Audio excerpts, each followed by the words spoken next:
Flipping helmet. Alright, hold on. Let me get that.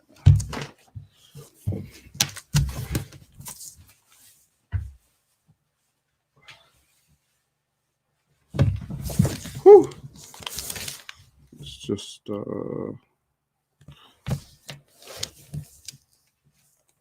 you guessed it. He was right.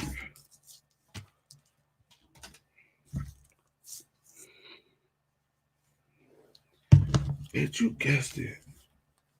Woo! You was right. Still in that place. I don't flex, man. Woo! Did you guess it? I'm still with my niggas coming. Yo, what's up? What's up, J-Mo?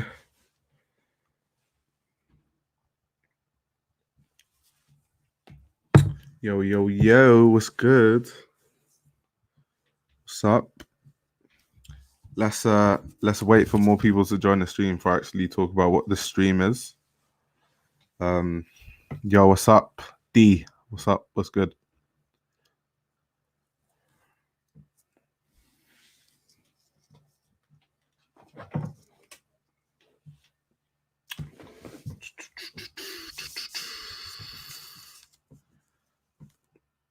Someone's screwing about the bot. That's jokes.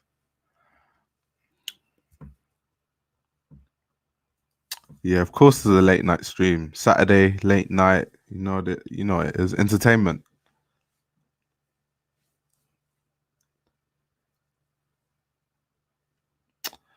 Yo, what's up? What's up? What's good? Darth Situous. Oh my god, that's hilarious. I swear, the comments that people be coming out with, just too funny. Anyway, yeah, okay, so there's 18 people now, so now I can actually talk about what this live stream is about. So a lot of people have been asking me about like my application to Central St. Martin's. I haven't finished it yet. I have an interview on Wednesday. So this is actually going to be a very long live stream. So what I'm going to do is I'm going to show you how I got through the first like couple of stages, the portfolio I used to get my other offers, like to UCA, Westminster, UCA, Westminster. What's the other offer I have? And UEL. And then obviously for CSM, because it's like a lot harder to get into, I'm going to change my portfolio. So I'm going to show you what I'm doing. I also need to write an essay for CSM, which I'll also be doing during this live stream. So this is a very deep one, So I'll wait like 5 more minutes, and then no, not 5 more minutes, till the 5-minute mark, and then I'll show you guys like the portfolio. Future designer here. Any advice? That's a bit of a broad question. Like, what type of clothes are you looking to design? Women's wear, menswear, tech wear, sportswear, lingerie. Like, there's so many different types of design. No, it's another bachelor's. It's a bachelor's.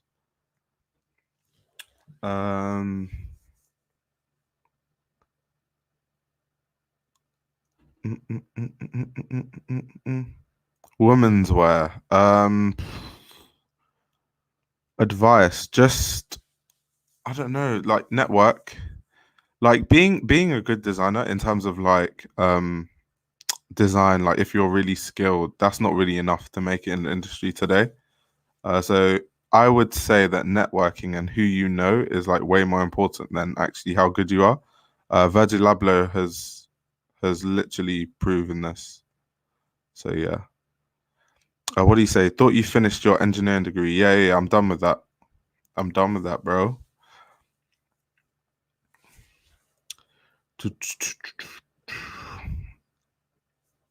Darth Roadman. What was your favorite show at Paris Fashion Week? And do you think your favorite was the best one? Mine was Balenciaga. Yeah. Balenciaga was amazing. I really like Balenciaga. Also liked Andy Millimester. Yeah, a lot of brands. I thought you wanted to start your own line. Are you still planning on that at some point? When I say my own line, what I meant was like capsule collections, not an actual brand. Because I just don't see myself as a designer. Um, yeah, and I feel like I'll be like disrespecting good designers by making crap and then selling it. I only know myself. What do you mean by you only know yourself? What does that mean? Expand. I'm also an engineering student, but really interested in the fashion industry. Any suggestions?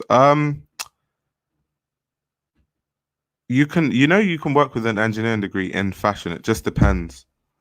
Like you can be a materials engineer. You can do a lot of things in the fashion industry with an engineering degree. Um, so yeah, that's if you really want to work in fashion.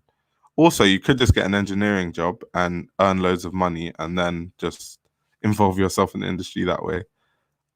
Yeah.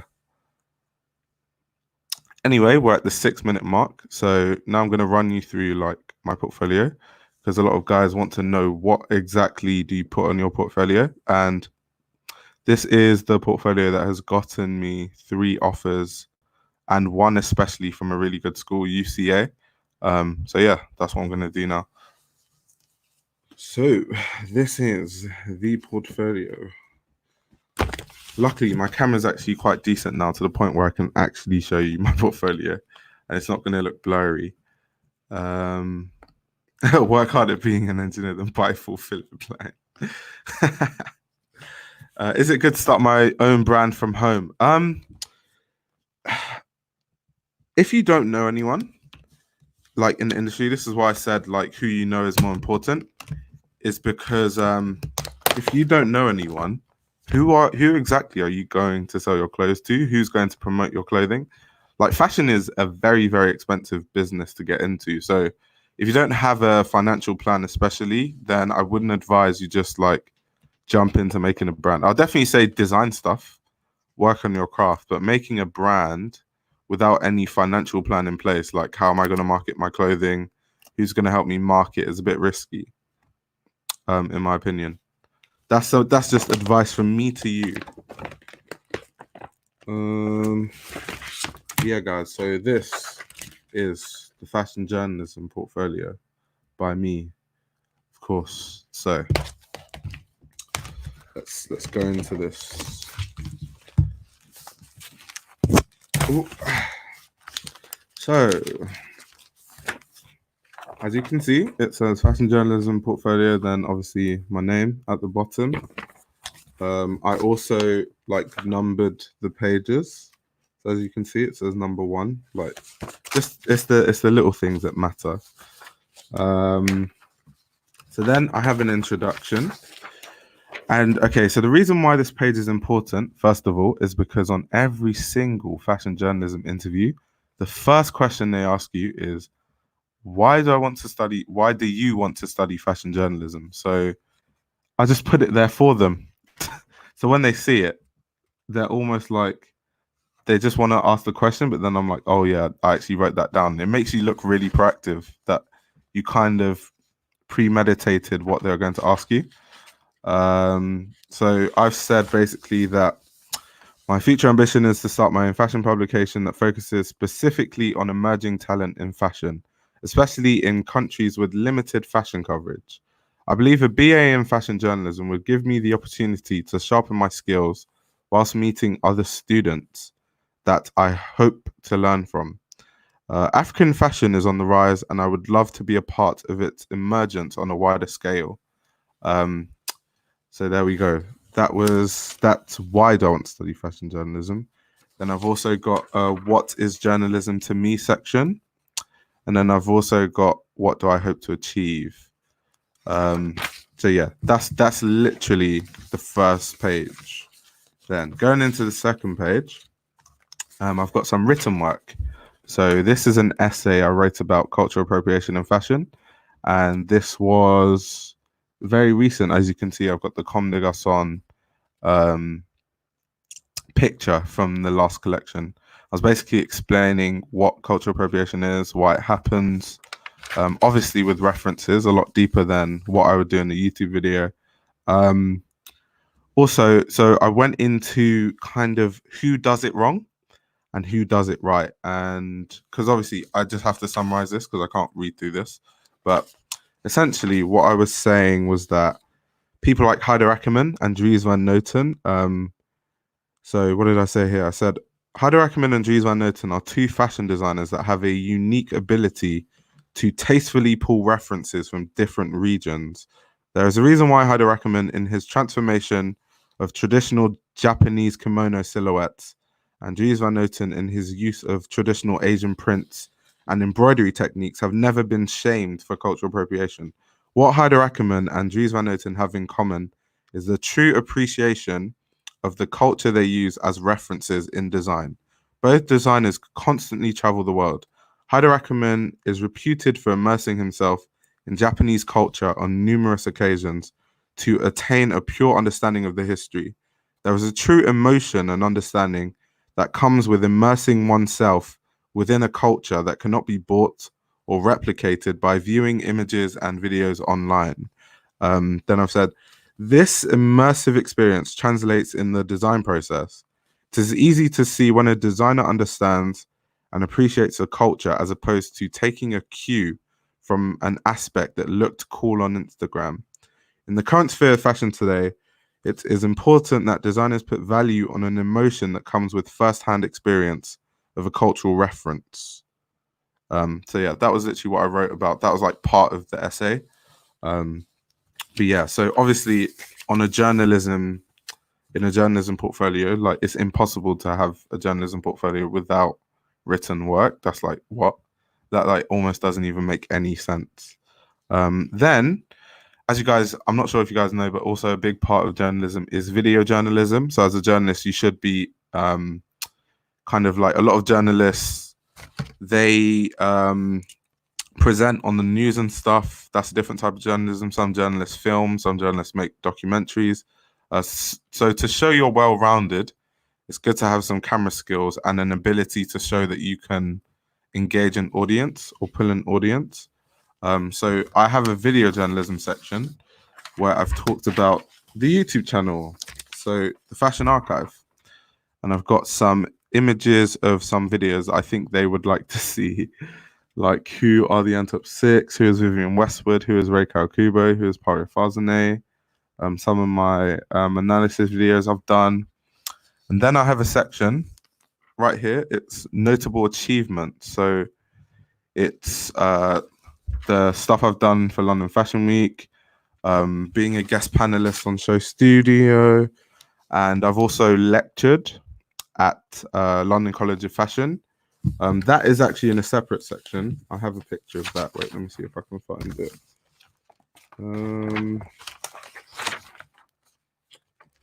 Okay, no, that's not it. Okay, yeah. So the lecture that I did at London College of Fashion was quite recent. So that's one of the things I'm adding to the CSM portfolio. But yeah, then I've got just some more stuff that shows like I can use a camera, which helps with journalism, of course. Because if you have a publication, you're going to take photos. So if you understand photography, you're in a better position for sure. So then I have a photography section with some of my pictures, talking about my freelance work, my post-production work, my editing work. There's that. And then on top of that, I have another section that goes into the work experience I've done. So this is work experience in fashion. So I've got some stuff from Deploy London, from Polognes, just basically talking about all the work I've done in fashion. Then moving on, I've just got some other work I've done, and then my social media. And yeah, that is literally my portfolio. Lecturers, they don't like really beefy, massive portfolios where there's too much words. It does frustrate them. So if you have a lot to say, what you do is you summarize your portfolio, and then when you get there, you say a lot. So that's the way to go around it. So yeah, that is literally my portfolio. If anyone has any questions, send them my way. If not, we'll get straight into this essay I need to write for CSM. So yeah, you guys can watch me write an essay. Wait, let me see the questions. Someone said, I saw you talk about Nigerian fashion plus waffles and cream, and then Hypebeast, and then saw Hypebeast write about them. Super important to talk about designers, brands that just aren't from the big fashion cities. Yeah, for sure. I always like to balance it. So if I'm going to talk about, I don't know, so I've made a Who is Ray Cuba at the same time I've made a Who is Louise Trotter. And I think, like, no shade to anyone, but on YouTube, a lot of people they chase views too much. Like if I was to chase views, the only videos I would have made would be who is Alexander McQueen, who is Ray Cuba, who is the OG. But I also like the ability to be able to highlight designers that aren't known. Hence why I've talked about people like Dayang Ding or Louise Trotter or Paria Fazane. I feel like there has to be a balance. Can't just always talk about big designers that people know about anyway. Like I know it gets views, but come on, guys, gotta be innovative. 111, yo, what's up? I thought all BA course interviews were done within around the same time. I don't know about other courses, but journalism interviews. Well, okay. So first of all, most courses don't even have interviews in the first place. Journalism is one of the few courses that does. So yeah, and then also, yeah, most courses don't have interviews in the first place, but the journalism interviews are going on till like the end of March. The fashion design course interviews were last week. Yeah, okay. So as far as I know from journalism, because there were many dates you can choose from to go for an interview, and it went all the way up until the end of March. So as far as I know, that's when it ends.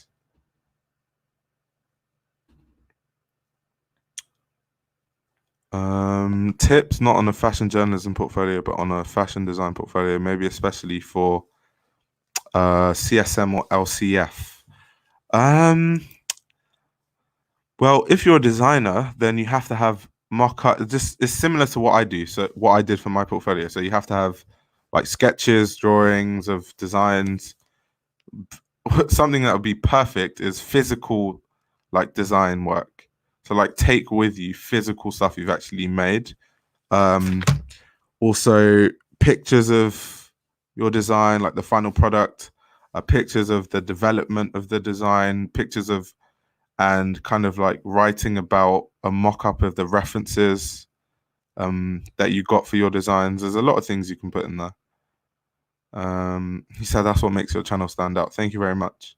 It's also what makes my channel not grow fast, but I just don't care about that. What are we discussing here? I saw Danielle is heading to the course. I didn't know that actually. How many people have rocked up wearing Triple S in the Palm Angels tracksuit? I'm dead. Another idea would be to try to contact fashion blogs, other fashion channel YouTubers, and maybe send them your clothes so they can review them in a video. Yeah, when you send your clothes to people, though, you have to be really careful because branding, especially as a new brand, is really important. So you have to know the market of who you're sending your stuff to. Let's see. Any more questions, guys? Let me just put this portfolio away and start warming my brain up to start writing this essay. Oh yeah, I didn't talk about the process when you apply to CSM. I'm not sure about other courses, but for my course, which is fashion communication, fashion journalism. So first things first, you apply. They check your application. If they don't like it, then that's it. It ends there. Then if they like your application, they make you write an 800-word essay. So the essay they made me write was an 800-word essay on an 800-word essay on contemporary fashion.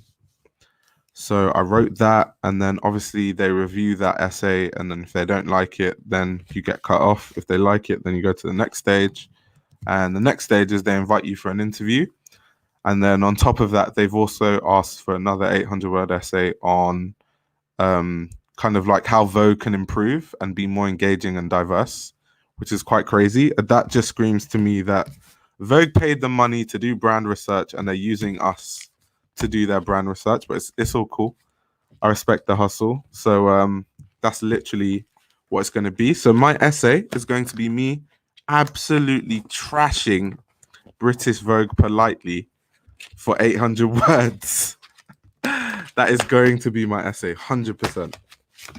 Like just talking about why it's so terrible and why it's not engaging. But obviously it'll be done in a polite way with references, of course. And not like when I say it, like from from how I actually sound, it's not going to be that bad. It's not going to be that harsh, but essentially that's what it's going to come across as. But yeah, they did say, like, let me show you guys. Okay, I just need to wait. Let me take that off.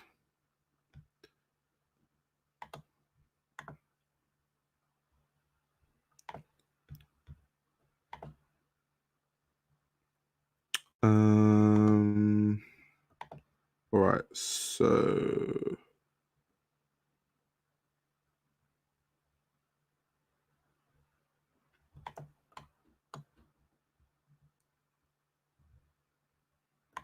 legit Vogue write-off. That's jokes.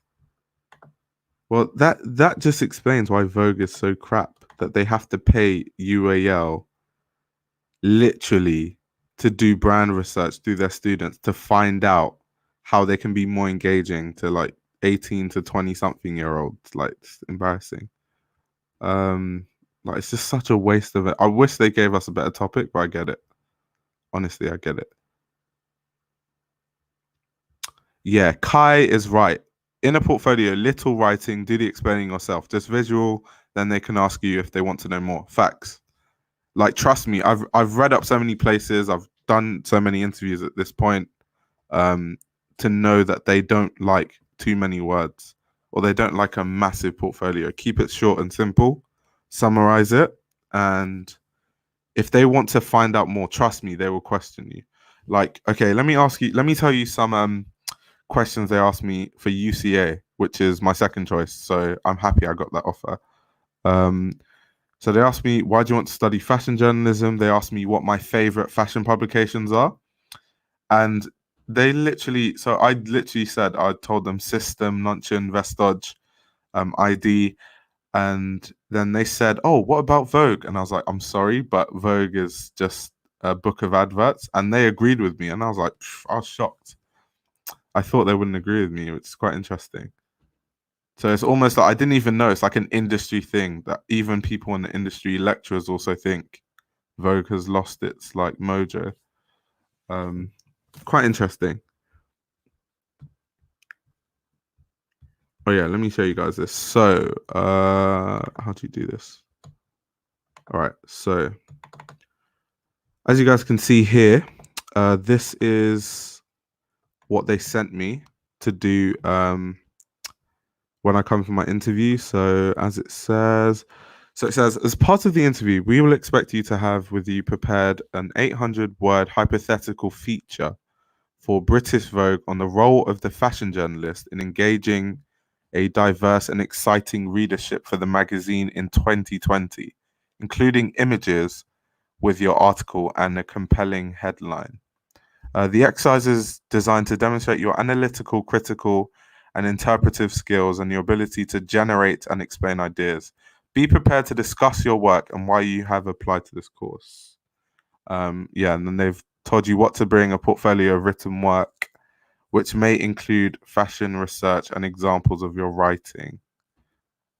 So yeah, that's literally what they asked for.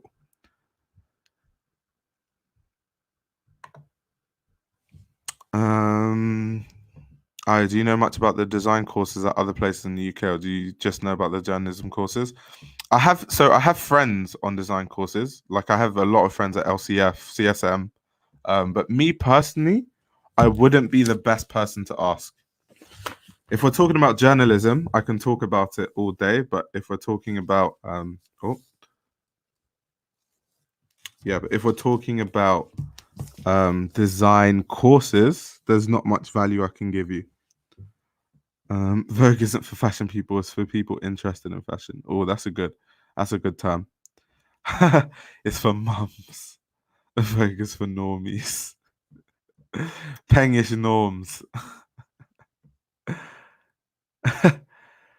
You're just having trouble comparing your offers. Okay, that's cool. Okay, so let me show you guys my offers.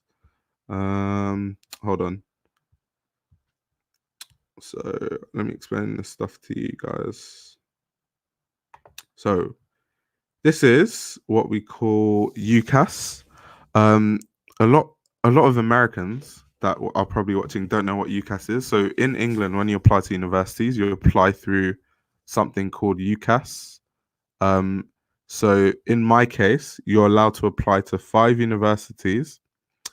And yeah, there are 2 types of offers they can give you. They can give you a conditional offer or an unconditional offer. So what a conditional offer is more for like not people my age, younger people.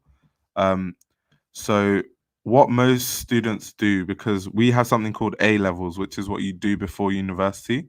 So after your first year of A levels, they make you do an exam, and then based off your grades from that exam, they're able to predict what you may get by the time you leave A levels. But of course, if you don't get those predicted grades, then you lose your offer.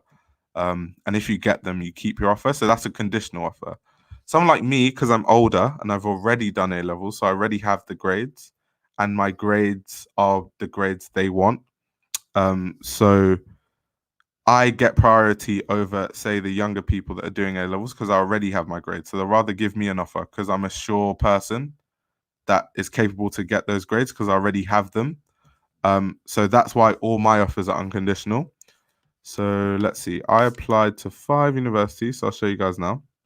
So I applied to University of Westminster for journalism, not fashion journalism. So I got unconditional there. Don't really want to go there though, but thanks for the offer. University for the Creative Arts is where I'm definitely going to go if I don't get into CSM. For fashion journalism, unconditional as well. And then University of East London, fashion journalism, unconditional as well. And then I got rejected by Goldsmiths to study journalism. I think the reason is because my application was just too fashion based, and they're like, yeah, this guy's not going to be interested in politics. So they're just like, yeah, let's not waste an offer. And then, as you guys can see, University of Arts London. So the course I'm actually applying to is fashion communication, fashion journalism. And as it says, the university or college is currently considering your application because obviously I have an interview. So yeah, there's my applications, guys. What do you say? Yeah, cool. I've had an offer for LCF menswear. What do you think about the course, like from a really honest student standpoint? Okay, you're asking Lex. I'll tell you guys about journalism though.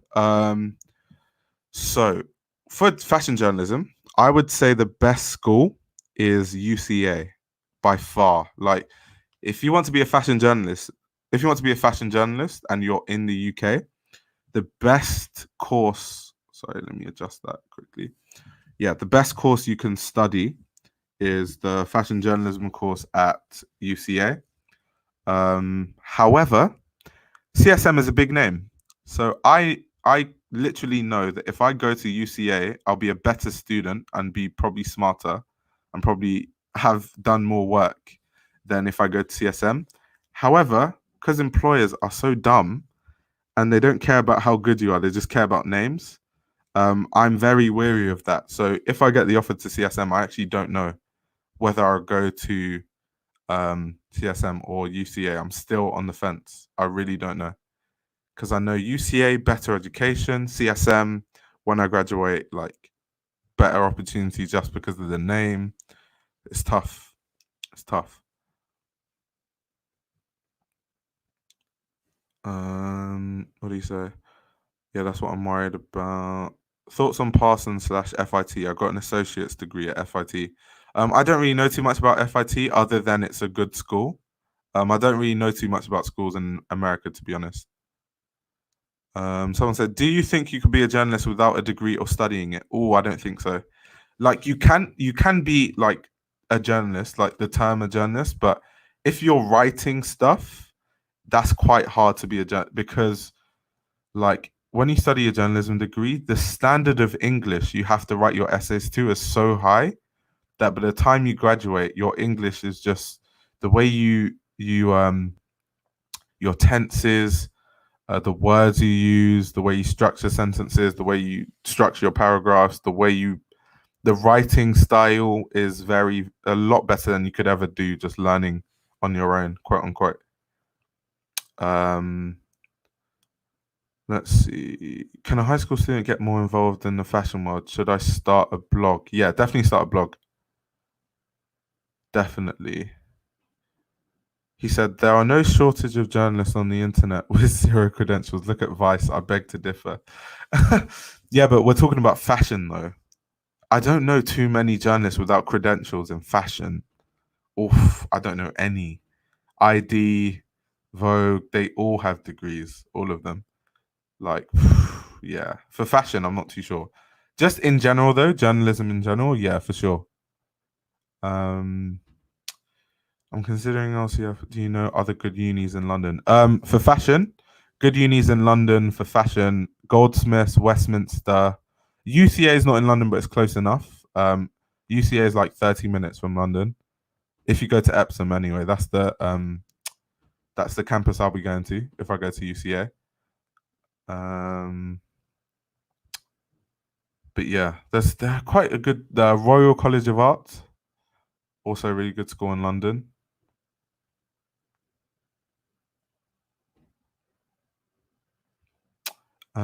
I know so many people with like degrees in economics or poly, and they move into writing or whatever with these. Being diversified in your education is ultimately way better than specification. Yeah, 100%, 100%.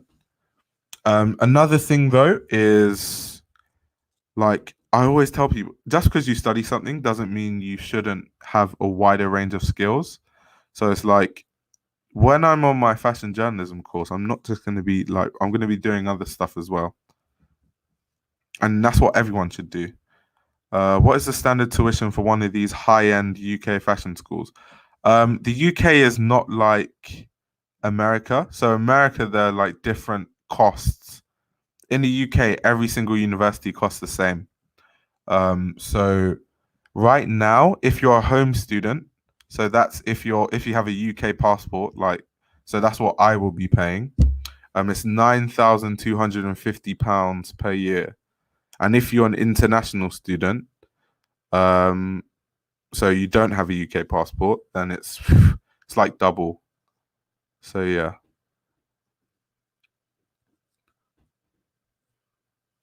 The best menswear courses in the UK I know of are Westminster, CSM, LCF. Yeah. Goldsmiths is really good as well though. And then Royal College of Art for an MA is also really good. Um, wait, what does this guy say? Mark said enjoying it so far. Teachers are great, all with backgrounds from either Royal College of Art or CSM. What course are you talking about? I think I missed what course are you talking about? Edwin says, I got a question. What are the different majors in fashion? Whew, that's a broad question. Do you know what? Let's just go on the UAL website. There's so many. Let me think off the top of my head before we go. Fashion communication is which is what I want to study. There are already three pathways. So you can study fashion communication and promotion. You can study fashion communication, fashion journalism. You can study fashion communication, um, fashion history, art and theory. There are courses like fashion photography. There are courses like fashion design, and in fashion design, there's so many different types of design. So there's menswear, women's wear, sportswear, um, tailoring, so many. Swimwear, um, Yeah, so many courses. There's the more like visual stuff, so like visual communication and stuff like video editing. You can study media where they teach you like more about like cameras and editing and filming and stuff like that. Yeah, so many courses. But anyway, let's look at CSM's website, not UAL's website, sorry. Because there are so many. Like that is a very broad question. There's so many major like people don't know how broad the fashion industry is. Like there's so many different kinds of roles you can have in the industry. So yeah.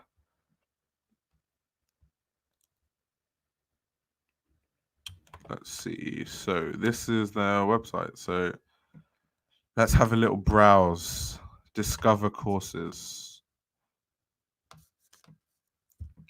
So obviously you can do like foundations. That doesn't really apply to me. So undergraduate courses. Oh yeah, ceramic design. I have a friend who goes to CSM who does ceramic design. So as you guys can see, illustration, fine art, photography. What's that? Fine art, yeah, creative computing, fashion photography, fine art photography. So fine art photography will be a mixture of fine art and photography, as opposed to like this one, which is just photography, or that one, which is just fine art. That's why I'm not studying just fashion journalism. I want to study fashion communication and fashion journalism. So they teach you just more than like how to write. Fashion marketing, fashion sportswear, fine art sculpture, fine art drawing. So now they're specifying what type of art, fashion management. When I taught, so this course, London College of Fashion, is the course I lectured, fashion management, fine art sculpture, painting, strategic fashion management. That's an MSc though, that's a master's. Fine art painting, textile design, graphic communication design. Let's have a look. Fashion print, creative computing, fashion imaging and illustration, ceramic design, journalism, graphic design, fashion design and development, cosmetic science, architecture, fashion textiles, print, illustration and visual media, advertising. Yeah, you guys get there's there's a lot of majors you can do in fashion, literally. Anyway, back to the comments. He said, if you want to see how many measures there are in fashion, just look at all the courses LCF offer, like 100. Yeah, facts, facts. Virgil's literally the head of the house because of his graphic design skills. That's a big truth to that. Have you heard from Galax after the last live stream? What live stream? I'm curious to know what did you put in your portfolio for fashion. Oh, okay, it's definitely that doesn't apply to me. It's almost better financially for US students to study in Europe because the international student tuition is far cheaper than most art schools. That's crazy. And to us, we think like £20,000 a year is like madness. That's crazy. That means US prices. That what? That means really in America you can only study at FIT or something if you're like from a rich background. That's messed up. That's really messed up. Um, He said, I mean, outside the UK, as I'm outside the UK and live on mainland Europe, these would be more closer to me. Yeah, I have a lot of friends who go to LCF now who are from like places like Iceland or they're from like Copenhagen or they're from, yeah. So a lot of Europeans do come to London to study fashion. Um, New York fashion schools are basically just rich kids. That's messed up. That's messed up. I can't stand rich kids in fashion. I cannot stand them. Like when I was at London College of Fashion, I already had to lecture some like rich kids, and it was so frustrating because like my lecture was on like gentrification and the effect it has on fashion, and these students were just so out of touch with like just life. I was like, wow, these guys are not gonna make it in this industry unless their mum is like Anna Wintour and she can just like push them into the industry, but they're just not cut out for the industry to make it in any way at all. How old are they? Like 19, 20? Like, what do you say? Only extremely wealthy kids go to fashion school, like TJR, or move to Denmark, get citizenship, enjoy free education. He said, I don't know whereabouts you live, but Antwerp is incredible, especially their prices. Yeah, how much does it cost to go to school in the Royal Academy of Arts? I want to know that. That would be quite interesting. What do you think of how everybody wants to be a stylist nowadays, as if it's that easy? Being a stylist is really difficult, only because most styling work is not paid. So it's only till you get to the level where you're styling people like Kanye West on a regular basis that's even a feasible like job to do and not like be homeless. So everyone thinks they've got drip and they're so stylish or whatever. But anyway, most people that want to be stylists, they're going to figure out how difficult it is and then they're going to give it up.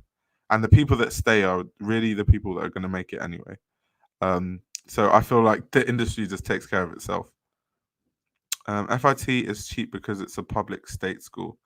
If you live in New York, it's like 3K a semester. Oh, that's not bad. That's not bad. So I'm guessing it's really expensive for people that don't live in New York. LCF has loads of diversity. CSM, there's a lot of Chinese / Asian people. I wouldn't know because I don't really go to those schools, and my friends that go to those schools, like none of them are Asian. Um, let's see. What do you say? He said, "Oh man, lecturing about gentrification to rich kids. The irony is." Yeah, facts. CSM's library is mad good. Oh my god, bro! I literally have a note on my phone that says that reminds me that if I get into CSM, I need to stop buying books because I won't need to. Because that library, my word, I'm going to live in that library. He said, I can't blame the kids though. It's due to how the kids are sheltered by their parents. Yes, facts, but it also means that just they don't get it. They just don't understand how like the real world works. Like, no offense to them, but they were asking me some really, really daft questions. Like after the lecture when we had a questions and answer. All of UAL, sorry, is like 50% international. That makes sense. There is a need or a want for places like CSM, LCF, just UAL in general, to pick international students over home students because they pay more. So they bring more money to the university. So yeah. I actually think a common misconception is how snobby people are that go to these places. Everyone I met at interviews so far were down to earth, really nice people. It depends on what course you do. It depends. It depends. It depends. Because if you study fashion design at CSM, it's a bunch of snobs who are going to burn your work and trash your work at every step. If you study what I'm studying, fashion journalism, everyone's nice and everyone wants to help each other and everyone wants to collaborate. It depends on the course. My friend who studies ceramics as well is like design. Which rapper do you think has the best fashion sense? ASAP Rocky. It's close between ASAP Rocky and Kanye, but I'd say ASAP.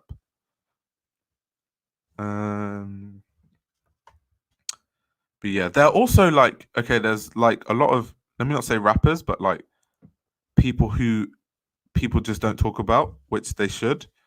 When talking about fashion, um, like what's his name? What's his name? Steve Lacy is really stylish. Really stylish. No one really talks about like Steve Lacy's style in terms of celebs and like artists dressing. If we're talking about females as well, we've got people like Rihanna. She's really stylish. Who else is stylish as a female? I don't really look at female celebrities too much for fashion, but yeah, definitely Rihanna. Do you know Silk Sid? He goes London College of Fashion, I think. I know who he is. We have mutual friends. Like Micah knows it. Micah's good friends with Sid. I don't really know him like that, but I didn't know he goes to London College of Fashion. I thought he went to uni in Huddersfield. I might be wrong. Uh, let's see. All the courses prices are the same on Antwerp. It depends on the course. Oh, fair enough. I think I'll just concentrate on Antwerp, Brussels, and colleges in Germany for the last thing. They're not as prestigious, but I think when I have much practice and get internships, yeah. Let's see, 40,000 to 500,000 for mid to high tier art schools. That's crazy. 50,000.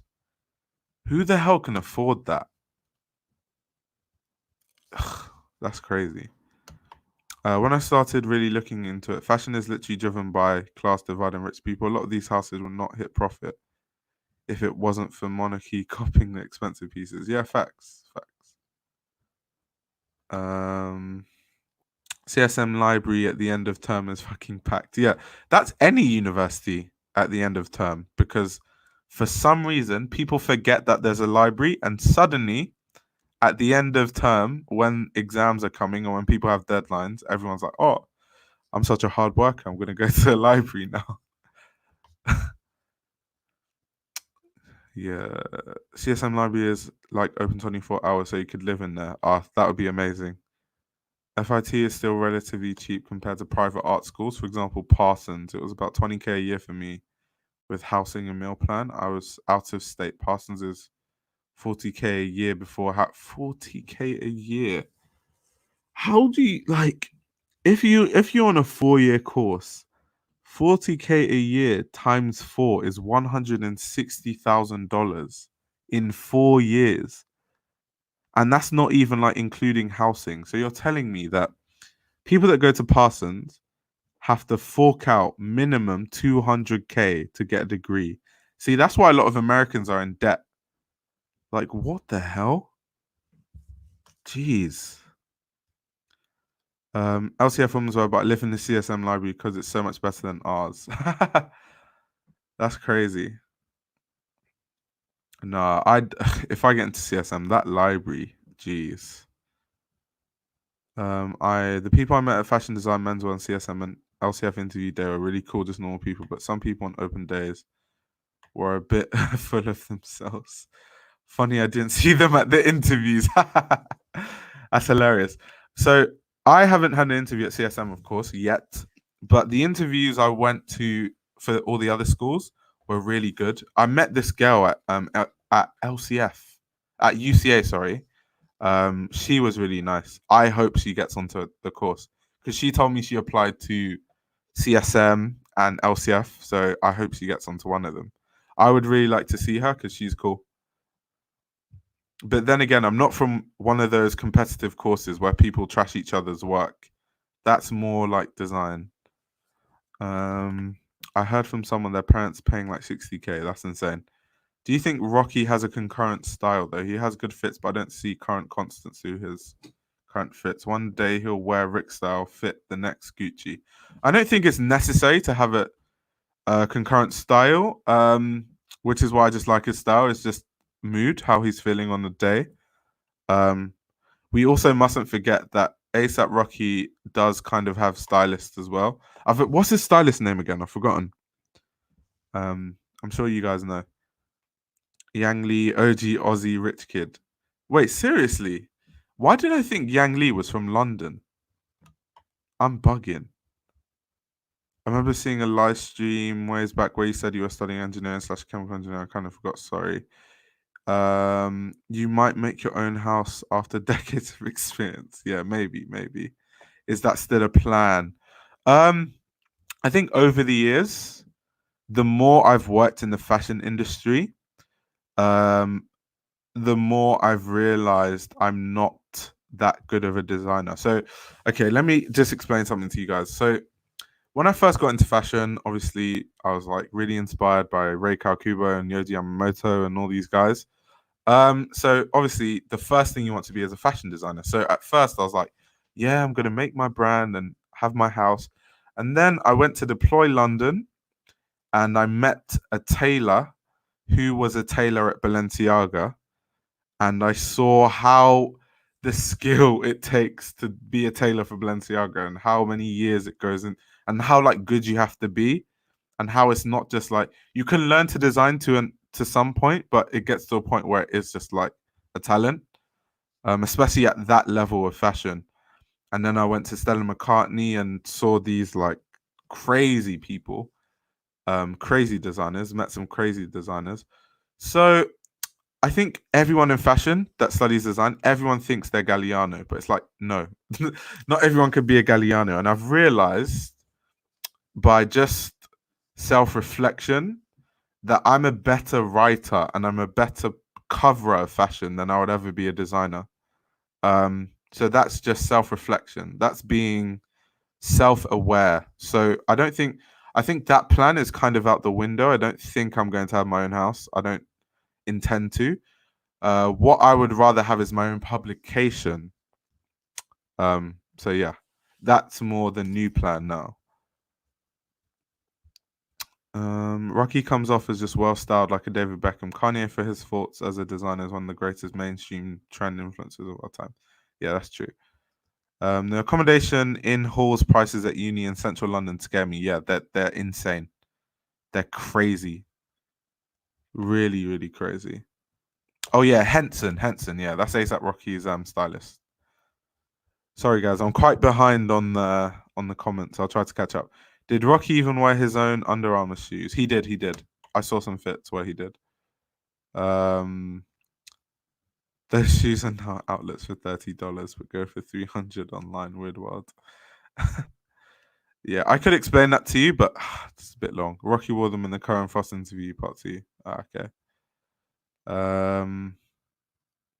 Let's see. Whatever happened to ASAP Bari? Completely disappeared after his incident. No, he's still around. He's just V-Lone is a bit quiet, which is why people don't talk about him as much. What age were you when you started liking fashion? I was 16, and now I'm 22. So 6 years ago. He said print media in 2020. Brave man. Nah, when I say my own fashion publication, it doesn't have to be print. It doesn't have to be print. It can be online, an online publication. Thoughts on Vetmore? Is it dying or is it dead? It is dead. Especially since Demna left. Yeah. Yeah, I did do a whole video on it. However, if I did make another video, like the same video, I'd have like different things to say. I feel like I kind of in that video, I feel like this is self-reflection once again. I feel like in the Vetmont video where I was talking about Vetmont dying, I feel like I just talked about all the collections. I didn't really go deep enough as to why like what made it bad.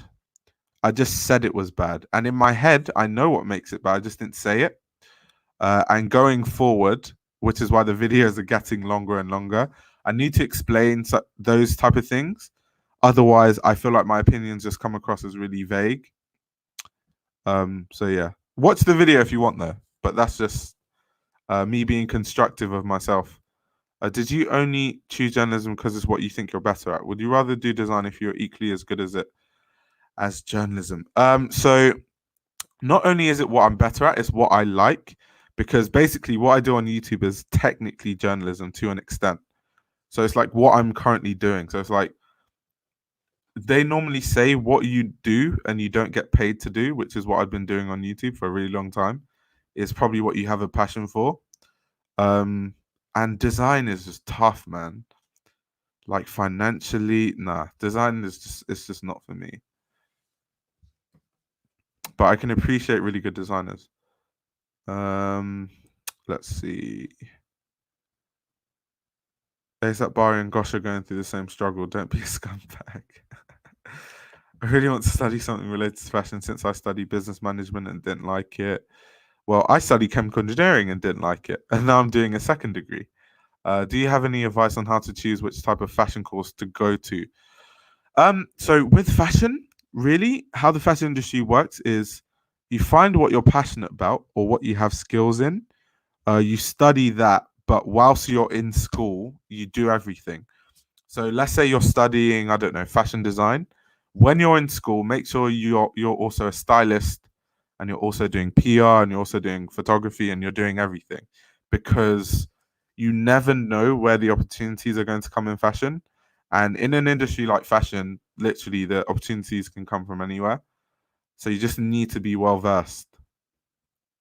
So it's really hard for me to tell you what fashion course to go to, like a specific one. Just find what you're passionate about, and also make sure it's feasible financially.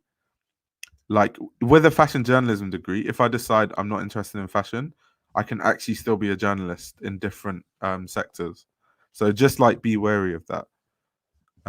For accommodation, you just have to be poor like me, so you can get the full maintenance loan and UAL bursary. No, that's cool though. See, this is the difference between the UK and America. Because the UK, if you're like from a really poor background, they do everything to make sure you can still study. Whereas in America, it just seems like if you're poor, like good luck. What specifically got you into liking fashion? So it was. It seemed like I'm not going to be able to do my essay. I might have to end the live stream soon and then write my essay. But basically, my friend was into Yoji Yamamoto.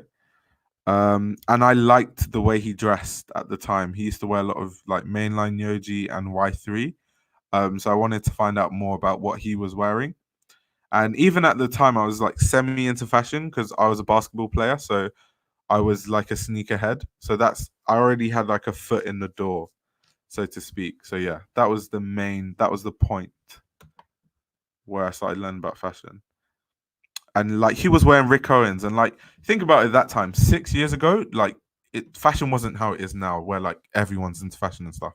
Like everyone knows who Rick Owens is. Like back then, if you knew what like back then, like to see someone wearing Rick Owens, especially like in London or like Com or something 6 years ago, was so rare that like if you saw someone wearing Rick Owens, you'd go up to them and be like, yo, like you're wearing Rick like that. Yo, let's have a discussion about fashion. But now it's just everywhere, which is crazy to see because I've literally seen how fashion has just gone into the mainstream with like social media and stuff. Like, remember when I was younger, there was no such thing as Instagram. When I was younger, Facebook. Like, when I was younger, it was MySpace and MSN, and then I don't know how old you guys are, and then it was like Facebook, and then it was Twitter, and then like Snapchat and Instagram and all this stuff, and now people can see a lot easier what celebrities are wearing and stuff. And I think that's what has gotten more people into fashion recently. Um, oh yeah, actually, what age are people applying for journalism? All the people applying for design were around 17. Yeah, so I'm older, so people won't be my age applying for journalism. Most people will be about 17, 18 max that will be applying for journalism, which works in my favor because the people that are studying that are applying to do journalism, they seem very lost, very very lost. Print will come back just like vinyl. People always want something to hold on to. Yeah, that's facts. How would you describe your style? That's tough, but I would say grungy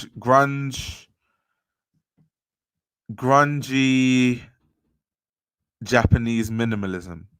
So I don't like things with a lot of prints or too much happening. I'm quite a minimalist in terms of like pieces, but I like outlandish shapes and stuff like that. Um, wait. What did someone say? My opinions on Balenciaga. Wait, hold on. Opinions on last Balenciaga runway set and climate change references. Guys, after this live stream, I'm going to write my essay for CSM and then I'm going to film this video. This is the script for my review on the Balenciaga show. So as you guys can see, a lot of pages. So just wait, it will come out tomorrow night. But yeah, that's my thoughts on that. Oh, yeah, fuck this fashion talk. You think Zion can even compete with Jar for Rookie of the Year?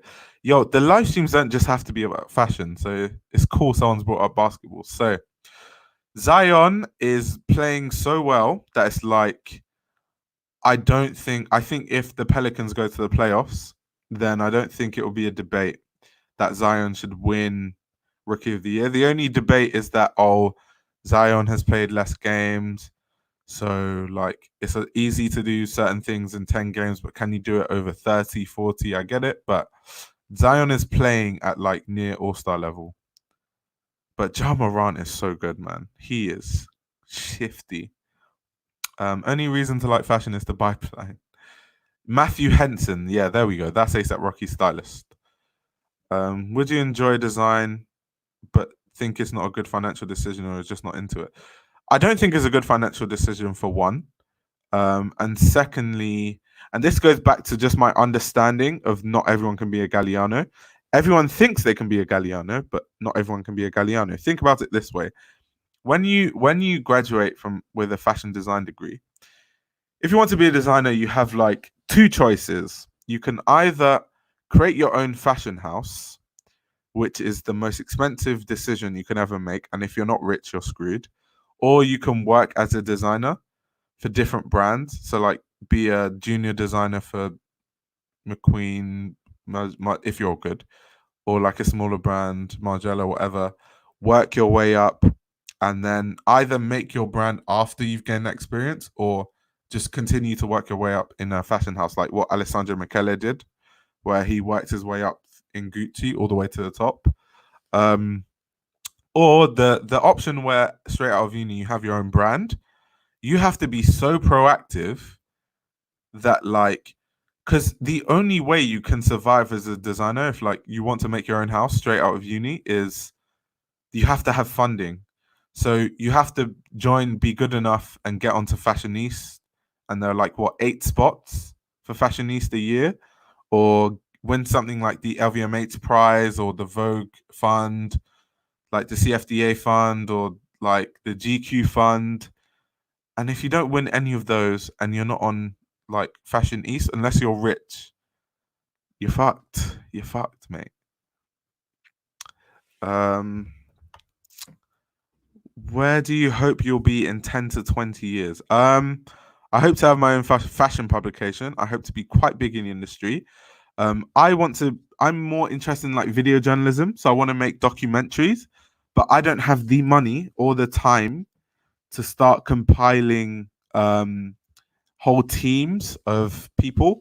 So I'm hoping that if my YouTube channel gets big enough, I might just have like a production company as well where we will make the documentaries I want to make.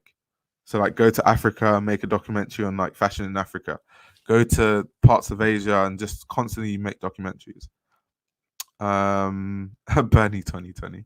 That's jokes. If you don't know what fashion course to do, then take a foundation that covers many aspects and you can find out what you like most. That's a good decision. However, that comes with a cost because the foundation year, of course, costs money. And also, you're going to have to live somewhere during the foundation year. So, yeah, just bear that in mind as well. There's a financial risk to that. Being a buyer for a shop and stylist comes off as dope as hell. It's harder than you think. Trust me. It's tough. Like I know someone that's a buyer. It's not an easy. It sounds sexy, but it's not an easy job. It's tough. I'm 26 and I'm trying to study fashion design now. I don't know how old everyone else is. Well, I'm 22 and I'm just studying fashion journalism in September. So it's never too late. Never too late. Like I know someone who has like 4 degrees and he studied fashion design at CSM when he was like 30. So it's never too late. And he is really successful now, like really successful. Rick Owens popular in 2014. Yeah, Rav Simmons, Rick Owens, usually what I'm dressed in. But you know what it is? So what guys don't understand is that people listened to ASAP Rocky then, but they didn't know what he was talking about. So when I was into fashion so this was 6 years ago, so that was what 2014. Um, ASAP Rocky had that song with Rihanna it's called Fashion Killer. And he was like, that Andy Miller Mista, that Dame Doma. People are just about knowing who Andy Miller Mista is now, like 6 years later. And not that many people know who Dame Doma is either. So yeah, yes, ASAP was rapping about it back then, but I don't think people clocked on to what he was talking about. Because even in like Goldie, he was talking about Margiela a lot. And back then, I remember the only thing that like most people knew in terms of Margiela were like the Margiela futures and nothing else. Um, that say print is dead is like, so I can't think for myself. Depending on your age, fashion genesis takes place at different times. For me, it was around 2008 to 2012 era with forums. I missed that. I like, because I got into fashion in 2014. I feel like 2006 to 2012 was like the peak of forums, and that's where a lot of people met, like people like Virgil Abloh, like Nike Talk, and all those like different things, man. Could you do a video talking about New London based up and coming designers? I've made a video about Dao Yang Ding, who went to LCF. But I definitely, do you know what it is? I want to meet these people, especially now that I'm like studying journalism. I don't want to just make a video about them. Um, feel like their point will be made better if they say things themselves. So I try to contact a lot of designers, but they're just not. I don't want to be mean, but they think they're bigger than they are. Is my point, because it's like if I message Martine Rose and I'm like, oh please, I love your work, can I interview you? And she ignores me. That's fair enough. She's like massive. She's probably busy. She's like a designer for like Balenciaga and um like her own brand, Martine Rose, doing collaborations with Nike. She's a busy person. She's a busy woman. However, also in that situation, if I interview Martine Rose, she actually has nothing to gain from it. The only person that's gaining from it is me. So it makes sense for her to just like air me. But if you're just a designer whose work I like and I've seen your work and you like have 100 subscribers, and then and this is what people have done in the past, by the way, I'm not making this up, and they're like, what is your engagement like? And I'm like, bro, like, why are you asking me what my engagement is like? I like your work. I want to interview you. Like, why does that matter? So yeah. That's why like some people and some things in the industry just piss me off. Like people just don't collaborate. Like people just start asking dumb questions like what is your engagement like? And like, bro, you have like 100 followers. And I literally like your work. It's not like I'm like the only person that has something to gain from it is them. And they're still acting bitchy, if you get what I mean. Um what do you say? The only thing with YouTubers is it's very reactive, very true. Depending on your thoughts on Walter Benjamin, I've talked about Walter Benjamin in a video. Any tips for applying CSM or LCF for one of the fashion communication courses? I'm studying fashion communication, so just watch the video back when I drop the live stream. I'm gonna make sure it's not too long, by the way. Maybe like 2 hours max. I moved to New York for fashion school and realized most of the people who have their own brands during slash right off school have rich ass parents. Yeah, facts, facts. Do you think you have to work particularly hard for journalism, or is it sort of natural for you? Me personally, I don't, because, well, I'm comfortable in front of a camera.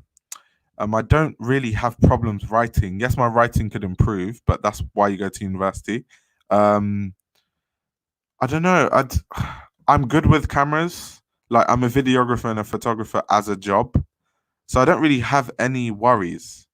So that was why when I said that the people that are going to study fashion journalism, like at CSM, like at UCA, they're a bit lost, is because when we had our open day, they were explaining to us that like they teach us to use applications like Photoshop, Lightroom, stuff like that. They teach us how to edit on the journalism course.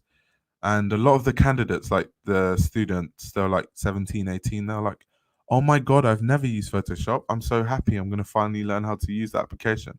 And I'm thinking to myself, like, what? Like, you want to be a fashion journalist and you don't know how to use Photoshop. Like, come on, be proactive. You should have known how to use Photoshop before even going to university.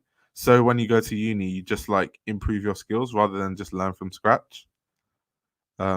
So yeah, I just feel like maybe it's because I'm a proactive person in general, but I just feel like a lot of people aren't ready. I moved to. Did you watch the Sarah Barn Foundation? I'm not sure how you pronounce that, but Samuel Ross interview. Thoughts on it? I haven't seen it. Send me a link on Instagram or wherever. Thoughts on Dion Lee? The brand has such a unique, minimalist, sexy, and chic look, both for men's and women's. Haven't heard of the brand, but enlighten me. Do you think Kiko was rich to start up his own brand? I don't know if the Asics collab could have funded his whole upstart. I haven't looked into Kiko enough to know for certain, but what I do know about Kiko Kostadinov was before he was like a big designer, when he was still in school, he was in forums a lot. Second thing I know about Kiko Kostadinov is when he presented his final collection, his graduate collection, a lot of people loved it, and he had a lot of people lining up like, "Oh, we want to stock your clothes," like from day one. And then shortly after, he got his Asics collab. So he is like one of those Don Galliano types where he was so good straight after university, it kind of just worked. But that's like such a tiny percentage of people that have that. There's like a 0.0001. So guys, that like it's good to be ambitious, but like don't compare yourself to guys like Kiko and John Galliano and McQueen. They're one in a millions. I think people need to have more respect for how good these guys actually are. Let's see.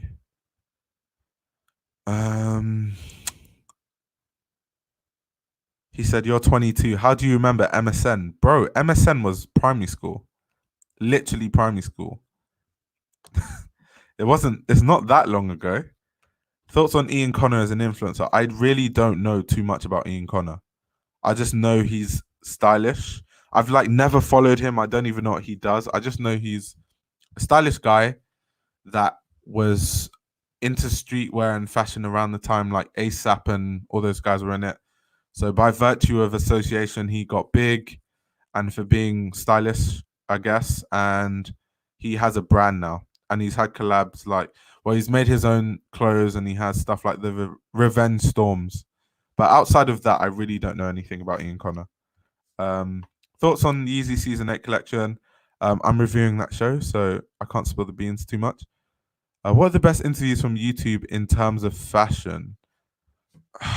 Interviews from YouTube. BOF. Business of Fashion, their YouTube channel has the best interviews, I guess. Please, I got a brand and I really got a voice. I'm literally just starting. Can I DM you on Instagram? Yeah, hit me up.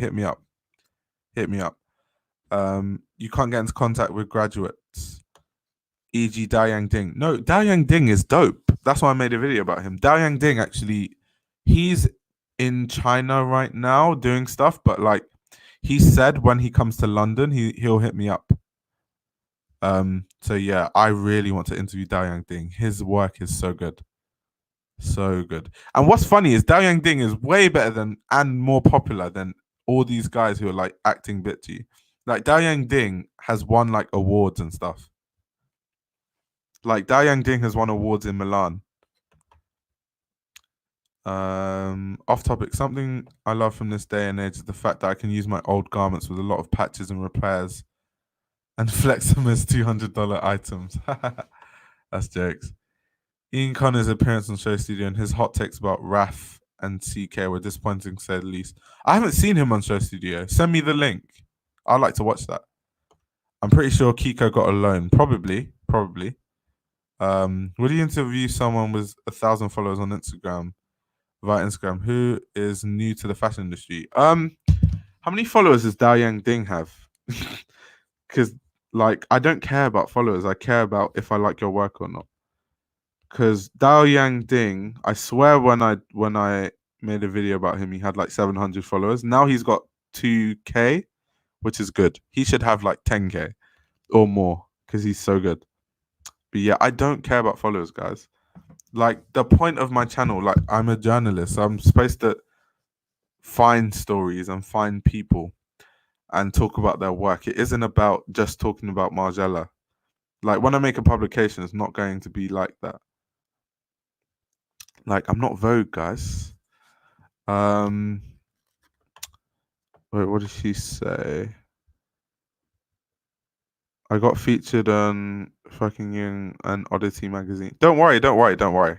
I'll help you out. Aren't you studying engineering? I'm done with that. What's your Instagram? What, my Instagram? Ian Connor, yeah, he was in jail, but he got released recently. Have I thought about starting a Discord? I already have a Discord. The link is in the description. You can learn Photoshop on YouTube. That's pure laziness. Yeah, facts. Like I didn't go to any course for Photoshop. I learned it on YouTube as well. And there are ways to get Photoshop for free as well.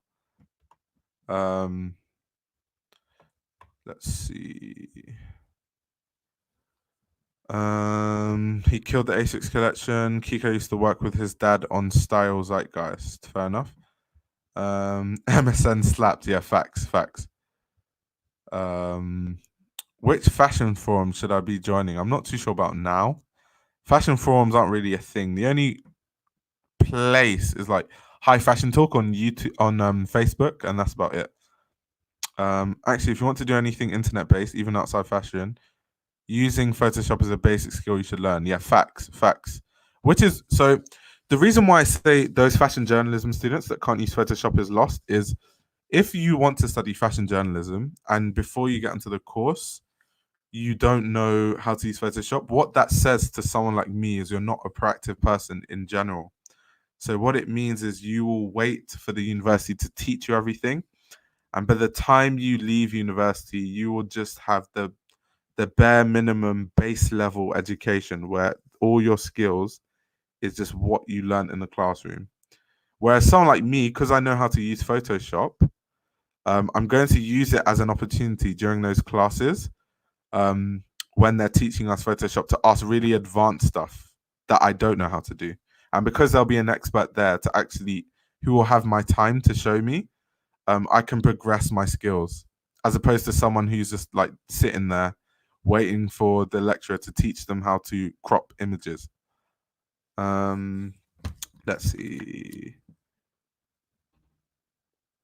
Mans is on the tram. That's dope.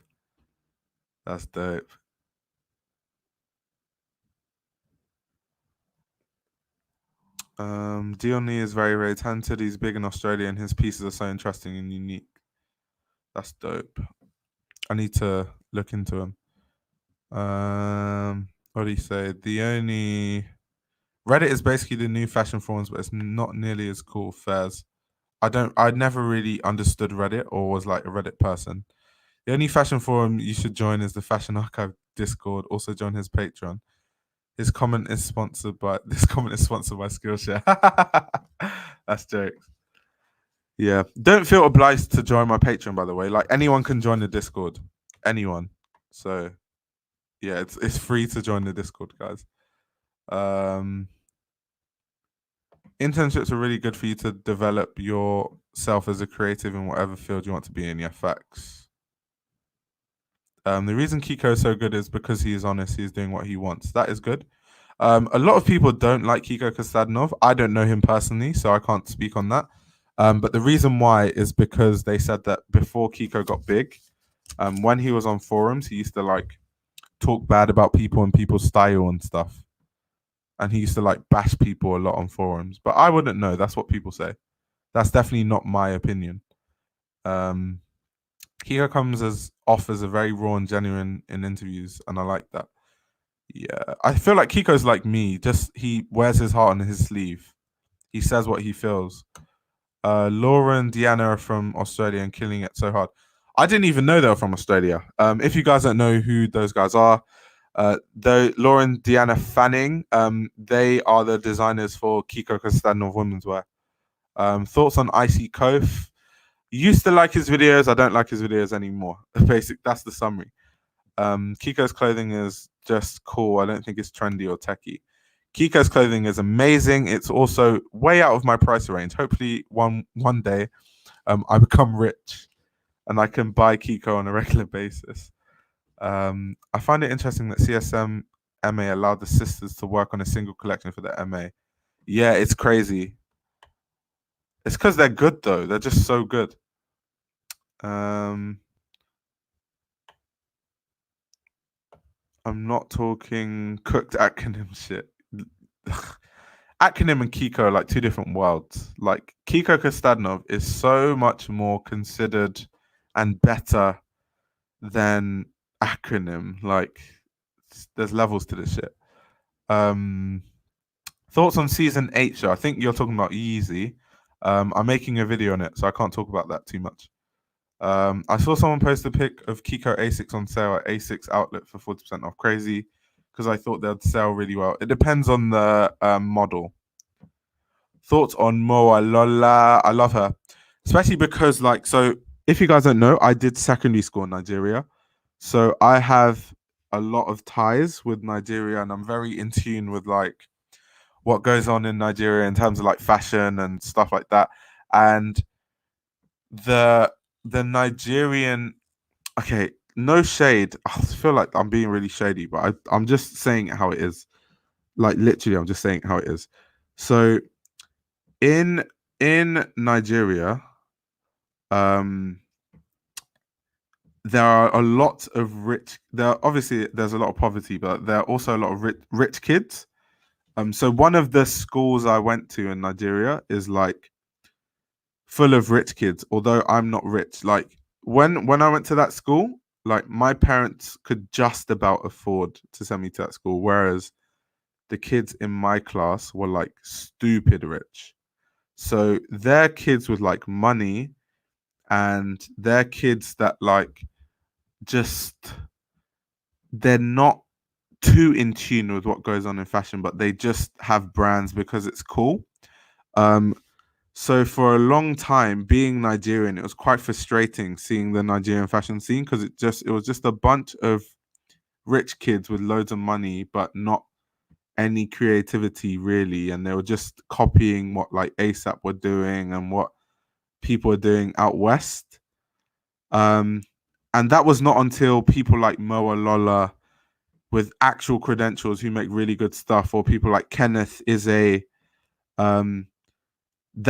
are the designers. I'm finally, we actually have some credible, good, amazing designers from Nigeria. So literally, I'm a big fan of Moa Lola. I would anything she does, I'm gonna support it, and Kenneth as well. And they make amazing clothes as well. So yeah, that's that was a bit of a long answer, but yeah, that's my thoughts on Moa Lola. And also, if you guys don't know, Moa Lola is part of Fashionista. Unknown vlogs videos have descended into low IQ. How much is your outfit trash? It used to be good. After the Drake video changed. I won't be that harsh, but yeah, it's kind of true. I meant tech wear. It's a different level. Do you think MAs are essential for fashion designers? Not really. No. No. I think if you want to be a fashion designer, network. So people like Virgil Abloh did not study fashion design, and he's super successful in fashion. Samuel Ross, same thing. So that just tells you just networking is really important. Who you know goes a long way. Low key Bliss Foster dig. Wait, what? I didn't diss Bliss Foster. Bliss Foster's the GOAT. Sent you a DM with a new Samuel Ross interview. Okay, dope.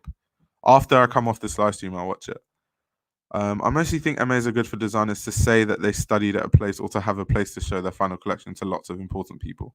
That's a good point, because if you go to someone like LCF or CSM, top journalists go to watch the graduate collection, which is the difference between going to CSM or Westminster, where the graduate collection is big, to going to an unknown fashion school.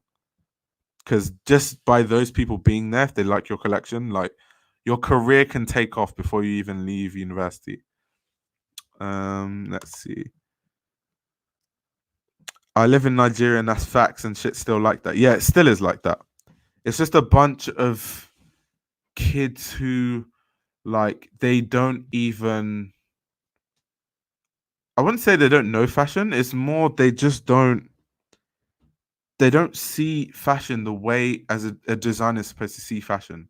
Like if you're a designer, you're supposed to make clothing based on what inspires you, and you're supposed to make clothing with references, like reference based on, I don't know, a time in your life or the area that you grew up in, or something like that. Whereas a lot of the rich kids in Nigeria, they just make very Instagram explore pagey brands, and like all their friends big it up because they're all rich kids together and they all like think they're doing something but they're really not.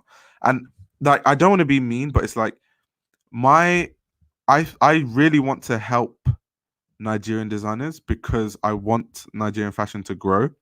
Like I have a vested interest. That's why like I'll do everything in my power to support people like Kenneth Ize and Moralola, because the problem is like Nigerian rich kids, if you give them constructive criticism, they think you're hating and they just call you a hater and dismiss what you say. And that's why they won't go anywhere, because the type of clothing they make, yes, people in Nigeria will like praise them and be like, oh, what you're doing is so cool. Like, yeah, this is so cool. When they come to London, no one's going to respect what they're doing. That's going to hold absolutely no weight if they go to somewhere like Paris or like Milan or London or New York. Like no one's going to respect that because it's just printed T-shirts on Gildan. But because they're rich and they have friends in high places, like in Nigeria, it's big. But go anywhere else, mate. Um, let's see. Best way to look for internships and find the right one for you whilst balancing it with college. Oh, it's tough to do an internship whilst going to college. Firstly, because a lot of internships they don't pay you. So if you're going to college and then you're not getting paid, like that's a bit tough. But I would say most courses like allow you like give you a year where you can just like intern and stuff. I'd say that's the best time, and the best way to look for it is to network, because all my internships I didn't apply to them. I just got them through like people I knew and people I met. What happened to RAS Mainline, all that drug stuff, and RS and Prince? I feel like Raf Simmons put his heart and soul into Calvin Klein because he was trying to make it work, and then they did him dirty. So that's why his line was not the best. Like his recent Raf hasn't been my cup of tea, but like old Raf is like revolutionary. Jacques Moose is self-taught, so honestly, you just need really good connections. Yeah, facts. That's true, I almost forgot. Yeah, Jacques Moose is self-taught, and he makes amazing stuff. If I'm not mistaken, Kanye West made Virgil Abloh, and Virgil Abloh made Samuel Ross. I wouldn't say Kanye West made Virgil Abloh. Kanye West, Virgil Abloh was the guy who knew what was going on in fashion. Virgil Abloh was the guy who was in tune with the culture. Kanye West was the guy with the connections and the money, and Kanye West was the guy who was like, "I've got the connection, the money. You be my consultant and tell me what's going on, and we collab, and we're gonna make it big in fashion." That was the agreement. So they kind of made each other. Once again, going to Samuel Ross. Samuel Ross just interned for Virgil Abloh. Like that's not even like where Virgil Abloh and Kanye West were like working simultaneously and they got big together. Like Samuel Ross just kind of just learnt what he learnt from Virgil, then went his own way. I can't really say Virgil Abloh made him, because I feel like with what Samuel Ross did, Samuel Ross could have worked at a different brand and still been as successful. Because I just don't see anything that would suggest that because of Virgil Abloh's ties with Samuel Ross, that's what made him blow. I'm not too sure. Have I heard of Motherland? Yeah, I've heard of every single Nigerian brand under the sun, bro. Our Motherland is sick because of what it is. So our Motherland. So if you guys don't know, there's like in Nigeria, there's this like group of skaters, and they have a brand, if I'm not mistaken, called Our Motherland and Waffles and Cream, or the guys who made. So their skate team is called Waffles and Cream, I think. and they make like skate merch and stuff. Is really cool, like African inspired skate wear. And then one of the guys from Waffles and Cream made Our Motherland, which is just designs based on like being Nigerian and stuff, which is cool as well. It's like streetwear, but it's really cool. Like I would wear a lot of Motherland, but the only thing is that those guys actually know what they're doing, and those guys are like pioneers because they're trying to bring skating to Africa, and they're like building a skate park, and they're actually doing stuff as opposed to like the other Nigerian rich kids. Those are not the type of guys I'm talking about. Those guys are actually dope. Those guys actually know what they're doing. And I even think the guys from Our Motherland were on the cover of ID. Like those guys are legit. Like when I'm talking about like those rich kids that don't know what they're doing, it's definitely not Our Motherland. Wait, hold on. Let me see if I can find that ID cover. ID magazine. Our Motherland. Yeah. They've had like articles with ID and stuff. Like, no, they're legit. They're legit. Let me show you guys this. So you can have my consent ID. Yeah, so this is their like they were on the front cover ID. This is like the picture. And they were talking, yeah. So they had an article, Motherland are changing the face of Lagos skate culture. Lagos is a city in Nigeria, by the way. Yeah, they're dope. These guys are hard. They're hard. They're hard. Yeah, Motherland is dope. I actually need to buy some Motherland. Now that you bring it up, I'm gonna like make sure I buy some of their stuff because I like to support Nigerian designers that I feel are doing something impactful. So as you guys can see, yeah, these guys are actually cool guys.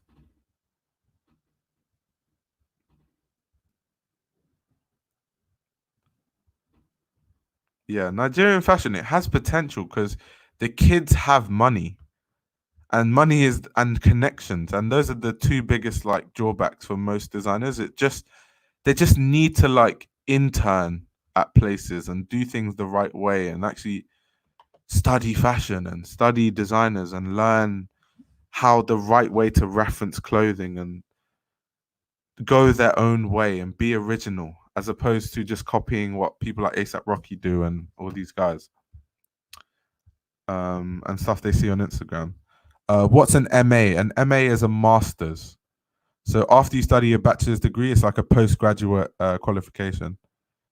Ray is also self-taught. Yeah, exactly. Ray Kakuba is self-taught. I think I made a video on like self-taught designers, like Karl Lagerfeld, Ray Kakuba. There's a lot of them. He said, I'm from Puerto Rico and it's the same here. Whatever is being worn in America by rappers is automatically stylish.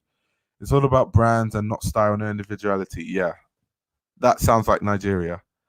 Related note, that unknown vlog video shot in Africa was amazing, very inspiring. Let me not chat too much about. Yo, that documentary was absolutely amazing. I hope he makes more of those. If you guys don't know, unknown vlogs, he made a documentary about the fashion culture in South Africa, and it was so good. It was really good. Anyone have any good intros to fashion design? I know a lot of designers shows etc, but I don't know anything about technical work, and it's overwhelming. So I've interned and I've done a bit of design. There are different aspects to design. There's sewing, there's pattern cutting, there's draping. There's a lot. I'd say learn how to sew is the most basic thing. That's the first thing you want to learn because you can't really do anything really if you can't sew. Then the next stage after learning to sew to a level is patterns. And patterns is probably the hardest thing to learn to me. So yeah, that is what I would say as an introduction. Just learn to sew. You can actually learn to sew from YouTube now these days. Like it doesn't take a lot. Just buy a sewing machine. If you're not rich or you don't have too much money, you might have to save up for it. Buy a sewing machine, then start from there. For a work placement, I heard if you want to pay, you should apply to a big thing like H&M or something. Because if you work for a designer, most likely you won't be paid. Yeah, facts. That's true. All those RAF knits were fire recently. True. Experience is valuable way more than education, in my opinion. If you already have some sort of knowledge in whatever you're doing, then I'd suggest pursuing an internship. This is so true. And when I lectured at London College of Fashion, um, the person who invited me to lecture, Professor Olga, she told me, because I told her like I was applying to CSM and stuff. She was so surprised. She was like, "You're already working in the industry. You're already like doing it. Like if it was my course, I would put you on the master's course. Like I'll just fast track you to the MA." And I couldn't even believe that. So they even the professors like they value experience over like portfolio and stuff like that. Um, Still have education in your rear view, but put all your effort into work. Yeah, I agree. Totally. Totally. Ken knows what he's talking about. Ken is clearly intelligent.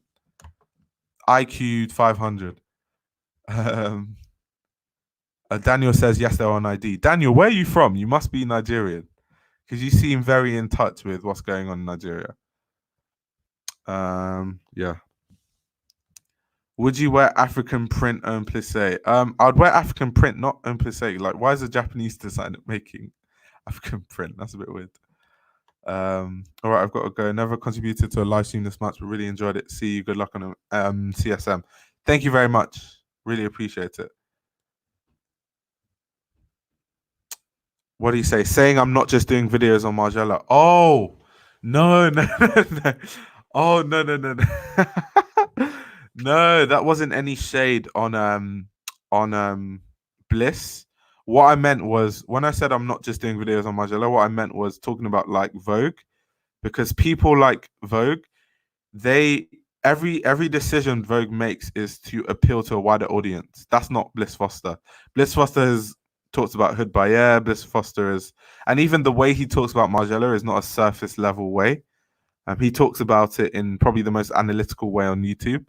Um, so no, I wasn't talking about Bliss when I said I'm not just doing videos on Margiela. I just meant like in general, I'm not making videos just to get views or just to appeal to a wider audience is what I meant. What did Daniel say? I'm Nigerian and I'm a graphic designer also. Yeah, that's dope. Whose wardrobe are you jealous of most on IG or YouTube? Oof, that's a tough question. I'm not too jealous of anyone's wardrobe to be honest, because not I don't think anyone on YouTube ATM has like a really close style to me. But if I was forced in a corner, I would say like Gizmo. His style is like closest to mine. So yeah, Gizmo. Gizmo the goat. Guys, go subscribe to his channel. I'll put it here. Wait, Gizmo the goat. Oh yeah, by the way, you guys, whoever wants to can join the live stream. I'll put the link in the chat.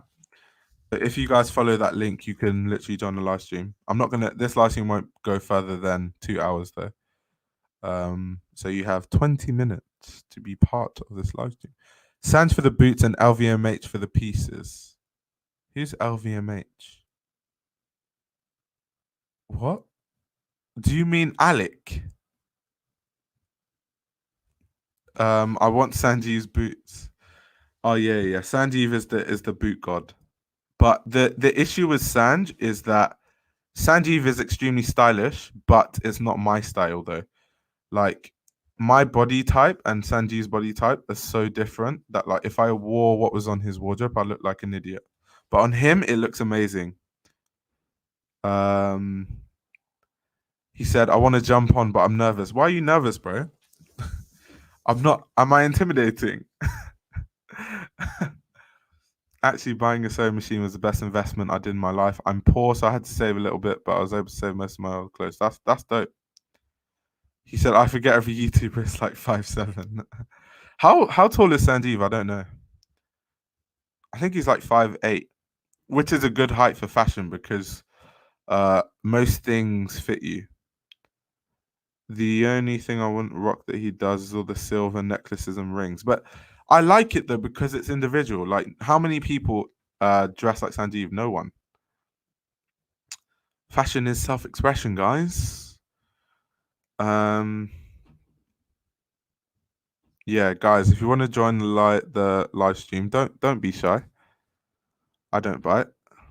I'd want who's this Nigerian guy? This guy needs to hop on. If you have a webcam, Daniel, you need to hop onto this live stream because we need to talk about Nigerian fashion. Yo, Quang, what's up? I miss the old Sanjeev. What was the old Sanjeev like? I feel like he's still cool. He's still dope. He said, I feel like everyone been on the silver ring tip though. The thing is, Sanjeev was one of the first. Not gonna lie. Like he was one of the first to be on that like accessorizing thing. Like went like loads of rings and stuff.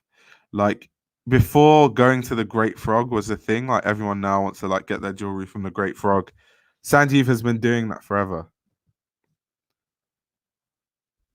Like I feel like I'm just defending Sanjeev like constantly, but nah, he's hard. Sanjeev is hard. Oh damn! Someone joined the live stream. Yo, what's up? Hi, sir. What's good? Just chilling, hanging out, trying to Yo, get where these ideas out. you from? Nigeria, actually. Oh, so you're one of the Nigerians. That's dope. Yeah, yeah. Niger boy. Wait, Um, where are you from? Where you know? Where you know? we live in Canada actually now. Oh, that's We're dope. Where in still Canada? Hamilton, but he Oh, I goes to think I know school in that Toronto. is. I know that is. Yeah. Yeah, when I go to Canada, I've got some friends in Barrie, if you know what that is. Oh, that's like Yeah, so I go to Barrie a lot. that's sick. That's crazy. We're thinking of starting a YouTube actually, but I don't know why we haven't done that yet. You should. What do you want to start your YouTube channel on? Like what topic? Um, on fashion, That would be dope because fashion, do you know what? art. Yeah, I don't think a lot of Canadians, like people in Yeah, Canada, I know. make a lot of like I fashion know. content. But Yeah, it's a lot of sick, like, It's just it's a lot of seeing like sick sick dudes people that over I've here. seen that, like, can actually yeah. dress, but, like, they don't be on Yeah, them. but maybe, maybe we'll see. But yeah, Why it's haven't you? Why like haven't you started it? Like, why not? because of this guy. Like we're meant to like record. We're meant to record because like I can't do it alone. And like we're twins, so like that's like a selling point. So we're like Yeah. we could do it together. And like this guy has like I just don't want to get into it right now, but this guy's slowing me down. No, I But think yeah, yeah. With we'll YouTube, probably there's do always it going to though. be like one person who's more into it. I guess. Yeah, and I guess that's me in this case. But yeah, we would but yeah, because I haven't really like time like after time like I try to find like new people on thing and I watched a video. That's how I found Michael Tandy. I fucking love him. I've Yeah, watched he's dope. every single video. Like it's He's like I dope. feel like it's been like a while since like someone has given me that feeling. Like I remember when I started watching like Magnus Running, Yeah, Avery, and like Michael Tandy is one of the only people recently. Like I just found Gizmo the Goat channel today, and yeah. I've probably watched Gizmo like is really dope as well. yeah, I've probably watched like 5 videos like right now before I came on this Yeah, live stream. So yeah, and then I feel like no one really talks about like design. Like yeah, like I feel like there's the which is why like I enjoy Bliss Foster because like he's different. yeah, I enjoy Michael Tandy because like it's just this kid in the middle of nowhere doing what yeah, he likes, and it's like fuck everyone, I'm gonna do yeah, what I like. So then I feel like there's no one really talking because like recently like I've been getting because like I've been really into math and like I understand yeah, like your situation like going to school for engineering and then yeah, leaving sorry and then finishing and then going for yeah, thing and like I'm into math but like I enjoy like art and like fashion and stuff so he's like more like into the art I like colors yeah. also. and I'm more into like architecture and like design like on That's a that good. thing That's and a like good combination, though. yeah so like no together we work oh it's Yeah, crazy the shit like we've done like it's I don't It's but yeah exciting. it's exciting This summer we did this one like art show, like in Canada here, and oh, it was seriously, that's basically like, crazy. yeah, but it was basically photos of us.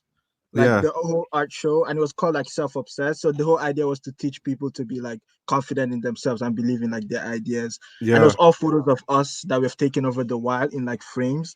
And like people came out and like, because I feel like usually it's the photographer that like does art shows, not like the models in the photos. Yeah. So we tried to like flip that, and then we did, and it was fire. People came out and people That's bought photos hard. of me, which A I kid paid $150 for for a photos photo of me, of which my is like face. don't even Still Wait, makes no what? sense to me.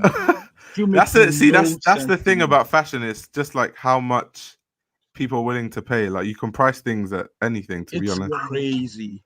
Like we spent like I made back all the money I spent on that show Yeah, we off of did like merch Yeah. of like photos of our face, and people bought it. It I just makes I still it's don't excited. understand. Like it's crazy. fire. Like I'm just like excited and stuff. But yeah, I heard you talking about Moalola. I fucking love I it. Like it's love so Yeah, like for me, Bro, it's she's I feel like hard. like the She's it's cool. so like the Niger. I feel like the it's so Nigerian Nigerian. movie, Like you feel like It the it. is. Nigerian movie, like cultish, like kind of like feel. It's like in the Facts. clothes, and that shit's beautiful. Crazy. That shit's But yeah, fire. back to the YouTube channel stuff. Like I feel like is no one really talking about design. So like recently, like I've been into like furniture and Yeah. like Le Corbusier, Charlotte Perry, and Pierre Generate. Yeah.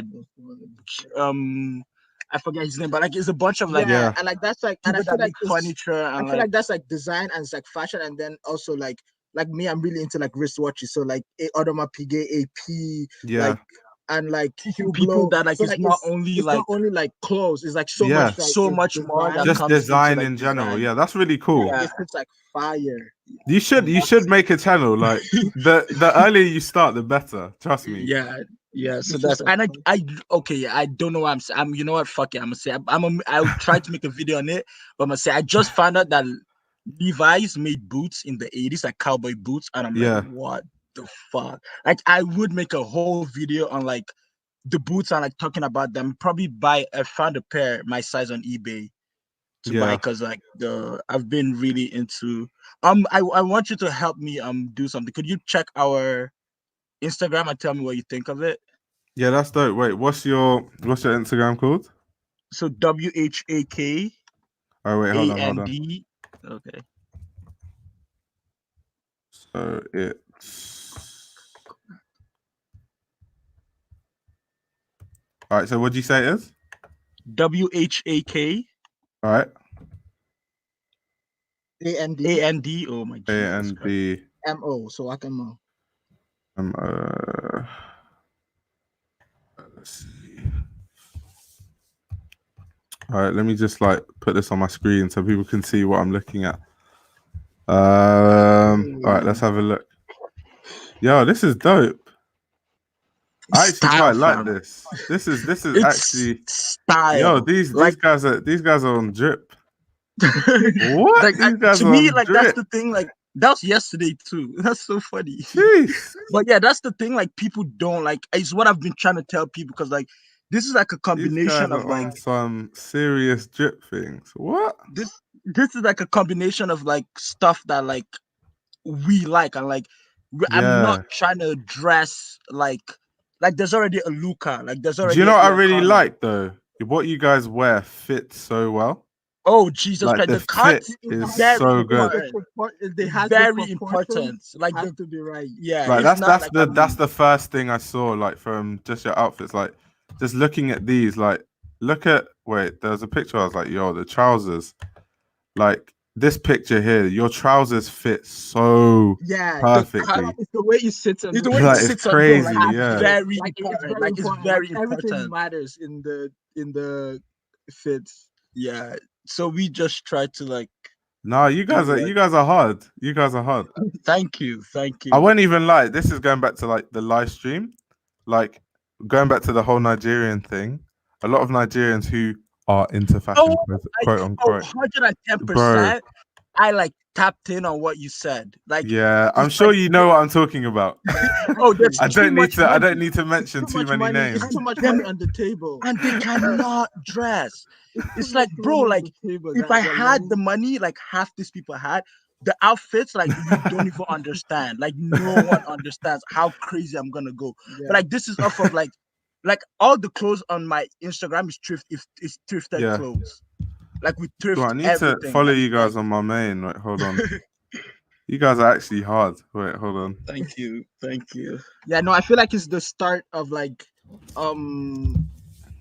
if anything, we're trying to put like Canada like on the fashion like map, because there's so many sick like dudes, so many sick like clothes, and like I feel like that's what it's like for anyone watching this that like is trying Yeah. to find like their personal style. Just go to like the thrift stores and buy clothes. Try stuff you would never try. Because the Yeah, thing is, like, fact. I see like before, like, because I'm trying to like get into, because I've always been into like designer clothes, like Rick Owens, all of them, but like Yeah. I don't have the money. So like when I watch That's the runway thing. shows, Yeah. I see all the shows. So like Yeah, when it's I every watch single runway show, shows and and I every see single like show that happens, like we probably have seen it every single show. So we have the Vogue Runway app, and every single show we go through to like see like what's Yeah. happening and what's like happening in fashion, and then we go to the thrift stores and try to find like similar looks, yeah pieces. see like pieces we wouldn't try. Oh wait, I just noticed someone else is here. Wait, hold on, let me add him. Yo, what's up? Yeah, I'm good. Yo, you're the Nice, guy who bro. I said to join, right? Because you're the Yeah, you Nigerian did. guy. He knows about all the brands. It was good. He's our Niger correspondent. Yeah, Yo, where are you now? Where are you now? I'm in Lagos. That's the motherland. Wait, where are you in Lagos? Because I Oh, know you that's in my Lagos, city. so that's how you- Lekki on the island. What? Oh, that's Oh, the that's Lekki. sick. where when I go to Lagos, where I actually live is like close to Lekki. It's like do you know Navarre, the mall, the new one? No, I haven't seen it yet. Yeah, it's new. They built it like last year, but I live around the corner from there. It's like close to Circle Mall, if you know where Circle Mall is. Oh yeah, I know Circle Yeah, Mall. yeah. That's But cool. yeah, where are you guys from? Because I know you're from Canada, but I'm sure you've lived in Nigeria at some Oh, point. Oh yeah, right? we went to school in Yeah. Abuja for a bit, like Did high you? school. You know what? Yeah, I actually went to school in Abuja as well for 1 year. What school did you go to? LBIS. Oh, Crazy. You went to Yeah. Premier Went to Premier Academy. Academy in Nigeria. Did you actually? Oh, I know where that is. Yeah. That's dope. That's Yeah, because hard. they're in Abuja. There aren't many like schools like that. It's like LBIS, Regents, Premier. Yeah. There's Capital Yeah. Science. and Capital like, Science. Yeah, I know like a few of them. Yeah. Yeah. That's crazy. Yeah, That's I'm crazy. trust me, I know Nigeria, trust me. That's crazy. That's cool. That's sick. But like I'm happy though. Like I'm happy that like bro, like I'm telling people like what is like coming out of Nigeria like in this time Yeah. and age is it's the not most beautiful- normal. It's Like so beautiful. it's not like it's Burna like- Boy almost won Yeah. a Grammy. I was in the car with my friends the other day, like playing Rema, and this white girl was singing. Do you know what's along. crazy? You I'm know, like, bro, like I went to the same school as Burna Boy. So that's when I was in crazy. school, he used to like perform, and it's crazy that where he is now, it doesn't even make sense. That's Wow. I know it's it's crazy. like progress. yeah. And like to me, like I find it so like to me so interesting now, especially for kids in Nigeria, because I would say before like Wizkid and Burna Boy and like Moalola and everyone that's doing all this stuff on like a big level, like it was Yeah. no one to look up to, like. But now, like kids could be because like Burna Boy, Wizkid, I'm sure they still live in Nigeria, but like they have this opportunity to look and be like, oh, these people live down here. So if they're doing all this, like, why the fuck can't I? Which is why, like, I say, like, I feel in my soul, I am gonna be Kanye West level, Virgil Abloh level of. But you influence will one if day. you work hard and put in the you work, believe it. I would definitely. I But don't the have a doubt work in my is mind. the work So, is the like, most the work important is- thing, though. Yeah. Like, put in the work, bro, every day, every day. like Every it sounds day, but yeah, I'm- easy, but the work it takes is crazy. Oh no! I understand 110%. Like I understand. Like I'm not even. I don't like. I'm not want to like lie to myself that no. I feel like it's self-awareness too. Yeah, it's Yeah, self-awareness, which is one thing that people need to have. Like which is one thing like I always say, like not everyone has to start a brand. Like Yeah, there's so much fashion more that that brings you you into could do. fashion that doesn't even touch like having a brand. Like, and it's all important. Like all these roles like play all these parts like play like a little roles to make this big beautiful thing we all Yeah. love, which is fashion. So it's just like you don't have to start a brand. Like go do something else that you're probably better at than starting a brand and wasting. Yeah, fact, resources and which stuff. is what I'm doing, because like there are people who can actually design like Yeah, Marlola, so there's no That's point why, like, forcing it. I just respect like people that do other like it's to me. I just have a higher like because there are designers that would be amazing designers, and I feel like also like it's okay to have like.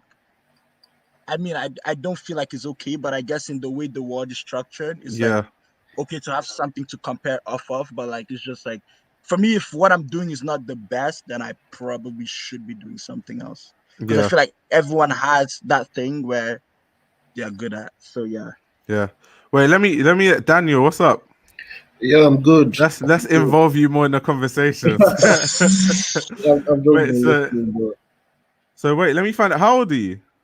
I'm 22. Wait, so did you go to secondary school in Lagos? No, I didn't. Oh, because I was about to say like I moved to Lagos after I started uni. Oh, that's cool. Wait, so you go to uni in Lagos?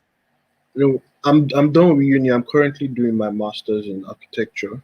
Oh, that's dope. Oh, that's sick. That's dope. I wouldn't expect a Niger boy in architecture to be interested in fashion. Well, That's rare. yeah. Do you mind if I ask what do your parents think about your like venture? What, me or him? I mean Daniel. Really Oh, know. Daniel. No, Daniel. They don't know. They aren't really. I feel that. I feel that.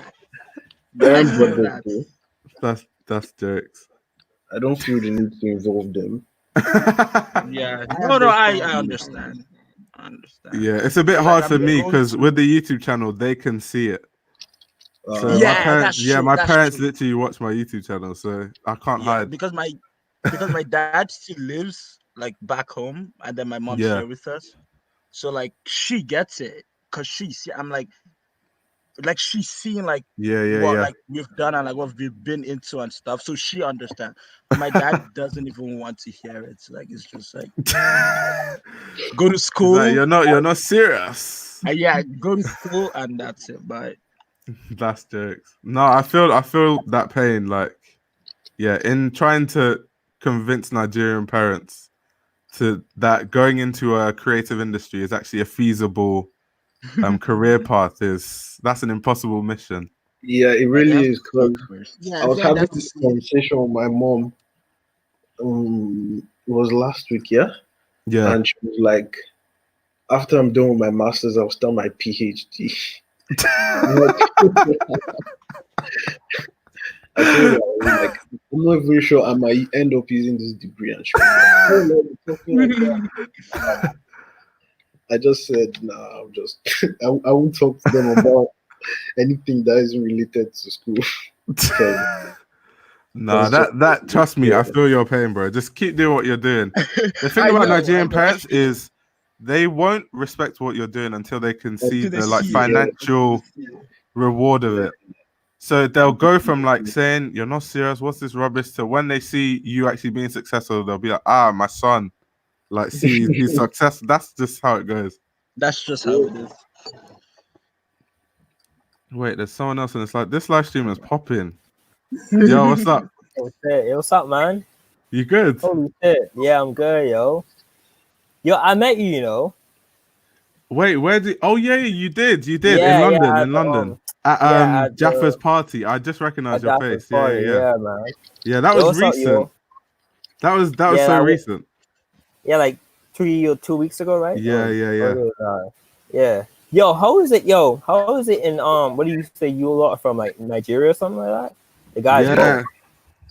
I'll let you guys talk, and then I'll say how my experience was in Nigeria. What did he say? What was the question? Like, how was living in Nigeria? Yeah, how was it there, yo? Because it seems cool and like, but the thing is, like, on the outside, it seems like not much much coverage is being shown in there, like on the fashion side and shit like that. I'll let Daniel go first because he's living there, so he would. More. You're talking like based on fashion or like life in general? Nah, just like the whole like thing, like fashion, music. Like obviously we know how it is here in London. We know how it is in London, like with events and stuff. But, like basically, there's like, how do I put it? Like the motherland guys have like this show they do like during Easter, April.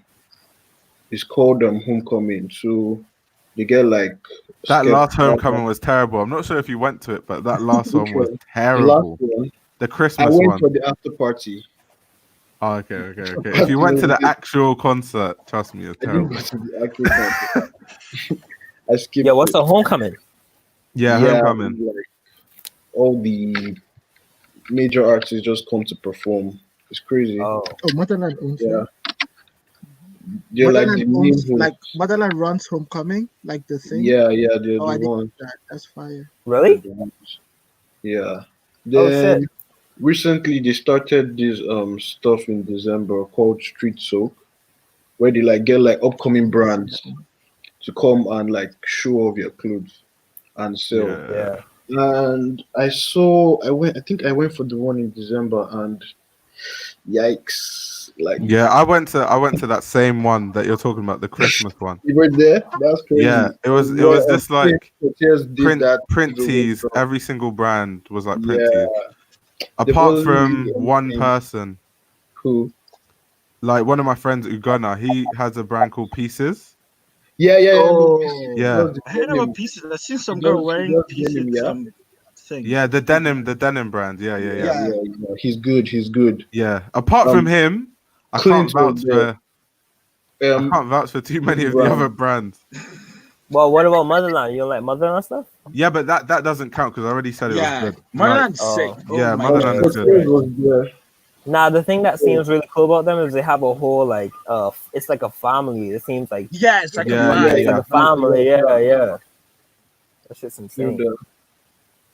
But yeah, I'm going like for like my experience in Nigeria. It was Yeah. sick. Like I remember going because we did just 1, just 2, just 3 before we left. Yeah. And like I would not give up that time of my life for anything. It was just such a like sick experience. I feel like it's like because it's basically like boarding school. So you're growing up with your friends, right? Yeah. So from that experience, like I feel like it's nothing you don't see. Like the outside world is nothing to you. Like if you have that experience, like going to the real world, it's basically like living in the real world. Because I feel like most people like out here, they experience living in the real world when they go to university. Yeah. Oh. Or like you get that from young, and like you just see how people are, how people fighting, all that like life shit. You just like get it out of your system, and like when you're 11, 12, 13. So when you're older, it's like those things don't even bother you anymore because you know how to deal with it. You have like lived with it from when you were like mad young. So it's fire. Apart from like the bullying and all the stuff, bro, it was fun. Like it was the bullying. fun. Like Did your seniors punish you? Wait, you all get wait. I have been through it all. You all get beat? Huh? Of course you get You all beat would by get beat? seniors. Bro, Definitely. nah, man. Definitely. It's like it's some shit, bro. It's like there's this one punishment that they used to give us, where it's like they draw like a clock on the wall. Oh yeah, and they tell you to do when the clock moves. Yeah. The clock is at like they draw the clock at like 3, and then they tell you to move the time to like 5, and then you could leave, and that's not possible. So you just keep standing there like for hours, and then you get beat. So it's just like let me go. Like instead of like wasting my time. Wait. So like, yo, you did all you like get beat like from your parents? Because I know I did. So if you think about it, you get beat at school, then you go home and you might get beat again. No, but the thing is, like when your parents beat you, it's for a genuine reason. But in school, when seniors beat you, it's just wickedness. They're just crazy. So the cycle is so vicious because it doesn't stop. Because it's like they did this to me, so I'm gonna do this to them, like youths that are like coming up. So it's like it doesn't stop. It just like goes over and over and over. Because they're like they did this to me when I was in just 1. So now I'm in just 2. I have people under me. So the cycle just continues. And then they get it, and then it keeps going, and it's like, it's a vicious cycle. But it was mad fun. Holy shit, it was mad. Like now when I look back at it, it's like, oh, like that was cool, like whatever. That's the thing. When you're there, you don't think it's that fun. But when you look back, and the worst thing you can do is like be labeled like a snitch. The worst thing you can do is like pass or like go like report like. Because all the seniors will hate you, and when they hate you, your life is just not worth living. Like you feel it. It's like you feel the hate. Bro, that's insane. Wait, the seniors are the teachers, right? No. Older students. Oh, so people in older years, older than you. You feel it though. You feel the hate. But it's fire though. I wouldn't trade that time for anything. It was like, Bro, but this is the thing about Nigeria. No matter what school you went to, you had the same experience. The same experience. That's how we work. That's how we work. But no, I'd say my experience, it was a bit different because obviously I was coming from London, and it was just at first it was tough because some seniors would beat me just from the fact that I was from London. Yeah. They'll just call me. They'll call me. They'll be like, wait, Ayo, you think you're a bad guy because you're from London, and they'll start beating me. I'm like, wait, what? I'm sorry to cut you off. I'm telling this one story.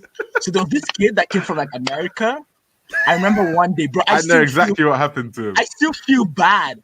So like he was like mad, like he was always on his own because like he was like mad different. So like no one like really fucked him like that. So this one day we're like so there'll be like 10 bunk beds in the room. So that's like 20 people, like a big room. And then we came back from prep where you go read. Go study. And then everyone's like he goes to bed. Immediately we come back, but then we have like 2 hours to like get ready for bed, get your stuff ready for school tomorrow and stuff. So then he goes to bed, and then before we go to bed, some kid comes up with the idea that we should act like we just woke up in the morning and overslept. So then you see everyone like go try to get their clothes. People committed. Like people went into like the washroom to like act like they're taking a shower. I mean, they filled the stall, so then he couldn't go in to take a shower. People were brushing their teeth. People were getting ready and stuff. And then we wake him up and we're like, yo, you're late for school.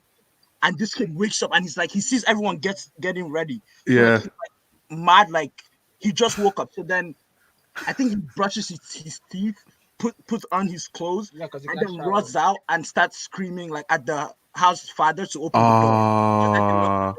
door. The house father. The house father came down, and he's like, "What? The time's 11. Like, what are you saying?" And then came back to the room, and everyone was asleep. The light was off. Everyone was asleep. Oh, bro, I still feel like a dick, but that shit was mad funny. I mean, we all got punished. I was like, fuck it. But that shit was funny as fuck. When he came back, everyone was like it was like no one was up like before. Like it was like no one was up like 5 minutes before because everyone was in bed. The lights were off. Everyone was like under their bed. It was fire though. Wait, so what made him think? Wait, hold on, I'm confused. Why did he wake up so early then? No. So the time is 10, right? Yeah. So he comes back from school and he's asleep, and the time is 10.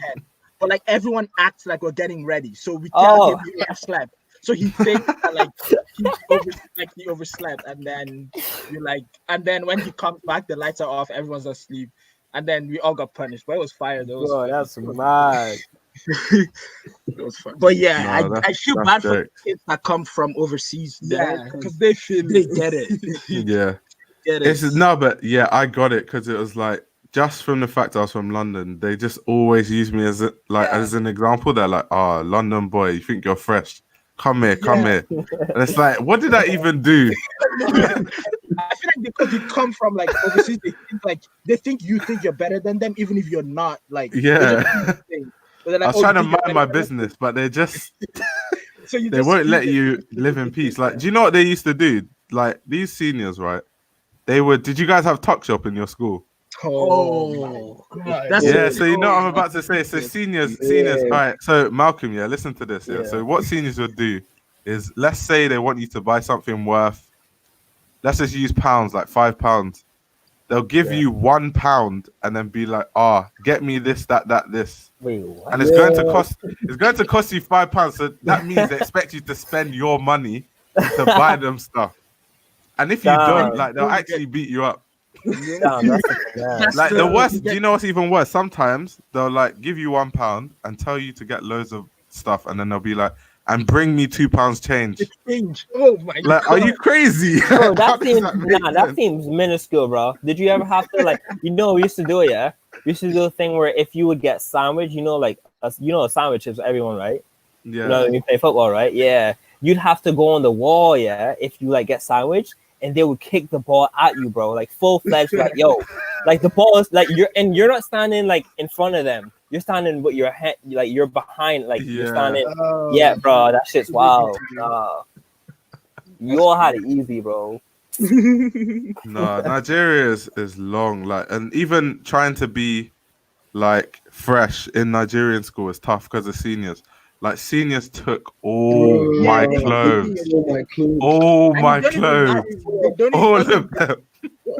it's like a jungle, like they're just living free, and no one is like holding like says anything about this stuff. It's like normal, so like we just live like that. It's crazy. Damn, bro. It's a wild experience, but like I feel like that was like the best. Like I don't know, like I don't think anything in my life has just beat that time yet. I'm just waiting for something to like top that, because like that was pure. It was fun. It was fun. It was No, so it was actually hard fun. to Like watch. outside the punishments and stuff. Like obviously you're Yeah. with people your age. It's fun, and like people. I feel like Nigerians. Like this was my perspective coming from London. Are funny as hell. Oh, Like my Nigerians are God. too funny. They make me laugh all the time. Oh my Like there's God. people that like Nigerians just have jokes.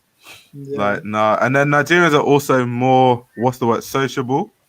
Yeah. Like a lot of people like in London are a bit closed to themselves, but in Nigeria, like everyone's just really sociable. Yeah, everyone's Everyone just gets like along. with Yeah. everyone. We just vibe. Bro, But all I know nah, is school was fun. I'm trying to try jollof rice, bro. I heard it tastes good. Nigeria's Nice, it's better nice. than Ghana. I don't want to Nigerian hear it. jollof. Nigeria's better than Ghana. I don't want to hear it. That's just what it is. I don't want to hear it. If there are any Ghanaians in this chat, they're going to disagree. I don't want to hear it. Nigerian jollof is just better. It's just better. Like it's just better. Like I don't even. There's no like. It's just better. I don't know. But yeah, I've heard it though. A lot of people are like, "Oh no, but have you ever tried Ghana?" Like I don't need to try Ghana jollof. The Nigerian jollof is better. It's just what it is. It's crazy. Wait, someone's talking about UFC in the chat. Yeah, we've got some Nigerians like Israel and what's this guy's name? Kamaru Usman. Yeah. He's a I think he's the middleweight champion. I can't remember. Wait, Yeah. what did he say? If you go to Nigeria, you have to be the guy or one of the guys. Yeah, it depends. Do you know what was funny about when I went to Nigeria? Right. So I'm from London, but the thing is, I'm not from a rich family. But the guys who like the school I went to, they're from rich families. So I was able, for some reason, they saw me as like they're equal just because I was from London. But Bro, they're like it's rich. crazy. I'm like I a know. poor guy, you know? It's crazy. And Like they're the rich place, kids, but they just feel like, yeah, he's like he can roll with us, which was crazy. Yeah. It's crazy. found the that places you quite can weird. Get into. No, it's crazy the places you can get into off of just because you have an an accent. Yeah. Or like you like they just put you on a bro. higher pedestal.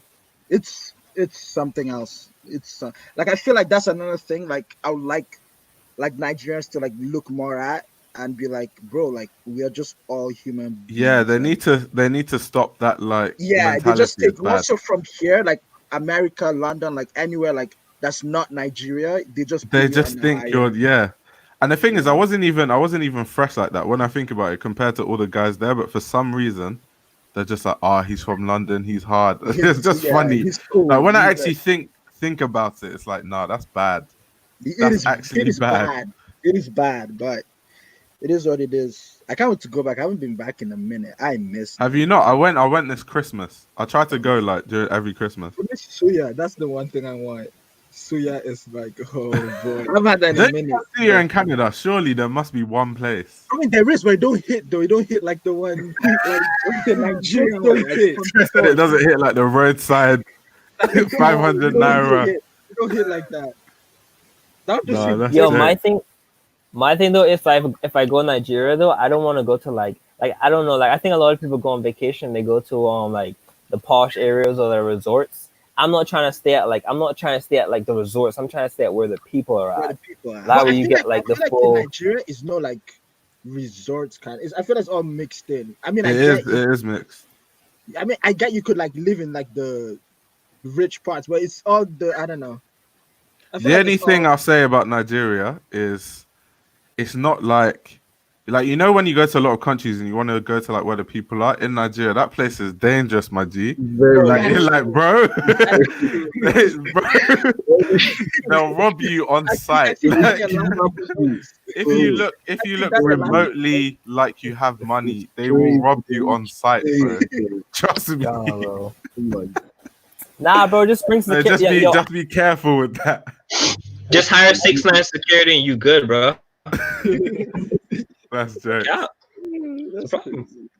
This guy in the comments, he said, "Tell Malcolm to stay in the resort."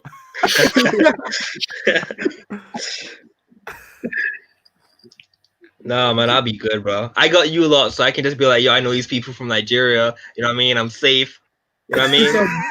100 and something million people. Yo, bro, Mo, you gonna protect me, right? If I pull up, you gonna protect me, right? Bro, I'm not too sure about that.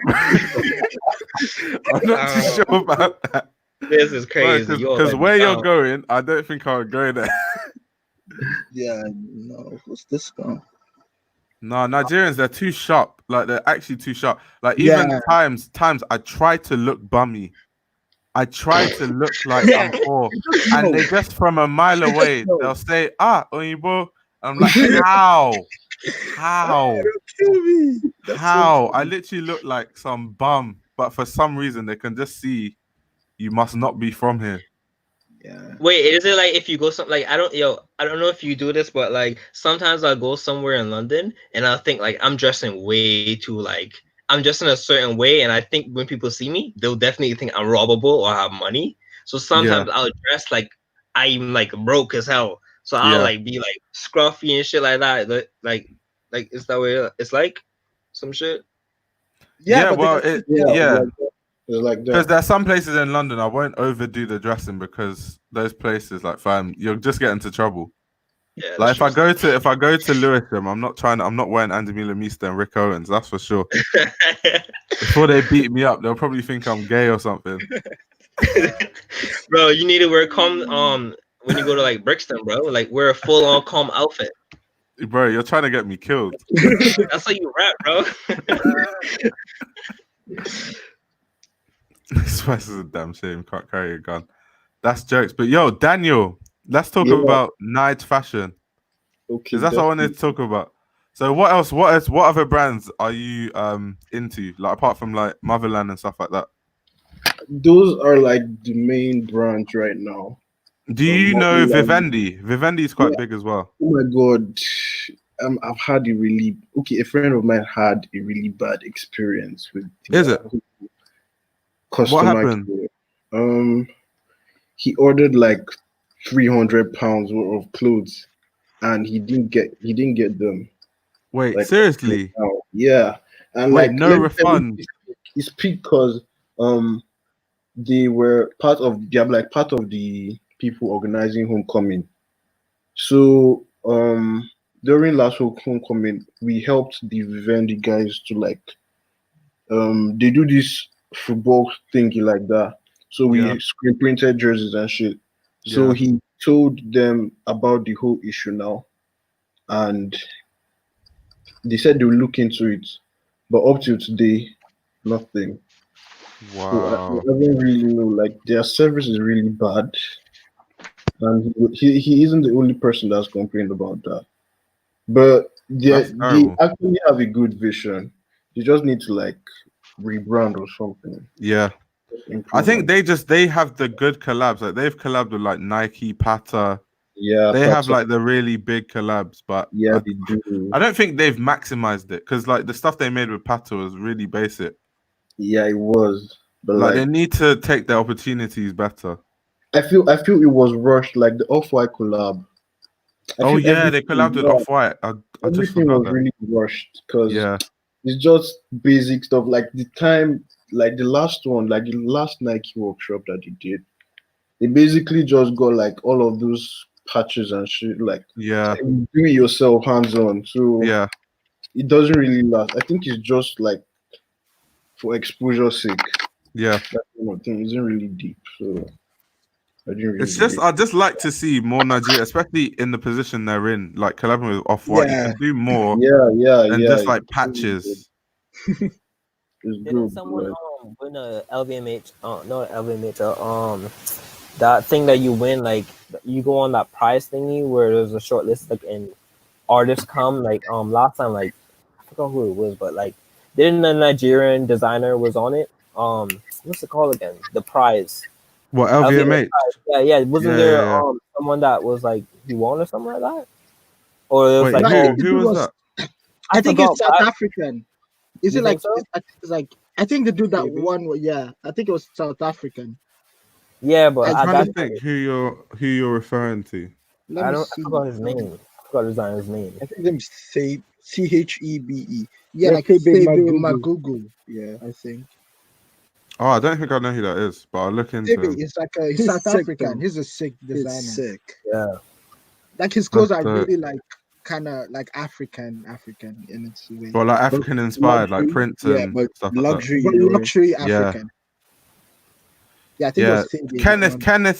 Kenneth is big though. Kenneth is like a big boy. Was in he the one fashion. that? Is he the dude that Burna Boy wore his thing at Coachella?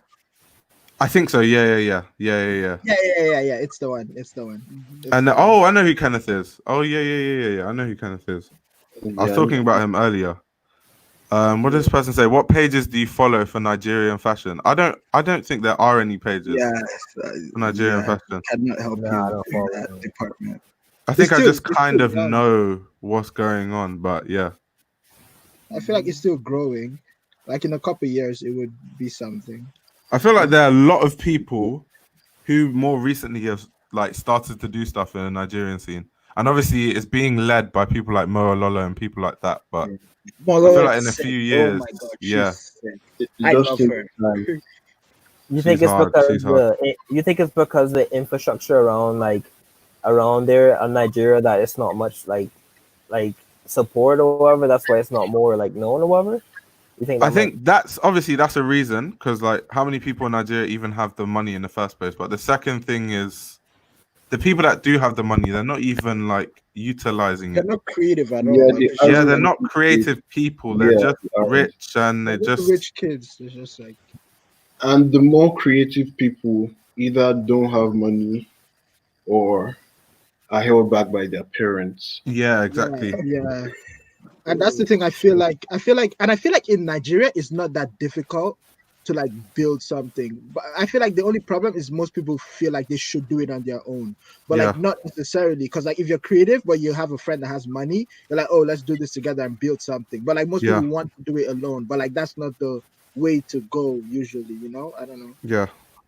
and I it feel still like there's has a like lot of sick people. Bro. it still has like Yeah. traditional values, right? Like Nigeria, you think? What do you mean? Like the parents, like a lot of parents would be like, oh, they want you to do this, and it's like not strict, but like more like Yeah. it's better. Yeah, it's still like that. Yeah. In Nigeria, if you don't study engineering, law, medicine, what else? What help me out.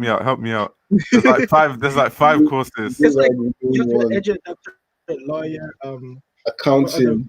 Accountant, yeah, accounting is one of those. Yeah, accounting. There's one more still. There's one I'm forgetting.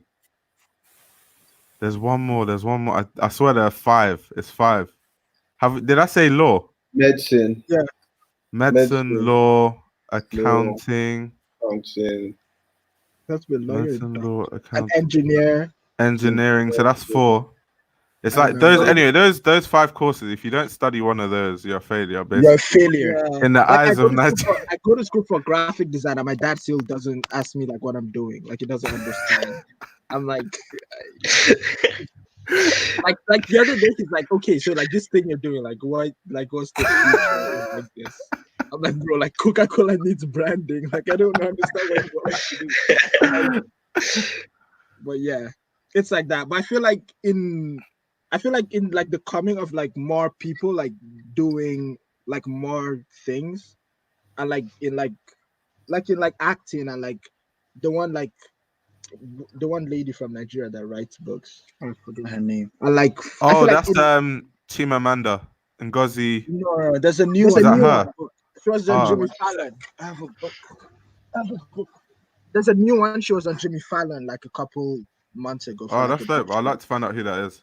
Yeah, and like so off of more people doing stuff like that and like fighting against their parents, because for me it was a war. Like you Yeah. had to fight for like They're like, Tommy Adeyemi. Tommy. Oh, I've never heard of her. I actually try and read her I books. think so. Like Disney is using her book. Star Wars and like they're using her book. They're making like a movie out of this. That's dope.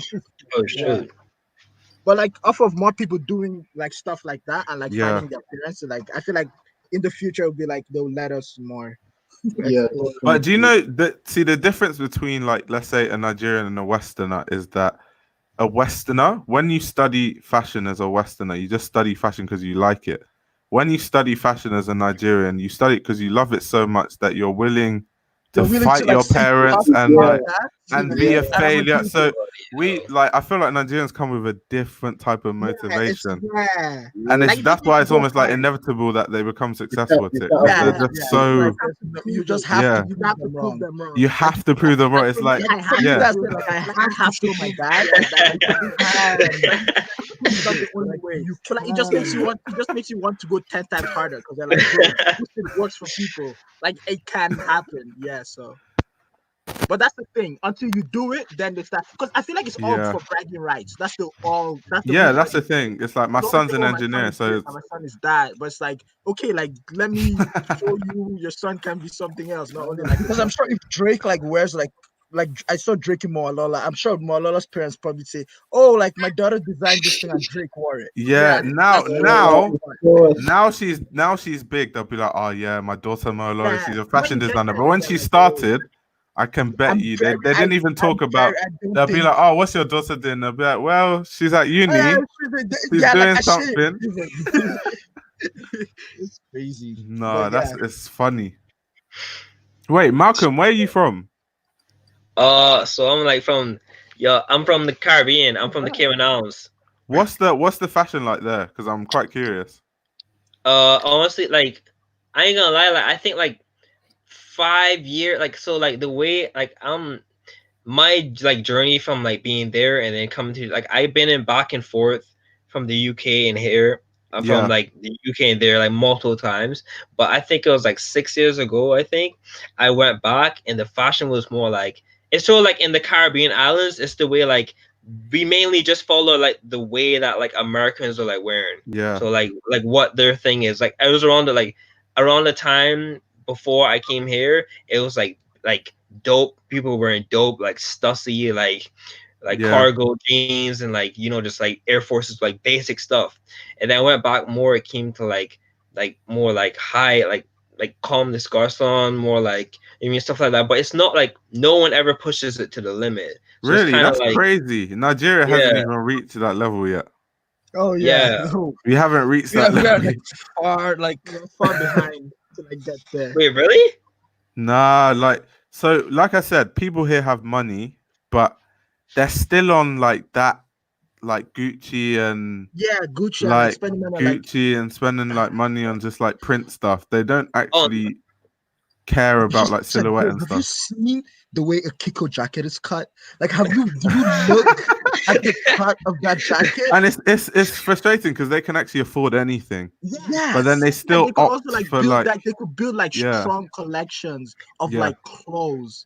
Well, the Nigerian the Nigerian kids, because they have money. Like when I tell you they have money, this is the thing though. These kids are rich. Like what I've never like. Yeah, I need to see that though, because I've never seen that. Because the truth is, most of the Nigerian kids that like in like outside of Nigeria for school, like 9 times out of 10, their parents have money. If not, like let's say except their parents are there with them. Because I mean, like my mom's there with me, and like we are okay, but like I know people that like have. Yeah, I have met some people that have. So most of the people outside here from Nigeria are like well off. So like they I don't know. It's just no, our fashion just needs to it's still on hype. Like I even remember secondary school, like fashion was in trends and everyone used to follow a trend. So there's a time when it was high tops and skinny jeans, and then everyone was wearing like Supras, Supras, Nike Dunks, truck fit, and the Obey hats, and they be going out Obey, and then Tisa. Do you remember Tisa? Tisa one, yeah. And they be going to London for like holiday and shit. So when they go for like vacation, they be getting all the Yeah, hype, and then they come all the back and skinny jeans and the flexing, Supras, like and they then they flexing come like back the socialites and flexing. shit. So it still is hype. Yo, that's crazy you talk about that, because that's the way it works for like back home. Like, but we would go to like Miami, Miami, which is nearest to us, which is the States, and we'd get the stuff there and come back and flex with it. Like, yo, we got the new Supras. Like, yo, we boss. You know what I mean? It's where that's where that works. I feel like that was like my first like introduction to like fashion. Yeah, I It's, feel like before, because the trends, they push that thing hard in Nigeria, man. Like if That you was, don't my follow first the trends, introduction you're to like fashion. they just treat you like you're just some side guy. Yeah, Like, if you can't, follow the if you can't. yeah, Because for me, like I feel like that's how. Yeah, it makes sense to me now because like it's off of like seeing all these people wear all this stuff, and yeah, I want to be cool, but like I can't buy this stuff, so I'll yeah, go find something that looks like yeah, what they're wearing, and then like make something out of it. yeah. But then I'm happy I am where I am right now because then my style No, compared you to guys, half your of style them is sick, and the fit is the the fit is cuts. sick. The cuts. That's all I care Yeah, about. yeah. Like it has to fit you like a certain way. Like I Yeah, feel like that's why I facts. love like Margilla and like Craig Green is fucking like it's like Yeah. how do you see clothes more than just like this is something you put on your body. Like it's Yeah. like it just gets He's me excited. geeking. Like, He's when I get geeking out right now. It's so many like I should make a YouTube. I should probably start that YouTube. Bro, you should do it. That's yo. what I'm saying. You should. That's why I love Demna. I feel like Balenciaga is probably one of my favorite brands right now because like Demna like he structures like he doesn't just like make he doesn't like just it's like Wait, just wait, like wait. oh Wait, you like Jesus you Christ, like bro, you like the recent Balenciaga, bro? That wasn't that good. Yo, 5 minutes into it, I was bored. Nah, bro, I was bored. Bro. You gotta wait. You guys trying to start a war. Let me speak my piece. Wait. Let me speak my piece first. Let me speak my piece first. itself, the show itself was an experience. So like with the water with the models like walking on the. It's not the set. It's just like the clothes. Like first of all, I like the fact that if he put a lot into like the whole construct of the clothes and the pattern, the way that it was made, and then like and then if it's all black, which it was, it'll be cool. But a lot of the constructs of like the pattern and the construct of the garment, it wasn't that like unique. And then a lot of it was like basic stuff, but they'll just put like minuscule like effects on it, like such as the shoulders, the way the lapel was placed, but it wasn't. But like, I feel like that's where Demna shines though, in taking regular stuff and just pushing it just a step further. Like I feel like that's what he like. That's where he excels in like just taking everyday things and just doing something different to it. No, I agree. I think Demna, where Demna shines is actually tailoring and fit. So it's like so Demna can make, let's say I can make a jacket and Demna can make a jacket and Demna's will fit 1 billion times better than what I'll make. So that's where the luxury comes into it. It's his ability to be able to design something that fits so well. That's which is why I feel like I'm more like onto Demna because I love fits. So like even like a jacket and like 2 jackets just aren't made the same. It really does depend on who makes it.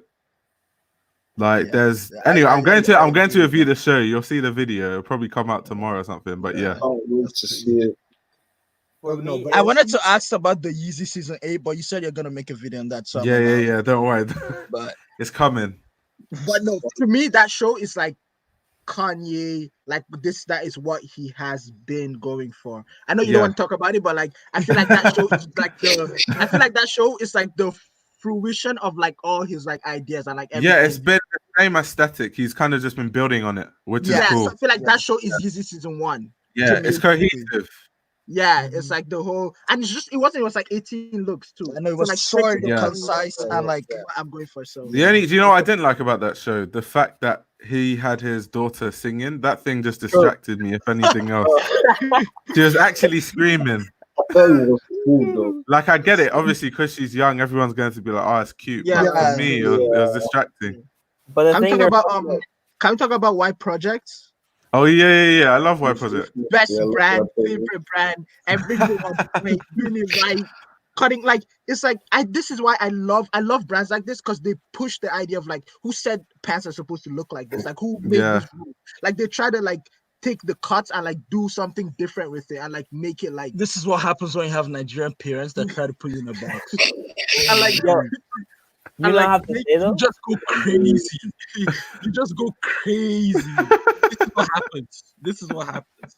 You know So you what's have to crazy let your about it? kids do what they want. You gotta Oh like go to like you gotta you know what's crazy? Like the amazing part about it is like seeing the clothes. Like when you watch the show, it's like so sick. Like why project?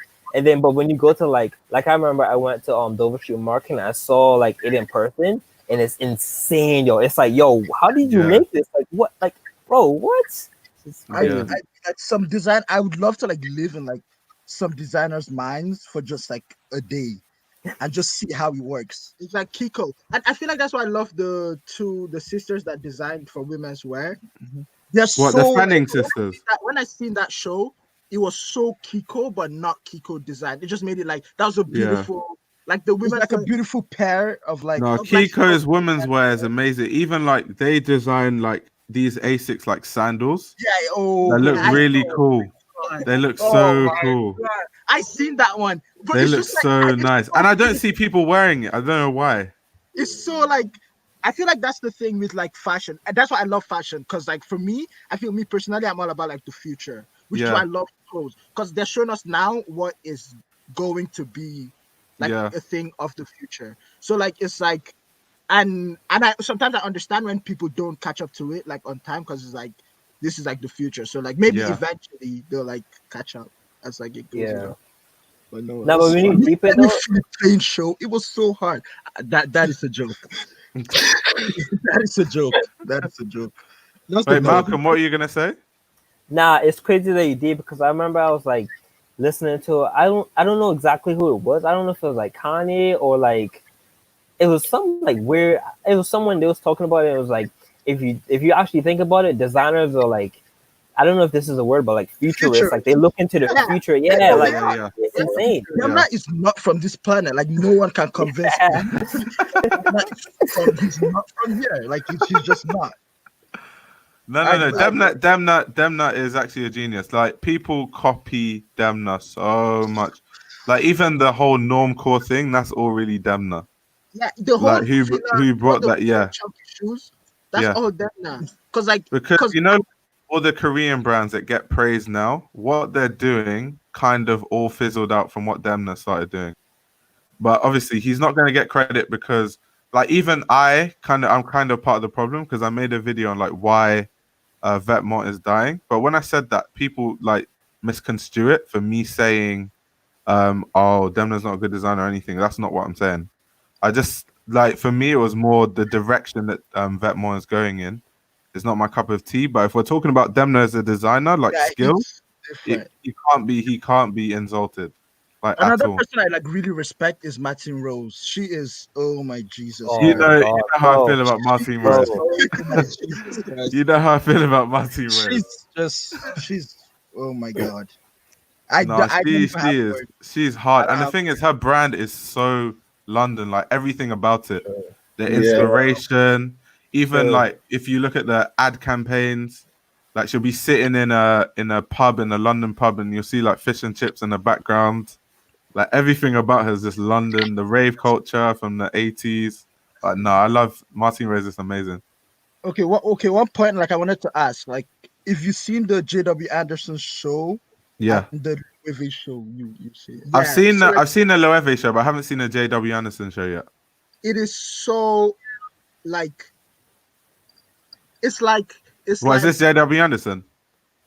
Yes, I mean the design for both the shows. Oh, okay. I feel like it's so like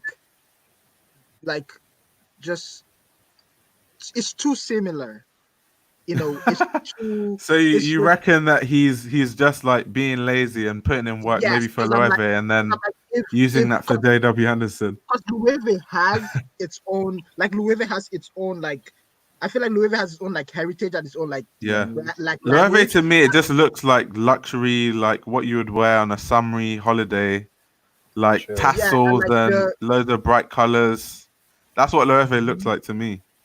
I'm sure why is it that we never speak about the fact that like when like even with like Ralph going to like Calvin Klein or like them not going from vet mods to like working them on the same time, like it must be really hard. Like even like a few, like I think a few ideas might splurge into the other brand. Don't you think? Yes, so? but like when it Definitely. looks, I mean, I agree because it's like, but first of all, like you know what you're signing up for, like you know it's work. Like look at this. This is a look from the. This is a look. I don't know if you have to turn down your brightness. I think this is a look from the Louis V show. So this is a look from. Oh, I can see it. That's dope. Yeah. So this is a look from the Louis V show, and Yeah. then this is a look from the JW Anderson show. Yeah, you it's a see bit what I mean? similar. Yeah. The lapel on the Loewe one is obviously bigger, but apart from that, yeah, it's quite similar. Yeah, and I'm gonna show you more. So now look at the shoulders on the. Look at this. Look at the. This is the JW Anderson show, Yeah. and then and then this is the Louis V show. Okay, yeah. I see what you mean. So it's like Yeah, it's like I would just change the color and then change the thing, but like it's gonna be the same. I'm just like throwing it in the wrong. It's like, bro, you know the work like you signed up for. But the good thing With is that if being you said, like the I feel design in like- general, you get more of it from both brands. So that's Yeah. a plus if that's what you I like. do like I love JW Anderson. Just like the last show was just not it. Yeah. Like it was just nuts. So I what do you haven't think? seen it. I've seen the Loewe show though, but I did like the Loewe show. But I I'm need so to see excited the that JW what's her Anderson one. name? What's her name? Sakai. Oh, Chitose Abe. She's doing I'm so excited that she's going to Couture. oh my- Yeah, Jean Paul I Gaultier. can't wait. July 2020. I cannot wait. I cannot wait, bro. This woman is. She's good. Like Oh, there are I wanted to work on a video, but obviously it's just gonna take time, maybe months. Talking about all the people that Rei Kawakubo has mentored. So people like Junya Watanabe to Tao Kurihara to Chitose Abe, like all of them. Because I don't think, especially because of this like whole Nike collab with Sakai, like Sakai has been reduced to like people just thinking she's she just had this collab with Nike. Yeah. I don't think people understand this woman's like mind. Like bro, She's no, like like bro, serious. no like- one designs clothes like that. And it's like I think she started 1999 because she worked for Comme des Garçons for a while, and then she worked for Junior after that. Yeah. And then before starting Sakai in like 1999, I think, or 1991. I'm not sure. But like it's just like she Yo, has Michael learned. Candy's in the Michael chat. Candy, I Yo, fucking love you. Michael these Candy, guys I love you. Like when fucking you love watch the chat back, you'll hear like they I'm love a your fan. type of work. Michael Candy, I'm a fan. I fucking love you, bro. Like, oh my Jesus Christ, bro. You Wait, don't tell him, understand the just feeling. say what you said like when you first came on the live stream. You don't understand the feeling you give me when I watch your videos. Like the feeling Magnus running, Avery Ginsberg, Jakov, all these people gave me when I first watched them. You fucking bring that feeling back for me, and I fucking love you. I love you. Yeah, I just had to get out of the way because I'm a fan. Nobody understand, bro. Ask this guy, like I'd be lying here by like 1 a.m. Like when I first found him, he found all his videos in like that night before I went to bed by like 8. I swear it's like every live stream we dedicate it to Michael, because in the last live stream, I can't remember who I was talking to. Yeah, I was talking to Jason, and we were basically talking about how the feel of Michael's videos are so sick. I don't know what it is about. I like, know. It's just the music, and then he's from Kentucky, and then the whole vibe of it, and then the way he dresses is crazy. It's crazy. He's just like, I don't know. My god, I don't. If the people I want to be big YouTubers soon is like Bliss, Michael, and Alec.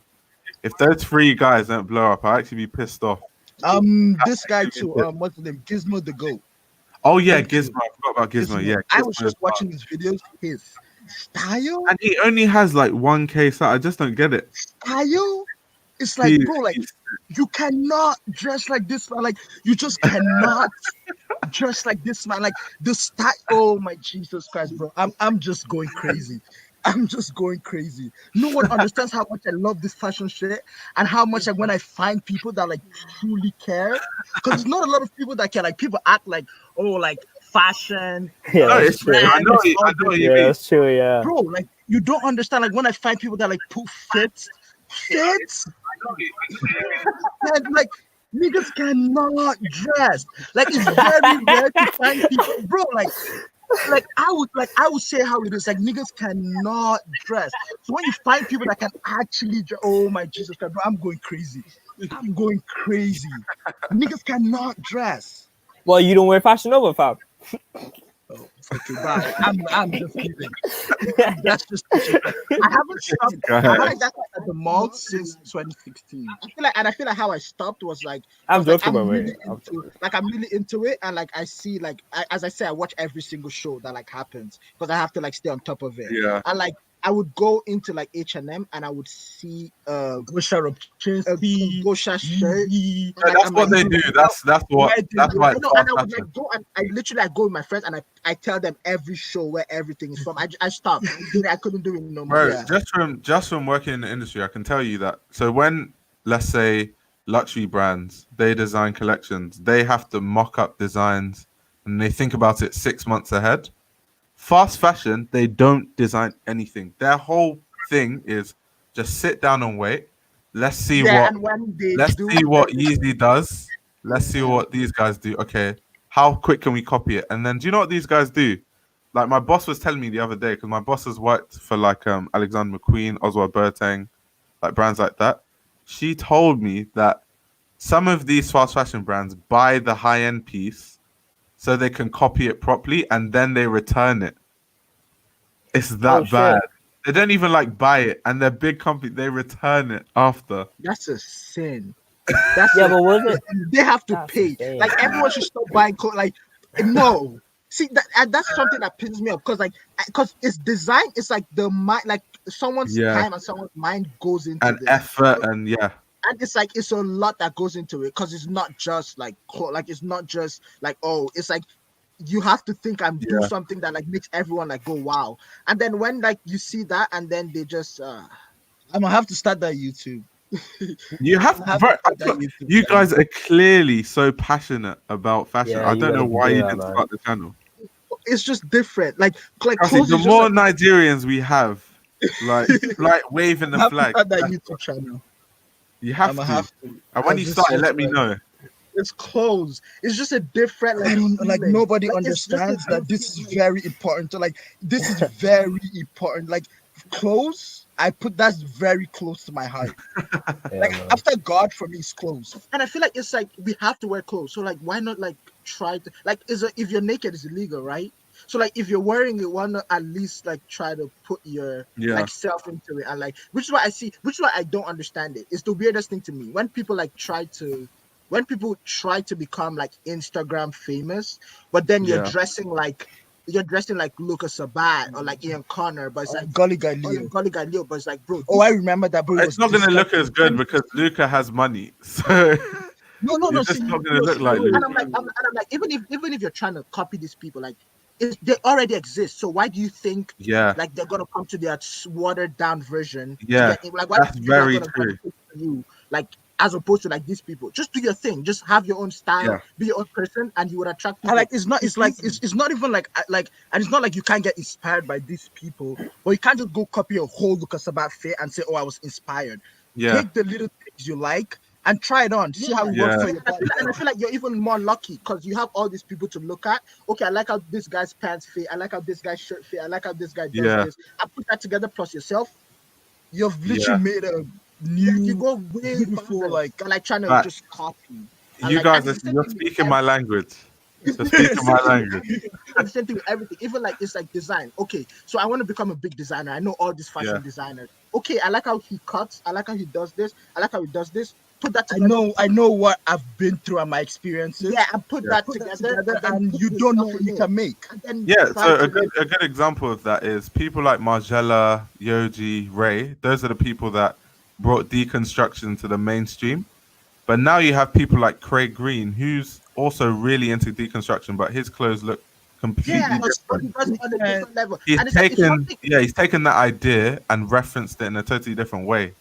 And that's what people like that say they're into fashion, but they're really not. They try to design, but because they don't like genuinely have unique ideas, it just ends up being the same thing. Yeah, and it's like, and that's the thing. It's like you have to do something different. It's like that's why I love Elon Musk, because like the cars, since that like look at, if you think Yeah. about cars in the 60s, you know what a car in the 60s look like. Yeah. If you think about Yeah. cars in the 70s, or like if you think about cars, you know what they look like. But like now, if you think about cars like from 2000 to 2020, it's Yeah. all relatively the same. So it's like so it's like the Cybertruck, to me, what that represents is like that is the future. So like when people think Yeah. of, oh, what did cars look Yeah. like this time, and it's the same thing in clothes. It's like if you think of like the anti-fashion like Yeah. period, where it's Yeah, like, yeah. where it's like you think about that time, and then you know exactly what clothes is from that time. Then you come to like the streetwears of like the Virgils and like and then you know like that is a certain like time of like Yeah. clothing. So it's like create your own language and stop trying to fit into like all these fucking narratives and like all this shit, when it's like it's Yeah, already there. 100%. So you don't stand out because it's already exists. Every single great designer created their era. So Exactly. Vivienne Westwood did not copy anyone. She was the punk rock person. Then after that came Ray, Yoji. They did their own thing. They didn't copy anyone. Then after that, Yeah. the reason why we moved into minimalism was because people like Helmut Lang and Jill Sander said we're going to do our own thing. I think the thing that comes out of like how that thing whole starts is just like, if you deep it, it's kind of like them just being themselves. Yeah. So like if they like, so just have to just show their true colors, and then their like true style will come out, and then the way they make clothes, like they might create a new thing. Yeah, facts. Yeah, that's the thing. And that is true. I feel like the number one thing is also like being authentic. Because it's like, and I don't know why people don't, because like for me, I like go to like a lot of this like fashion things like around here in Toronto and shit. And then I see some people and they're so fucking like, they're so phony. It's like, bro, I could tell you don't really care about this. Why are you doing it? It's like, bro, like it's like, because it's the fashion is like the kind of like cool thing to do. yeah, like, it's the cool new to like have a cool brand thing, but now. it's like, bro, like it's like, bro, I could feel your energy and like this, you probably should not be here right now. Yeah. Like just do what you love and like be yourself. Like stop trying to, which is one thing that hurts me. I feel like that's one thing I have to like, which is like I am truly like, I love this shit so much. And it's like I feel like one thing is like, apart from like clothes, is like I also want to try to pull as many people as just be confident in yourself and do what is you. And like 100 times that would always pick up. Like 100 times is authenticity. Like people could tell if shit is like, because people are not dumb. So like people could tell if shit is like phony or if shit is not like, just be you and just keep it going. And it's like, that's the only way we could move forward as a human civilization. Is this guy talking from my brain? Like, what is this guy? This guy is literally speaking my language word for word. Crazy. But yeah, I'm so like, I hate it when people like I don't know if I should say this here. I don't. You know what? Fuck it. Don't worry. You can be a savage. You can be a savage. It's fine. No, it's not. No, it's not that. It's like so. Like I went to school for communications. Yeah. Because we just turned 20 like a couple weeks ago, and I do not go anymore. But my dad does not know. Don't worry. I don't think your dad will watch this. Don't worry. It's fine. He doing a Travis Scott, bro.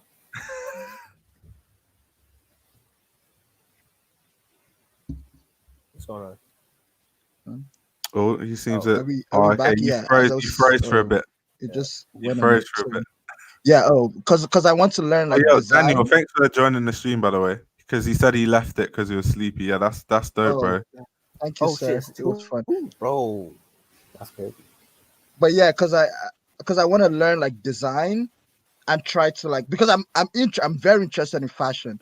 I don't know if I'm gonna be a designer. Like I'm not even thinking about that. Like now I'm just enjoying and just like living. But I want to learn like design on like, because I've noticed like architecture is what a lot of people have been saying like it's good to like learn and like understand design from. Because like Samuel Ross went on a bit where like he went to go learn architecture and stuff. So I'm trying to like. But you know, Samuel Ross even uses that because he has concrete objects. You know what concrete objects? Yeah. So like, that's just full architecture. Even Virgil makes like furniture and stuff. So they still furniture. I'm making furniture this summer. This one white boy met this other white boy and they're hooking me up. So I'm gonna make this sick chair. It's gonna be sick. It's gonna be sick. But yeah, I'm making a chair and I am excited for that. Give me 1 second. Yo, you know, I think this guy's on job. for my so I had to like apply to school, like Yeah. architecture school, and they said we should make something. How So did you make it curve? Huh? That's How did you dope. make it curve? It's And the look like idea, bro. I have the idea. Niggas are playing with me, bro. Niggas are playing with me, bro. I just wanted to. I don't know. It was just like, why can't we? Like, why should a milk bottle be? Yeah. The way a milk that's so bottle- true, you know. But yeah, it's just like why. So I thought Yeah. why, and I'm like, no, we're gonna Yeah. twist it, and it's actually functional. You could put milk into this and pour it out. Yeah, Like, I but the made it design before. looks so cool. I've actually not seen anything like that. Yeah, Yeah. which is what I wanted. Like I wanted it to be cool. And bro, oh my Jesus, I'm gonna start that YouTube channel. I feel like start that Bro, YouTube. Like, you said it like 10 times, so obviously you need to.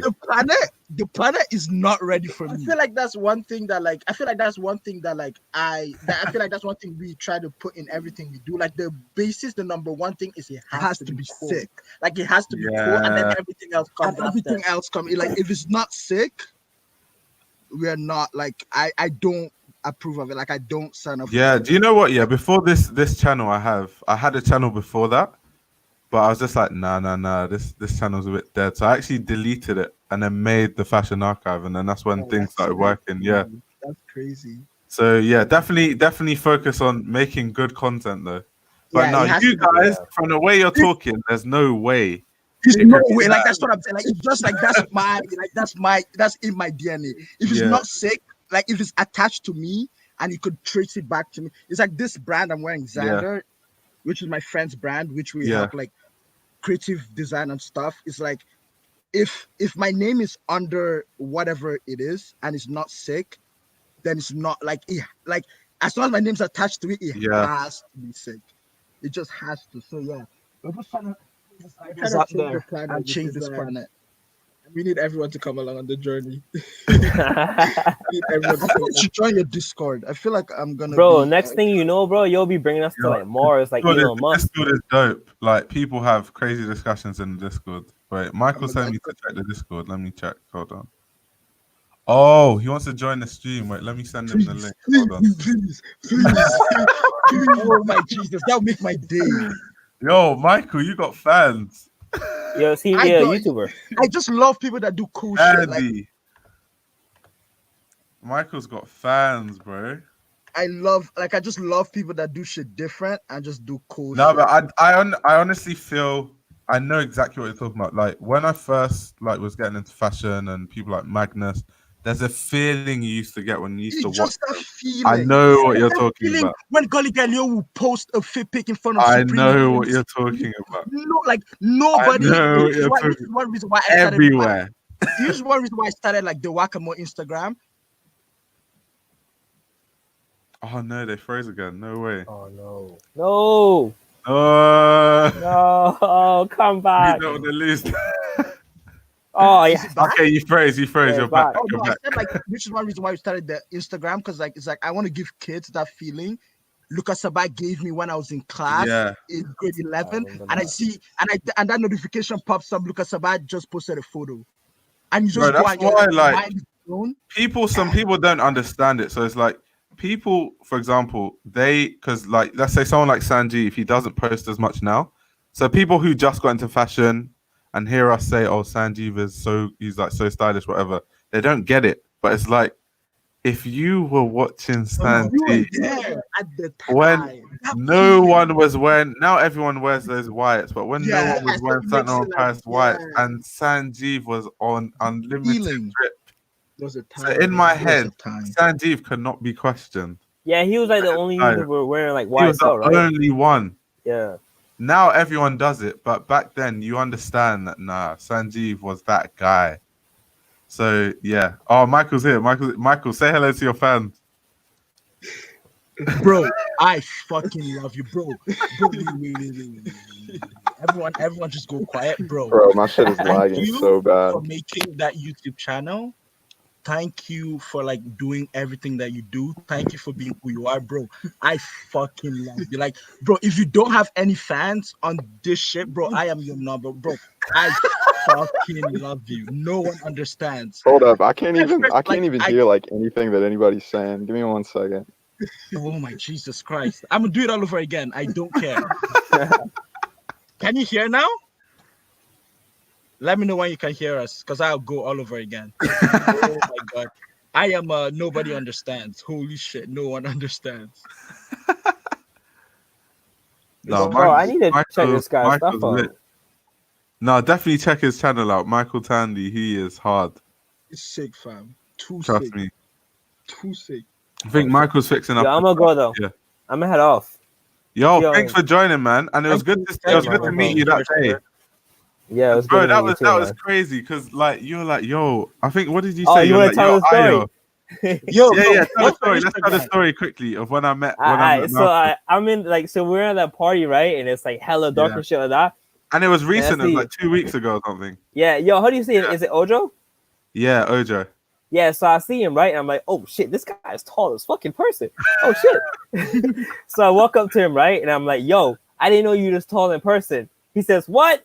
I said, I didn't know you was tall in person. Yeah, bro, huh? I couldn't hear him. He had to repeat what he said like 10 times. Like 10 times. The music was so loud. Nah, yeah, and then the party was lit though. Yeah, it was. Well, yeah, that, and then yeah, that's how we met though. So story time, you know what I mean? Anyway, what's your Instagram? Sabbath Solomon, but I also run this like publication thing called Number 10. Could you spell that? Like, sorry. Sabbath, Sabbath, Solomon. Yeah. SOL. Oh, I see it. Is it the shoe? Yeah. Okay. Yeah. And I also do this like publication thing called Number 10, where we interview people and we ask them 10 questions. It's at 10 officials. That's sick. You should check it out, bro. Yeah, maybe. Yeah. Yeah, it's dope. I did an interview with him recently. Yeah, man. Thanks for that so much, bro. That shit was sick. Yeah, no problem. Always got to support the people that support you. Yeah. Always. All right, man. I'll see you. Catch y'all later. Yeah, thanks for joining. Yeah, no problem. But yeah, it's I'm sorry because you said you wanted this to wait. Is it? Oh, I think. Wait, hold on. Let me see if I can. What's going on? Oh yeah, his phone is stuck. Yeah, I said your thing went like off. I said I'm sorry because you said you wanted to leave this like 2 hours, but like I've like. Oh no, that's cool. That like I didn't even expect this to happen. This is dope. This is actually dope. Can you hear now? Michael, you good now? Yeah, no. Can you hear? Okay. Okay, I'm gonna go ahead. Is it doing it again? Can y'all hear me? Why is this trying to fuck up my? What's going on? Okay, I can hear you now. Okay. Yeah. I love you. Thank you for your channel. Thank you for being the person you are. Oh my gosh. Just like bro, like you don't understand. Like, bro, it's not, bro. The feeling, like the first day I seen your channel, I watched every video. Like, I went to bed that night by like 8 a.m. Like, I watched I even had classes, but like I said, I don't give a fuck. Like, nobody makes me feel this way, bro. Thank you, bro. You don't understand. Like, oh my Jesus Christ, bro. Thank you. Yo, Michael's a living legend. What are you talking about? Thank you. Like, that's all I have to say. Y'all are giving me away too, bro. My shit is not great. So you all are giving me way too much credit. I appreciate it though. Like that, you have no idea how much that means to me. I don't know I think it censored my comments earlier. I think because somebody sounded like they thought that I had just like left the chat, but yeah, I was like blushing earlier. I was like, oh my fucking god, bro. You don't understand, bro. Nobody does it like you, man. I don't know what it is. But no one does. Can y'all hear me? Like, yeah. We can hear you. I can hear you. I'm a big fan. I'm a big fan. What? Nah, Michael's a legend. Like, Michael is actually a legend. It's crazy. I can't wait though, bro. Like when your channel's as big as Avery's, I can't way wait. too much credit. It's gonna happen. Like I truly believe. Did I miss the main show?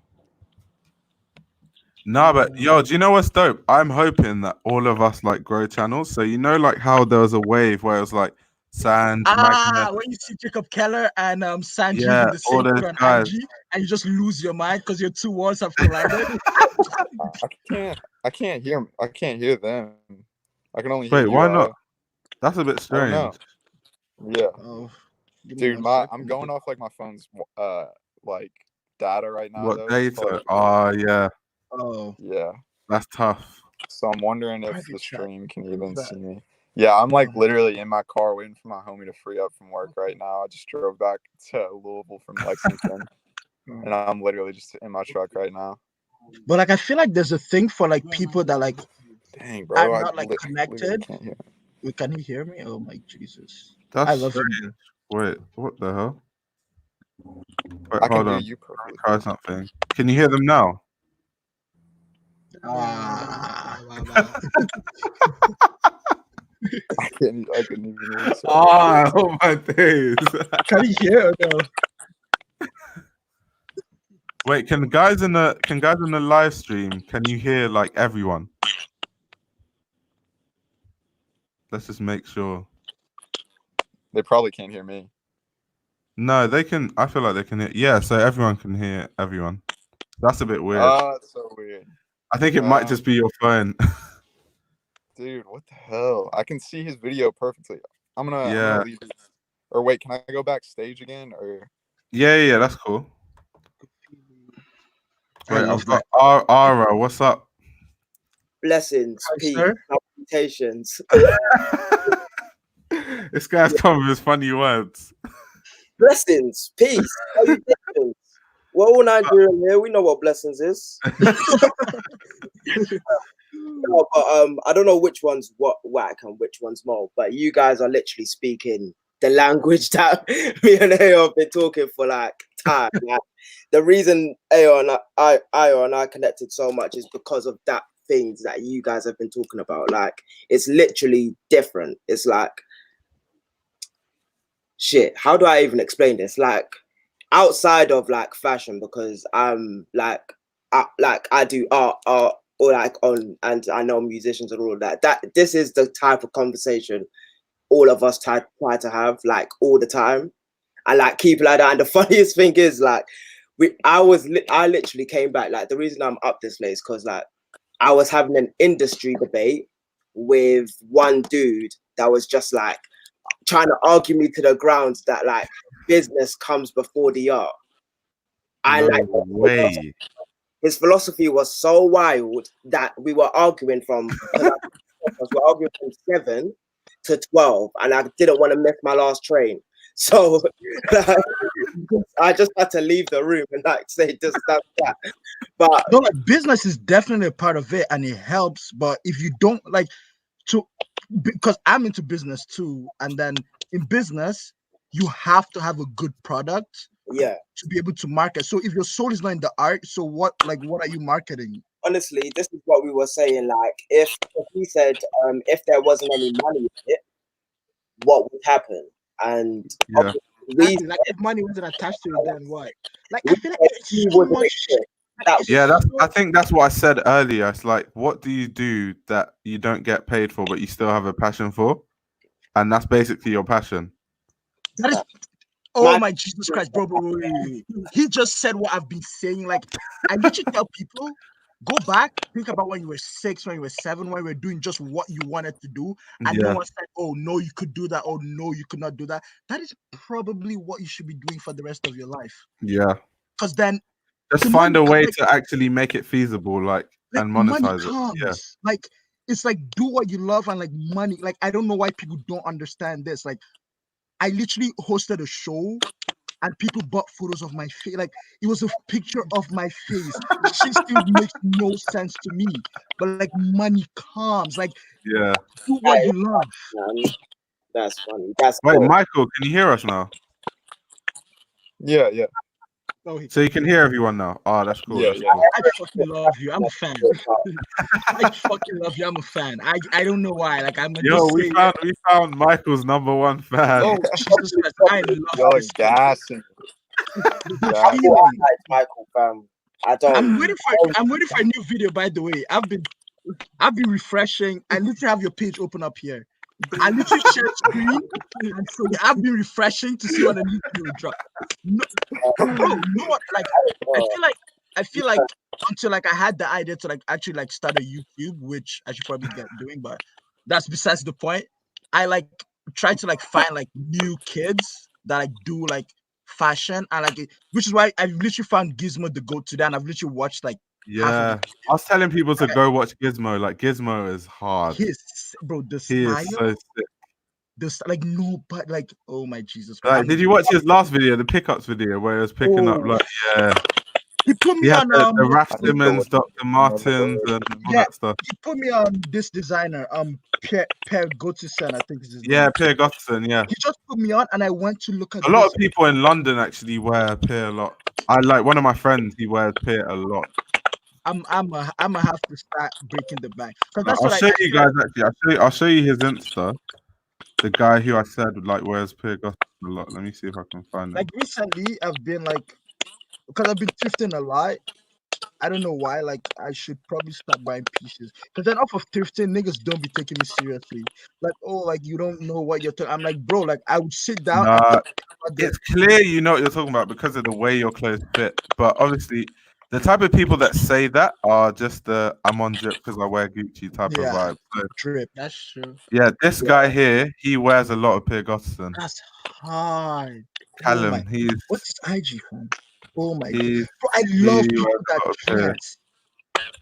Niggas be dressing. Lam. Callum, yeah, his Instagram is sia.lam.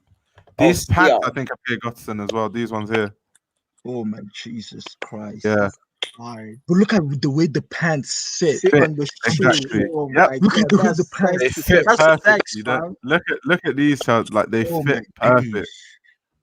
Do you know what? Like, I had this interesting conversation with another guy about like why he likes luxury so much, and obviously, like, this is a fashion guy, so like he likes like over all of the Cold War stuff and all of the vintage stuff. Like, the reason he goes for luxury is because of the heritage behind everything, and like that is like, and obviously like he wears suits and all of the, like, business guy, like that's the type of shit that like he's on. So it's like properly understanding heritage, and like when we really broke it down and like we were getting into the science of it, it's like the way that we wear buba and chocolate and like everything that comes with like just the heritage of how we dress like in native and all of that stuff, like from the going to the tailor and actually picking out the fabric and all of that stuff.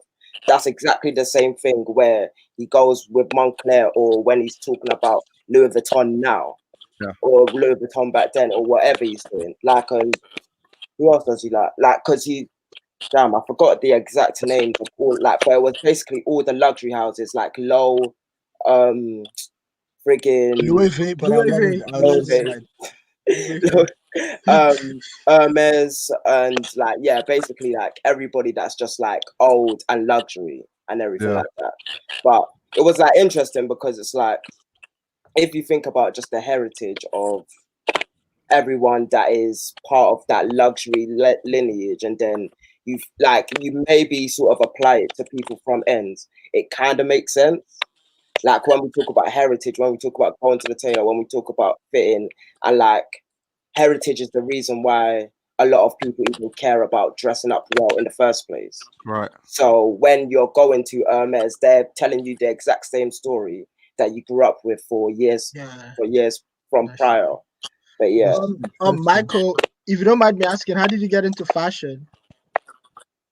He said on the this man is a waste man. He didn't watch the Q&A video. I could tell you that, but I just let him go. This man's a waste man. He didn't watch the Q&A video. That's funny. Michael, just tell him. I'm gonna just let this one slide. Can Michael hear us? Wait, can Michael hear? I think he's frozen. No, he's. Oh yeah. Yeah, he is. Bro, your picks are fire. Can y'all hear me? Yeah. I was looking at his Andamina talks. Just shit itself. What'd you say? No, they Oh, no, I said, asked you like how you got into fashion. Which is a dumb question because you answered it in the Q&A, but it's whatever. Like I don't know, my mom just always like placed an emphasis on style, like as I was growing up, like just dressing well, and like just she had her opinions about stuff, and that just sort of helped me shape my taste. And you know, like going through high school, I played basketball and shit, so to sort of fit in with that crowd and like not, you know, just to keep from being like making yourself like an outlier, like a black sheep or anything like that, because like I was a very insecure person, so I didn't want to be like called out or like picked on or anything like that. So you know, you couldn't take like any art classes, you couldn't be in band, you couldn't do any shit like that, unless you just wanted people to like come after you. But you know, you would like, people actually like looked better upon like having good style, like that made you like cooler or whatever. So like that's a form of expression in itself. So being that I couldn't do any of that other shit without like being singled out or anything like that, you know, I just sort of took advantage of being able, like, I took advantage of dressing as like my form of expression, and it just sort of came from there, I guess, honestly. That's fire. That's sick. Because I'd say for like me, it was like, because I had really just limited myself from other forms of expression. I wish I would have stayed with music, because I played a couple instruments whenever I was younger, but you know, you got picked on if you're in band, so my bitch ass dropped that shit. Oh, swear. Not like that. I feel so, like, going off of that, I love that you said that, which is one reason why like I just like telling people. It's just that at the end of the day, it's your life. So fuck what anyone has to, because like it's why I bring up the show, because the show we had was called Self-Obsessed, and the whole idea of it was, so it was an art, we called it art show. So the gesture was going into like renting out a gallery, putting out, because we take photos, so putting out photos of ourselves on the wall, and then telling people, "Oh, you guys should come in and look at the art." But then that was the gesture, which was the art side. But then the message was like and then it was like, can you love yourself so much to rent out room and put photos of yourself and tell people, "Oh, come look at me as art." So it's just like, love yourself, believe in your ideas, and it's like, fuck what anyone has to say, because at the end of the day, it's your life. Like, no one is, and you just have one. It's like, after you die now, that's it. So I really like, I love you said that, because it's like where I come from, because it's just like coming in and like having like when I moved here in 2015, I did not hear, like, I've heard every kind of thing there is to say about having an accent. Like, I remember, because I'm good at math, because it's the Nigerian thing where my dad. Yeah, you can't be Nigerian and not good at math, bro. Come on. So I remember this one time in class where the teacher was handing out papers, and I was the only one in class that got like 100% on that test. So she's like, "Oh, everyone give him a round of applause." And this was like in grade 10. And then this one like Asian kid is like, "Oh, I didn't know black people were good at math," or some dumb shit like that. And it's just like, bro, it's narratives. It's because they don't know that Nigerians are brain boxes, bro. Like, the school I went to in England, the smartest by far was this guy that came from Nigeria, and he went to this school. Do you know this school called Loyola in Nigeria? Oh, yeah. That's for guys who aren't from like Nigeria or anything, like kids that go to Loyola are geniuses. Like, there's a school in Nigeria called Loyola. Like, if you go to that school, you are smart as hell. Yeah. That's for like geniuses, like future like geniuses. So this kid, he came from Loyola. He destroyed everyone in the whole school, like academically by far. Like, it wasn't even close. Like, he got the best grades in the whole of England for like all his subjects. Total domination. like fully. Like he got the best grade for all the subjects in the whole of England. Like he got 100% in maths, like A levels, 100%.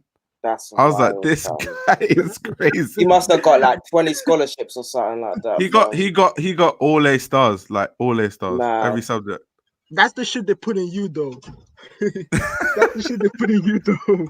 Like if you're not the best, because I feel like that's why. Like, I'm trying to have Nigerians- all A stars with fashion and art, fam. I know, Facts. and I feel like that's why if Nigerians could like champion like the ideas of like people going into like art, bro, we would break, bro. Rema, like white people be dancing to Rema's music. Like it makes it's like if Nigerian parents could like champion the idea of like letting kids go into like art with that same like stress that they put into that for like math and shit. It's the mentality. It's the mentality. Like, but do you know? Creative and expression isn't like that, innit? But like, do you know what it is? It's the mentality because like Nigerian parents, if you get 99%, they'll be like, why didn't you get 100? Why do you if get you like get what? So it's like always 100, you just have to strive for excellence. If you come second in the whole world, they'll be like, yeah, but the person who came first, does he have two brains? Yeah. Like, why did you get first? So the thing is, all the time, fam. Like you can't be saying stuff like, "Oh, I'm okay with a C," or "I only need a C to get." Nah, it's not like that. Nigerian parents aren't trying to hear any C or B or even A, bro. God forbid. If you get an A, they'll be like, so the people that got A stars, are they like, prayer are they not humans? You need prayer and fast. That's what you need. And I feel like if you get that same energy and go, bro. And I always say this. Yeah, bro, that same energy applied to fashion. Yeah, it's so much money. Like it's so much money in Nigeria. The opportunities are just not there. Like it's so much like the things we could do. It's like fact. Honestly, I wonder why there's not a Louis Vuitton in Nigeria a lot of the times. I think even the people at Louis Vuitton, I don't think they actually know how rich Nigerians are. I think they just don't know. Yeah, there's not even an Amazon AWS hub in Nigeria. But it's like, bro, it's up to 200 million people in that country. It's almost equal in America. Like, well, what America was like 20 years ago. And the people that have money have money, and there's a lot of them. It's not like it's a little bit. Like the whole Lagos Island, VI.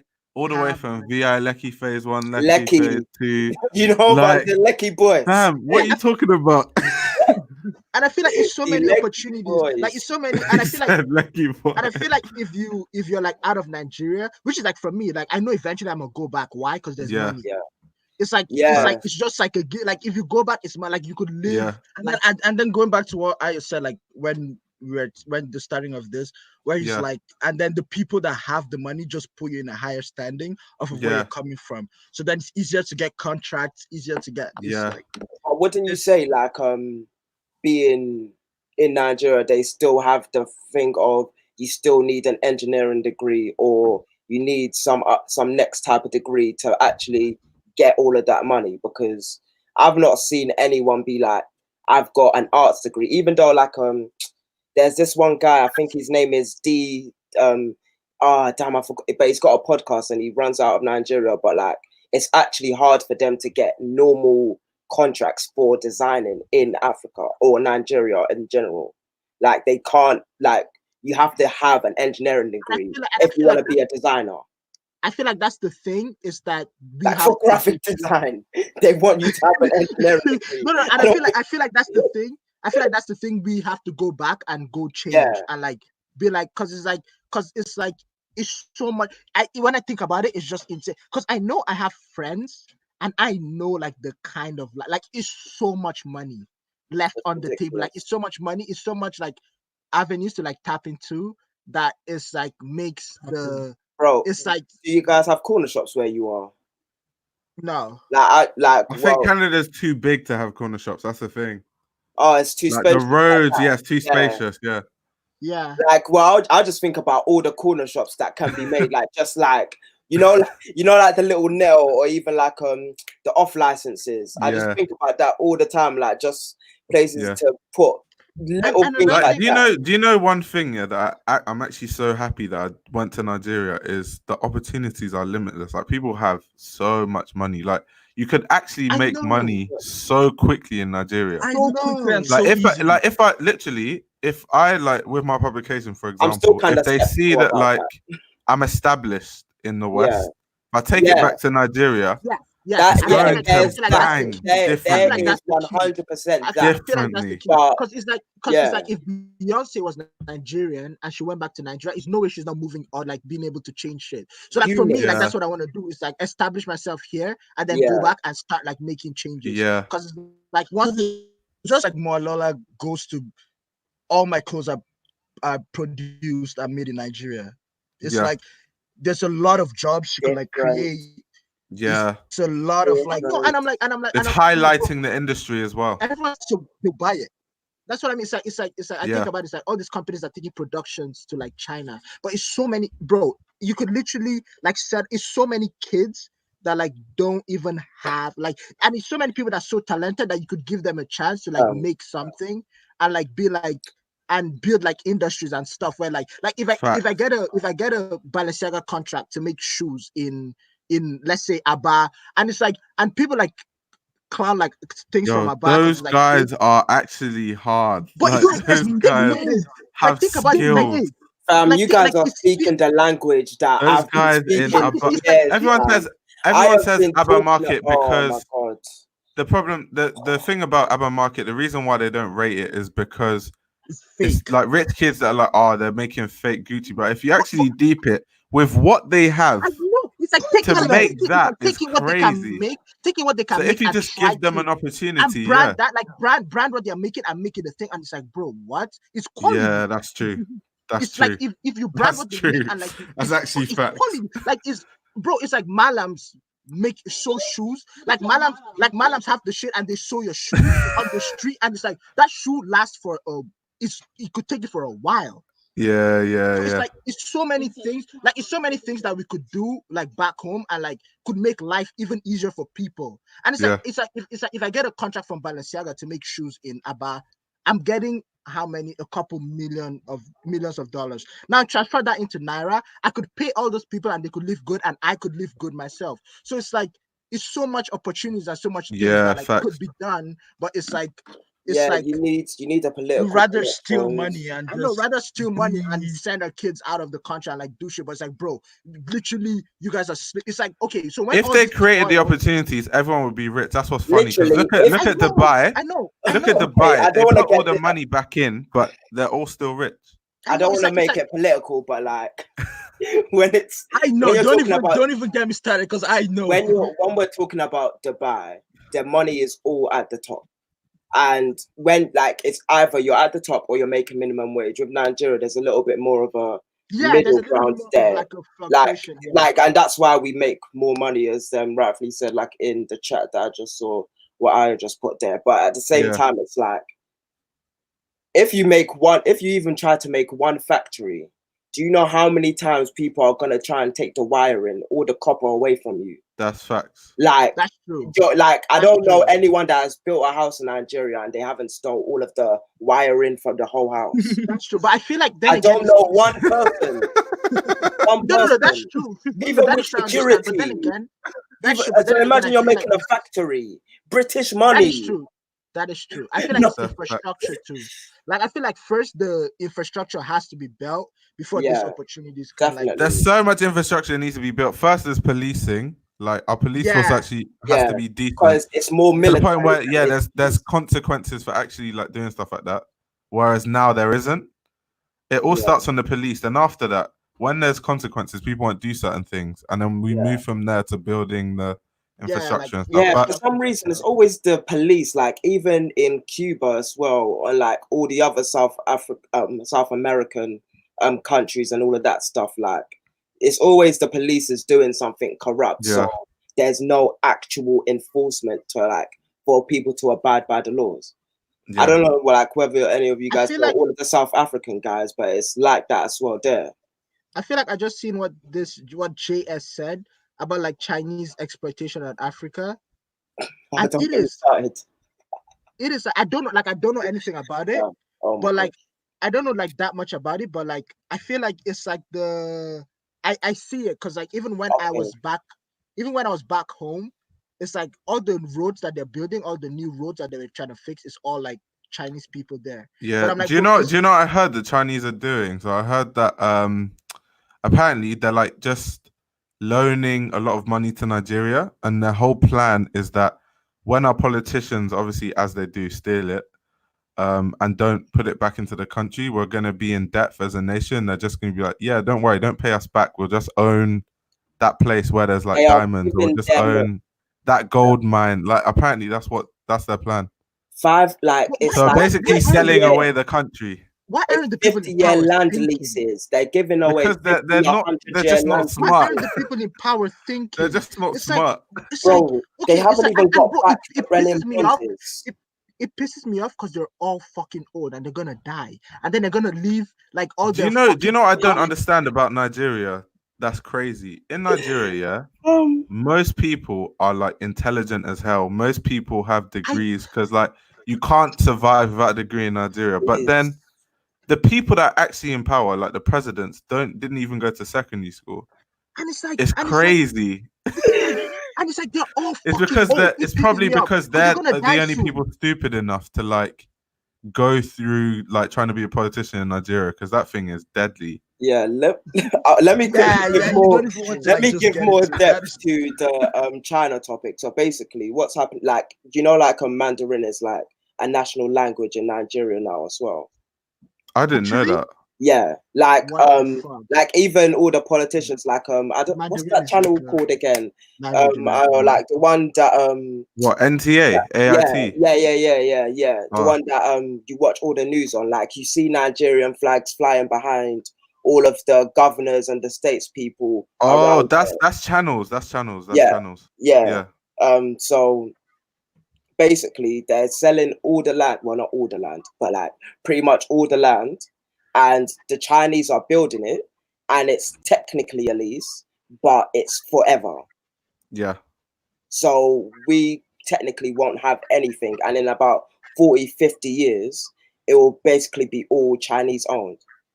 So the infrastructure will be Chinese and not Nigerian, because of the way they're not doing anything. And this is just roads. Imagine this is roads. There are people without jobs, and roads need to be built, and they're not even. A lot of people. It's like, bro, it's like able-bodied men. I know, like, take all those men out of the streets of like, go to like the villages and pull all those men out, and they would build. And they can build the house that they will even live in. Yeah. Guys, but I've been thinking about this for years. Another thing is the way that they trust these people. The way that they trust these people just makes. I don't trust the Chinese. The thing is, I can't even blame the Chinese, because they're just being like any normal smart person. It's just us that are stupid. It's our politicians that are dumb.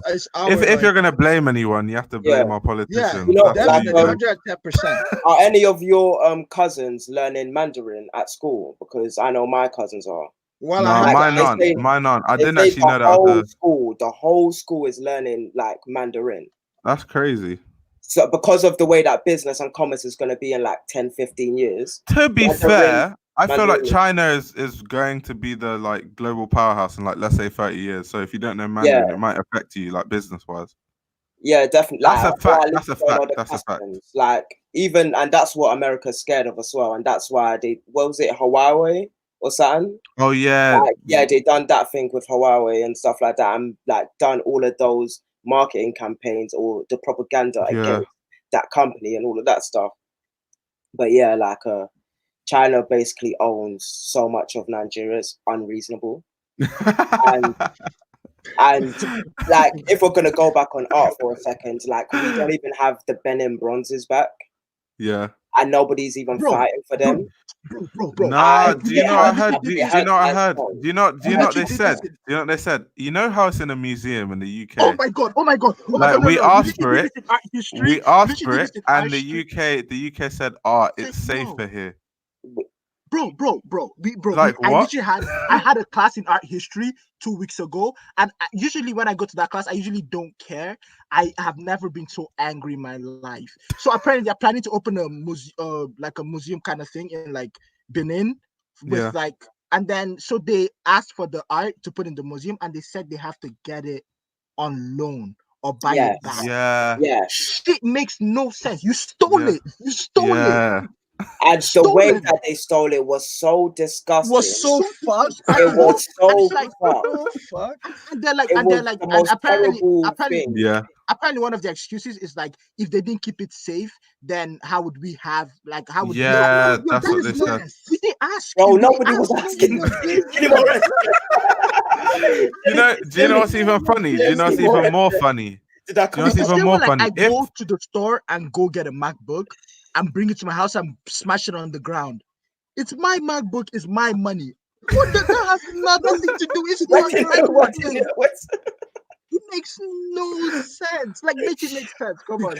Please make it make sense. It makes no sense. What's funny is if they didn't even raid Nigeria in the first place, those people would have probably even made more. That's the thing. It's because they were misplaced from where they were making the masks in the first place, and they couldn't even make more. That's so funny. Like, we need the Benin bronzes because they are a signal for even why we are considered and allowed to be how we are and now. why I feel our like country is known for art. Yeah, because in history, intelligence. Yeah, fam. I feel like that's in history, Nigerian art is actually very, very, very highly respected. I know, and that frustrates me because when we talk about design, we talk about like European like architecture and like shit, but it's like, bro, this shit them niggas were designing in Africa in like mud, fam. Or like pyramids. They still haven't come. They still haven't discovered that pyramid yet. We didn't even have concrete, and you see what we were doing, bro. In the West, they had ladders and all this crap. In Africa, we had nothing, but they made pyramids. Until now, they haven't solved that, bro. I can continue for hours about this. Like when like it was yesterday. I feel like we have to kill everyone in power. Like everyone in power just has to God. see that. In Nigeria, I just want them to like have a war with each other and just like kill each other, and then we can actually have smart people in power. But till that day happens, do know what they're doing. Because it's like, do you know the problem though? Do you know the problem? The problem is from like the problem is from the top all the way down to the bottom. So you just have to clean everyone that's involved and then start again. Rebuild it. But that's the only way. Because it's like you go ask a young kid in Nigeria what he wants to be, and he said he wants to be a politician.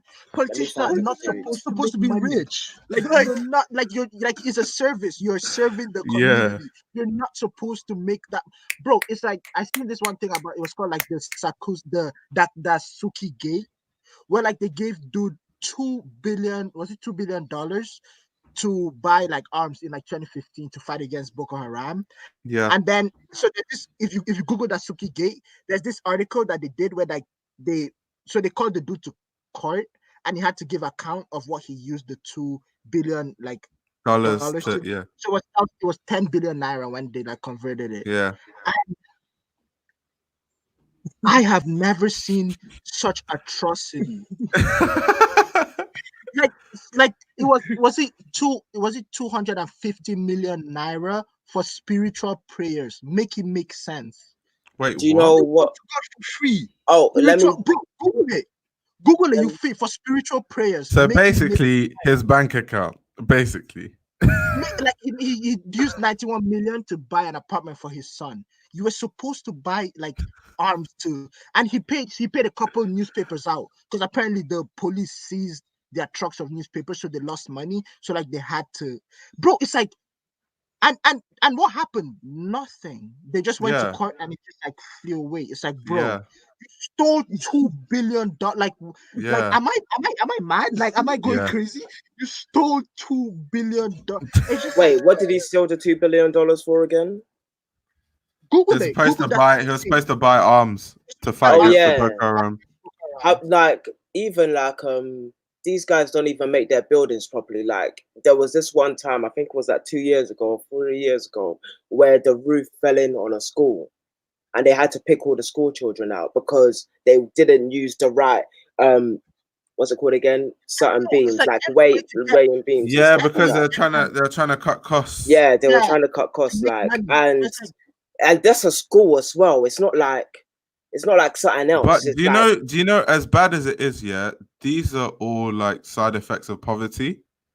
It's true. Because like even in my family, bro, I can't tell you the amount of people in my family that have built houses in Nigeria, and they've given the contract to some guy, and they're like, buy 10 bags of cement, he buys 9, and he does that over the time. He's just stealing money and all that stuff is really from poverty, because the poverty mindset. Yeah, proper poverty mindset. But then another problem is that these people at the top, it's not like they don't have too much money already. So they're actually, bro, let's even say what it is. They are probably part of the most intelligent people, and they don't really care about anyone, and they just really want to take all the money for themselves. That's really it. You know, I don't understand though. These guys have 1 billion, and then they'll like 1 billion is enough to live for the rest of your life, but then they'll be like, nah, there's still like another 10. It's never enough. Do you know why? Because look, like when there's so many guys that I know that like do deals in Nigeria and stuff like that. Like there's like with just where I hair with my family and that, and it's like they even whenever Europeans come to do business in Nigeria, they just subjugate themselves and like give them the best deal possible. And there was one guy that said that was coming from here. He was one MA student, right? And he went to Nigeria to do some deals with them and stuff like that. And he said, and the guy that he was with was some old dude, and he said, oh, I love doing deals in Nigeria because they always give us the best deals and it's always so cheap over there. And that's why they love doing business with them. And so when we're talking about oil and all of these other things, the Nigerian businessmen, even like it's part of the culture to just subjugate yourself to another higher power, or even to like be so devilish to your own people as well. Yeah. So even when we're doing it round here, where it's like people are stabbings and all of that stuff, and we're just trying to break out of the hood and all of that stuff. Yeah. They're doing it over there, but it's the whole power structure. Yeah. It's not even just like the little bit at the bottom. It's like everybody from top to bottom is destroying each other and not even trying to look out for the whole. You have to add the whole shit out. Just add the whole shit out. Add the whole shit out. But imagine this, like, and there's the second part where it's like the brain drain. Like, even though like Nigerians are probably the smartest and have great schools, getting an education in Nigeria doesn't even hold weight in England. Yeah. Even though whenever our cousins go from Nigeria all the way to England, they have the best grades. Yeah. But yeah.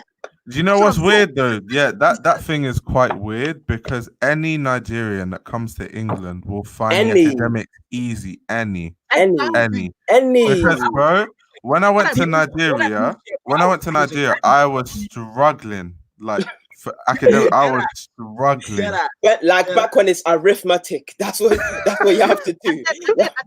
And then they like teach us from mad young. You like whatever, and I feel like that's how it works here. Because in Nigeria, if you just like, all you have to do is to like cram exactly what they give you and give it back to them. Yeah. See, and look at the way you're even saying it. It's like you understand it so intently that it's like a second nature. It's breathing. And give it back and then forget about it after. But then what I found when I moved here is like they make you understand it. Yeah. So like I could cram, but then I feel like with the Nigerian thing is once I cram it, then I understand it better. So that I just explain what I crammed and the teachers just eat it up because I have it. Because I have the cram, like eat it and spit it back to them. So like, I just eat it and then understand, and then try to understand it and give it to them, and then you're just cruising through like the whole like education system. Yeah. And it's like even as smart as they claim, or like not even claim, we are fucking smart. Yeah. And it's like I don't know. It just hurts. Like, and we're even part of the brain drain where it's like all of our intellect is being used for British, American, and Canadian corporations. Trying to make it better. And It's like the one dude in America. He hacked the government and gave all his family like citizenship cards and green stuff. cards. It was a Nigerian kid. It was a Nigerian kid, and it's like, and they said he was under investigation or whatever. And it's like, wavy you them, wavy he's gonna get a them. job. You know he's gonna get a job. He's gonna get a job, and it's like, FBI are gonna hire him for sure. Man, like, bro, for sure. It's actually ridiculous, fam. Like, and it's like, bro, this is the brains we have. Like, this is the minds. Like, this is the mind that we have, and we can't even figure out how to make our own country. Because I always think about it. I'm like, bro, if Nigeria was livable, it's nothing I'm doing out here. The weather's good. The food's like, bro. If I get $3, Things? Are you fucking dumb? if I get $3 and I go to McDonald's, I can't eat properly. But like $3 is like $1 is Yo, like in Nigeria, bro, you're having a feast. If I think, okay, so a dollar here is like, let's say 250. Let's say 200. If I take $3, that is $600. If I go to Mama Put with $600, I am eating blessed. Now, I am the road. if I go to Mama Put with $6, but then if I go to $3 to McDonald's, I can't even eat properly. So I'm like, bro, if that country was livable, it's nothing I'm doing. all I need is a wedu, mash, pounded. Nothing I'm straight. Beautiful. Like, with oxtail, just like nice circular one. It's dead as nothing I'm doing out here. So it's crazy. This bro, just but like really, like I love the conversation where it's like no, because it goes to show like the talent we like have. Different. It's different. Like, and like this is like, because I'm a little bit older, but it's like we've been like trying to talk about this and like make it the subject matter for like years now. Like Ghana, they've really like pull it up. Yeah, like all my Ghanaians. Do you know something? Yeah, you know the University of Ghana is actually top 100 in the world. Did you know that? See, like all like literally like probably better. It's 100% like people want to go to Ghana now. Like Ghana is a destination in the world, and like I'm thinking about why Nigerian isn't that thing. Like Nigeria is a destination for business, but it's not one for all of this stuff. And I feel like all they think about is oil, but it's like, bro, that oil is gonna dry out. It is going to dry out. So if that's your main source of income, when it dries out, what? It's like, bro, you could make like fucking amusement parks. You could make. Bro, but it's like even with oil, you know, like Dubai, they produce so much less oil than us. That's ridiculous. But look at their country, and theirs is just oil. Like we have oil and others. We have oil. We've got diamond. We've got gold. We've got coal. We've got everything. Man. Everything. We've got cash crops like cocoa. Like our soil's the best. Like we grow everything. Yeah. Do you know what the thing is about like all of our raw materials? It's like when the British acquired Nigeria in like the 1900s and all of that, they had 100-year, 200-year contracts with the oil and the raw materials and all of that stuff. So we can't exactly change it. Like when they technically are enslaved by the contracts to ship it to wherever they have to ship it for the price that they're doing it at. So no one's really making any money. No, like it's just the same shit that's happened all the time. I don't know. The whole shit out. Like obviously there's been amendments, but like the way that Nigerian business people subjugate, like because I spend so much time on this. Like it's absolutely like this is one of my number one topics outside of like how black people are treated in like London and England and stuff like that. So it's like just the way that business is run and the way that commerce, like just like when you're going to market, simple market in Nigeria, and how much the hustle and bustle, but no one can build like a storefront yet, or there's no massive like you know, like Westfields and stuff like that. No one's thought to build a Westfield in Nigeria and stuff like that, and it's like, and when you almost goes to a point of like where do you even start? Yeah, like the whole it's shit like so fucked up. Like where do you I guess we're like getting like obviously there's like the Palms Circle Mall, like there's a couple of more, but they're not. And with cinemas and stuff, but they're not there yet. That's why I said start with like the big stuff, like get a Louis Vuitton there, like get a Louis Vuitton in Lekki, like it's really simple. Clothes, fam, clothes. And then you attract more people to that area. Get more Not people gonna attracted. lie though, in Nigeria, if there's a Louis Vuitton store, armed robbers are No, pulling see, up. this is what I don't. I know that's true. That's true. And I It's feel like true, it's true, but it's like it's I feel so like deep that is so. I would never deep. want to work in a Louis Vuitton It's unless so it's deep, like, like what? I feel like it's so true because it's like build an like Like, an amusement park or you build can like let's say like a Disney World in Nigeria so people could come, but then it's like security is not even good, so like no one wants to come and get Yeah. kidnapped, so like they're not even gonna come. So it's like yeah, the whole shit is just fucked up. It's like where do we even start? Like they're the so fact, smart, but like they the use police. like wisdom to like steal. It's like Yeah. imagine what you can do if you use how smart you are The wisdom to steal. That to is do the one. something that actually like bro, it's it hurts. It hurts. About it. Bro, my bro said that it's too hot to live in Nigeria.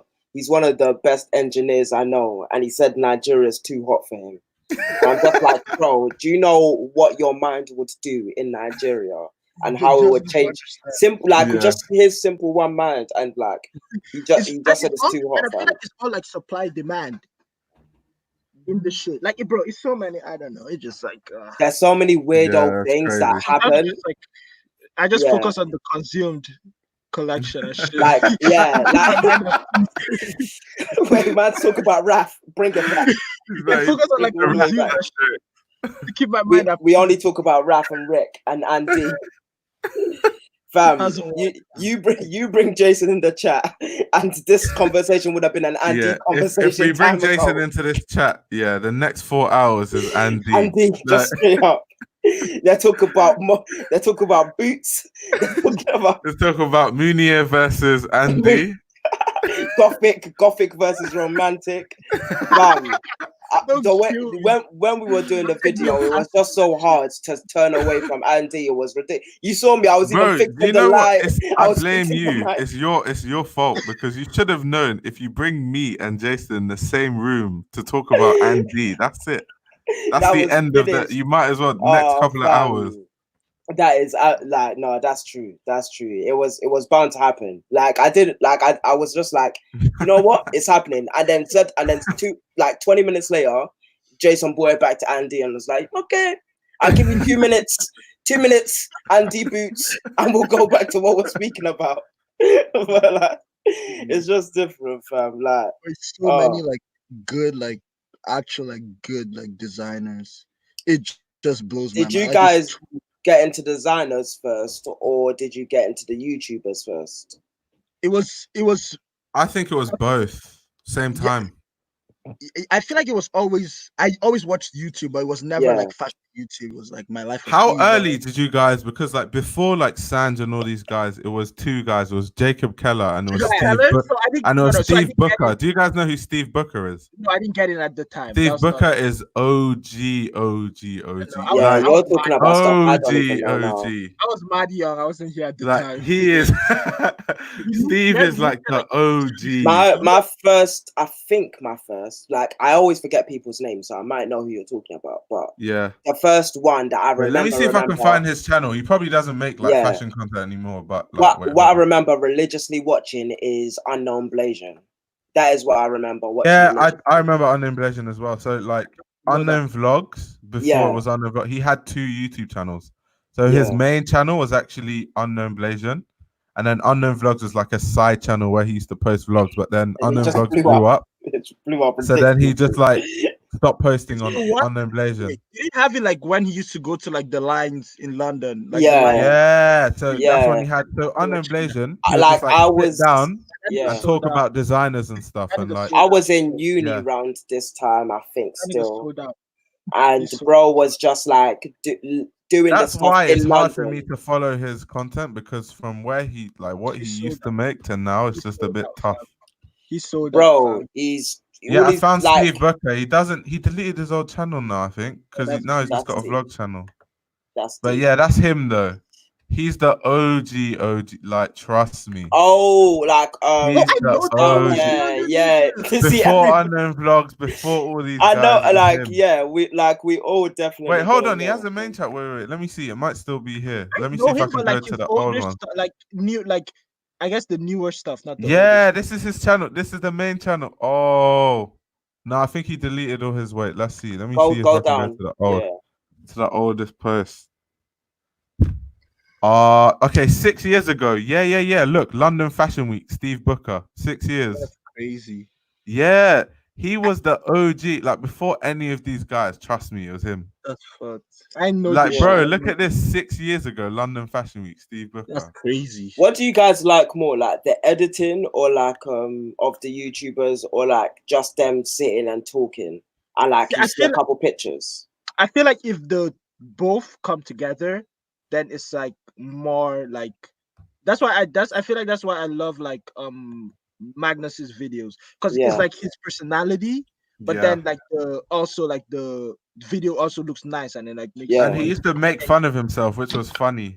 Like Yeah, the yeah. tongue-in-cheek I feel like meme, Avery- like I feel like Like- even Avery, because like he knows what he's talking about, but it's visually appealing, and you can actually Yeah. see through the video. Like I like talking technically, like because it's more of the writing style. But then when I have the visual element, I feel like you just have to give more when you're doing Yeah, visuals. I feel like that's why I listen to, like, you listen to podcasts, you listen to Business of Hype. Yeah. Like Yeah. that is like exciting to like learn Definitely. about like Yeah. the like designers and stuff. Yeah, So that's just like listen to on a listening level. Yeah, it's Yeah. like great to just like yeah. sit down. But like when you add that visual element, it has to like hit. And Yeah, that's it has like to hit yeah, before anything. Yeah, like that's but- why I kind of like stopped putting out videos. I want to like make sure like my visuals are tight now. And I feel like that's one thing like PAQ like I feel like that's one thing PAQ excels in. Yeah, their visuals are next level. Also but add, their like, money is a bit long. Yeah, fam. their budget's a bit budget is fat. a- is so- a big budget. The money It's a longer big than the budget. extension cords, fam. That's a big boy budget. I feel like it works. Personally, like I don't hate, like I love the dude, but like I feel like they should have. No, I can't see that because I feel like it's a nice like addition. But like Dex is like no, I feel like Dex is valid. Dex, It is, wait, that's what I'm saying, but it's a wait, nice isn't Dex the artist? No, wait, that's Shaq. Nah, Shaq's Shaq is the artist. Dex is Yeah, the most like mellow of all of them. yeah. Yeah, Dex is No, not. but I feel like Dex is. That's what I'm valid. saying. It's like, 'Cause, like, he's But good, but like, not to spoil it for you guys, but insider information, I've heard that like the whole thing is scripted. So like even down to like Dex being into like wearing black and all that stuff is all scripted apparently. At least tell me Danny's a real person. Like at least tell me Danny's a real human being. I think the only thing that isn't scripted is like obviously the way they dress to a point, but like the whole Dex wearing black thing, I think like the script overdoes it. But aren't they? Like I models even and heard that? like you know the jokes where they make fun of each other. Apparently those are scripted. At least Danny's a real person. Just tell me Danny's a real person. Like, please. Danny, the one from Cornwall. I don't know. Yeah, Danny, yeah. The pimp. Yeah. I love his style. He reminds me of Tandy low-key, actually. What, Michael Tandy? They've got like a similar frame. Yeah. They got that hair as well. But this guy and then Tandy's tall as well. Tandy's like 6'5". Weird tall, fam. He's like 6'5". Freakish. Kyron. I can't believe that he used to be insecure, fam. Man's a whole 6'5". Tandy. Don't kill me. Tandy's Danny, you're always around tall guys. That's like when me and Jason were.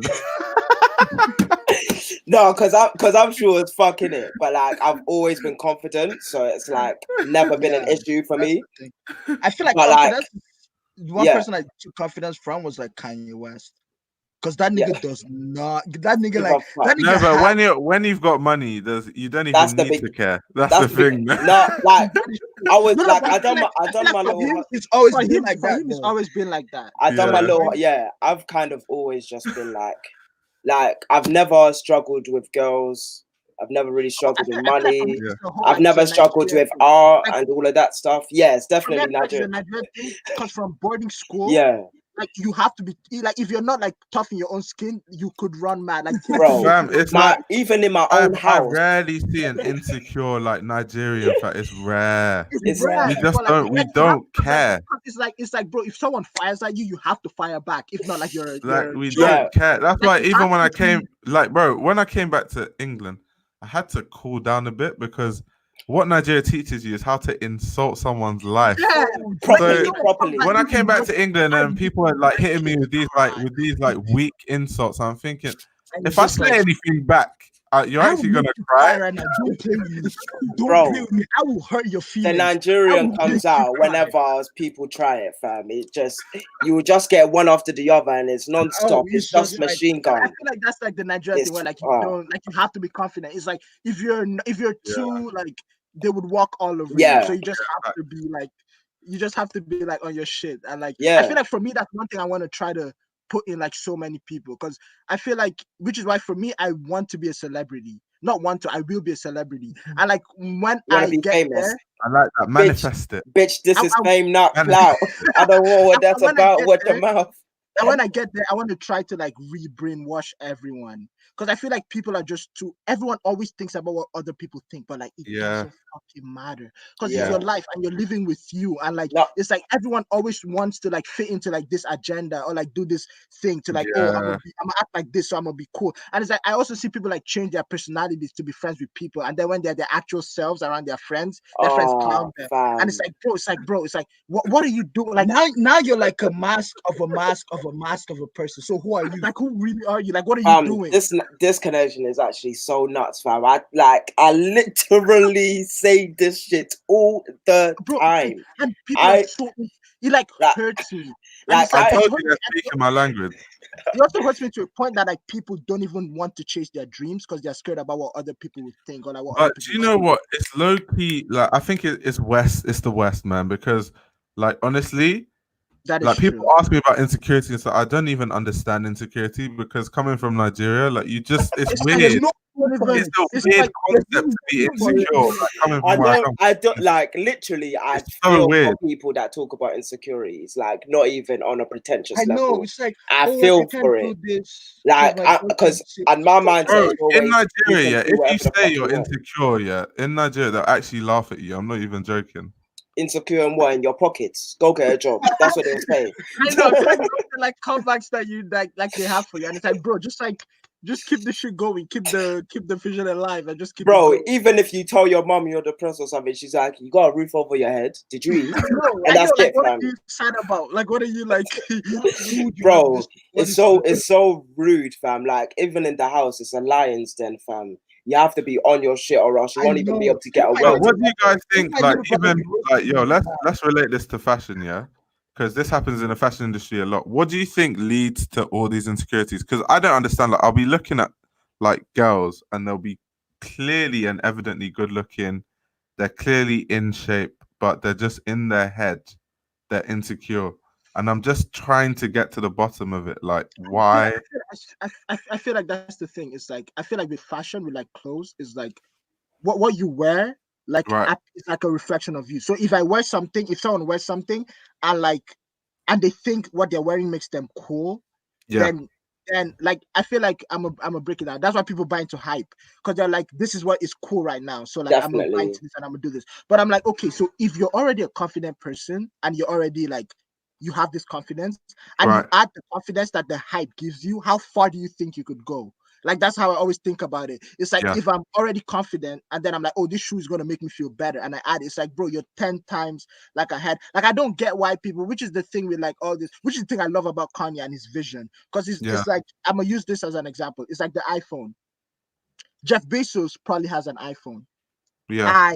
I have an iPhone. So it's like good design. It's like, that is not limited to like group of people. It's like it's like Nike's. Like it's the same. I was watching the Kanye West Louis interview, and he was saying like, you like if somebody wears like a $2,000 Celine shoes, and I wear Nikes in the same room as them, I don't feel less than them, because I feel like the design. I feel like that's one thing. If I decided to leave my house in this fit, I am the littest guy in whatever room. Bro, and my hat, I am the freshest nigga in the room. Fam, Like, you don't think I I'm cool? That is your opinion. testifies. I said That this is before. your opinion. And I feel I like literally, and that also goes to like this yeah, this photo design that like he made. And I'm like, imagine if kids could have like the access to like beauty like this at a young age, and Yeah. like And like every morning you wake up, every you morning want to you take wake up, you cereal. want to take cereal, and this is what you look at, and there is different variations of this. So there's different designs of like something that looks like this, where it's like, who said a milk carton is supposed to look the way it looks, right?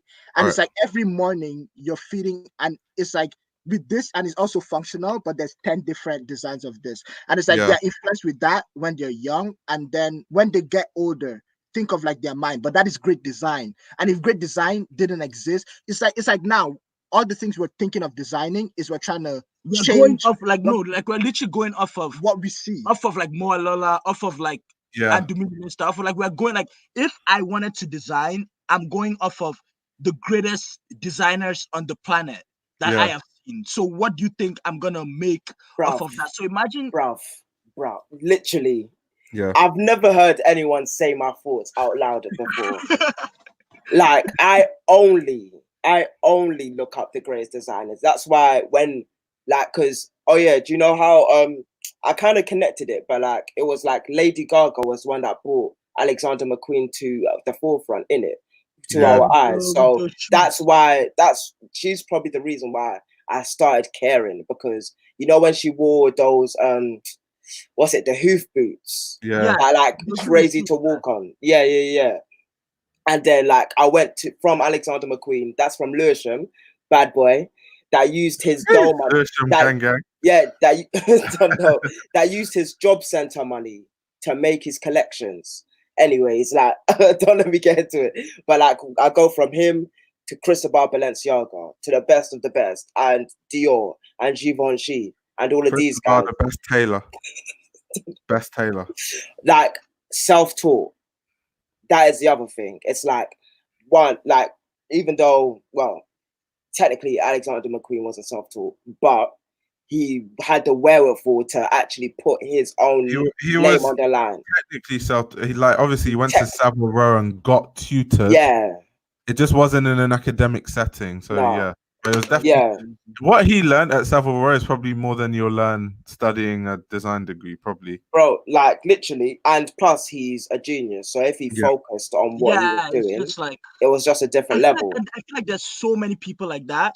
I low-key feel Sam Ross is the same. of not being able to chase that like fear. I feel like so many. See, one thing I believe is that I believe everyone is special.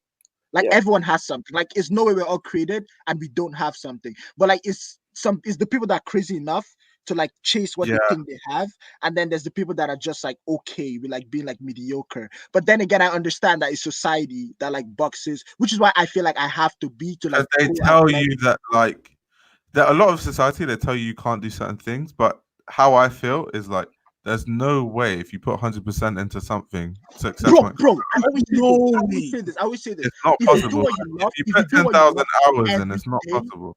If you do what you love every day, only if you're cursed. Like only if they like tidy in your village and they say you never go far. Only if you're cursed is the way it doesn't work. If you do something you love every day consistently. You know them babalawos that be holding people's destiny and shit. Like that's the only way. Only if they hold like the only way. No way. It's just no way you go after what you love every day and it doesn't work out. It's just no way. Yeah. Like if you keep doing it, because it's like if I do it now and I make a mistake, I'm gonna be like, okay, I did this before, I'm gonna try again. Do it again. Make a mistake. It's like, okay, so I did this, so I'm avoiding. Do it again. And over time, you're learning. Because it's all learning. But then with that being said, self-awareness is very important. Because some niggas be saying, oh, I'm designer. You can't design for shit. I literally explained this like earlier with me because people are asking me why I won't design clothes, and I'm like, fam, not everyone can be a designer. Like everyone thinks they're Galliano. Like, chill out. Why like I watch your channel and I respect you because it's just like it's not everyone can be a designer. Not everyone is even meant to be a designer, fam.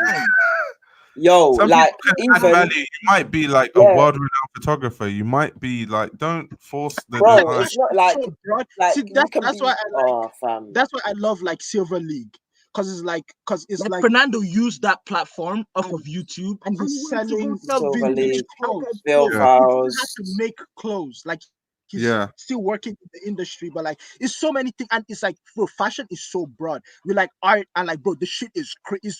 Yeah. The amounts of you can literally be an artist, and they put your like Raph put Sterling Ruby, and the Warhol yeah. shit on clothes. Yeah. And it's like, Yeah. that is fashion. Like, that is me in fashion. It's like, Yeah. it's so many shit you could do. It's like, the shit is so broad. There's magazines. And like, the magazines, Vogue is Bro, don't worry, I've made a video about that though. Vogue is not a whole even video about that. like, Vogue is, and it's like you think about it, and it's like, you know, Code de Nast, the company owns like all these like magazines, like all these big publications. Yeah. It's like if it's one thing that's like distributing on this thing, how is it not? How wouldn't you have like a little bias to it if it's just one publication? You know what the funny thing is? Why? Last year when I made my application to Vogue, they asked us this question about how can the company be better, and what is the direction of what's happening into New Year. They're making me write an essay on that for CSM. A full essay. Yeah, bro. Let me show you. Like, because so that honestly, what it says to me is that they probably paid they are pulling at UAL. straws for Wait, real. Hold on. Like, I don't understand. Just read that. Yeah, read what it says. The format of the day. Your mission. I'll let you read. Oh, your session. Wait, your session no more than 2 hours ago.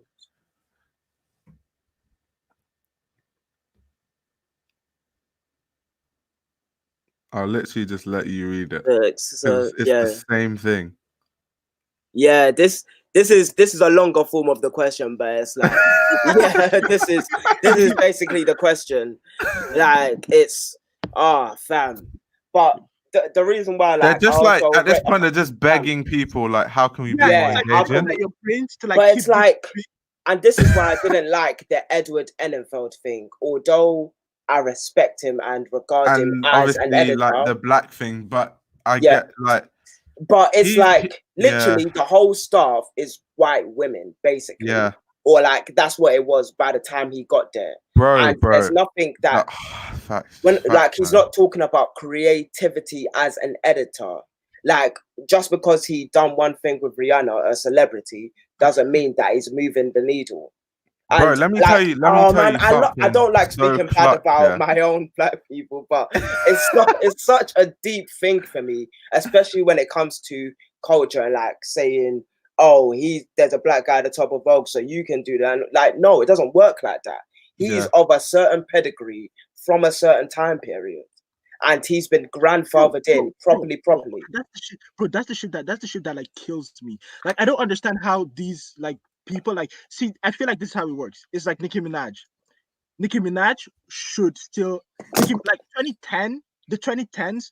Like, Nicki was on top of like the whole like rap thing. But like, I feel like people don't understand that like this shit is like the kids will always win 10,000% of the time. Yeah. So like when the kids come up, if you're the older one in the power of, you just have to accept them with open arms. Because if not, they will fuck you over and take you. Because the kids will always win. The kids are the ones making this shit like work. So it's like Nicki Minaj going to go have a whole fight with like Cardi B. That killed that credibility. And like going to go do the fucking Nicki Minaj. Like, why are you arguing? I don't know why Nicki Minaj done that. Well, like, why you argue? It's like the whole Travis Scott thing. It's like, bro, you're Nicki. Like, why are you even arguing? I know. Just like it's like, and I feel like in everything, the whole shit in everything you do, you should try to be like a. Which is one reason why I just respect like Hema Lang and Margella. It's like, just leave your thing. I like how we done the full circle. I like that. You guys know how to talk. I was thinking about doing that. Like, come in the game, do your thing, and come on. It's like Drake has a couple more years. If he doesn't leave, I feel like this is the last one. They will kick him out. Like, if he after doesn't 2020, just go. Just leave Grace. You're good. Kick you out. You're good. It's like Jay-Z. Jay-Z come done his thing, cut. And then he'll come back like 10 years later with 4. Come back in 4 years with like you know, an album, and we'll be happy. What does anyone have to say? It's like Jay-Z thing and cut. It's like even all this which is why I love it how like there's this like, and I think about it. There's this like like I feel like why all these brands that have been here for such a long time and they still like, why is Off-White in the same conversation as like what brand should I? It's like it's in the same conversation as Com, to be fair. yes, like Off-White is in the It's same in conversation as play, the company. as But like, play. what did these companies understand? They just let the kids come and run it, so it keeps it going. They let the kids come. That's what run Kanye did or is doing. That's what Nike do. Yo, do you know that like Nike? Bro, Yeah, when you know Sheck West, when Sheck West was 16, yeah, he was like Nike working at Nike hired Sheck West as like the young guy just to tell them like I know, what just is to keep going on listening, and like what's what is popping Yeah. in always literally what's just popping. No, Yeah. okay. This is one of the massive industry things that's happening in the UK right now. Yeah, there's industry like Adidas events, Nike events, Yeah. Foot Locker events, where people are just designing Nikes and then or Adidas, and then they're taking those designs. So you know that whole thing, that whole, what's it called again? What's it, London on Air? Yeah. Yeah. So that thing there, they had like hundreds of people designing all these designs, and obviously one person wins. But do you think they're not looking at the other design, seeing, okay, this is where all these people this age are leaning towards? So All that's the time. Brand research. And let me tie it back into the Vogue thing. It's like in the essay I told them, well, this is what I wanted to tell them. I didn't tell them this, but it's like you have to get people that are not of this pedigree that they. I know of this like washed like high fashion shit. Yeah, this like bro, now it has changed. Now it's like the cool, like the kids like care about the fucking future. Like it's not just about the fashion; it's about the cultural invention. Yes, that comes with it. And that's something that, which is why I love, like, which is why Kanye is like the GOAT, because everyone that runs the shit now. It's so wild that Kanye is the GOAT. Think about it. It's so weird. You can say whatever you want about him, but like think about it. Everyone that runs the shit had connections with this man at some point. It's like how do you go into a space, change art, fashion, and music?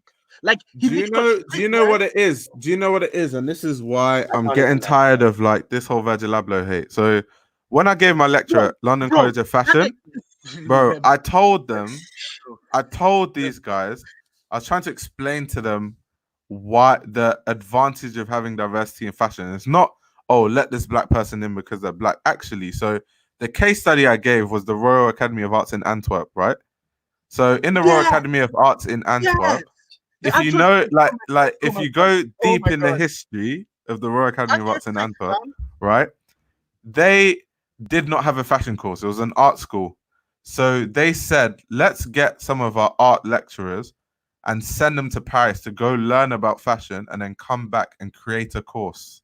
So that was what started the fashion department at the Royal Academy of Arts in Antwerp. Now remember, these are art lecturers, not fashion designers.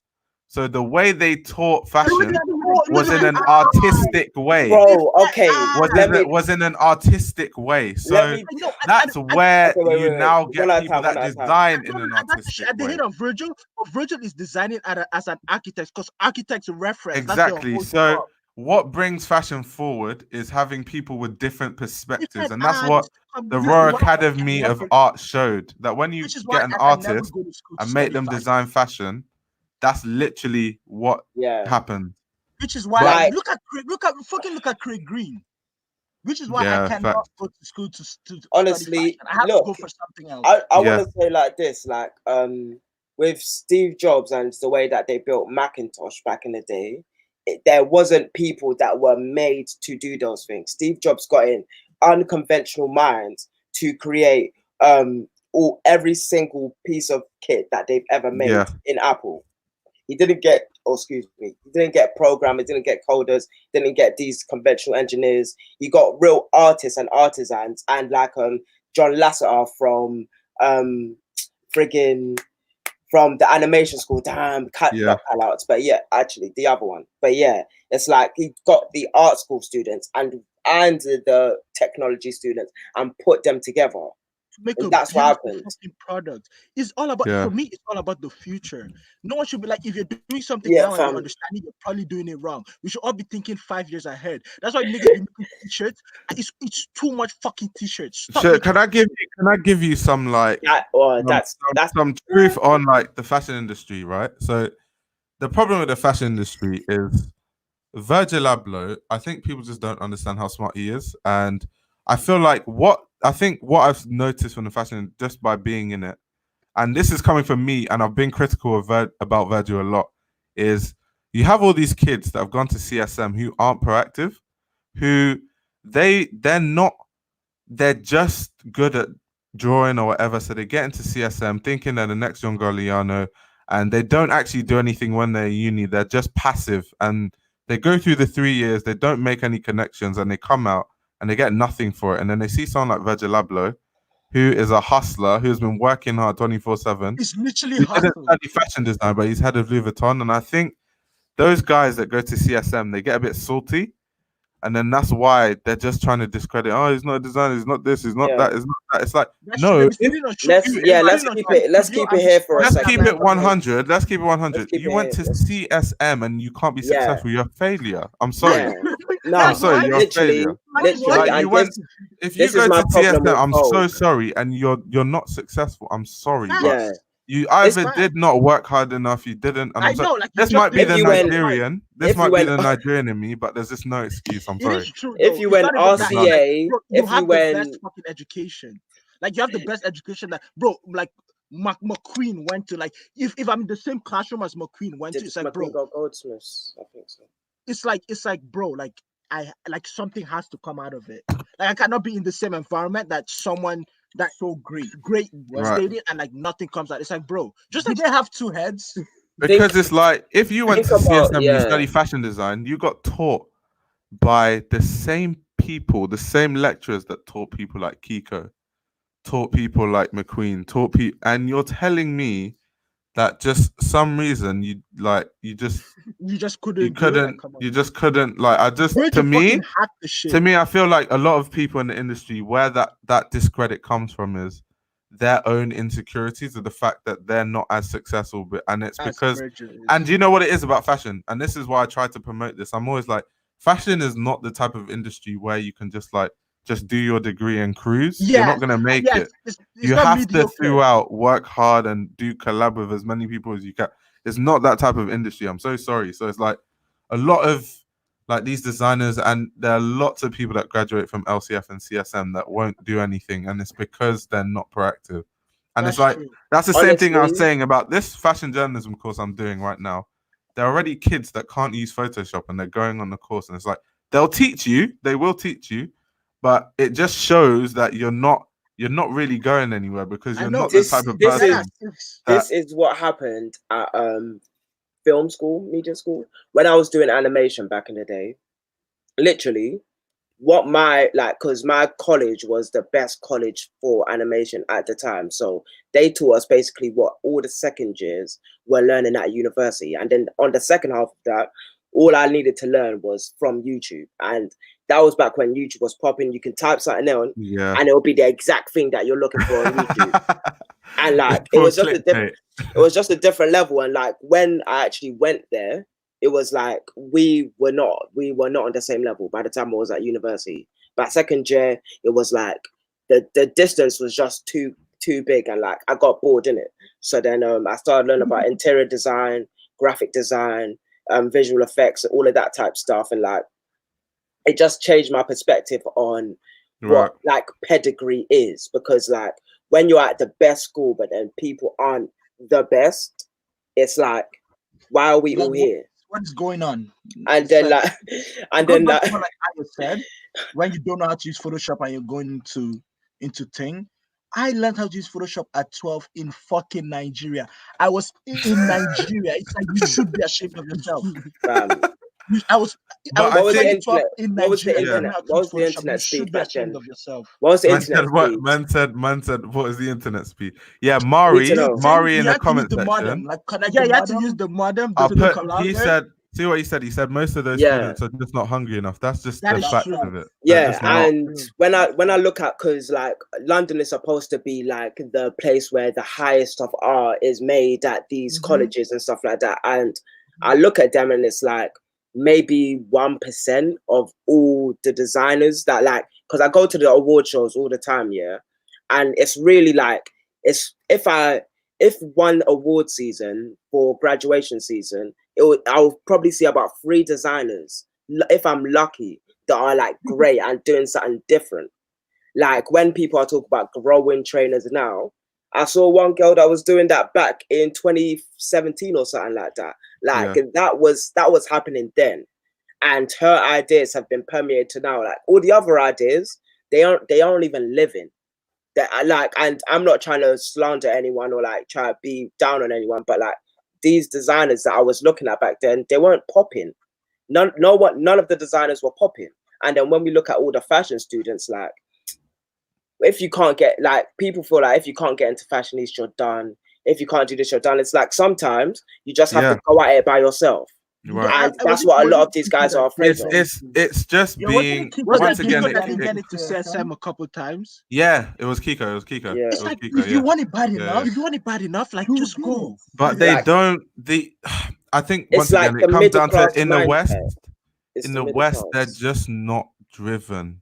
Yeah, they're just not. And this is why I'm so happy I got to go to like Nigeria, because I got to see how driven people are, and then I brought that back, because it's like here they're just not. They just like I don't like even CSM. My friend told me, so the course I want to do at CSM, he's on it, and he told me, bro, if you're coming here expecting that you're going to meet guys who like are into fashion as much as you, it's not going to happen. He said, just come here, do what you need to do, get your degree, and then bounce. Because he's like, the guys on your course won't know how to use Photoshop. They'll be cruising, they'll be like flexing and telling everyone outside they go to CSM, but they're not actually doing anything.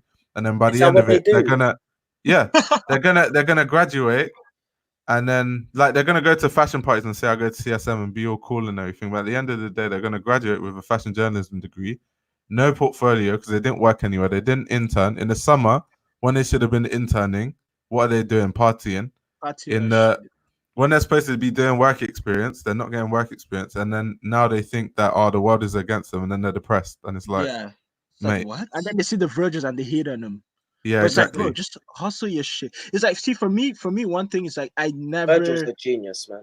I mean, I don't understand the Virgil. Like, I don't understand the Virgil hate. I mean, no, I understand it. I understand it. It's just jealousy. It's just like I've actually deep. But the thing is, people don't hate on Alix, Matthew Williams, in the same way they hate on Virgil. But they're pretty much the same thing, even though Virgil's a little bit more.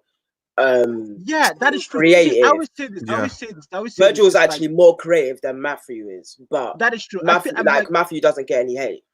And I love Matthew's luxury. Wait, this guy said, as a student at UAE, I fully agree. Hella kids at CSM are whack. Do you know how I even know it? Because I've lectured there. And I asked them questions like, okay, do you know who? No response. Okay, let me try again. Do you know who did it? No response. I'm like, ugh.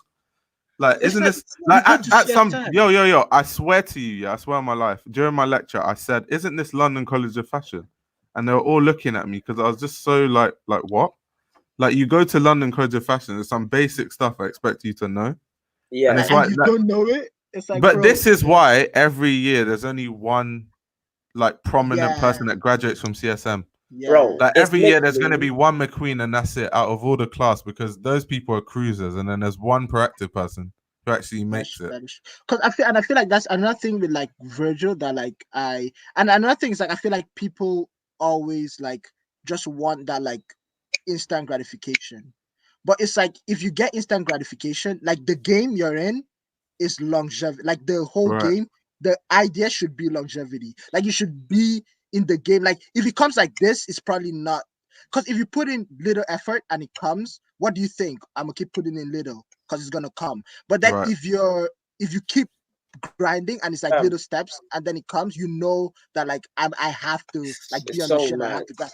Like people like Virgil was interning at Fendi I Like, know. after he finished architecture degree and an engineering degree, It's like, he it's like humbled really himself and said, "I'm going to intern at Fendi with Intern, and Kanye." I know. And I'm gonna, I'm I like, know, and learn. And people don't want to like bring just themselves. shut the fuck up, and you don't have to start a brand. Like, shut the fuck up, sit down and it took him learn. 10 years. It took Virgil 10 years. Virgil is like almost 40 years old. I know. This is what people aren't understanding.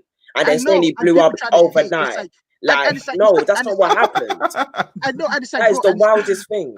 and it's like, it's no way you get to that level just as a regular person. That's what people don't understand. They're But like, oh, he's just they choose to block their heads away from it because they're once again they're just salty. And they said They've it's even Kanye's fame that built him up. And it's like, bro, Okay. See, it's what it's what this person is saying in the hurts. chat. Yeah, it's what this person is saying in the chat. It's the type of people that go to places like CSM. Not all of them, of course. They're like a lot of my friends go there. I'm not talking about them, but it's like a lot of people that go to places like CSM, Parsons.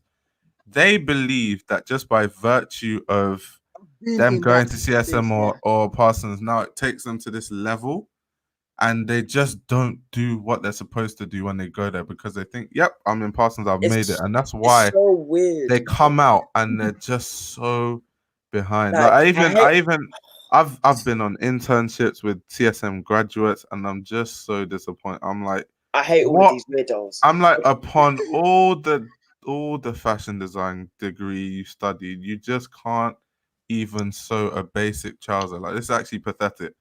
And like, I have to. Do you know that I've had to teach? I remember I haven't gone to school for fashion. I've had to teach this guy how to sew properly, and he went to CSM. So I'm thinking, what exactly did you study? Like, what are you learning when you're at CSM? And those are the type of people that say Virgil Abloh is not a good designer, and those type of people are just like when I'm in the same vicinity with those type of people, I just keep quiet. I'm just like, there's no point. Do you know what's like the worst point is, like, you can't, like, even when you're doing a design or an arts type course, there's no coasting. Like, it's not like you're doing economics at Oxford. It's not the same thing. And you don't have the pedigree of Oxford. Like, when you're doing art, it is your level of distinction. It is your personal level of distinction, your personal portfolio. Portfolios get you in, grades don't get you in. Oh, bro, yeah. That's what I always say. It's even like when people be like, oh, like, people didn't go to school for this, people didn't go to school for that. And we notice someone like Tom Sachs is extremely successful, but then he didn't go to school for anything. And then it's just like you have to realize that in the art world is what you can do. That no one, I don't think anyone cares about the school. I mean, if you went to CSM, it probably helps. But like, if you can do because Virgil didn't have to go to fashion school, but he can execute. Bro, let's say it like this: if at 40, the only thing you have to show for yourself is CSM, then you're a failure. Facts. You're a failure, and that's a lot of people actually. Like, you'll be surprised. Like, you'll be surprised. And not to shit on any of the journalist sites out there, but you're at a subpar firm writing bogus articles and you're posting on IG like everything is sweet. It's not sweet, bruv. Virgil is your age mate, and look at what you're doing. Like, that is so true. That is so true. Because it's like this shit.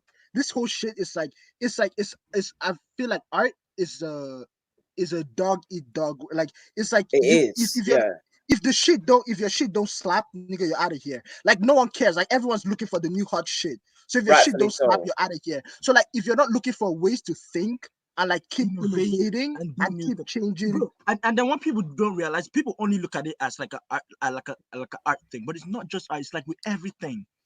If like iPhone don't keep updating this shit, a new company is gonna come and we're gonna buy. Like, it happens with everything, with every industry. Like, you have to think. If we're not thinking of new cars to think. Yo, wait. This guy who goes to UAL, sorry, speaking too much facts. So he said, ask any LCF or CSM fashion student who their fave is, and it's going to be Margiela, Alexander McQueen, and Raf. They never actually know why. All right, let me actually just address this real quick. So when I was going for like my interviews for fashion journalism courses, yeah, I was just talking to all the candidates and stuff, and asked them same questions like, who's your designer and why? and none of them could tell me why. And I was just like, mate, journalism is about like explaining things on a deeper level. So how, if you can't tell me who your favorite designer is, how are you even going to start to explain anything? Like your favorite designer, if you don't know about anything, at least you know about your favorite designer. So it's like, and so I prompt them. That's what this goes back. Obviously, I didn't get deeper into it like earlier, but that's why I was saying I don't think they're ready, because if I ask you who's your favorite designer, you tell me Margiela. Okay, what do you like about Margiela? Oh, I just like the way he designs. Okay, but you didn't say anything. So what do you like about his design? Like it's not the substance to the shit. deconstruction, the way he uses references from his childhood. Like what do you like about it? And then like, I just like his design. I'm just like, yeah, okay. Do you know what Are I you like sure it's about fashion journalism you want to study? Like, are you sure? Fam. And then these are the people that are gonna be writing the Marie Claire articles, 6 tips to get a boyfriend or some shit like that, fam. It's like boyfriend. It's like it's all the weirdo shit. Like I don't like people that don't dedicate themselves to the craft. Like if you don't love it enough, just slide. Like I don't need everyone to be a designer or understand the designer's mind. It's like at the same time you can be a journalist and like have fair critiques in the same vein. But at the same time, you've got to understand the level of art that some people are projecting into the world. And if you don't care about it, and from this young age, I don't understand where your trajectory is going to be in 10 years from now. That is like, true. There's kids right now today that know more about RAF or like Anda Mulamista or just Ray Kawakubo than any of these people in the industry. Than people writing long 1,000-word articles on Comme des Garçons. Like, fam, like this is why all the interviews are boring. No one's really looking for them. That is true. Bro, I've been looking. No one looks. No watch for a while. Bro, there is none, and this is like a lot of the type of content that I want to like build around, and it's like just caring, like artists and journalists caring about other artists and journalists. It's one thing. Like I was watching a Bliss Foster video, and he said, "Imagine watching Bliss Foster interview Ray Kawakubo." That would be amazing, and it's because it comes from Bliss Foster understands Ray Kawakubo, every aspect of her design. So when you're interviewing someone that you understand, so you would you just have different types of questions to ask. Like you've always wondered, but when you're this journalist that works for Vogue, you don't really know what you're talking about, and then you're asking what inspires you. I hate that question. If you know, if you've studied Ray Kawakubo, you know what inspires her. So don't ask that dumb question. So don't ask her that. Don't waste time. Was it the Guardian article where she was just being sarcastic all the way through and wasn't speaking to her, and Adrian Joff had to answer for her on every single question because this woman was asking some bogus questions, and she did and Ray just didn't give a fuck.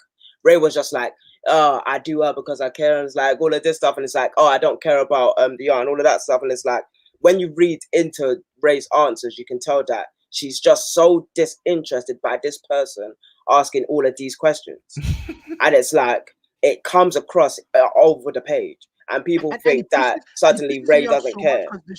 It pisses me off so much because the shit costs money. Like it's not cheap to like get her to sit there and talk to you. And then like you get the opportunity and like just like and you waste it on like some trash questions. And like I thought like all the fluff questions were what you're supposed to do with like really big celebrities, but it's not. It's just the way that someone produces their journalism. But it's just the industry is just full of like people who aren't proactive, who have these degrees from prestigious universities, and then they get these jobs, but they're not passionate. They don't actually know what they're talking about. That's why I had to make that video about fashion magazines people should read, because Vogue is trash. Like, don't read Vogue. Like the good journalists, they work at go and if you want good journalists, go and check out people like Robin Gavan, check out people like Tim Blanks, check out people like Susie Menkes. Don't check out these dead people writing what the latest trend is and in whatever. Like it's just Starbend. Like my word, man. Wait, what does this person say? Sister magazine interviews are really good. I like the Yoji and Rick interview. Yeah, that's the latest magazine. Yeah, that's dope. Yeah. Wait, what do you? That magazine. I see it from his video. I forget the name. Oh my, the one where it was the Fashion East daughters wearing more. Yeah, Lola, yeah. I just want to get Lulu in front Kennedy, of, yeah. Lulu Kennedy's the director of Fashion East, yeah. I just want to get in front of one of these designers, man, and like just have a real conversation about art and design. And yeah, I'm close to doing that with Samuel Ross because I've met Samuel Ross a few times, and I saw him one time and he was like, "Oh, I love the channel, whatever." So we even did. I tell you what conversation we had? Like, I've been like, oh, like how is Virgil? No, I remember what you said on the show when you were talking about how he was trying to make money and stuff like that with. Okay, yeah. So I can tell you, apart from I can't tell you the figures he told me, but I can tell you like what conversation we actually had. So yeah, basically, I was asking him if I could interview him. Like after we had a discussion, he was like, "Oh, I like the channel," and he basically said, so his brand, like the direction of the brand is changing, and he's changing away from like mindless consumers and all the hype stuff to more like tailoring menswear. Because remember, I told you that I knew what was going to happen before the like show. So he said that I can only interview him when the direction of the brand has fully changed, because it wouldn't make sense to interview him at a point where if someone watches it a year from then, like the brand is totally different, which makes loads of sense. So literally, once he's established his brand as like this tailoring menswear, then that's literally you can see it. It's just he's going a different level every single time. Yeah. And everything that is produced is just layered and textured in a certain type of way and references. But you know, like what I understand about fashion is it's all about narratives. And this is one of the main reasons that made me want to go into journalism, because a lot of people used to do that crap where they'll be like, "Oh, Samuel Ross, he's not a good designer, he's this, he's that, he makes hype."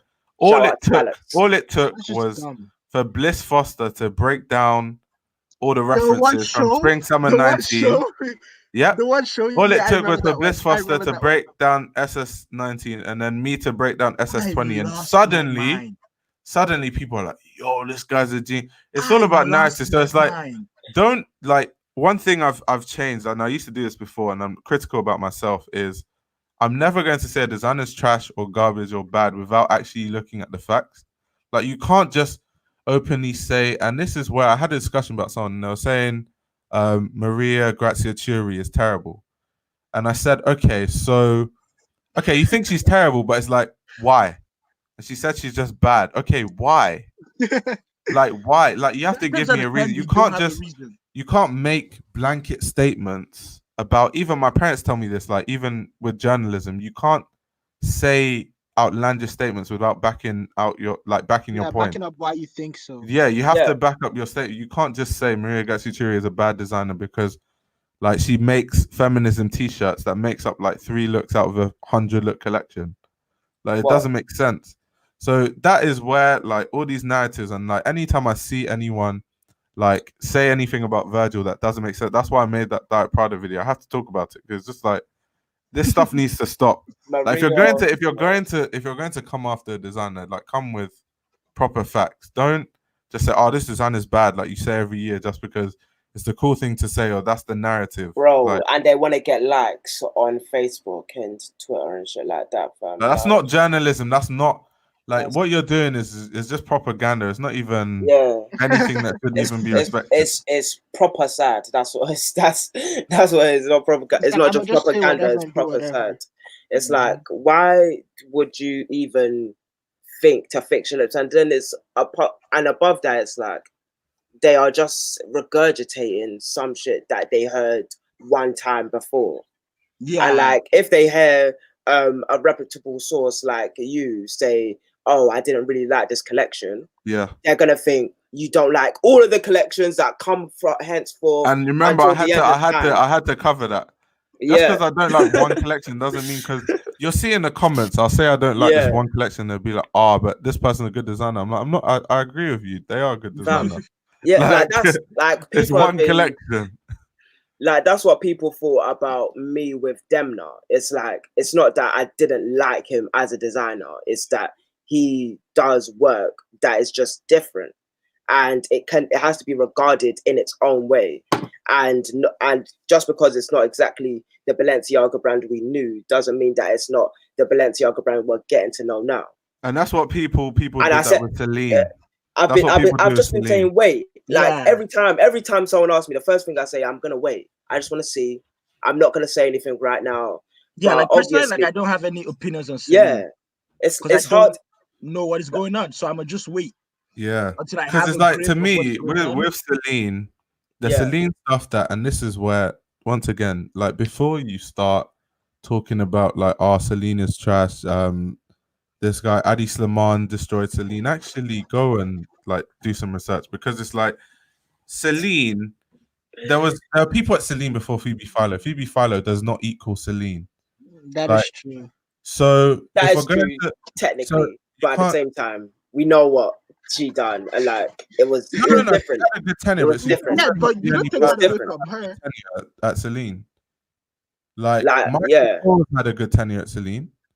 So it's like, at the end of the day, whereas Phoebe Philo just made her own aesthetic, someone like Adi Slimane is mixing his skinny man tailoring his own aesthetic with archives of Celine in the 80s and 90s. So he's taking silhouettes and clothing from Celine in the 80s and 90s, and he's just making it slimmer and making them in his own silhouette.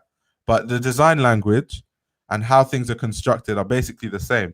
So when people say it's not Celine, it's like, how does that make sense? I know, it's like Celine doesn't have a man's, like he's literally creating the language. Like it doesn't, it's nothing that existed before that he's referencing from. He's creating what Celine meant should look like in his own opinion, because it doesn't exist.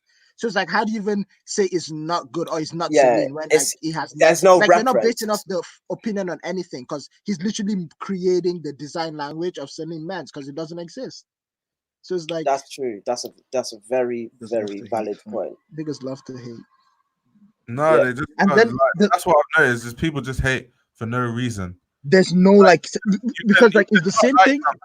But you have to have a reason. Like someone like Robin Gavin, when she doesn't like a collection, she'll give you like an in-depth 50-page essay with like reasons as to why not, with references.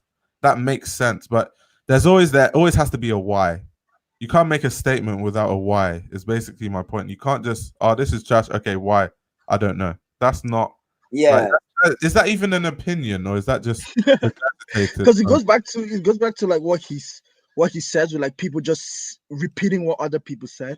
Because for me, I do this a lot. Like when I tell people, oh, like Virgil used to work for Kanye West, or like it was his creative thing for whatever amount of years, I'm like, don't take my word for it. Go do your research. Like, why are you just taking everything that's told to you? Like, and I tell people that as well, because it's like, that's what happened where people regurgitate terrible opinions, because they don't do research for themselves. That's why I'm always like, yo, who wants the PDF? This PDF, I'll send you the Raf Simons book. Like, who wants? I still need the show notes for the Balenciaga show, but no, that was but yeah, I could have cried. I could have. That's all. I love the last Balenciaga show. The last Balenciaga show was just. And it's like, and it also goes back to like what you were saying, because it's like I think Nicolas yeah. He was the designer at Balenciaga before Alexander Wang. Yeah. So it was him, Alexander Wang, and Demna. Yeah. But if you should look at Demna and Nicholas, it's not the same. But to them, that is their own interpretation of what Balenciaga should look like. Yeah. So it's not like it's not supposed. It's like these houses are inviting people to come take their own spin on what they think it should look like. So like when people like hate on like a Virgil Louis collection, it's like, this is how Virgil sees it. Like it doesn't mean it's not. Do you know, to go even to add to that point, every person that works at a house references the house in some way. So if you look at a Kim Jones show, Kim Jones will literally put a bumblebee on a shirt, on a Dior shirt. Why? Because Christian Dior himself used to love animals, and he even had like sort of like, he used to go to the zoo a lot. So you have to actually understand the references to not wait. Say. Why? See that comment? Why? See that dude? What's that? Daniels, whatever. Yeah. Why? You have to explain that point. Why? You have to explain that point. Virgil is trash. Okay, Daniel, People that comment Daniel, Daniel, why is Virgil trash? Please educate us. Maybe we don't know. Maybe we don't know why. It's actually good. Like you can make any statement you want, provided you have a reason. Yeah, that is what I love about English lit, fam. Like yesterday, we literally had a conversation. That is actually English lit, funny enough, but yeah. Like yesterday, we literally had a conversation on why like the chunky filler shoes are trash. Yeah. But then this one girl explained it to me why she likes it. I shut up. I couldn't say anything to her. Yeah. But she explained it with like a good, like I follow her thought process. Yeah. I still think they're trash, but the way she explained it to me, I'm like, okay, I shut up. Like you have to have a why. Like okay, so the why for me about the feelers is that the feeler disruptors, the design is based and was only brought out when they decided that okay, this is kind of a trend we're going with. So it's not innovative. Exactly. That is my reason. I'm more of a fan of innovation. But for me, why I hate it is because I literally seen it go from the runway to what people think are to like exactly, which is what I basically said. Yeah. To like become like a because the thing is like I worked at Zoomies at the time when all this was happening, and I seen the people buying into this product. You're not buying it because you like the shoe. You're just buying it because everyone has it and it's gonna make me cool, so I'm gonna buy it. That's why I hate the shoe, because it's like I seen the process. I literally seen it become. I literally seen it from the triple S's, from the tastemakers wearing it to become being bastardized. Like I literally seen how they bastardized the shoe. And it's like an idea, like as you said, like innovation. Like I understand, like because I love design and I try to like design in my own way. I know how like important it is to come up with a idea and follow it through, just to see a company come and just run with it and make money off of it. Like as a person that loves design, I cannot stand for that. It's a sin. Wait, so, like, this person said Virgil has been known to copy designers. So my opinion on that is he's an architect. If you're going to discredit someone like Virgil for copying designers, you have to discredit everyone that's copied. So let's talk about a brand like Hood by Air. Do you know, should I make a video about how many high-end designers copied Shane Oliver when he was at Hood by Air? So unless you discredit all those designers that were at Dior and those same designers at all these big houses copying Hood by Air, then you just, if you're going to make an opinion, you have to keep the same energy, is basically my point. Yeah. Bro, Shane Oliver was the truth. And they took his I don't know why he stopped. And he stopped because he was pissed off with how much he was being copied and how much they're stealing his stuff. They were stealing his source just so differently, and they wasn't rating him at the same time. I saw an interview. I know. It's like you take my shit, but you don't even. Yeah. So I saw an interview with Shane Oliver, and they were saying that he would go to like London and all these places, and they'll call his stuff like streetwear, and they'll discredit him. But then the people that copy his designs, they would say the exact copy of his design is great because of what it's on, because it's on a Burberry runway, it's because it's on a Dior runway. But when it's on Hood by Air, it's street, it's urban. At that exact point, at 2016, 2017, when this bullshit was happening, that is when I got disenchanted with all of the media, from Show Studio to all of these other places that just talk about fashion. Like, I cannot, I wasn't even like, and this is even after the Kirby shit as well, like the Pierre Moss shit, like when they were blackballing him as well. That literally threw me for a loop. Like when I was finally seeing black designers after, well, obviously Olivia Ralston was there and all of that stuff, but like when I was finally seeing black designers doing something that I understood, and then they were just discrediting, and that's why I always say, like, I hate the term streetwear, because it was a slur in the beginning, and people still don't even understand how derogatory it is. It was like saying nigger, but like putting it down. Like it was saying nigger clothes. It was saying nigger wear. That's what it was. But then they put hoodies on their runways, and it's like, this is the clothes young niggas wear. Like shit. I have a lot of reasons why I hate Virgil. First of all, you can't classify him a fashion designer because he does what? He doesn't actually design. No. I don't understand.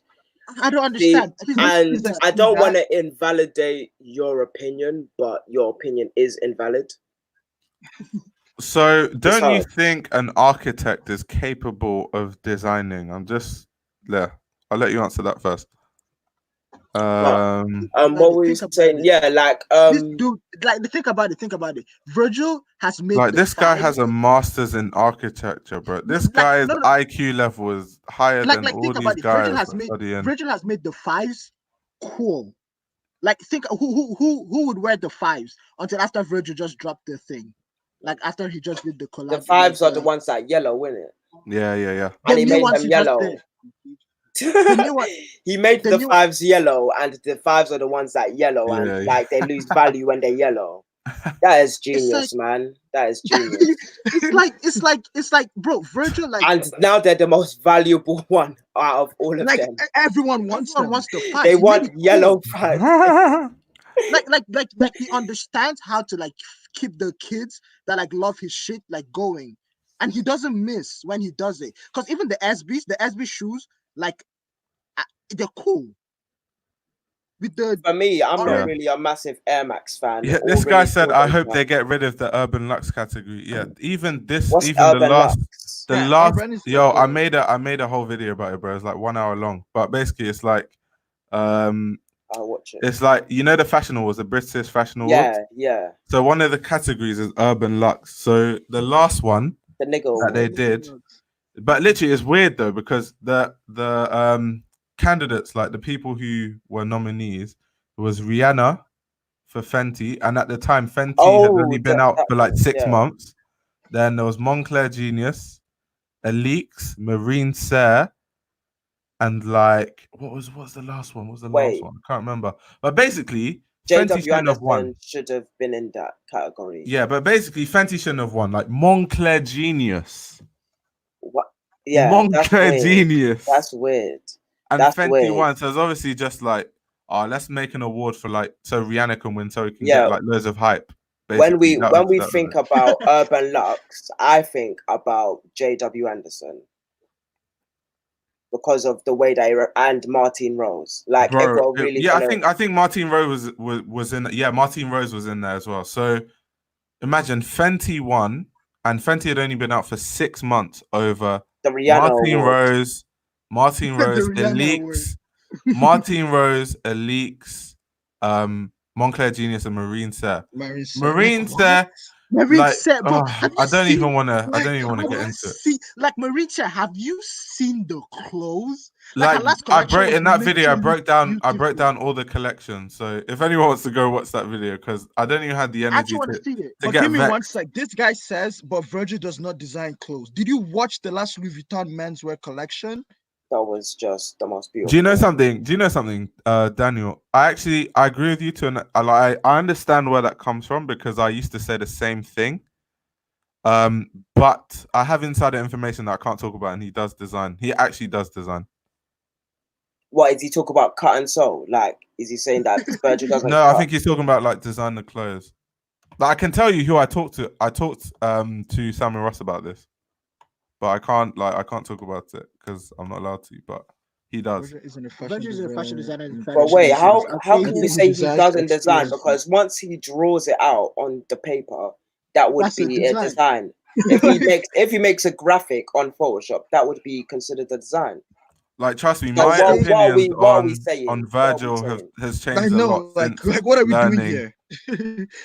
This guy says Virgil is a fashion designer in the traditional stance. And the funny thing is, what Daniel was saying is part of the reason why I started writing about a lot of fashion. Because, I just really disliked what they were doing to Shane Oliver and Kirby John Raymond. And I really wanted to write about the fashion that I saw and cared about. And then, but now it's just like, we got all of you guys. It's amazing. But the reason why you need people like us is because you need people that don't have narratives. The same way I'll tell you. I'm not trying to. I'll tell you that. Like Kirby John Raymond is good. Is the same way I'll tell you that literally McQueen is good. I don't have, because this person is black and that's urban wear. Exactly. I don't have that bias. I don't even care. It's like, if it's cool shit, it's cool shit. I don't care if Yeah, like literally Who where you're should from. deserve Just to if you're a good exist? This designer, guy you're a said, I good said designer. design closer. Honestly, Graphics, please. especially Okay, then during like the we're not time when they listening were. to. Yeah, what are you saying? Oh, did they No, freeze? I was just Yeah. saying like I'm not reading this guy's comments anymore because this is Oh, just to what does this mean? not like Like I'm No, but especially Daniel, I'm telling you based on insider information, he does design he clothes. He knows. even He's saying he sketches does. garments. He knows. So he says he does. design clothes. So are you talking? Are you Bro, actually He talking about I'm saying design that there's clothes? he hate. sketches the mock-ups. Like I'm not even joking. Of course he does. I know he. And like Bro, he's it's one no of the way. better graphic It's designers. no way you get. It's no way you get to that level. Like and it's not like design a it's no way. garment. It's no way you get to that level without knowing. Because if you think about the people walking there, they'll out you. Like they'll snitch. They'll tell the world, oh, Virgil is shit, doesn't design clothes. I've never heard that before. I know. Still And he's a from black young designer, designers, so you know young they out black to get him. designers. Can I refresh this? Did he steal from young black designers? What, like, in what People always say collections? that, but People, oh shit, they just cut off. Yeah. But yeah, like, anyways, like, I'm trying to say, like, it's weird that like we send have a to link. be. Yeah, send a link of the designs he copied because I'm actually gonna look into it and see if it's actually copying or if it's another Diet Prada situation. Because two people can make design. There's one time I can pinpoint where Virgil quote unquote copied. I've said and that was that collection where he had that yellow piece with the graffiti on it. Yeah. That's the one I can pinpoint. One I see. But like with the Diet Prada thing you said, I mean I didn't watch your video, but like I seen they said he copied Givenchy or something. Yeah. But my question was like, did he go to Givenchy before Givenchy had the show? Because I'm sure they showed in the same fashion week. So was he in the room when Givenchy was designing it? I think it was Givenchy made their collection came out 2 months before. But that doesn't even matter because the fashion cycle is like 8 to 12 he months. He wouldn't have been able to make that dress in that. You don't have time to copy a dress within like 2 months and change your whole production. Like that doesn't make sense. They don't make sense. And it's a collab with Arc'teryx. Yeah, I have to unfollow Diet Prada. Yeah, pissing me off. Like I don't know I don't think Diet Prada is bad, especially in the beginning, but they just need to churn out content. Yeah. And sometimes that content is bad. And like obviously I haven't followed them since like 2018, I think maybe. But like it's like all them complex. I checked out of all them ones. Yeah, like and like I unfollow and it's not like this is bullshit. I feel like if they get new and different people, that it will just like that's all it is. It's like just get new people, get people that are dedicated change the whole show, make to certain categories. But like it's weird that like and actually as like black designers and black writers and stuff that we have to be the non-biased ones in the situation. And it's like, but you don't just need a black person. It's like, bro, no, I'm saying, I'm literally talking about us. Like, literally, I like being because I've said Virgil's designs has been rubbish before, and yes, I think Virgil is also getting better, and two of those things can be true at the same time. But to say like categorically Virgil is bad, Virgil isn't good, it's like it's a dangerous narrative to start portraying because like.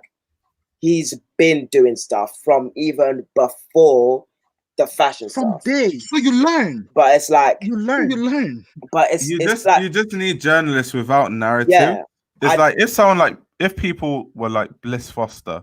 Because Bliss Foster is a good example because he's not even like black, but he doesn't have a narrative. He just sees things for what they are. He doesn't have a so it's like if the fashion journalists were like Bliss Foster and actually looked deeper before they made opinions and like chatted rubbish, then the industry would be in a much better place.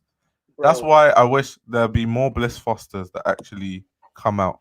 Yeah, like that actually you get. I think now you get more clicks saying Off-White is shit than saying this Virgil collection was. That's actually nice. Thinking and being logical.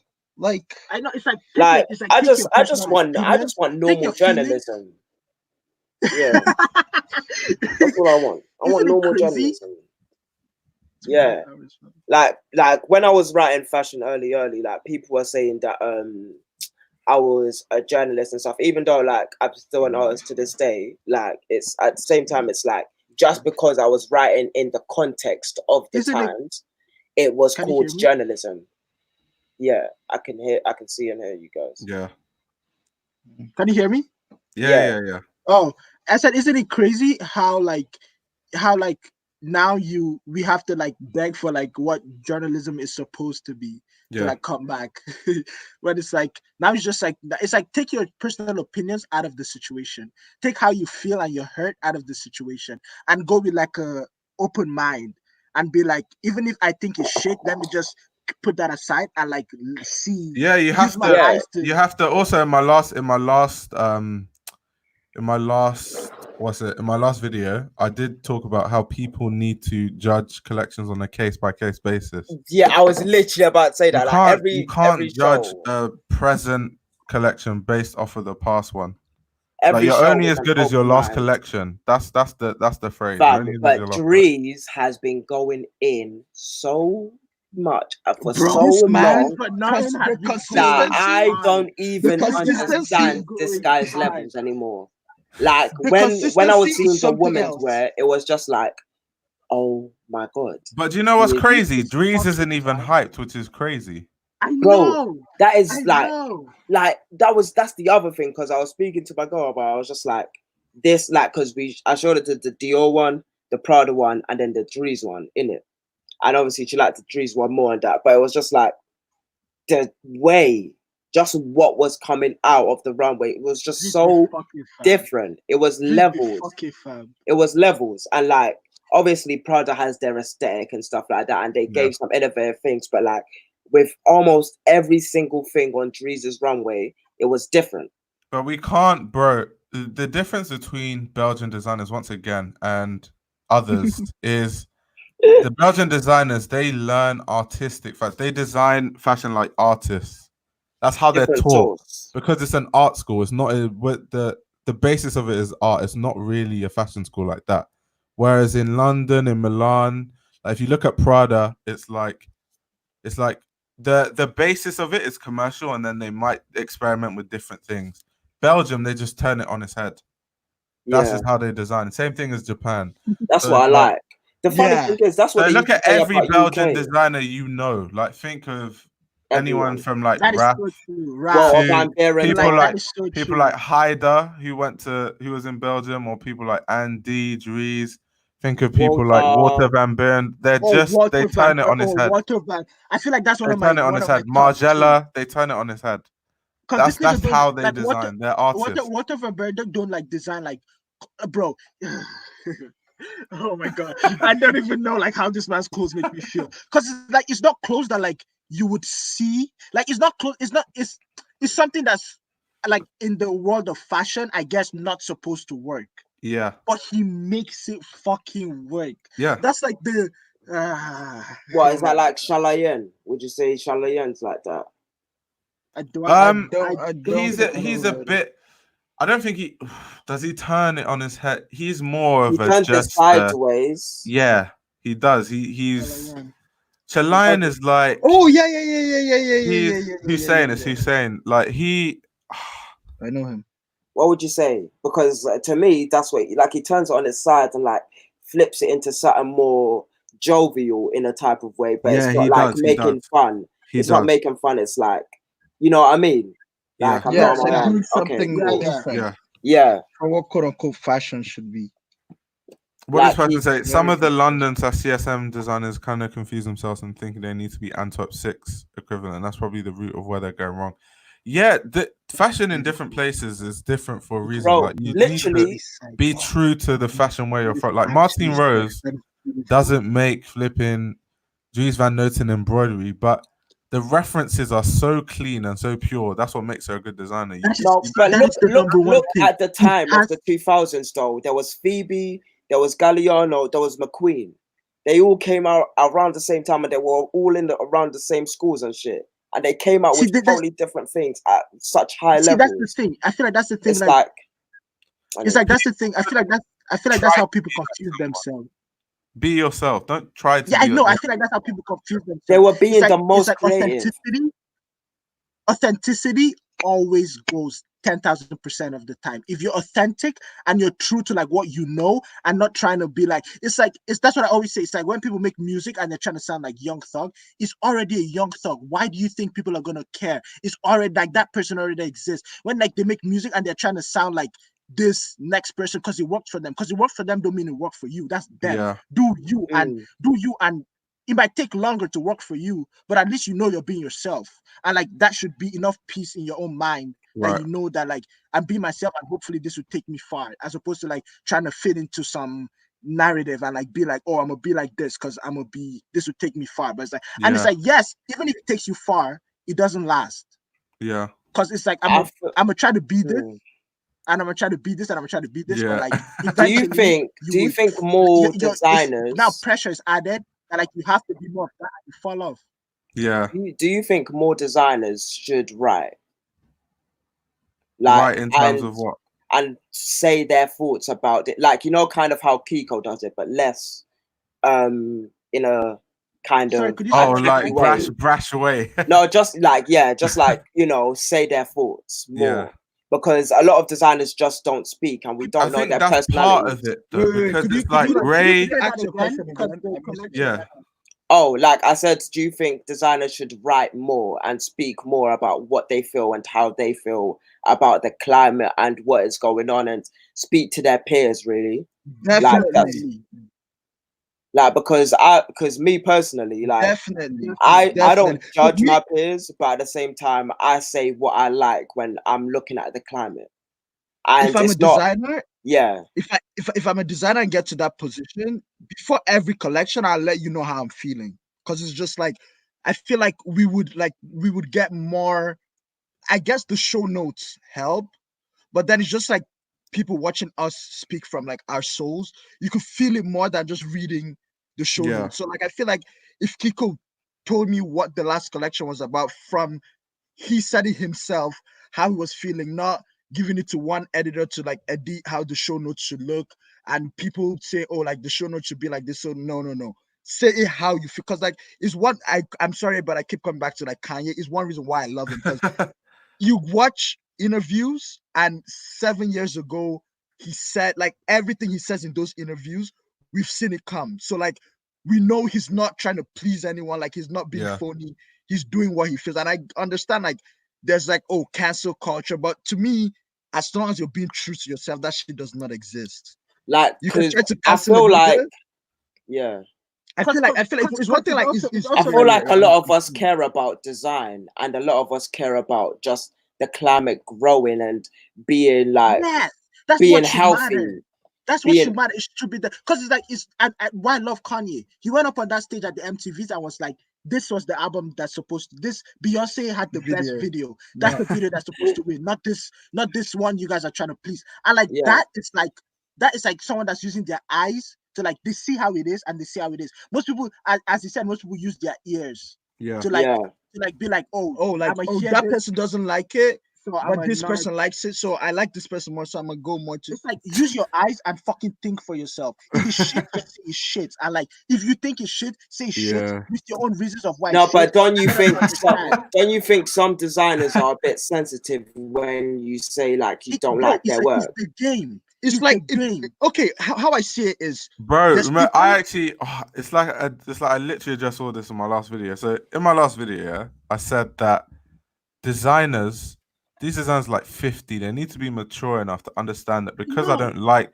one collection doesn't mean I don't think you're like all of a sudden not a good designer. And I think that is true. People take that to heart too much. I know, and it's also the confidence thing. If you know what your design was good, my opinion that it was shit, else's opinion bother you. Exactly. I know I did my best work. Or if they said something, I look into it and be like, exactly. If they said let me kind of look at what they're saying, and let me look at that. That kind of makes sense. So moving forward, I could do this. And I understand that there are people that just hate just to hate. But like, if for me, if I design like something, if I show you this that I designed and you say you don't like it, okay, I could tell you why I did this the way it is. I know this is what. Luckily, though, people like Demna do that though. Like even his last show, because obviously I reviewed, like I have my script for it. Demna, I literally have quotes from Demna about the show. where there was a quote where he was talking about how growing up in Georgia, obviously when he was young he used to play football, so that was why the football jerseys were there, and that is the inspiration, because that collection was all about nostalgia and the fact that he believes that with the climate change and what's happening with the climate, everything that he knew to be true is kind of being destroyed.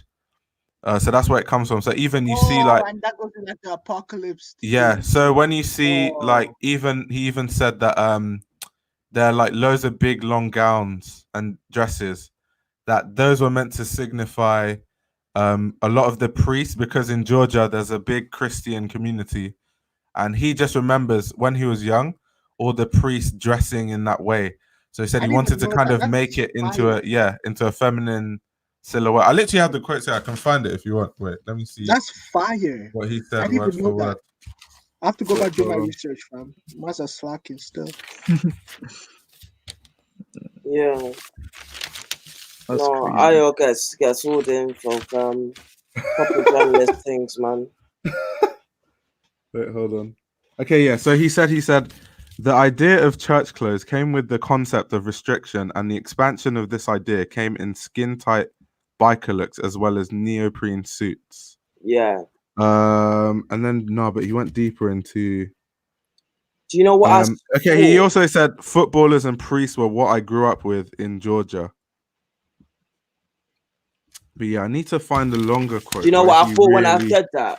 I said to myself, what is, because he had the juxtaposition, he had the gowns, and then the neoprene suits in it, and I was like, what is the male equivalent of a dress?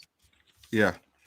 And I had to ask myself that question, and it's like, there isn't really what, and the answer I came to was suit, right? I need to find it. And I was wondering, like, is a suit really the juxtaposition when there's so many other things that women can do? And like, right.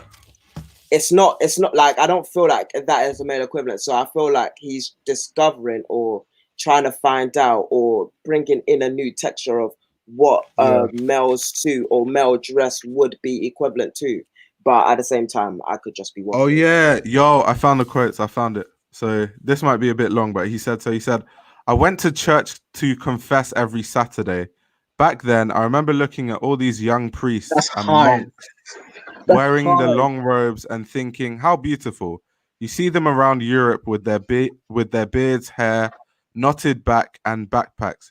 I don't know. I find it quite hot, but that's my fetish. Then he said, religious codes are all about hiding the body, about being ashamed. Body and sex is the taboo. Whereas when you look into it, some of the people are the nastiest perverts. So that was when, so you know, like all the people that are wearing in the collection, people with like black eyes and red eyes. Yeah.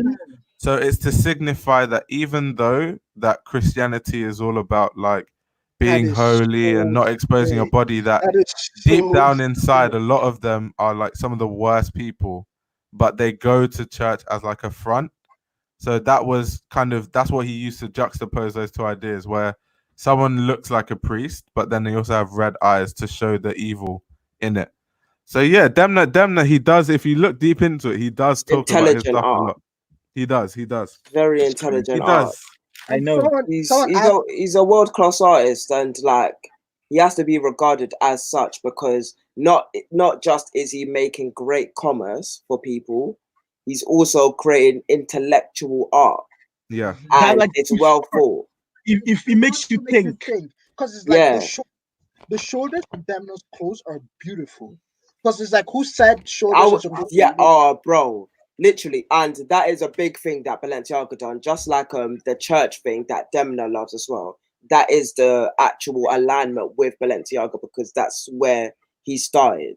Cristobal started making church clothes for the madam. It just goes full circle. And then full circle. And that's like those are the ones that align with Balenciaga the most, like church and regalia, basically.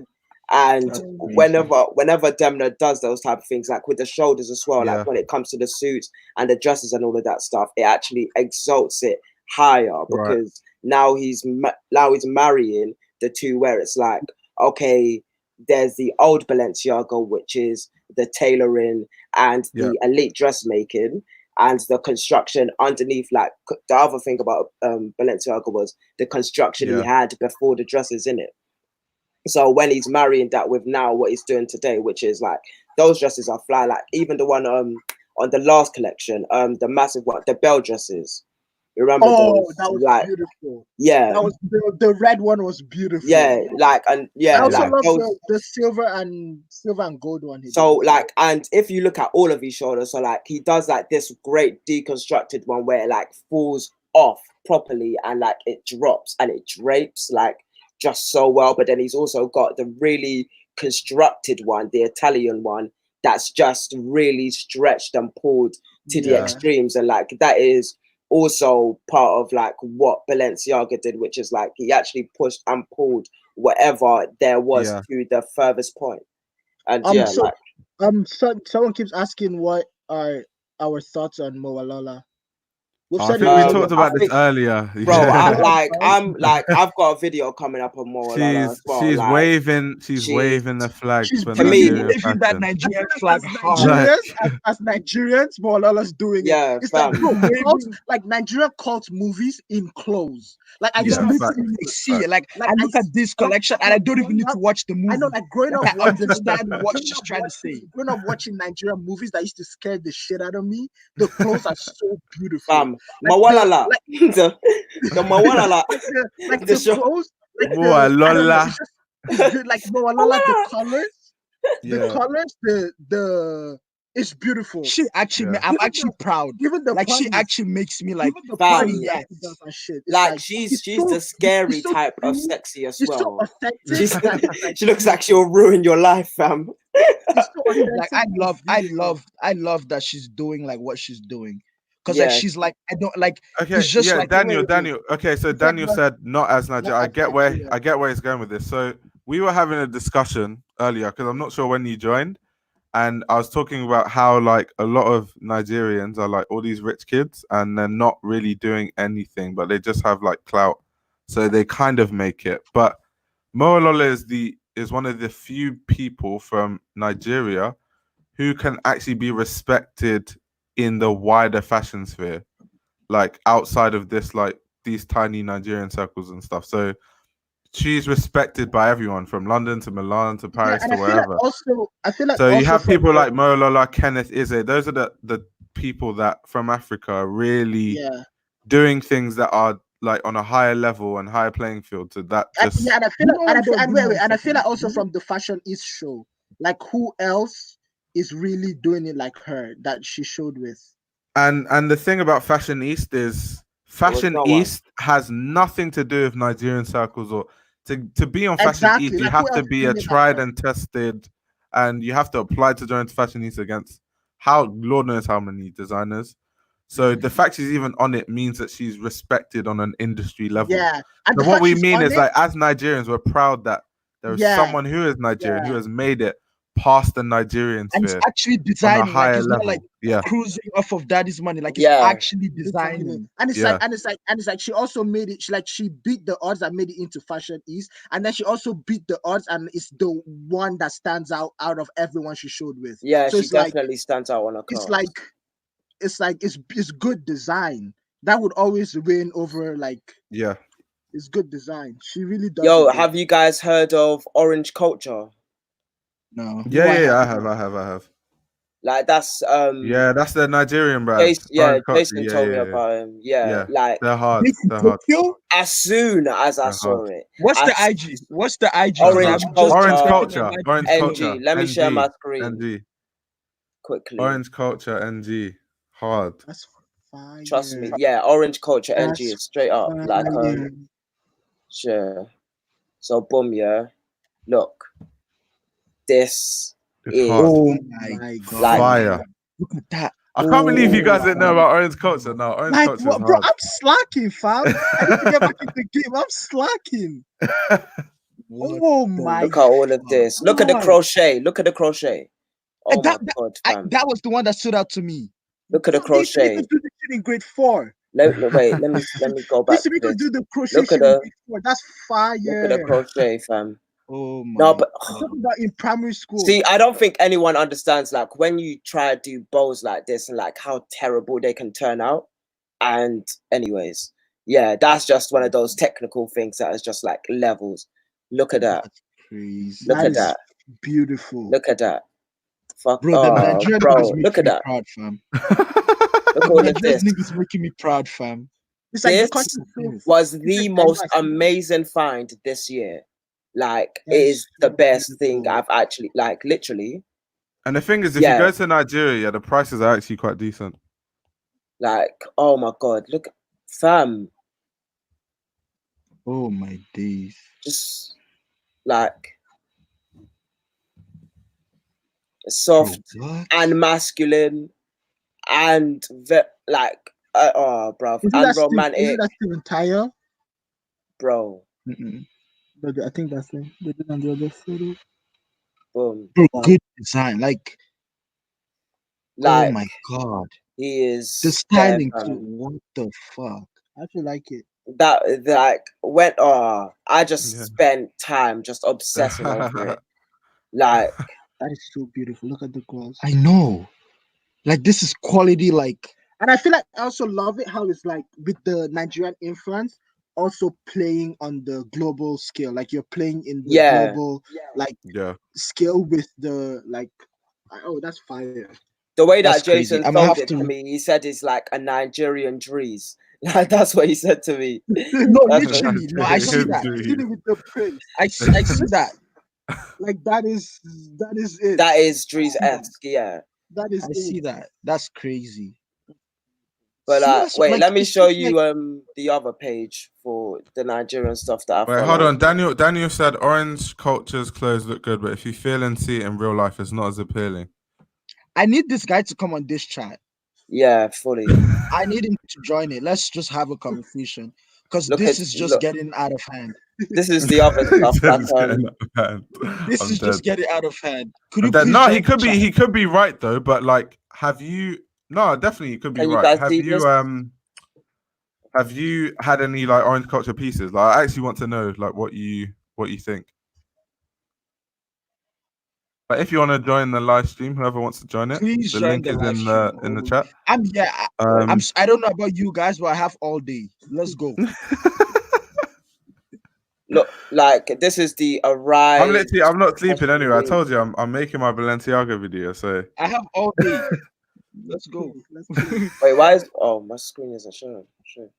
Oh, sorry. I forgot. Oh, that's my bad. But yeah, like Arise Fashion Week.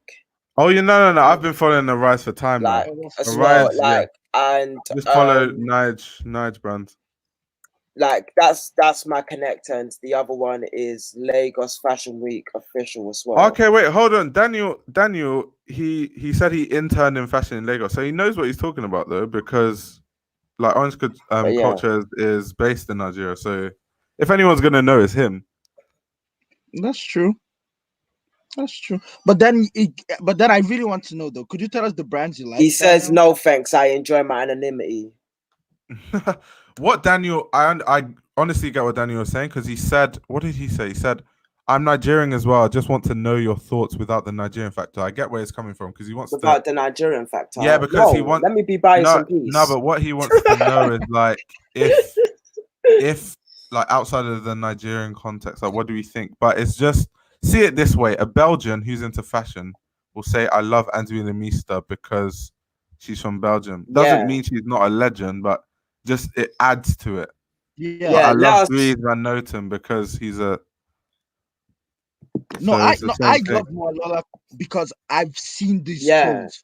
These clothes look like they're actually designed, and like you could see where the ideas come from. And me, I'm all about the ideas that lead into the piece that you get. So like for Moalola, I see that she actually designs this with the idea in mind. Even when I was looking at her Silent Madness exhibition, she did. It's like I should have gone to that, but I wasn't free. Yeah. I would have pulled up to that. I wish I went to that. But like you see that like this is her aesthetic. Like she's not trying to be someone else. Like she's being that's her. That's how she dresses on a daily. And like I know. That's And how it's she like dresses also on like the daily. her. I was you see like I remember like in December she went back to Even Nigeria. Beto And Black she's partying with them dresses like that as Santi well. and Yeah, Odunsi, and she's wearing her those are her clothes, guys. which she wears Adunsi, like every day. Santi. Do you know Adesua, the model? Adesua. Yeah. Yeah, that's like their clique. Dabarachi. Yeah. Dabarachi, all of that. I love that. I love that crew. I just love all of them. It's just people doing exceptional shit on Yeah, like, she's hard. and it's also so beautiful because it's shit that they don't like champion us to do. Like Yeah. it's shit that they don't like. It's like Yeah, going back against to Daniel. Yeah. So my Yeah, whole not thing with controversial, yeah. Mo Lola is the fact that it's just as a Nigerian, it's like our fashion industry is just full of rich kids who think they're on fashion, but they're really not. So when I see someone who I can actually push because she's actually good enough on the deeper scale, past because she's Nigerian, we're gonna say she's good. Like she's good to the general fashion sphere. Yeah. That's like part of the reason why I love her so much, because she's showing that if you actually go through it the right way. I think she went to CSM or LCF. I've never said someone is good. Yeah. That's because they come from where I come from. Nigeria. That's not it. I've never. But no, I do know. Yo, what's up? Hi, sir. Guys. Oh, Maury. Wow. OG. What's up, everybody? Man said OG. Just chilling, hanging out. You guys hear me? It's the first dude that spoke to me in the Discord, fam. Yeah, man. He's one of the first. Maury's the OG. Yeah, fam.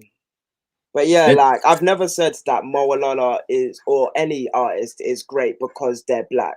But I do take pride in the blackness when I see her being great, and her being Nigerian as well. And I shouldn't be scorned for that. And someone said Moalala dropped out of CSM because her tutors didn't see her vision. And that makes sense. It does, because I told you, like, schools force you in a certain direction. If you want to just make anything, you have to go Royal Academy of Arts. Otherwise, they're gonna push you in a direction. Wait, so Daniel, it seems like you know like Moalala. Did she actually drop out? Because I don't know. I just know she went to CSM. Oh no, it wasn't Daniel that said that. It was someone else. I've also done research for her, so I know her. Yeah, like that. I feel like Daniel knows her. Yeah, she dropped out like 2 months into her MA. That's hard. That's hard. So fire. Now 2 days into her MA. But she's made it though, because she's like fuck these guys, and then she's gone to fashion. That is the waviest thing. Oh, so she got her BA anyway. She got her BA. Okay, so she has a degree still. But still, that's hard. Anyway, Mari, what are your thoughts on the long conversation we've been having? 5 hours. I want to say is just like that's crazy to me. How like diverse your platform is. Like I'm really seeing that now through like the live streams and stuff.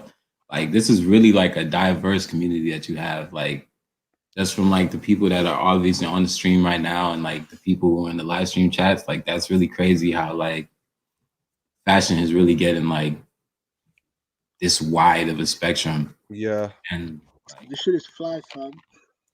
What'd you say? I said it's fly. Yeah, it's fire. That's what I do. It's like it's sick. It's the best. It's crazy, man. I love it so much. I know. I need more people though. My time. No, to me, this is the most people I've ever seen speak about fashion in any one period of time. I've never been able to speak to more than 10 people about fashion in my whole life. So see, I feel like that's the thing with like Toronto. Like I'm trying to. With like what I'm trying to do, I'm trying to bring out the bro, it's so many sick niggas. Like I have seen the sickest people, but like no one knows. Like the Toronto fashion scene is so sick, and I don't even mean like brands. I mean just like personal style. I like people that know what they're talking about. It's just like insane, but you don't see it like you don't see it like out there. You need someone that does like all of those things, like the photography. And then you have an artist and all of that stuff. Like, it's hard to. That's why these groups are like the craziest things. Like High Fashion Talk, the Discords, these like live streams, like this is really what's gonna like do it and like bring people together. You know what I'm saying? Like, it's really so crazy. many sick people. Yeah. Like Dion, like the Dion on the chat, like he just said, shout out Toronto. He's actually a sick photographer. It's crazy because I didn't see he. So we walked some fashion show, and I didn't even know he was in the crowd. So then I'm going through like his website, his photos, and I see a photo of like me and you walking for the show, and I'm like, what the fuck? Like, this is actually sick. And I had no idea. So like shout out to him for that. And then we did a shoot later, but he's sick. That's He's dope. sick. But yeah, I love finding sick people that do this stuff because they truly care. Like this shit is not about clout. Like clout, like I don't understand why anyone would do anything for clout. It's like I don't get it either. It's just a bit weird. Bro, I'm in like clout should come as a result of like you doing good work. It's like people are gonna know you regardless if the work is good. Like don't like chasing clout. I would never understand why people do it. And it's also like another thing I also say, it's like all like most of people that like a clout chasing and all these things, I'm like, bro, these people have worked for what they have, so why would they let you in their circle? Just do your shit and work on your own shit and try to make your own circle and like not trying to clout chase to like be in other. It's like Kanye West and it's like Kanye West version. All of them work to the position they are, and now you want to just be let into that. Who's gonna let you walk into something that you were not there when they were building from the start? Like so it's like. So like do your shit, like clout chasing. Look left and right, sense. Like, and look at your peers and see who's most like-minded and work with them. Exactly. I feel like it's all a community because look at it. The people that have really broke stuff and changed shit, they all did it together. If you want to look at like the Antwerp Six, they were all together. If you want to look at like the most of the people that have come and like, bro, even like like America, like all these guys like ASAP Mob, Virgil, Ian Connor, Lucas Abat, they all came up together. This is like Kerwin Frost, like all of them. Niggas, the fashion streetwear niggas, all in. The niggas that were really doing shit, and it's just like I would never understand why you're all like the community. They all came up together. They all helped each other come up. And they were all doing different types of things. They wasn't. But it's like different things in the same field, but like together and like we progress. And then you get to a point where you notice that like everyone's good because it's like I feel like it's the most fire thing to like look across and you're like, oh, this dude is doing sick shit, but like I knew him when we're all broke and had no money and like we're trying to hustle this shit together. But now we're at this position. It's a beautiful thing. Like it's and I feel like that's how because it's lonely at the top. Like when people say it's lonely at the top, it's like actually like think about it. I always think about it when I always think about it, which is a sad example, but I'm gonna use McQueen. It's like McQueen got to where he got, and at that time, but at the time of his mother's like passing and like all the things that happened, if he had the people he started with around him, like I feel like they would have given him like kind of like a support system. It was weird because his friend killed herself, and like she was basically his backbone, and like they were living the bohemian lifestyle, but they had to leave that because like the friends were kind of siphoning. It was all weird, man. It's tragic. It was tragic. Yeah, but I'm like if like because it's like if we're all together, because it's easy for me to like tap my friend that I've grown up with when we had nothing and be like, bro, stop doing stupid shit, fix up. We have shit we have to do, as opposed to like a stranger nigga that's just using you for money. That happens in London, man. That's weird. Like that's you're going off. You're going off and the nigga is not telling you, oh, you need to do this. Because then after you're just going off to make money from the next guy. And like but someone that's doing something with you that is true to you, is like you're trying to build something, fix up. You can't be you guys. That's a really big thing. That's a really big thing. When you have like when somebody's really passionate about something and they bring somebody else on and they're not as passionate, it almost drains you, bro. Like it drains you. You know what I'm saying? Yeah, man. There's negativity, like it drains you. Yeah, someone said Dana said what was their favorite shows from the past season. Balenciaga, 10,000%. Yeah, Balenciaga. We said Balenciaga already. We talked about that one. Because them that's the goal. Let me go. Off-White, Freeze, Van Noten, Jill, Andy Minamista. Of course you're gonna say, and it's already said before you even said it. We know. We know. I feel Let like me- also this Let me also quickly this look. one brand. 1 second. Let me quickly Well, look Anne on Rillage. FF. I'm a I big really fan like- of Anne Rillage as well. Anne Anne Rillage, Rillage, not seen yeah. them. Yes, the one with the shoulders. Oh, Yeah, it's they the always do that, dude, though. yes. Oh my god, the Let me see if shades. I'll show Wait, this you is the guys second. Anne Rillage. This is the second time, bro has talked about the shoulders, fam. Man respects a good shoulder. You know how hard The that shade, shit is to like do, fam. it's all about Y projects. I said that before. Y Yeah, project. Y project. Y project. Let me Actually, look at. Y project. We define the way you. Let me so show you look at guys. your Yeah, brands. one of my favorite brands. I'm sorry. I've been meaning to make a video about Anne Rillage, but I just haven't yet. But it's a brand like Japanese. Japanese designer, and it's just crazy, like crazy. Okay, stuff. wait. Let me try and say. Like silhouette I feel like- wise is insane. I'll show you guys. Wait, hold on. Lowy. Yeah. Um, Another show I like. Loewe. Loewe. Thank you. Loewe. Why are you guys trying How to is that? go How to is that that? The advert? shoulders. That's that what, like this Loewe? show. Yeah. Like This the is Anne shoulders. Rillage. Guys, just let me just take you through every single look just to appreciate greatness. It's just like beautiful. Like just look structure. at this. The red Yo, one. the He's gonna get to the silhouette red is look. absolutely. He's gonna nuts. get to the red look. Yo, watch out for the red look. Watch out for the red look. That silhouette not it, is it's coming. absolutely wild, man. Just look at the silhouette. I can't see. Look at the fur coming back this season as well. Love it. Oh my days. The red Black. look. Mm. No, this one. This one. Damn. Like, look at this. Ooh, wow. Look at this. Oh That's- my god. Them niggas. So, yeah. No. Daniel, Telfer is up there for me. Telfer, I like- Telfer fog. I like Telfer fog. Chloe.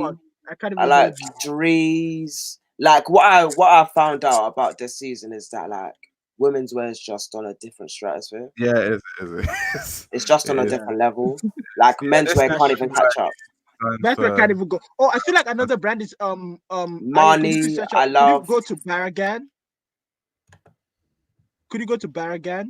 Like And number on the 21 was a dark horse, and so was Simone Rocha and Alberta Ferretti. Even thingy, what's his name? If we're going to London, Richard Quinn was hard as well. Area King was and Queen, good, look at what's and called. JW Anderson was good as well. Like women's wear is just different, bruv. It actually almost made me sad, but like it was like menswear can be depressing because people just don't play with silhouette like that. Women's wear, I just at this point, I just shop women's. It's just like just forget about it. I just shop because it's just like they are actually like designing clothes for women. They're actually designing clothes, and then we just have these. Wait, Mari, what collections did you like? My boy's been kind of silent in the corner. I didn't really look at most like the last seasons, but I looked at a lot of like last season's men, especially like the shows. Like I liked Wells Bonner. Wells Bonner show was fire. Is that the one that had Wells Bonner flaps? It was very like. Wait, like, can we have a reggae inspired? Like, can we have an honest conversation about Wells, please? Can we get off the images? No, like no, like no. Let's go up the images, but like I want to see what everybody thinks about Wells Bonner first. I love Wells Bonner. Love. Yeah, love. Yeah, I like love. I can't even hold you. So are we all saying that like are we all saying Wells Bonner is a great artist? I think she is. What you like don't think great? No, it's not that she's not. Like when it comes to menswear design, do you feel like she's designing for what type of man is she designing for? Let me put it like that. Let me ask that question. I don't think that's clear. I know where she draws her references from, but I don't think she has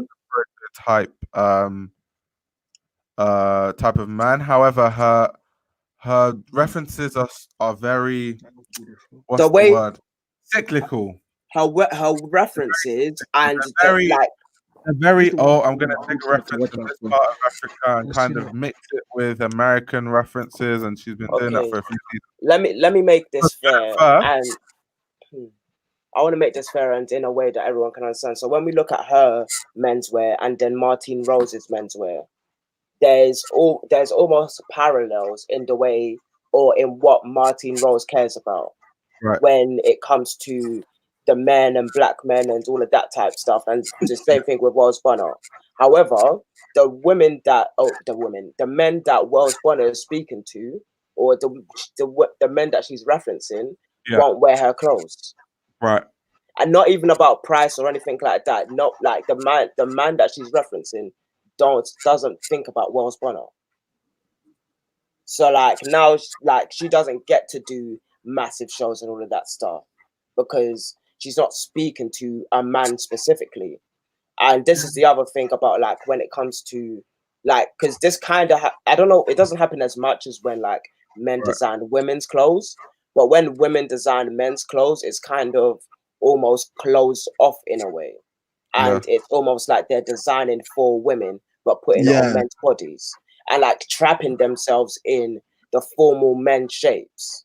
That's true. They're not really thinking about masculinity. They're thinking about a romantic this shit image I love. of men. Like this nigga, you could clearly see that he has thought out this, and he's not just saying, "Oh, I like the collection because I like it." He has a why. I told you always have to have It's a like why. and this is logical because like you think about it, and this makes sense. You have to have a why. She doesn't really care about. Well, I'm not gonna say she doesn't care like that, but like when it comes to masculinity and like the reason why men wear clothes, she's not using that as a reference point just as much as the way that she's romanticizing what men were back whenever she fell in love with them.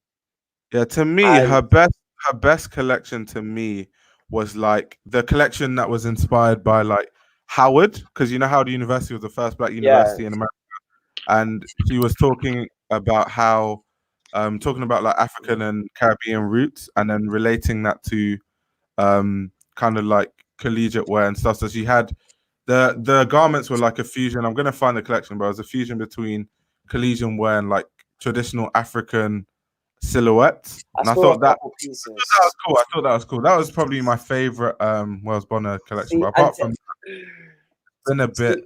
Even when we talk about that, like she's not making any money. That's the other thing. She's not making a lot of money. And she's not, and the men that she's talking about isn't buying her stuff. Yeah. Like I love art to the death of me, but at the same time, when we're talking about design and fashion, the men that you're speaking about or the women you're speaking about needs to want to like you. Okay, I found the collection. Wait, like we love Martine Rose, and like there's just this innate connection with Martine Rose. I feel like this was the collection where I knew who she was. Like this was the collection where I got in. Yeah, like, I like Daniel's trying to join the live. He wants to know how to do it. I'll put the link in the chat in a bit. Wait, hold on.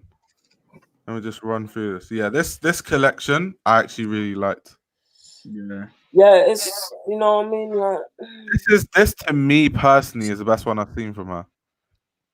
Yeah, like when like I like when she falls back on her more romantic and tailored designs. Yeah. And she uses that like when it comes to workwear or collegiate wear or whatever you want to call it, it's less of what she is and more of what she thinks people want. Because when she started, her clothes didn't look like this and they didn't feel like they were ever gonna reference stuff like this. Which is what Daniel said. Yeah. He said Bonus is starting to bore me. Her collections are plummeting. Like in terms of references, Daniel, I'm gonna put the link in the comment section. I like Wells Bonner's a British designer, so I have a bias on her being British, another bias on her being black, and another bias on her being a woman as well. I always follow the women designers that also love men. She ain't Martine, mate. There's a reason why Demna was like, "Yo, Martine, I really love your work." Like, I read this interview where Martine was talking about how she started working as part of the design team at Balenciaga. Because Yeah. you know she's like at Balenciaga, she's Demna's like right hand woman. So she was like basically Demna reached out to her like, I really like your designs, like let's work on something. And then he hired her as a menswear designer. So there's a reason why someone like Demna would see something in Martine to do that. See that, yeah. I wish like that's crazy. See, when it's like black female designers like Wells Bonner and stuff like that, because like she does the art installations as well and stuff like, and like it's weird because like I don't feel like women understand masculinity the way that men understand art and what women love about art when it comes to fashion design. Because there's men that will design for women and like they have, even if it's like this fetishized image of a woman, it still translates to the women that he's speaking to. And although like to some extent what Wells Bonner is making is fetishizing, it's not hitting. And it's like and it just lacks that masculinity or even that curve or even that extension to say, oh, we will buy this because of this, because there's no innate connection. And like I don't know whether it's because she's young, I don't know, I don't really want to say that, but at the same time it's like, yeah, she's losing money making these collections, and that's why she doesn't show all the time consistently and all of that stuff. It's like this type of stuff, it's like we need more from her, and not as a more clothes, but like more understanding of where she's coming from. And this is me like being totally sincere about my love for British designers and us to be better, because like I know what she's trying to say, but it's never really coming across. Daniel's in the chat. I understand. What do you think about the Bottega show? Bottega Veneta. Yeah. To be fair, I didn't see it. I can go look at it now. Oh, I really love that show. I love the shoes. I love their shoes now. I'm a fan of their shoes. Hi, Daniel. I feel like the Bottega show actually slapped. Like the one thing I loved were the pants. I don't know. Can you share your screen for the fashion, for the Vogue images? Yeah, I need to see the show because I haven't seen it. But what I will say about Bottega, I'm not the biggest fan of Daniel Lee because he's like, it's like he does accessories perfectly and then the garments take a bit of a hit. But because the accessories are so good, people just kind of like, oh, Bottega, but like none of them would buy the clothes. But let's see. Let's have a look. And then there's this whole narrative where it's like Bottega Veneta is the new Celine Phoebe Philo, which it just isn't. Wait, what? That was but wild. Don't say anything. That was wild. Say anything. Strictly from their leather goods alone, because no one's really buying the clothing. It's only 2 seconds, lads. The leather that's Let's have a look. Wait, let's see. But is Daniel in the chat? Because I can't see. Wait, hold on. Let me go back. I think he's gonna come back because we couldn't hear him. I'm just gonna get water. Everything done, boss. So, I'd like to hear Daniel's opinion on some of these things because he seems very knowledgeable. Yeah, it seems like he is knowledgeable. I just realized that I know him. Wait, so we did a shoot. Yeah, we did a shoot that he styled. No way. But like I just know his IG. So yeah, I do know Daniel, and he's on top of his shit. Because he runs this archive page where he posts like photos, and he does know what he's talking about. That's dope. All right, let's go through this collection.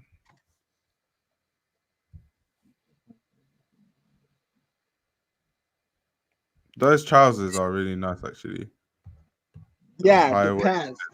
It's like these ones, and they're like ones with like tassels on them that actually slap. Boots, as usual, always going to be good. Like I like those. Yeah. The accessory is not. The thing is, I know he makes good accessories, so like, there's no point even looking. Like he's a pre-practice shoes designer at this point. It's just like, let me just look at the clothes. This tassel dress is really nice, although it is kind of Prada reminiscent. It's very Miu Miu.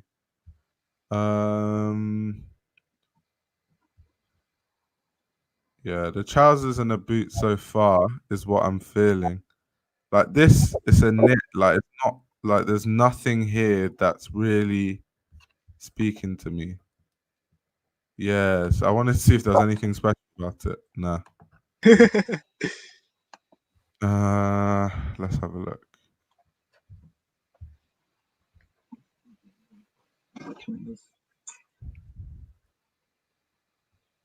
This stuff here is very Miu Miu. I just have to say. But let's keep going. Let's keep going. It's the pants he did that with that I really like. Yeah, for now, the trousers and the boots. Yeah, definitely. Look, what look is it? It's still more. I have a question. Do you think that like cool? This is shows? Cool. Yeah, that's sick. Fuck, I'm looking at the look. Do you think fashion shows are going more into less looks? Like, yeah, I think so. Like a lot of brands, well, this season especially did not have that many looks compared to most times. Obviously, bigger brands, obviously, they always just regardless, like Balenciaga and stuff. But for the most part, yeah. Oh yeah, it was those pants. Could you go up to the? I think look. No. Yeah, that one. Oh, sorry. Yo, that's hard. That's hard. Yeah, the pants. Do they have a detail stuff? Oh, they don't. They don't have, but that was beautiful. Yeah. No, now I feel like I need to. No, let me just see if I can find the video because I want to see. Of the Bottega show. No, the Bottega show actually slapped. That one spoke to me. That one spoke to me. Yes, out. Let's get water. Have a look. Oh, okay, calm. What, did Daniel come on? No, I think we couldn't hear him, so he went away. I think he's gonna come back though. Oh. Wait, hold on. Yeah. Okay, oh, that's sexy. Okay, there's the heart. My God, that's sexy. I didn't even see the show. I seen photos. That is so because sometimes I need to see how it moves because the photos don't do it justice. Yeah, I don't do it like that. Ah, that's sexy. Yeah. There are black ones too. The fringes. Oh, there are black ones too. Yeah, it's coming. Which fringes? Mad fringes this season. What is that jacket made out of? That shimmer is a bit different. To be fair, I like the way the clothes are moving. Like, yeah, I love the way the clothes. Yeah, that's Jordan Daniels. That is hot, man. Crazy. Yeah, the trouser design in this collection definitely. The trouser slab. Bro, women's design. It's saying Daniel says it's saying his backstage. I don't know what that means. Okay, wait. Let me see. Hold on. All right. Yeah. Hopefully it should work now. Wait, Daniel, are you here? Are you here with us? Can't hear you. Yeah, I can't even hear him. His screen's like black. Yeah, I don't think he wants to share his cam. But he should be able to talk. Yeah, you should be. You can like talk without sharing your cam. Oh, swear, he's speaking. What is he actually? He said he is. Maybe check his settings. What? Oh my God! They make women's clothes way better than they make men's. They don't even consider us. That's just menswear in general.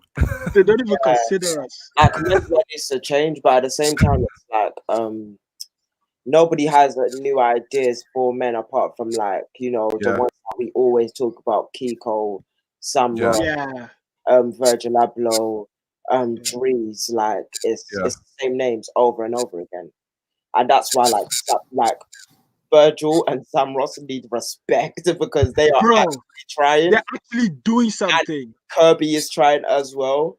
No, and Kirby is hard. I need Shane Oliver to come back as well because we need. That's what I've been saying. I think you know what it is now. I think at this point, everyone knows that Shane is the GOAT. Everyone knows how great he is finally. So when he comes back, he's going to come back with the respect he deserves. As opposed to he's going to fuck. If he does Hood by Air again, which I don't know, but like if he does, I think he's gonna be called. It will be self-titled. I think it will be named Shane Oliver if he comes back. Oh, that's hard though. But that will be like I don't care what. Like I just need him to look at the cut of that jacket. He needs, That's sexy, fam. That's sexy. One thing I loved about the way that Kiko designed was that it was like the offcuts and like the way that they would connect. And, let's check the Kiko show because I actually want to see it again. Yeah, holy shit! Now we're talking. No, not spring, summer, mate. Autumn, winter, fall, winter. Maybe they did AW instead of FW. Oh, Jason is in the chat. We'll bring Jason on. Oh, I have to look deeper after. Who else are we trying to watch? What other shows are you trying to watch, guys? Let's see Bar again. No, wait. Have you guys seen what's it? Number 21. I've heard of Number 21 actually. I haven't seen it. Yeah, like that or the Jill Sander one. Either way. Oh, Jill Sander is always amazing, bro. Yo, Jill Sander. When we talk menswear, Jill Sander menswear has been on point. When all the other menswear collections have been a bit weak, Jill Sander menswear 2 seasons in a row, fall winter 20. Consistent. What did you say? Did you say she kept it consistent when everybody else was trying to fall off? Yeah, basically. Yeah. But it's not even it's that couple that design at Jill Sander now. I've forgotten what their names are, but like they're married. They were really good. Yeah. Loans. I like how we made this. I like how we made this a fashion show. Like literally just watching collections. But we've been everywhere today. That's the energy. We've been everywhere today. Yo, what's up? Hear you now. Hi. What's up? What's good? Welcome. Okay, so what's the topic of conversation now? You wanted to say something about Wales. Yeah, we can talk about Wales Bonner. Oh, yeah. So, in line with what NY Typical said, basically, I feel like she fetishizes men, but like it kind of is intellectual. So, to the normal person's eye, it would be like, oh, it's smart, but she's literally just fetish. It's her idea of what men should look like, but then no one really. It's unrealistic. Yeah. Well, no. Yeah, she may as well have put dresses down the runway and called it menswear. It would have been exactly the same thing. So I feel like now she's not really giving anything. Like I didn't even look at her last, like the collection she showed this. Okay. Yeah, because I was just like I'm kind of over Wales Bonner, and like the thing is, when I first heard of Wales Bonner, like it was, I think 2015. She was in ID. She had this editorial photo story thing with Harley Way, I think it was, and Julius Jumois in Senegal, where she was taking pictures of like wrestlers in Senegal, and I was like, that was so interesting. But in the same vein, it was kind of fetishizing them, but I mean, I was 16. I was like, what? I wasn't really thinking about that. I just thought it was interesting that someone found it important to go to Africa and like take photos of them. And even, to be honest, Holly Ware herself, a lot of her photos of, I don't know if she's black or not. I feel like she's not. She fetishizes as well. Oh, she's She's back. I don't know. Well, I thought a lot of her images of like black men they look like fetish. Yeah, exactly.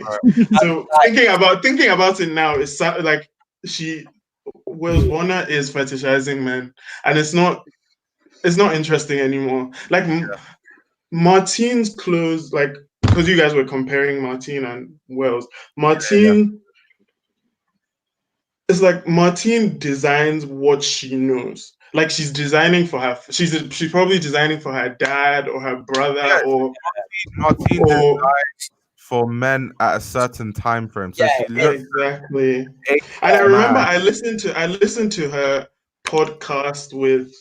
I don't know if you guys listen to exactly with her. And wait. Martin Rose has a podcast? No, Rachel Mondi has one, so she was on one of the episodes. Why have I not heard about this? Yeah, you should really. It's actually really like Rachel's podcast is hard. Yeah, it is. What's her name? The name of the podcast is The Cutting Room Floor. Yeah. It's called what? The Cutting Room Floor. You can find it like on SoundCloud or or Spotify, Apple Music, everywhere. Everywhere. So yeah, she's very like, and obviously with the whole Balenciaga thing, like that's easily one of the hardest things I've ever like. Come on, like she's literally the. I mean, I think her job title was menswear consultant, but she was literally the designer of Balenciaga menswear. Like, I know. I've been looking at her collections. Yeah, I've been seeing like, bro, like this is from this. Do you know how many arguments I've gotten into? So many arguments about Martine Rose because there's some situations where I'm like, Martine designed that, and they're like, no, damn the designer. I'm like, no, that's not design language. No, like in the podcast, she was literally saying that like she spent, I think, maybe I can't remember. I'm not sure. I can't remember what she said, but I think she said like 3 days a week in Paris. So she will be in London, design, I guess for Martine Rose, and then she'll go to Paris, design for Balenciaga, and then go back. And I think she was like, before she got the Balenciaga job, she was like broke or something. Yeah. She was. She said it goes to show like if you're on your shit and you work and you just like keep going with your vision, things will happen. That's just she's a living testament to that. Yeah. The bone of contention is Martine Rose's relationship to men is completely different than what Grace Wells Bonner's relationship. Yeah, exactly. This video that Martine Rose, she was talking about like how it took her 10 years to make it in the industry. Mm-hmm. Let me see if I can find. I remember one interview with her in a garden with like bad audio because it was windy. Yeah, it's this one. Yeah, that's like my favorite interview. Like I literally struggled through that. Wait, you guys hear it? Said I have to do it. Yeah, yeah, she's literally talking about what we're talking about. Oh wait, before you go on with that, what do you guys think about Moa Lola's menswear? Like Moa Lola as a menswear designer and how she designs for men. She's also fetishizing men. Yeah, I was about to say the menswear not so much. It doesn't work as well. But the women's wear, I'm a big fan of it because it's just she's one of those designers, like those designers who they have women's wear in mind, and then because they want to design menswear as well, they just try to transform it into a tiny. No, but you know, she studied menswear. Like she was a men's. That's the thing. That's the thing. But even though she studied menswear, the way she designs, and that's like even there are people who study women's wear, but they design menswear. Yeah, so true. Doesn't mean a lot of the times. Not being rude. I feel like that like translates to because she wears her clothes. So it's like she designed what she wants to wear. Yeah, so what she wants to wear. Yeah, I get what you're saying. That's why it hits more. Yeah. I know a lot of girls that talk about menswear and they're not talking about menswear. And like they talk about stuff like questioning masculinity and what is a man, and it's like you've obviously don't speak to men. Mm-hmm. You would know the answer. That is so true. That is so true. And I You feel like shouldn't be with like questioning the masculinity. There's and no. I feel like with the whole like menswear like conversation, it's not just. Oh, but wait, sorry, Wak or Mel, before you guys continue your statement. Okay. Okay, so I'm going to play devil's advocate a bit. You know how for the longest time it was men designing women's clothes, and man. So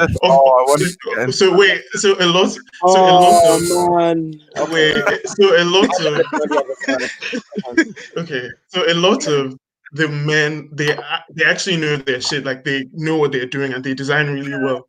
But let's say 10% of them are fetishizing women. Do you think is it? What do you mean? Okay. I feel like they make it. I'm saying like now. I'm saying like now. Okay, I thought you were talking like Cristobal Balenciaga type days. No, like okay, one, most of them guys were gay. First of all, no, like yeah, like I don't know whether straight designers wasn't exactly a thing until like the 70s or 80s, and even then, like I think Ralph Lauren is the only prolific straight designer out. So it's like well, someone name me what like, but I don't know him. But then, wait. We have to just because someone is a gay man, that doesn't mean that they're not a woman. No, okay. Well, that's the other part. So you can't exactly fetishize women in the same way, in the same distinct way as a straight woman would fetishize another man. Okay, it's totally different. Like. And on the other end, this was high art. End of the day, all they were doing back then was art. All they cared about was art. Even Galliano and these racist arts today, all he cares about is the art form. Yeah. Art for women. That is what they're focusing on. When women are making clothes for men, they're not focusing on making great, strong, representative clothing. They don't. Can I add something? So someone like Cristobal Balenciaga, he took masculine silhouettes and made them feminine. So, but the problem with women that try to do the same thing is they're not doing like the reverse. They're not trying to make women's wear more masculine. They're trying to make masculine silhouettes more feminine. That is true. That doesn't really make much sense. A man is not going to do that. I'm just trying to play devil's advocate. No, I love this conversation. I know it's needed. Because I was seeing, because it was the other day I was seeing so I posted a photo on my Instagram. It's me in a corset. But the way the corset fit was so like good. Like it fit the photo. Like I'm gonna show you a photo of the way the corset fit. Was so like in the chat. Oh yeah. 1 second. Let me take this off quickly. Yeah. Let me get the photo. But the way the corset like fit was so like. 1 second. I want to show a photo. Yeah, while you're getting it up, it's like. I don't think that these women are trying to make art for men. Yeah, I'm like, okay, have we seen someone? I mean, wait.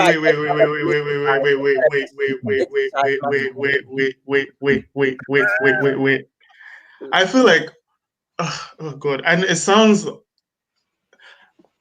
like I don't know what the word is, but I feel like with Moa, I feel like she is doing that. I feel like she's trying to do that, but I don't know. I can't. She's doing it successfully. No, so look at Look at her graduate collection. Seen it, love it. Exactly. Not yeah, obviously. That is fucking not God, that's fucking hard. Okay. Can you guys see my screen? Yeah, we can. Okay, so I mean, but I follow you guys, so I've seen this already. It's fine. So I post this photo on my Instagram, and then a dude texts me, texts me, and it's like, oh, like y'all are taking this shopping at the women's section too seriously. Oh please. And then I'm like, okay, but this is a corset, but look how it fits a man. So why isn't anyone trying to because if I were to do this, I would take out like take off the boob thing. The boob part, and it's literally a hard fitting. It's literally I think John Galliano did corsets for men's. I think, I'm not sure. I'm too lazy to. Men do wear corsets, kind of. They wear style. Right. So I'm like. No, yeah, he did it last year. I don't know what season it was. To be honest, with Margiela, there's so many collections that have just become numb. But I know he did it last year. You got numb to Margiela. I don't even know that exists. I mean, I love John Galliano. Like he's it. Like from Givenchy, when he was at Givenchy to Dior to he was amazing. He is amazing. But I was about to say was like Margiela. My thing with Margiela is that, and my thing with fashion in general is that it's just too much. In the sense that Margiela, they're like two couture collections. I'm not sure, two couture collections a year. They're like 2 menswear, I think, and then there are 2 women's wear. So it's like it's just a lot for me. I feel like in general, I feel like personally on the art side, I feel like it's like the cycle of fashion. I feel like it's too much. Like it's too much. Like, it's I can't. For the art side, you're designing clothes in 6 months. It's like if you take a year and design. And also look at you guys. Like you guys are working towards becoming fashion journalists. You're always going to be writing. Yep. Facts. Yeah, legit always going to be writing. Like look at Robin. I feel like I'm a big fan of Robin Gavin. Yeah, I was talking about journalists earlier, and I was talking about like Robin Gavin, Tim Blanks. I'm obsessed. I'm obsessed with Robin Gavin because obviously she's a black woman in that space. She doesn't care. What was that prize that she won? The Pulitzer Prize. Yeah. Oh yeah, yes. Oh, she is, because when she critiqued, did you read that? When she critiqued the vice president for what he was wearing. Which vice president? That's how she won the prize. Biden. Yeah. She did not slap. She critiqued what he was wearing, but like in depth, like really deep. My thing with her writing is she's very smart in the way she like reads people. Like if she's like reading you, like she's just very smart in the way she does. Like it's like I would like to get read by her because it's like, wait, like what? It's very, and I like recently this season, I read her Virgil review. Yeah. Her Off-White. I mean, I didn't read the whole thing, but I read a bit of it, and she made a lot of sense. I guess she always makes sense. But the way she said, let me try and find it. She said something to the effect of. Sorry, what's the name of this journalist? Robin Given. I'll type her Type in the chat, please. Okay, thank you. She definitely follow her Instagram because that's fun. She's like the gold standard of fashion journalist. Yeah, she's like at the Chanel show. Is she Chanel the show that just passed? Would you consider her the old guard of yeah, definitely. Right. Work at places like the Times. Yeah, like where the best writers go. It's quite ironic that the worst ones go to like Vogue, which is supposed to be specifically for fashion. Yeah. That's not. Vogue is trash. No one reads Vogue. Let's be real. People read Vogue, but not people that care. Basically. It's Vogue. So. I mean, I go there to see I go there to go see the photos because I do this thing on my Twitter. It's like from the runway to your heart, where like because I love seeing I love seeing pieces from the runway in real life, like real people wearing it. So I did this one thing on Twitter, From the Runway to Your Heart, and like I love, and it's like photos of like celebrities in like these like like pieces, and it's like, and for me that's the only reason why I look at Vogue, to go see the clothes in like because Vogue right now is literally the shade room, because literally all they post is gossip news and like rumors and stuff like, and I'm just like, what are you guys? But their video, their YouTube is really good. I was about to say, and then Vogue Runway, of course, is like the best. There's this new series they have that I think you guys should check out. It's called Shrink My Closet or something like that. It's where like the I think senior I don't know her job title, but her name is Liana Sattenstein. She's a really good writer. She works for Vogue. She has this business called the Smarter Shrink or something like that, where she shrinks people's closets, takes their clothes, sells some of them, donates other things, and then just organizes everything. And the first episode was with Paloma, and Liana is definitely one of the like really good writers at Vogue. She knows her stuff, like she knows like archive stuff. She knows current trends, everything. She's really good. But like that, if you guys care, that series is actually very interesting to watch, because she would. I'll get the link. Like, so the first episode was Paloma Elsasa, and Paloma had some archive pieces, and she'll be Liana will just stop, and Liana will be like, "Oh, okay, so this Vivienne Westwood corset from Spring Summer 1995," and then she'll give the breakdown of the collection, the like reference and everything, and it's really, I recommend it. I recommend. Okay, back to the women and men and masculinity. No, I have something to say about that. Romantics. So it's ironic that the men that can translate female silhouettes into menswear are actually men, not women. Like Rick Owens makes things that are considered feminine, but he makes them look masculine. So he's a good example of what a lot of these women are trying to do for menswear, but not succeeding. For example, Rick Owens makes skirts that look masculine. Exactly. Like, that is true. Have the appearance of something that would look masculine. This is the care and attention. No, sorry, I don't mean to. No. It's the same thing with like dresses. His interpretation of dresses is those long shirts that curve out at the bottom. So they're kind of dresses, but they really still look masculine. Yeah. He makes heels, but the way they're structured and the silhouette. My god! It's like do you guys know Random Identities? I mean, okay. So Random Identity. Okay. I know the heels he's talking about there. I know. No, but you know who owns Random Identity is Stefano Pilati. He was at Yves Saint Laurent. He worked at Yves Saint Laurent. Like, this man knows his stuff.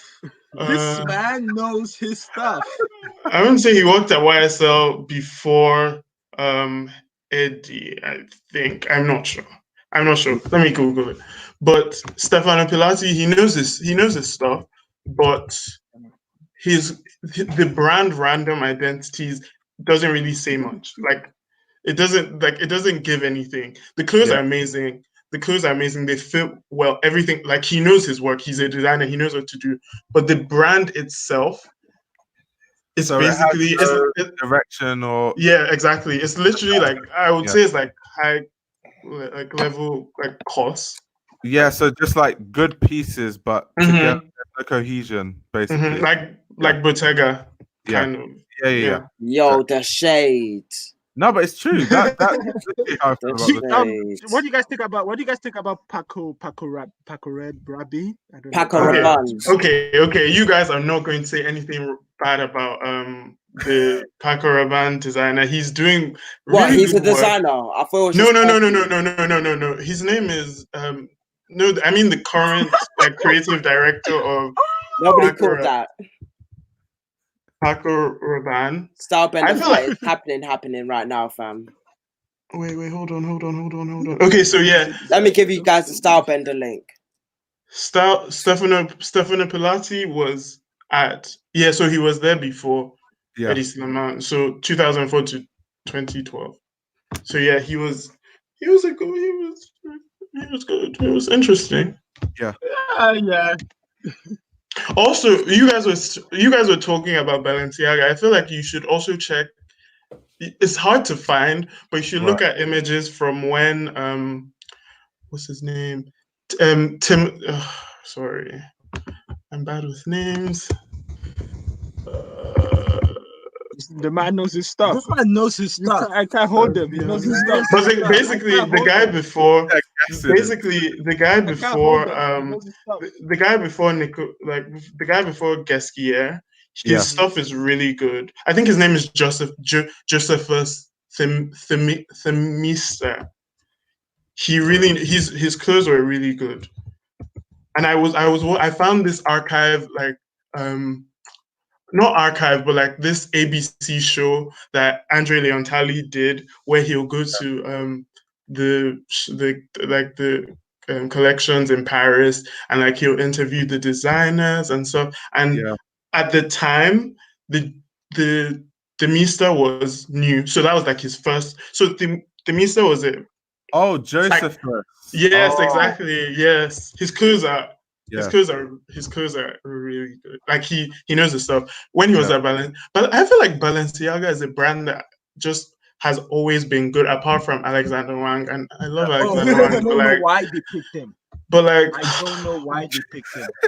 He tried to do the urban sportswear thing, and it just did not work for Balenciaga at all. Like in that time. Like you can't even remember the time. It's just because it's like no identity. Remember them. It's like them now like stands out. Nicolas stands out. The thing is, what Alexander Wang did at Balenciaga, it was actually true to him, but just not true to Balenciaga. It was too far away from. That happens sometimes. Mm-hmm. I feel like with Balenciaga, they were probably looking at like Louis Vuitton, and they were like, "Oh, an American in Paris, it will be very interesting." Because obviously, Marc Jacobs was really good at I was about to say that. Louis Vuitton, Louis Vuitton, whatever. He was really good at Vuitton, and they were like, "Oh, okay, an American in Paris, it'll probably be the same like buzz." But they were wrong. I'm sorry. Like, I love Alexander Wang. I love what he's doing for his own brand. I like that he only shows twice a year now. Amazing. But at the time, it wasn't the right move. It wasn't the right move. It wasn't the right fit. Yeah. For Balenciaga. Sometimes you think fashion like designers should show in a year. As many times as they feel is necessary. No, I feel like I agree with you. As many times as they feel is necessary. Because if I was a designer, I would show once a year. I feel like once a 2 years. It depends on what you're designing though. Because if like you have as well, then you'd show like maybe twice or 3 times. Here's the thing about showing multiple times in a year. It shows your identity and that you're not a one-trick pony and you don't run out of ideas. And you're also trying to sell. It shows you're trying to build a world, and you're trying to expose people to a new style of thinking and seeing things. Yeah, but you're also trying to sell, because if we look at it's not even just no. From the artist perspective, from someone that makes. If you're trying to expose your world, if you're trying to share something, it's like a writer writing multiple books in a year from one particular story. True. Like it's trying to build something and complete. You can do your own design, and like if you have a fully fledged structure and world that encapsulates your design language, then you can do as many seasons as you want in a year, and depending on your own money. That'll make you burn out. It's not about burning. Like if you're doing it at a high level and you're catering to what you feel on the inside, it's not about burnout at that point. It's about you fulfilling your legacy and what you want to do within the art field.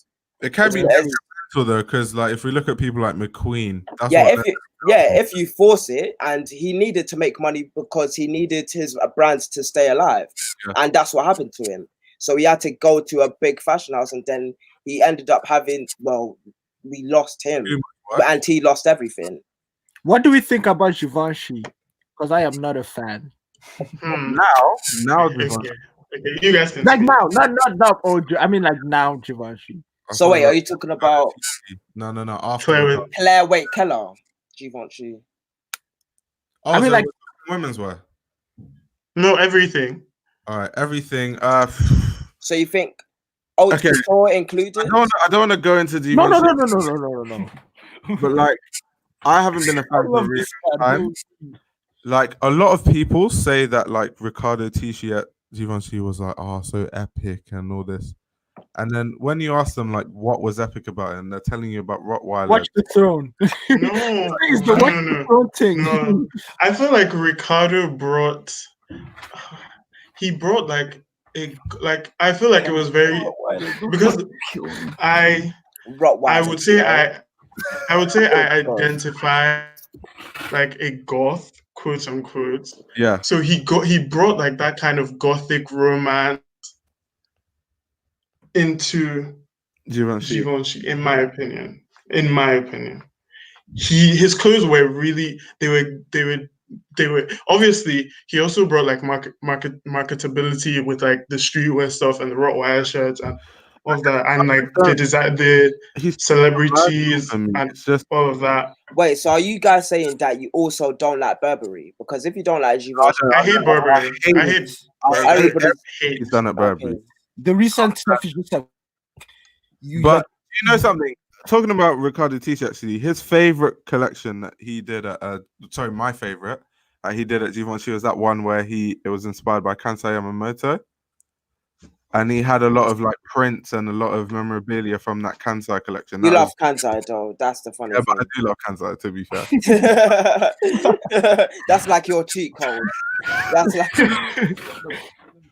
But no, Burberry, I don't know what happened to him. Like, Burberry is bad.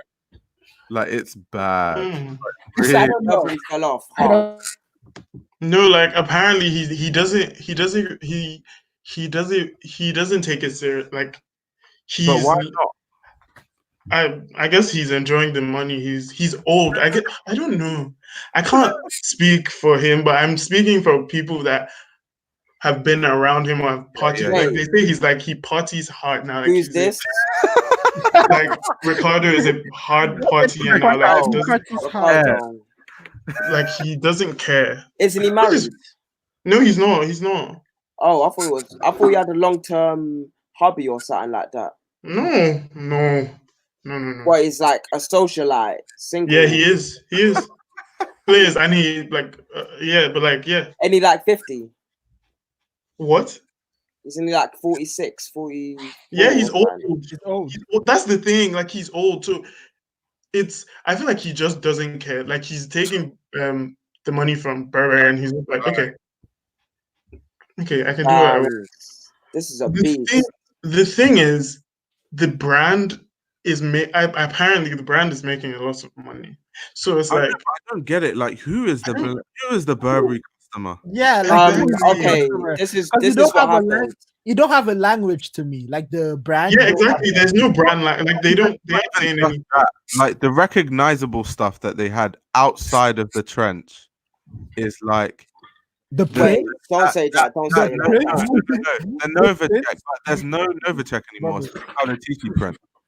So it's like, what exactly is the draw that would send you to Burberry? I just don't get it. It's the fact that celebrities are where you can speak. Okay, but first, like this goes back to the heritage conversation. Like Burberry is a heritage brand and is marketed like a luxury brand, even though it's not luxury. It's marketed as such. So people buy the wallets and the bags. Yeah, just like they do with Coco Chanel.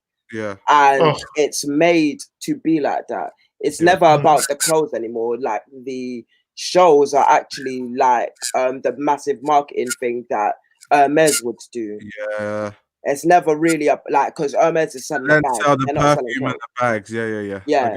So it's like we're talking about heritage and like we can't put them in the same bracket. Like when we talk about high fashion and then there's like luxury involved, or like someone trying to market it in a certain way, then you can't essentially say what people are gonna buy Burberry because it's made to be luxury to them.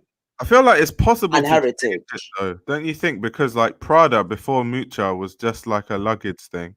It's and not like she brought ready to wear to Prada, and she changed people's mindsets from thinking Prada, you just go here for leather bags, to actually here you Sorry can get. to cut you off, but Prada needs what do you guys expansion. feel? How do you guys feel about Raf at Prada? Raf, I'll let you guys go first. Okay, so wait, can I go first? Yeah, go Right, first. go first. I don't care. Like honestly, I could give like so when the rumors were swirling, I tweeted this and I was like, he's probably like going to revive like Miu Miu's menswear, and that was more exciting to me. Yeah. Him reviving Miu Miu's, but once they said that he was just going to be like the co-creative director, I was like, oh, okay, and like it's not, it wasn't. He would do the menswear. He's doing. I feel like he's doing both. What if he focuses on the menswear? Let's say like that. That's where I'm looking forward to. If I see another dry Prada menswear collection, I'll be very disappointed.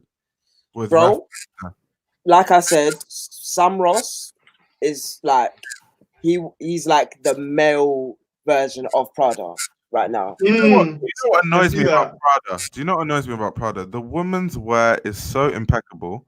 And then the men's wear, it like, because you know when they show the men's wear and the women's wear together, it looks like they just take the women's wear pieces. They're like, how can we simplify this and then turn it into a suit? So same material, same colors. But that's funny and a great description. And that's literally menswear Prada. It's terrible. It's pissed me off. They'll just have jumpers with Prada prints. But the thing, I feel like they'll put some artwork on it and everyone gets hyped. This is the thing. Nobody cares about men, and people think that men don't care about art. Also, I heard that Prada isn't making as much money as like I guess they were before. Oh yeah, they're not. So they're struggling. They are. So wait, Prada is struggling. Like they're struggling. That's why. Why else would fucking Pradidas be a fucking thing? No, sorry to swear. Okay. But like, no. The Adidas Prada collab was a sin. That did not deserve that was a sin. It did not, bro. I think I seen Adidas Prada, and I was excited. I was like, oh, maybe they'll make shoes. No, there's not anything. That was always think when Adidas. That was my innovation. I was so disappointed. So that was my first video on YouTube, and I was so excited. I was so excited. And they flopped. Wait, what's your YouTube? NY Typical. Okay. Yeah. So I don't even like the I'm not interested. Oh yeah, what do you think about the Reeboks, the Margiela? I think it's decent. It's just a technical Tabi. That's all it is. But yeah, it is what it is. I feel like all this, bro, just like stop and think. Like, why isn't anyone think? Like, why are we just pushing shit out into the planet? Bro, the collabs these days are so dead. Like, I remember back in the day, collabs were so innovative. I know. It's like please, let's talk about like Louis Vuitton and Marc Jacobs when he did with all those artists with like Takashi, Stevens, like he did, like that was fun. Now collabs are just the whole iconic. Wait, one at a time, please. That was nuts in my ears, bro. No, it's like, bro, that shit was fucking beautiful. The Iconoclast collection where they did the Frank Gehry purse, the Recalco Kubo like back, the Carlega feel like punches. It's like, bro, that's beautiful. That's collab. I was listening to the Business of Hype with Drika. With Drika, she's like this lady that worked at Nike. She's like, so the whole I listened to that as well. Yeah, The whole like she's like, oh my god! And it's I like, went on her IG, she's cool. Like she's like cool. real. Oh, I life. didn't go on her IG. I need to wait. What's her IG? It's her name, Drika. Oh, wait, hold on. Let me check. And bro, she's actually cool. And like she's talking about collabs, and I'm like, I think everyone should listen to. She understands. She understands. Yeah, she created the whole. So like the Virgil collabs, the Tom Sachs, the Sakai's, all of it. She was the one that. Yeah. What? She's a cultural curator for that. Yeah. She's like. Wait, sorry, who are you cultural talking about? connector. Who's that? Drika something. I can't remember her last name. I'm gonna Google. What does she do? She was at Nike, so she was the. She enforced the 10. And the 10, and the all of that stuff. the Sakai's, the Oh, I love the Sakai's. The Mars one. It's like those are collabs. Talking about what she's doing, because she explains the force of what comes into a collab. So she says it's supposed to be you're bringing two. So it's basically 1 + 1 = 3. So we're bringing in two different things that are not make a third supposed to make something. So it's like when we're making fucking shoes and we're just pumping out shit, bro, the planet is gonna end. Like let's stop putting shit out in the planet, because there's too much shit in the planet. So if we're making something, we should actually go into it and should be like, what are we trying to say? The Adidas Prada collab was a sin. That did not deserve to exist. Yeah, but I've never seen such little work go into a collab in my whole life. Well, it's the like Supreme one. The logo. The Supreme Air Force One. Oh my god. Supreme is like fucking sold out. You know, I kind of forget about Supreme. Like I forget that Supreme exists. I know, real shit. It's just I don't like. I guess I'm okay. So I'm really good with putting things out of my mind. Like Virgil Abloh. Like I never speak on Virgil Abloh unless someone brings him up. Like what's your beef? What's your beef with bro? Like I think Ayo brought him up with the with the whole Diet Prada thing. Can you tell me your beef with Virgil, please? I want to hear it from your mouth. I just don't. No, everyone can have an opinion. I just don't. I want to hear it. I just don't subscribe to. Okay, so let me preface this by saying, amazing that he's like. Obviously, he's like. Well, he's not the first black designer. Obviously. What's his name? What's the British Ghanaian designer that does suits really well? Oswald. Yeah. Also, Oswald was at one of those LVMH fashion houses. I can't remember. Well, Olivia Roasting is another guy as well. He was at Givenchy. Yeah, exactly. So So of course, I'm happy that he's black and he's doing it and everything. More power to him. I just can't bring myself.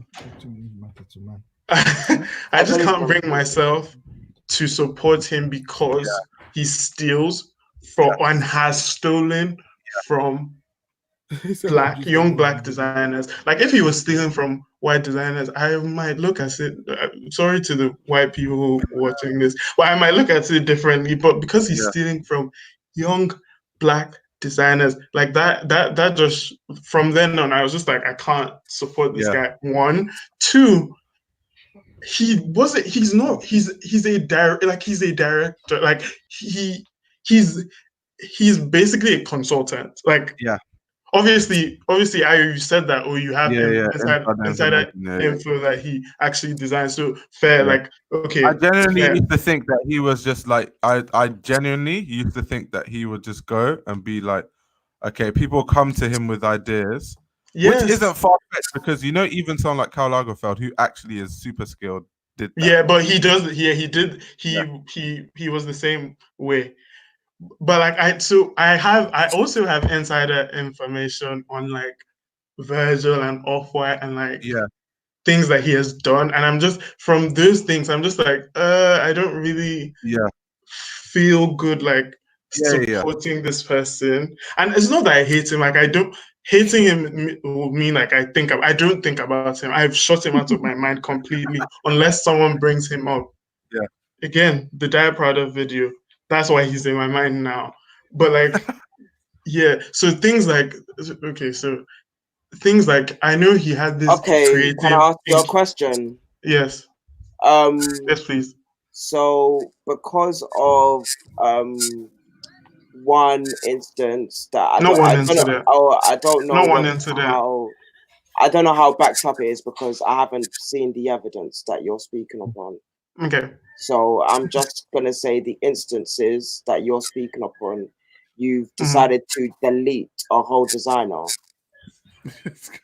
Yeah, essentially, yeah, basically. This man actually because of what? And why do you feel like? Because I have my brain is constantly in a loop. Like I would think, like I can't explain it.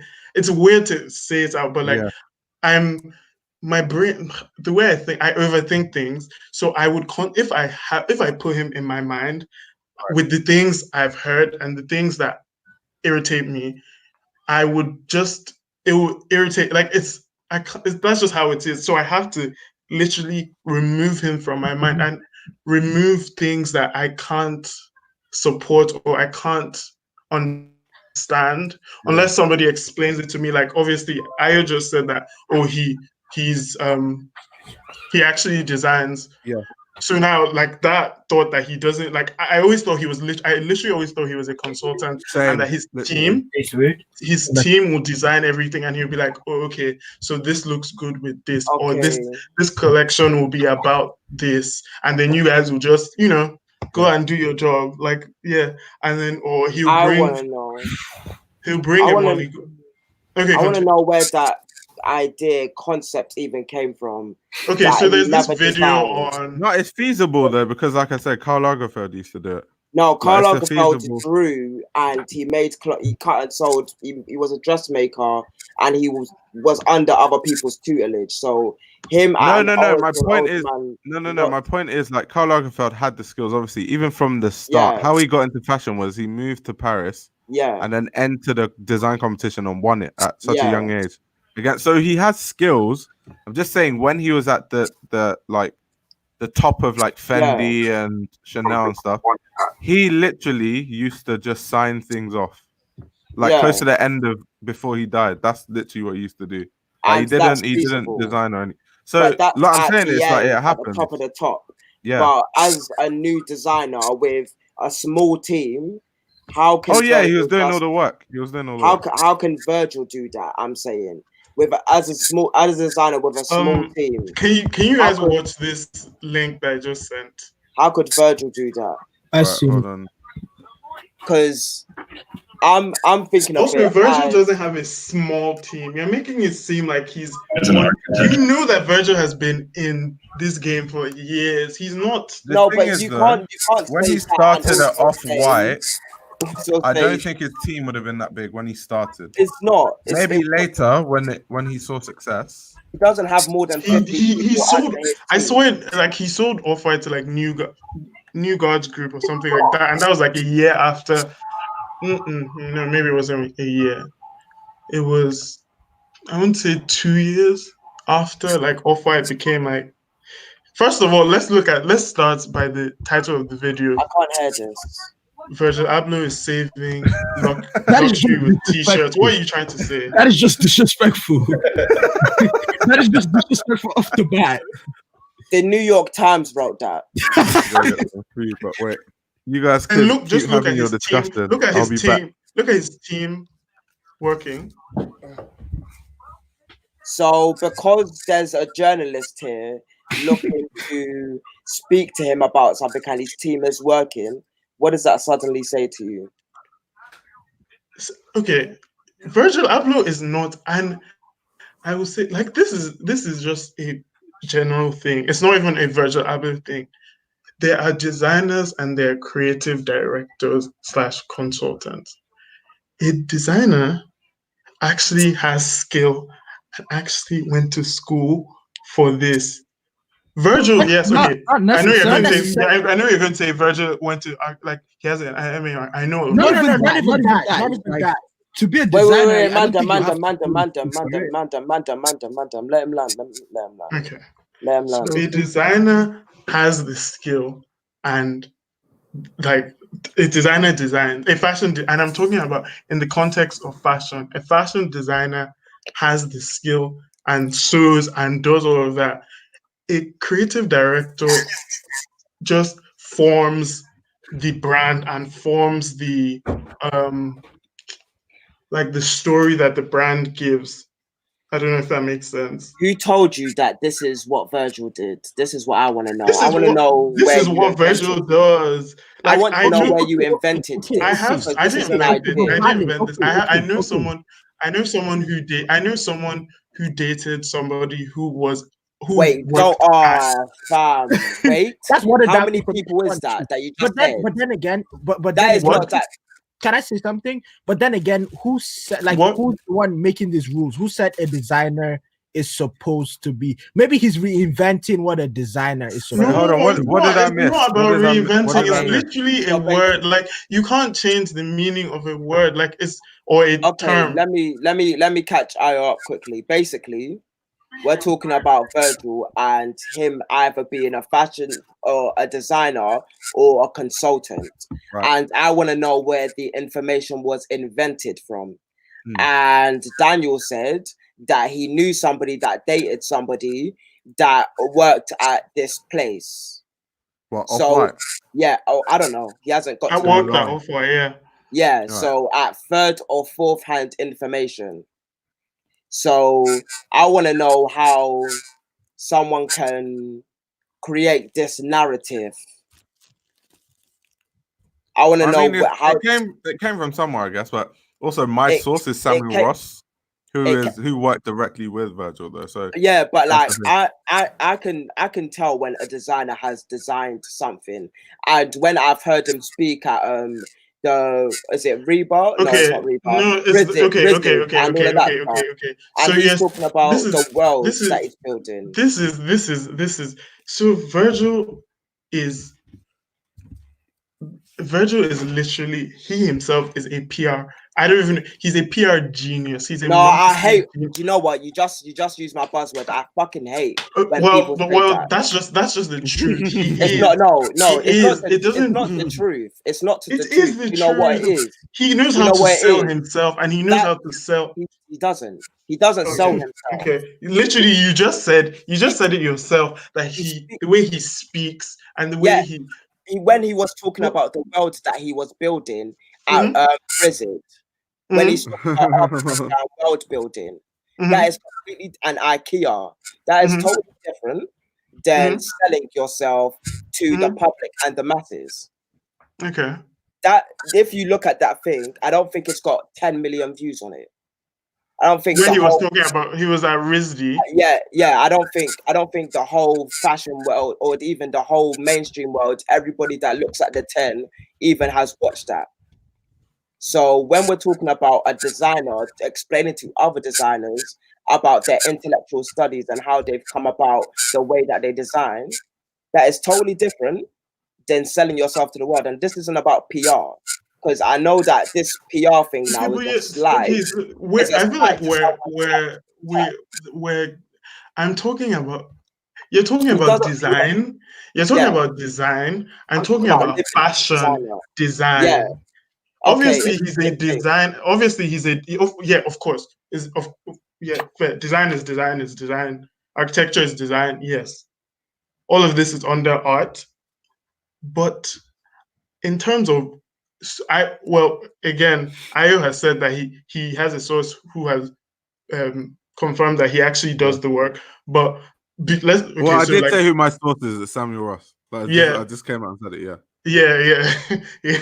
Yeah. So obviously, like before today, I would have said that he wasn't. I can't call him a fashion designer because I thought he didn't sew. I thought he couldn't pattern cut. I thought he couldn't.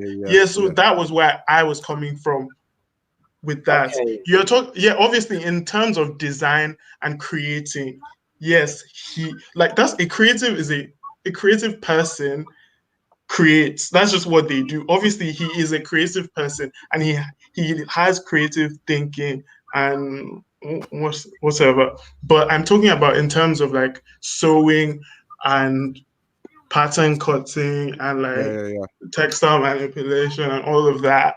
Someone does. I mean, but if you think about it, like Ralph Lauren didn't know how to do that. What? Like Ralph Lauren didn't know how to like sew clothes. She had a tailor. Ralph Lauren. Polo Ralph Lauren. Okay. Watch the HBO documentary. He doesn't know how to like he was a stylish guy, so he took yeah. I've seen I get what you're saying. So it's like I get what you're saying. So I mean that also because it's like I mean personally I don't think you necessarily have to know how to like because it's like it's all about the idea. So yeah, of course. So that's what I'm saying. Like in terms, okay, yeah, this is getting me worked up. Can we talk? Can we talk about something else? I'm open mind. I actually want to hear what you have to say. I've explained, like, yes, in terms I'm of just silent. I want to hear both sides. In terms of design and like creative ideation and all of that, of course he has that because he was a design, like he was an architect. He was an architecture student.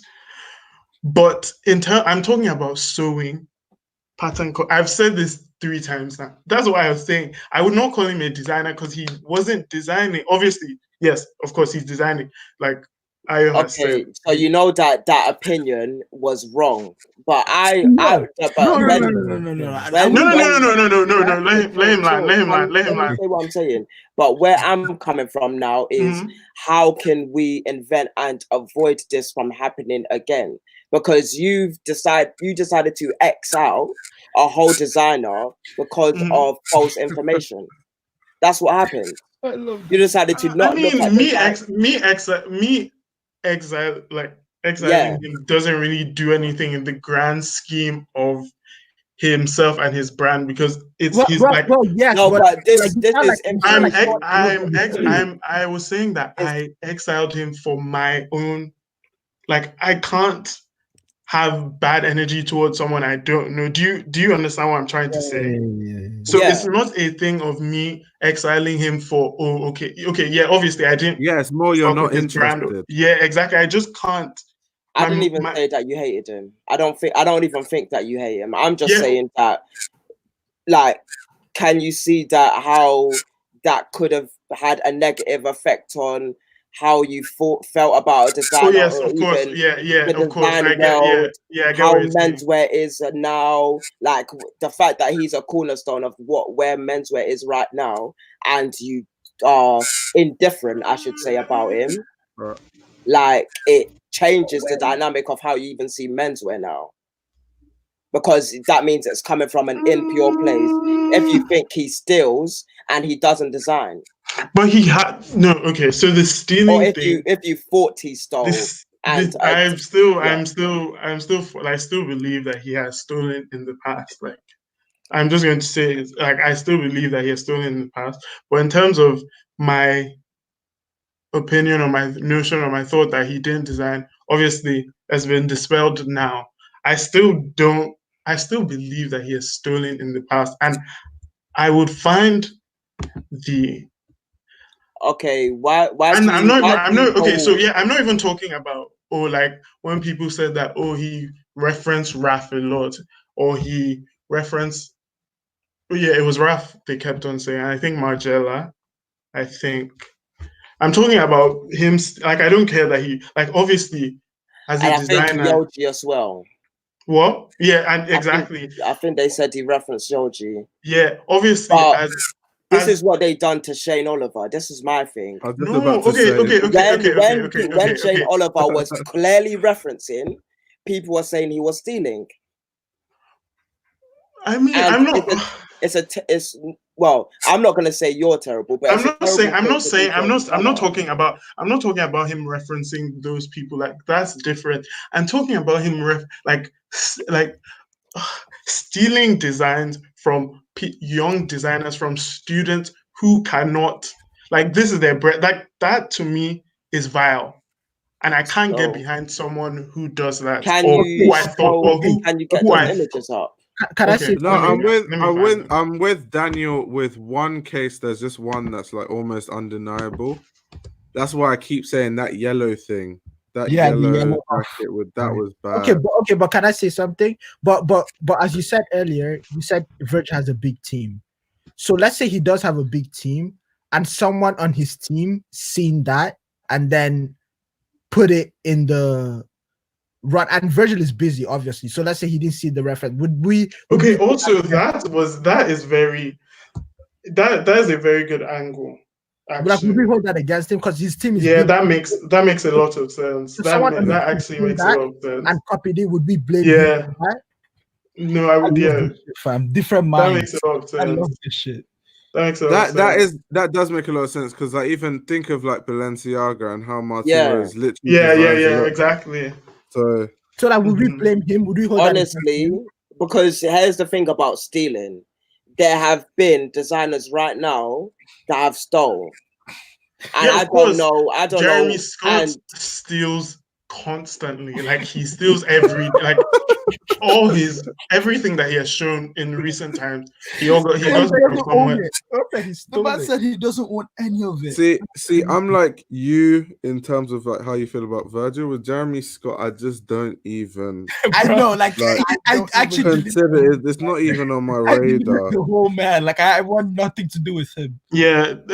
So Jeremy Scott is another person that's like I kind of don't think about, but like obviously in this context, he's kind of.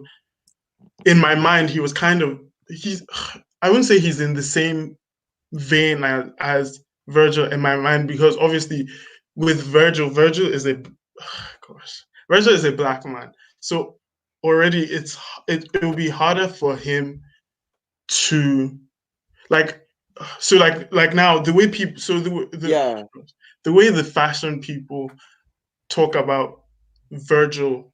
It's not this like the way like if they're bashing him for stealing, it's not the same way they'll talk about Jeremy Scott. So because Jeremy Scott is a white man, they kind of let his stuff slide. Yeah. I don't know if that makes sense. Yeah, and then they tend to like hound myself included, but obviously it's not racial with me, but they tend to like hound Virgil. Yeah, because he is a black man. And they feel like he shouldn't be in the space he is. I don't know about that, but I'm just bringing. The only reason why I brought Jeremy Scott's name in this is because Jeremy Scott is another person who steals a lot from young black designers as well, and has stolen from young black designers, and that's why I brought his name. I mean, not only designers. To be honest, I don't even believe that in my like. If I'm gonna be deadly honest, why? I don't believe it. One, I haven't seen the clear evidence. From who? For Virgil or from Virgil stealing? You've told me something, and I'm not going to. Okay, I'll find this. Like, and secondly. Do you guys follow Celebrity Vice? This is only natural. No, I've been trying to follow that. Bro, they won't let me in.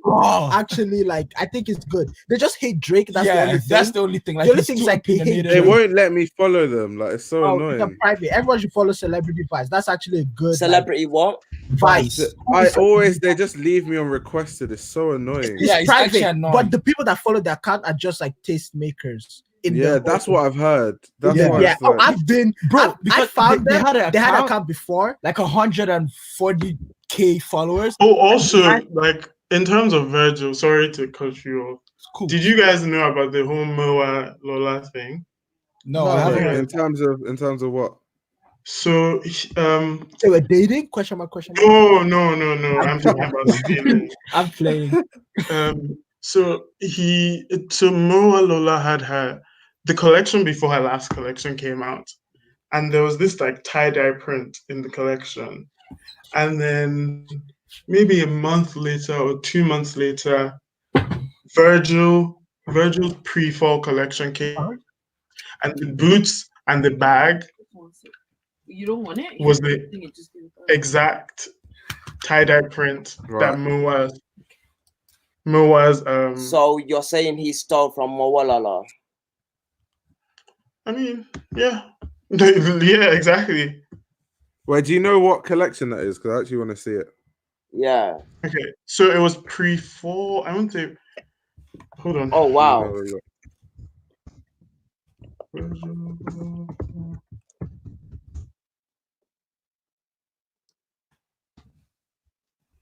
I love this shit, fam. 7 hours still going strong. I love this shit, fam. Yeah, like I feel weird when we're talking about this, especially talking about thank God Starbender won. Oh my God. Did he win? Yeah. It was What, a hard on points? fight, Was bro. it Yeah, like was on decision? points. Oh, yeah, fair. it was fucking hard, bro. Like that was a dog fight. That was a mad dog fight. But in general,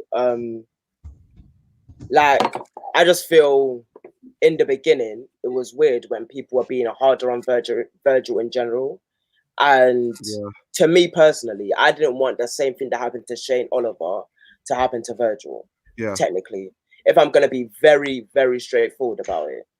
I feel like with Shane, because people just didn't get it. That's what I was about to say. They just did not get it. They just didn't get it. Like that's the same. Because remember when he did the Helmut Lang thing, everyone ate it up. Like they ate it up, and that was, I think, 3 or 4 years after HBA stopped. I think, or 2. So it was like he was just ahead of his time. That's just it. He was just far ahead. Yeah, and also, I don't. I feel like all the hate Virgil's getting right now, it's okay. But I feel like in the next 5 to 10 years, they would understand what he was trying to do. In my opinion. I hope so. You don't think so? You don't think so? Virgil would get okay. Can I say one thing? Honestly, this is the last. Oh yeah, I didn't even finish my point. I didn't even finish my point. Yeah, I'm sorry, but this is the last thing I want to say about Virgil, and I just want him to, and I know it's kind of like, why am I saying, like, who am I to say this? But I kind of just want him to prove me wrong. I don't know if that makes sense. I just really want him to prove me wrong. His face. You know, when we were talking about how other Nigerians treat other Nigerians apart from, and with the way that they treat the more Europeans.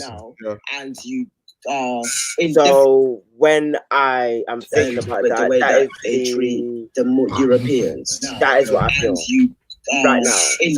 Like, why does Virgil need to prove you? Have you ever done that to any other designer? Of course. Which other designer have you done this to? So when I am thinking about the way that they treat the more. There's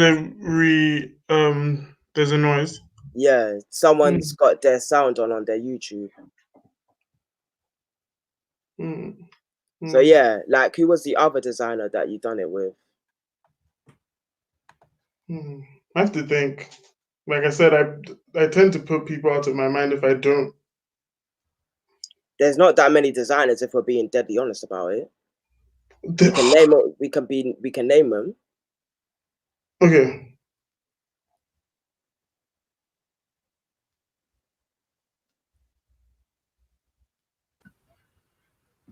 Eddie Slimane. So you cancelled Eddie. Whoa, wait. What did Eddie Slimane have to prove to you? Okay. I'm so really. It's not. Okay. Oh, I just feel like please go. I love this. He just does the same thing. Like, it's not interesting. Okay, so what? And I'm just playing devil's advocate, by the way. What about Yoji? Doesn't he do the same thing?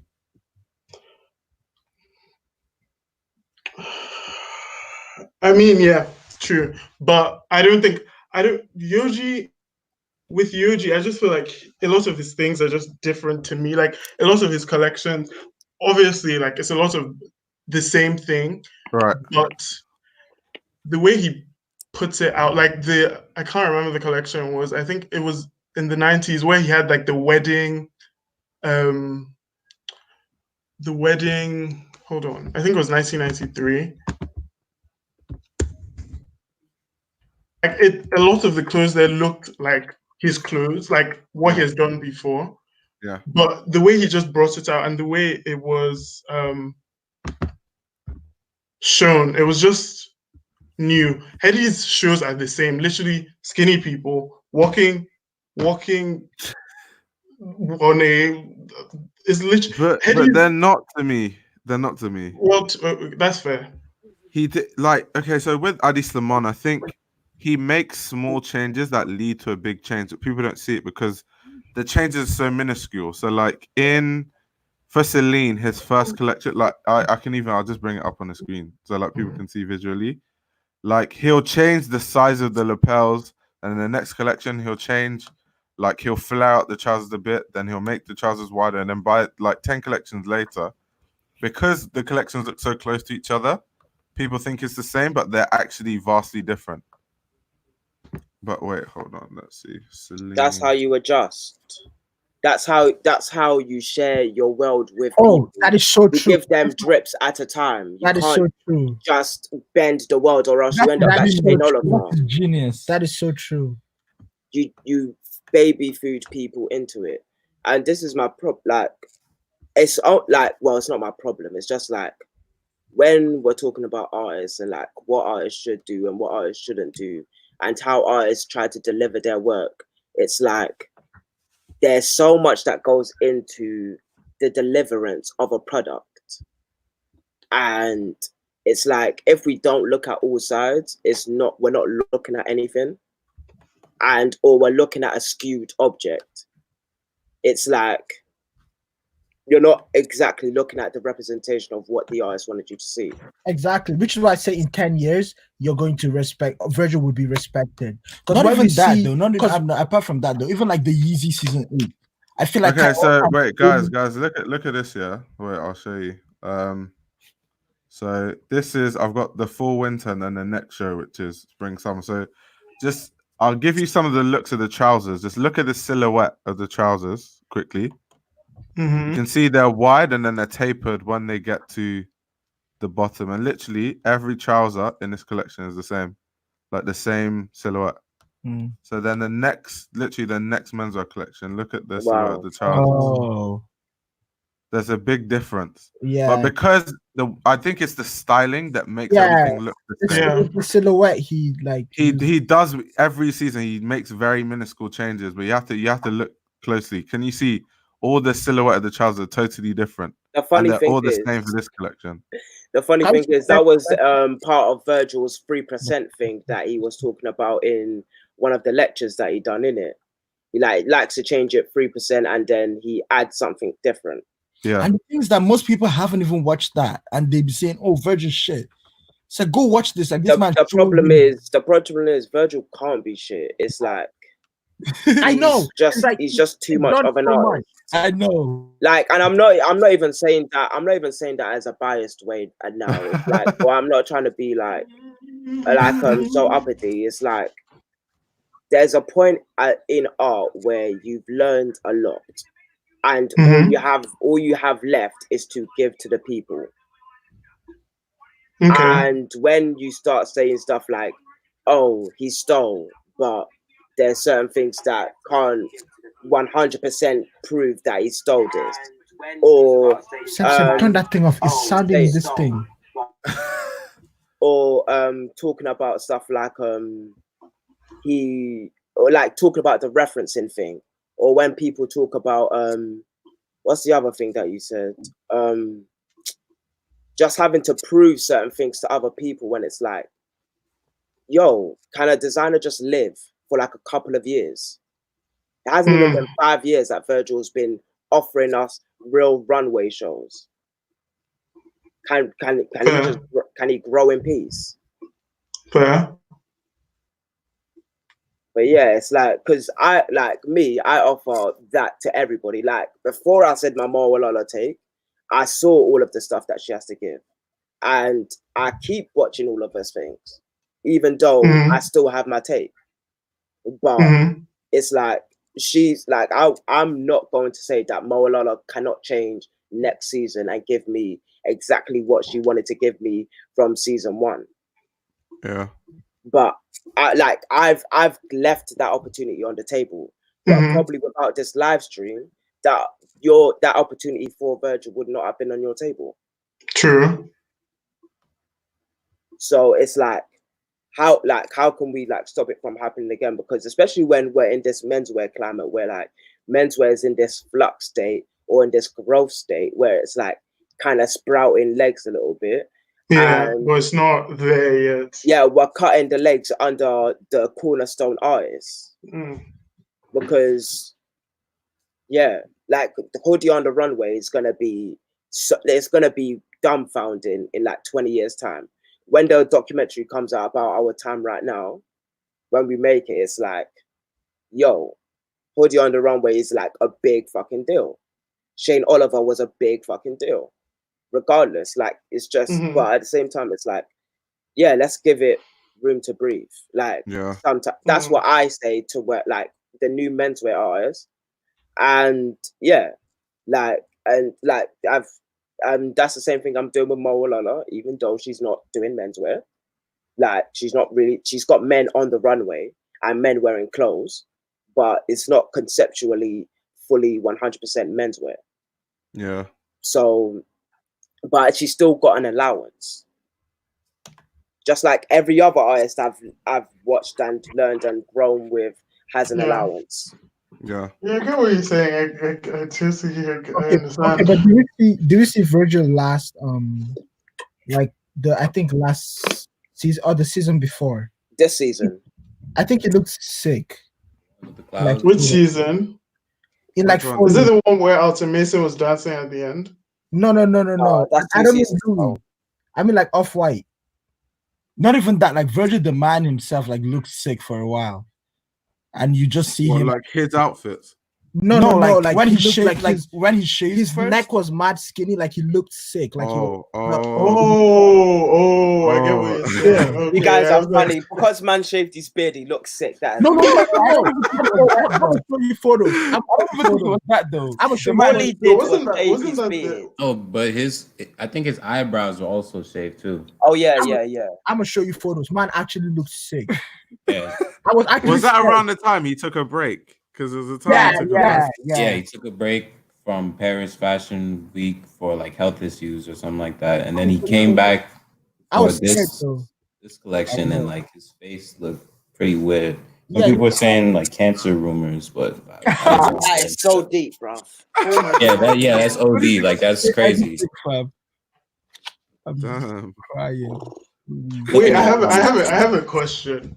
So, with all the like new designers out now, and like all the established like fashion houses, who would you put in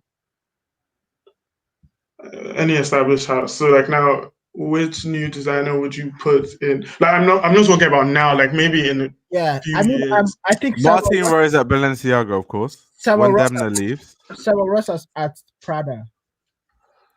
Yeah, I can see that. Menswear, I can see that. Yeah, I can see that. I feel like Kiko. Samuel Ross would never leave his house. What would you guys put Kiko? I feel like Kiko at Margiela. What do you think? Ooh, that's interesting. I'm trying to think. Kiko's aesthetic. Would that work with Margiela? Kiko at Balenciaga would work. I think I'd go Craig Green at Margiela. Yes. I agree.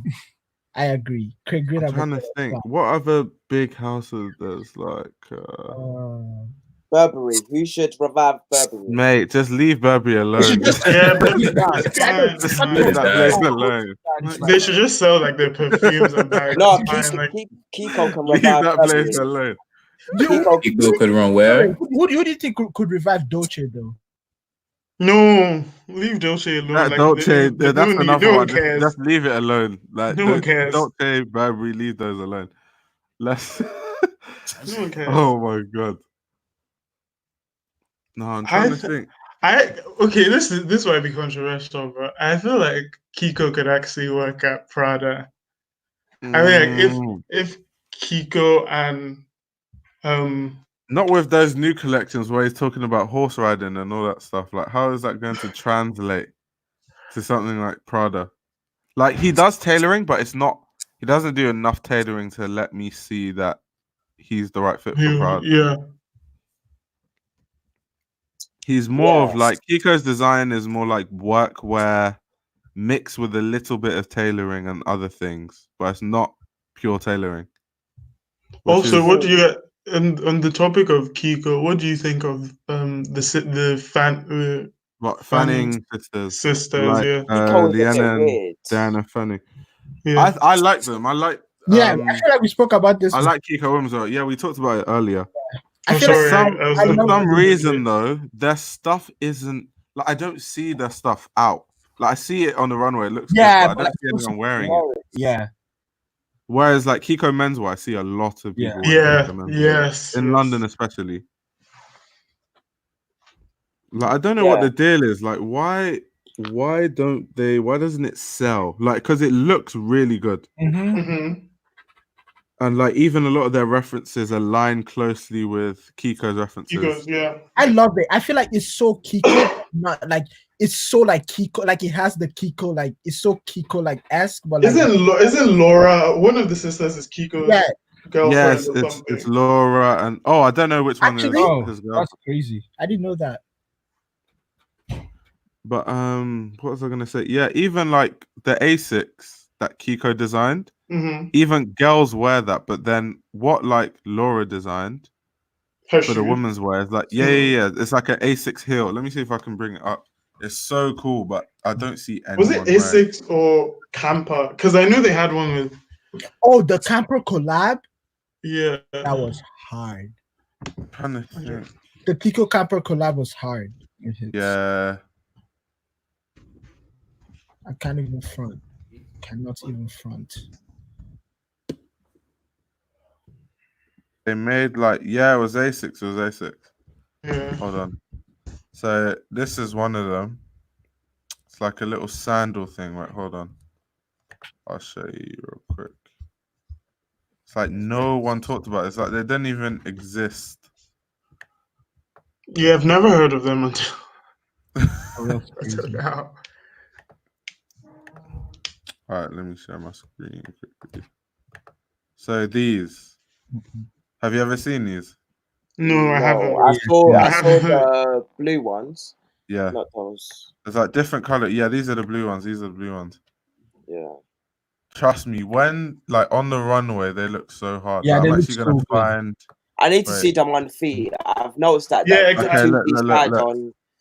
The 2D side on never does anything justice. Like only Yeezys look good on the side. Yeah. Or like Air Force Ones or something. Yeah, so it debuted Kiko's Fall Winter 19 women's wear. So wait, let me go to that collection.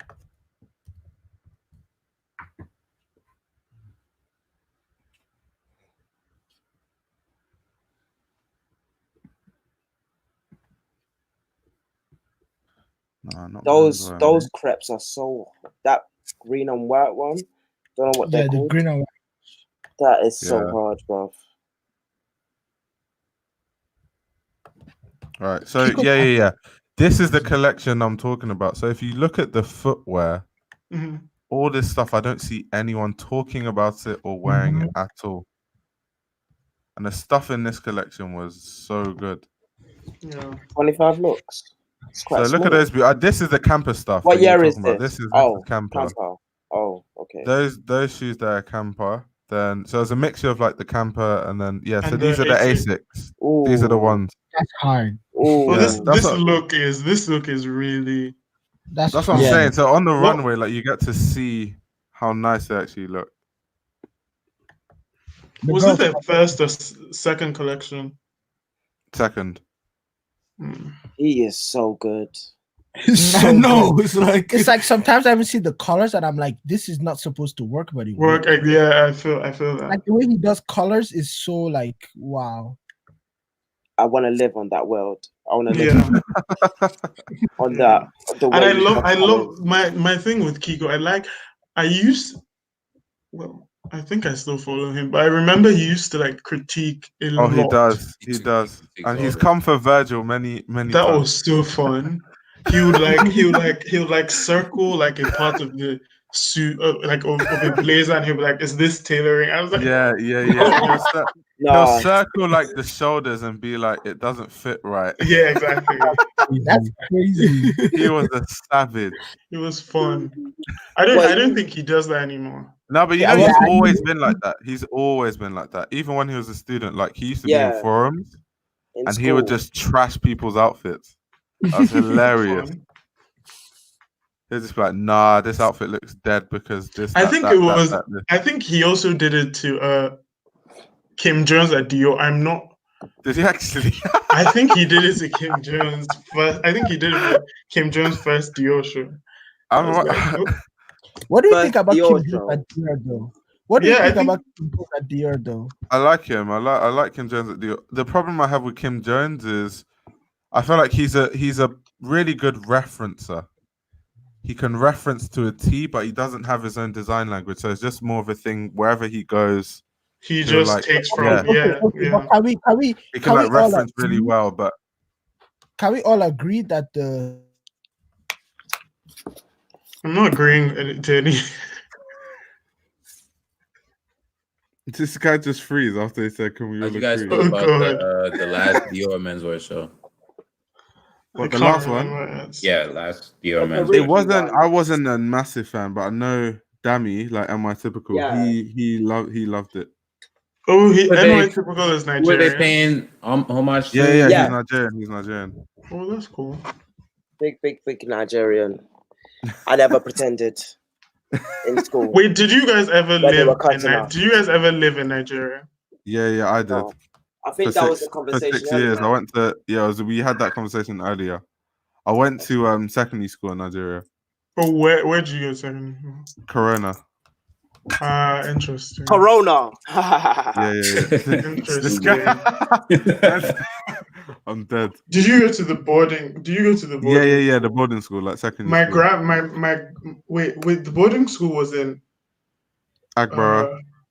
So my grandparents' house at the time was like really close to the Corona boarding school. Oh, mad. Oh, I'm back. Sorry, I don't know what happened to my Wi-Fi. Can we all agree that this Stussy one was shit? This Stussy, like, it wasn't whatever shit. that was. Kiko? No, he's talking about Dior. Oh, I was about to say. I was like, what? Oh no, I didn't. I didn't like that collab. The whole Stussy Dior thing. That was just a money grab. Yeah, I didn't like that at all. Because I feel like the Cause one was good. What's that Japanese artist one? What's his name? Murakami. No. It was Hiro something. Oh, Hiroshi Fujiwara. Yeah. And then he also. Didn't he have one with Daniel Asham? I think. Yeah, that was recent. That was the last. That's probably my favorite one. That's the last good one. The Stussy one, shit. Straight. I'll tell Kim Jones. Straight shit. And I'm disappointed in him. I feel like you guys need to see the details in those shows. No, but the thing about the Stussy one, you know that Stussy one, the whole hype around it was the Dior collab, and it was just like he's making so lazy. Do you know what's happening? Why? He's inviting couture into menswear. I see that, but not with the Stussy one. I don't think I saw anything. You need to see the embroidery on the bags and the hats and the jackets. I'm gonna look at it. Maybe I'm just a hater. Let's have a look because I did. Yeah, because I don't see the Stussy and Dior thing. It was all of you need to see it. Which one? What? 3/4/20. 2019 or something. No, 20. Like it was literally 2020. Yeah. Oh yeah. It was. All right. Let's have a look. Wait, please, bro. Everyone that's awake and still watching this, man. Dior menswear had a show. You guys, what time is it? What time is it in the UK right now?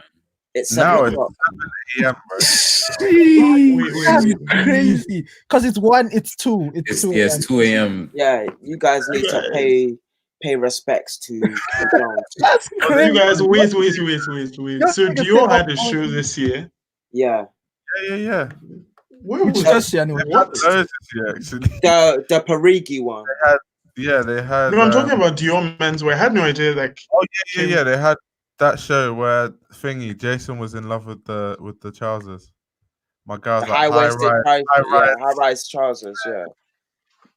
Yeah. What was that? That's we done a video, like me, Ayo and Jason all came together to make a video on the collection. Yeah, we do. Yeah. Okay. Yeah, we're reviewing. Well, it just lives on my channel, but yeah, it's on all of our things. But yeah, I need to watch this. It's on my channel. You can find it there. Yeah, I've the Cold War one is on Ayo's, and the Andamulamista one is on Jason. As Ayo is looking for Dior's thing, how do you guys feel about? I just seen the Dior men's, and I take it back. Dior men's is amazing. That's what I'm still trying to understand it. Dior men's is actually the best. I actually feel, and I don't think I'm ever going to take this back, I feel it's the best thing that's happened to menswear. Right now. Wow. That's a very hard one.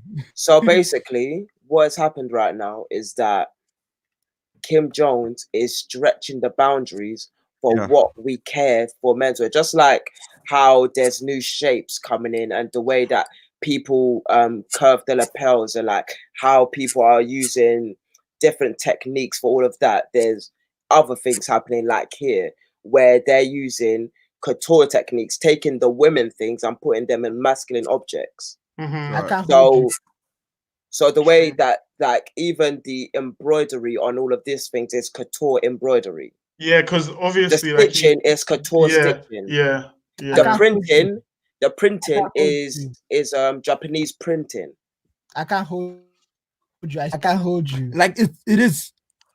Oh my god! Like it is. I've seen. I feel like I've seen this collection. Was it in Miami? It's a very good collection. Look at the way he's even using colors. Like this is. I can't hold you. Yeah, blue, pink, and green have been very in for the past 2.5 years, and he's used them in such a different way. Like, look at this suit right here. It's like.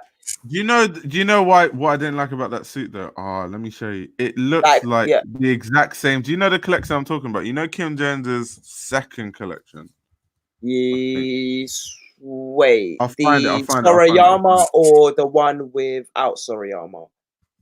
I can't remember. Wait, hold on.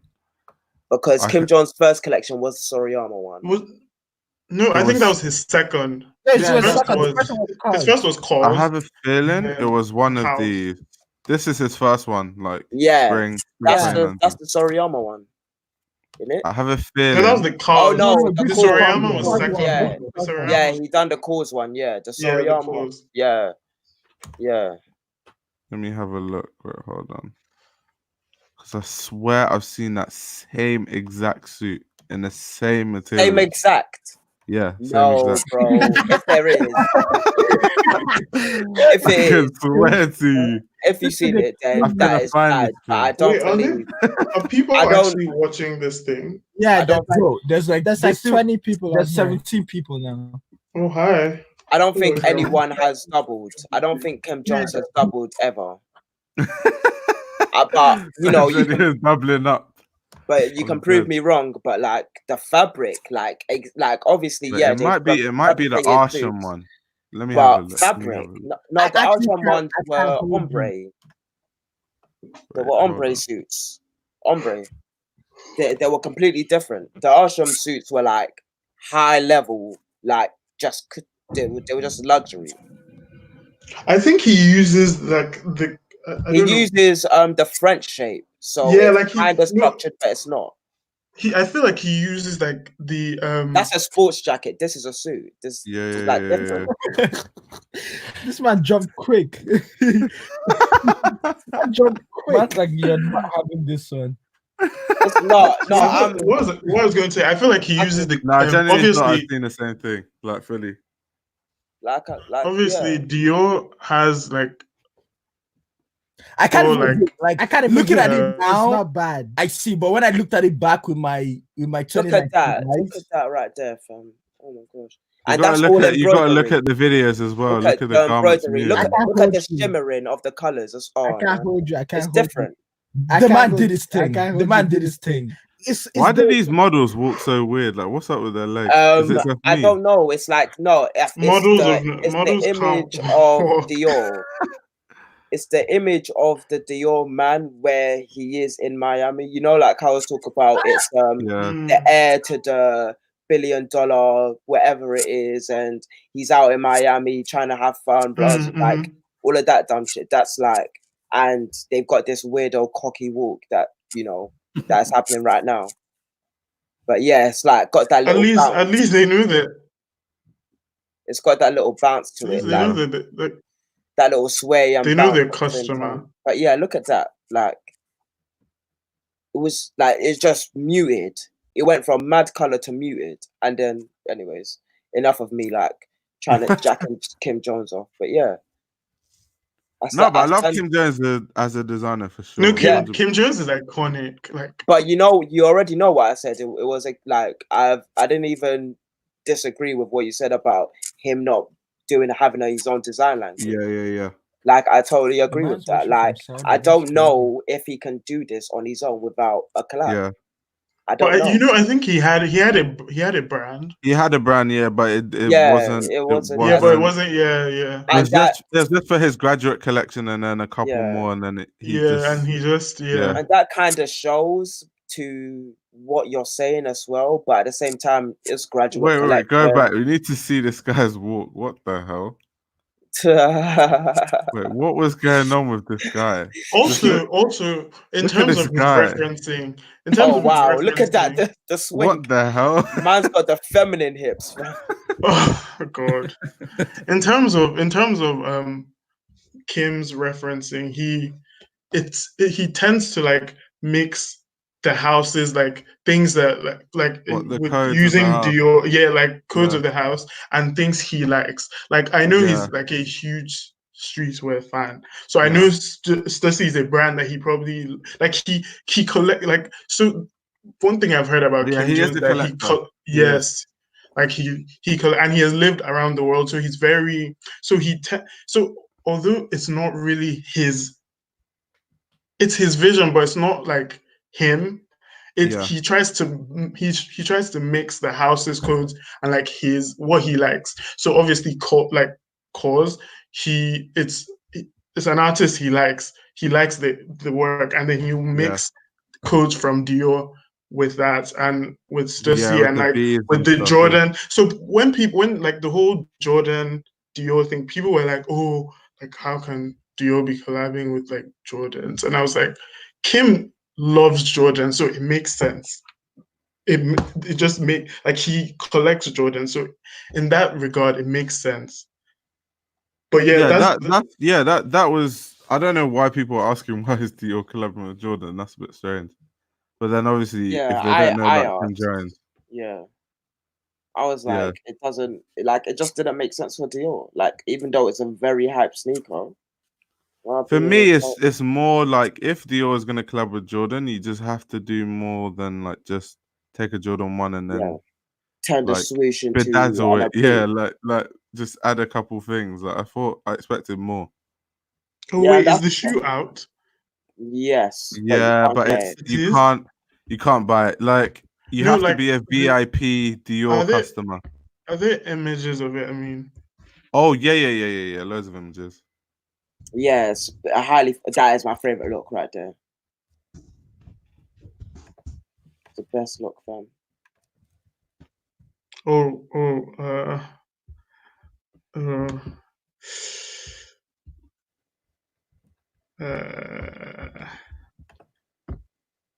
Okay, I mean, they're okay. Look at the low top ones. I like them.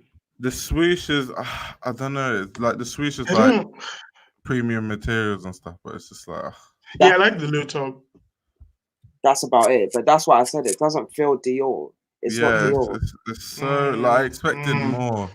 That's what I said. Collabs recently has just been really weak for me anyway. I agree, especially trainer collabs. But that's like the way you like create new silhouettes. Like if you look at like Boris Bajansa Berry, what he's doing at 11 with Salomon, they're creating completely new silhouettes. Yeah. But that just goes under the radar, obviously, because Boris isn't like a hype brand, but still. I feel like Boris is about to get up there, and so Salomon. Like I feel like Salomon, I feel like last year, Salomon had a resurgence last year. Like people on my Instagram, I kept seeing the sneaker, like people like influencers, I guess, or celebrities, like Dev Hines and the likes. Yeah. So there's definitely a resurgence of Salomon in 2019, and I guess it's coming into this year as well. So we'll see how it goes. No, I love Salomon, especially the Boris collab sneakers. Like, I'm trying to get some of them. Yeah. How do you guys feel about Ambush and Yoon An and Verbal? Great. She's an accessories designer, isn't she? Like that's her bread and butter. Yeah, she's sick accessories designer. She's like at Dior, isn't she? Yeah, she is. She does. She does. Yeah, they do the designer. Yeah. She's cool. Her clothing is coming along, but a lot of work needs to be done. Like, I feel like the clothing is new. Like I feel like that is what Verbal does. I swear. Is it? Is this? Verbal is the one that makes. I thought she did the clothing as well. Jewelry. Oh, I thought she did the clothing as well. Well, Verbal was the one. Well, he's the main one that started the clothes, and then she done the jewelry. But there's nothing to say that she can't design as well. Yeah, but her jewelry though is amazing. Her jewelry design. Amazing. Oh. No, she's a sick jewelry designer. It's in Lagos called Alara, and they had Ambush jewelry, and I just kept like every day I would just look at it. I would be like, wow, like it's just so the attention to detail, everything is, and I'm not even a big jewelry person if I'm being honest, but she knows her stuff. Oh no, she does. She's been doing it for so long as well. Even her Dior, her work for Dior, amazing. And like she's like Kim Jones in the way that she'll like reference the codes of a house, like in terms of like the jewelry and stuff. I'm not sure do you subscribe to Loic Pigeon? Yeah, I do. Yeah, so did you watch his video on like the Dior show when she was talking about her inspiration for the jewelry? No. Oh, you need to see that. You need to see that. Like it was on one of Loic's episodes about it was a Daniel Arsham show.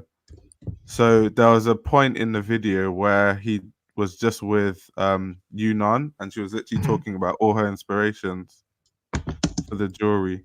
Let me see if I can find it. Hold on. Loic Priggen. Yeah, yes. Man said Priggen. Is that how'd you say his name? Priggen. Priggen. Yeah, Priggen. Yeah, them French names, they're hard to pronounce. No, sometimes I like pronouncing them wrong. For all the times my name's been pronounced wrong. My guy said revenge. I mean, fair. That's fair. That's fair. I mean, my name is. Yeah, go on. I was going to say my name is Daniel, so I don't have. Was it this one? I don't have that problem, so I could see how you would like feel. Yeah. People don't even. And let me know if we get into it. I think it might be this one. Wait, hold on. If I find it, then I'll turn the volume up. What is it? There's the Balmain. Like sometimes I want to say Balmain. You know what I mean? Yeah. Say Balmain. Balmain. Say Louis Vuitton. Or Louis instead of Louis. Yeah, fam. Or low. That's how I like to say it. Low. Lower. or muggler. Or muggler, not muggler. Muggler. Muggler, mate. What's it? Okay, definitely not this video. I didn't see any Yunnan in this one. Loic actually has the best videos on the internet. He does. He does. Like, oh my word, the quality. He gets. I like when he does like I don't know what it's called, but like where he'll do the runway and then he'll show the outfit and like explain like break down every look. When he does that, I'm like, fam, that is journalism at its finest. I think it's the Dior's first show in Marrakesh with the sand. The lady on the front, He does that with he did that with Jack Muse. Or no, there was one he did that with Jack Muse, and then the other collection he just like sat down with Jack Muse. And Jack Muse like explained every single look, and then like obviously they cut to each look as he was explaining it. Yeah. His Dior Stussy review was like, I learned some new words. Same. It's crazy because obviously he's French. So it's crazy the amount of things I actually learned from like English words I actually learned like from all that like bourgeois stuff and all that. I like actually when he started using it, I actually did some deep research on like what exactly like I know what it means, but I was like on a deeper level, what does actually bourgeois mean? Like what's the history of it? Like how did that become like a word people use in English? Like just off from hearing him say it. What? You looked up bourgeois? That's wild. That's funny. That's cold. Like I looked up all the history of it, like all like it goes into like Karl Marx and all that shit. Yeah, fam, that's jokes. Mum looked up the whole history of a word after hearing it once. That's mad. I like that. But yeah, I feel like this is it. I found it finally. Oh, I gotta tell was this the first collection? Yeah.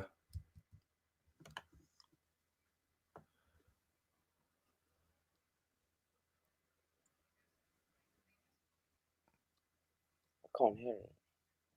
I can't hear it. Give me 2 seconds. What video? What's the name of the video? Oh, I think the twins want to be put in.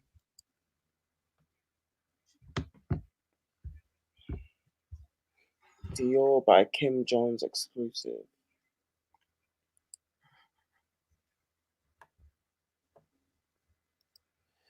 What, Naomi Campbell was in the show? I actually didn't watch the Samuel Asham show. That was the only show that I didn't she's just friends with. I don't. Oh wait, she was in the first. She was in the first. She was. Was she in the first? No, she didn't walk. She was just there, like moral support. She didn't walk it. She didn't. Like I was even. Because I know she's friends with Kim. She was on the front row, if I can remember correctly. Wait, hold on, let me see. Yeah, that's her. Yeah. She was at the front row, beside Yunnan. But yeah, see, he's explaining the whole look. Wait, let me get the subtitles up. Yeah, see, he does that most times. This dude just uses the best words, fam. He's a journalist for real. Yeah, he is a journalist for real. He is. His vocabulary and just the way he uses impeccable. It.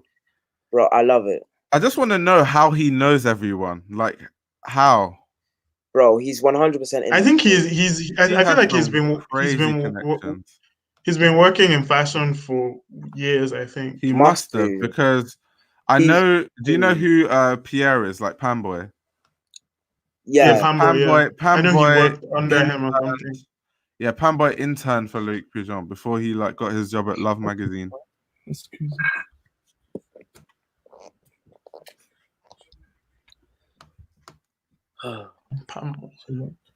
So yeah, I'm sure he. And then if you watch the Balmain video, I think him and Olivier are roommates because he said he alluded something like, Yeah, he said something to that effect. Like he was like, "Oh, you haven't been home" or something. Oh, I think he really would, like, he knows these people. yeah. Like knows these people. Oh yeah, he does. Like even the way he talks to Olivier is like so like they're like best friends. Like they talk so casually. I'm like, man, yes, exactly. this guy's connection. Damn, What do you Karl guys feel Lagerfeld about was still Olivier? alive. Huh? Did the Karl man say Karl Lagerfeld is still alive? No, Karl Lagerfeld was still alive during that 9 months ago, April 2022, during this video. Oh yeah. Oh yeah. Yeah. He only recently died. I just did that again. I know. That's crazy. Yeah. Did he ask what we But thought a lot about? of people did tribute to him. That's the Balmain man, no? Oh, Olivier. Yeah. Olivier, yeah. Yeah. I feel like the last. How do you say his last name? It's like Olivier Roustang or something like that. Yeah, I think it's Roustang. I say Roustin, but I you thought know. I feel like Say what? I say Roustin. Roustin. I feel like What for Balmain? Last, Balmain good, yeah. Balmain is just it's if you like, you like. If you don't, you don't. It's really Parisian, and it looks very similar collection to collection, but I like it. Like it's just that it's one of those like it's not going to be hyped because of how similar the collections are. It's like it's the same thing. Like it's very French, like the big buttons and it's just the aesthetic of it is like really French. Like I get it, but you've been here for so long. They announced the release of the Dior's. The Air. Oh, yeah. So 9 cities. They're gonna have a pop-up in 9 cities, and it's gonna be raffle on. Of course they're going to do this. Of course they're going to do this. What's the retail of them? I think they're like 2,000. And who even has 2K just sitting about to even buy it in the first place? Ridiculous. So they're doing two lotteries. What the Dior Jordans? Oh, so they're doing for the highs and the lows. So they're doing 2 different pop-ups. Okay, so it starts on March 23rd to 24th. That's when the lottery opens for the high tops. Then on March 26th, the results for self-register only, and then on April 6th, the results of other locations. Wow. That's the first lottery. Then the second one is gonna be end of May to beginning of June, and that's for the low top. And then they haven't announced when they're getting the results for the low tops. What the hell? Imagine having just 2K sitting around. That's just crazy. I mean, people have it. There's wealth in this world. Not us. It's not me. That's crazy. I'm kind of happy I was broke when I got into fashion. Yeah. Same. Yeah, I am so excited. Like if I had money, I've rarely seen a rich stylist person, like someone who started rich, like grew up rich. Yeah. Really. I mean, yeah, you're right. You are right. I'd say except their parents like put them on. Most stylish people are like people who had to find different ways to be stylish on a budget, and then by the time you get money, you already know how to dress. So like, I am so happy I had no money. Because can you guys say no money? You're making it seem like no, like I can't afford the shit I like. Like I can't afford the shit that actually has. I mean, I feel like that's why I love the Gizmo guy, because he's like it's not like if he hates like alternatives. So if it's not the main thing, then he doesn't want it. I love it. I loved it when he said that. I was so happy. I agree.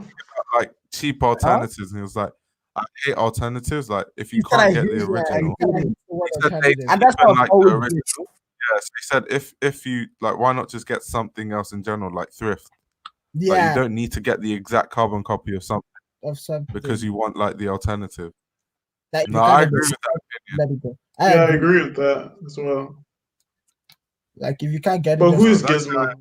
He's like a YouTuber. He makes like is like he's You enjoy it. Let me pull up one of his videos. Oh yeah, He's I nice. love him. Did you see? He asked if you love Ibrahim Kamara, the stylist. That nigga's obsessed with Ibrahim No, Kamara. I love Ibrahim Kamara. I talk about him all the time. I talk about him all the time. Like I'm obsessed with Ibrahim. Like I want to be like him. That nigga is when stylist. Have you seen Ibrahim's like what he handed in for his final year of uni? That thing is so. What did he go he to did this like shoot in Africa about different I saw it in an ID interview. I'll see if I can pull it up. But he did this this photo shoot in Africa, and it was like styling different people, and it was like kind of inspired by people who are like outliers in Africa. But it was crazy. Oh, I think I know what you're talking. Was it men? Yeah, it was men. It was men. It was shot by Kristen Lee Moorman, I think. I'm not sure he shot it, but man, it was amazing. He's good. He's up there for me, like stylist. That's Gizmo. That's Gizmo with the I oh my god, this nigga's so sick. It's like something else.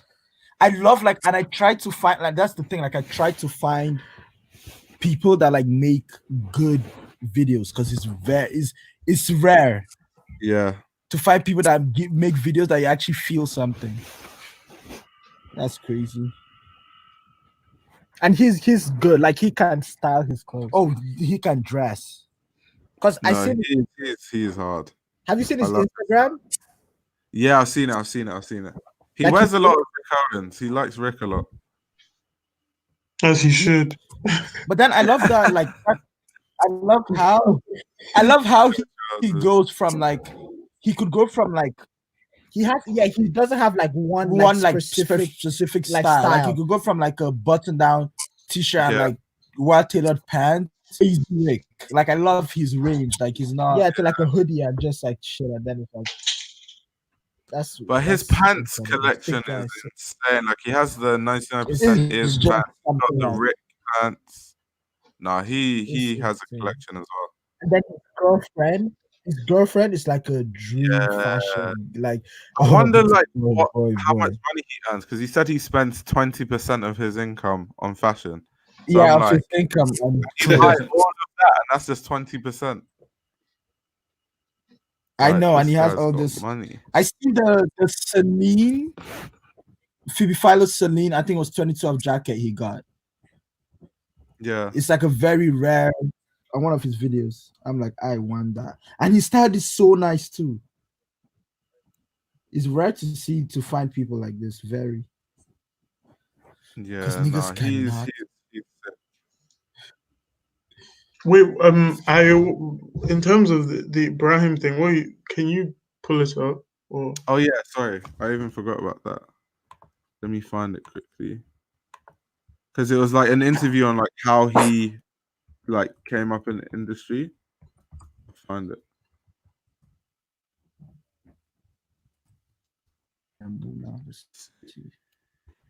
Okay, yeah, it was a Vogue interview. It was like Ibrahim Kamara and how he became one of the Man Young stylists. Let me see. Is it here? You can go to school for styling, right? Yeah, I think so. Like a course. Did he go to school for styling? No, he went for communication. Yeah. He's mine. He's mine. I literally, I there's no one like that. Someone asked me this question because I'm really into styling and image making. And someone asked me who I look. I don't really look up to people, but Ibrahim is somebody that I guess Ibrahim is the only person I look up to because obviously he's African. He's also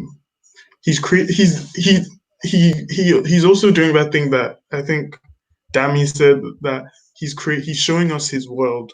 Yeah. Essentially, he's creating his own world, and he's just letting us have like with the film he did and the things he did when he was in Brazil with Rafael Pavarotti. Yeah. All the images that he's taking, everything is just so, and he's so he makes stuff. So if if he said that if he can't pull from a designer or if they don't allow him, he'll just make something and style.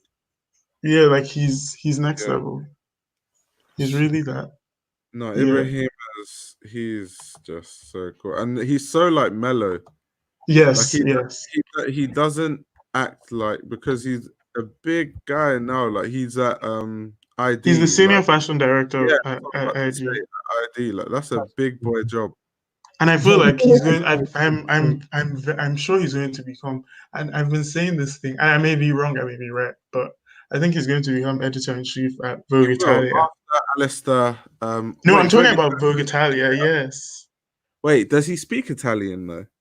No, but he does a lot of work with them. Like they love. Like he has done a cover for them. He has done.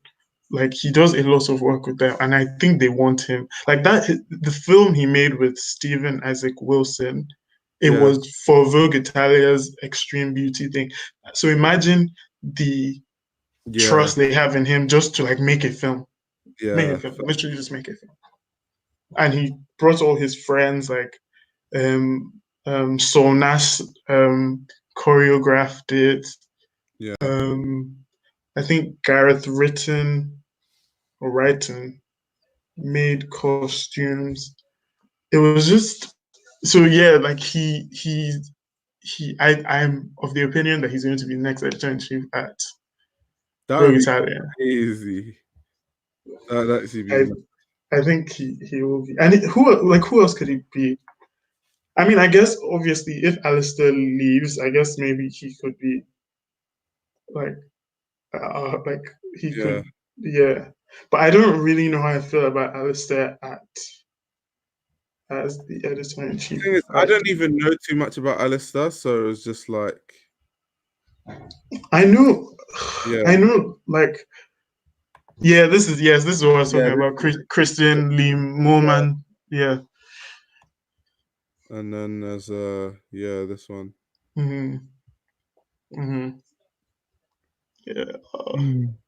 No, the guy, he's good. He's good. He is good. He is good. I know with Alistair, I know Alistair is a stylist, and he was like, I think the job Ibrahim has now, that was Alistair's job. That's more Lola. Yeah,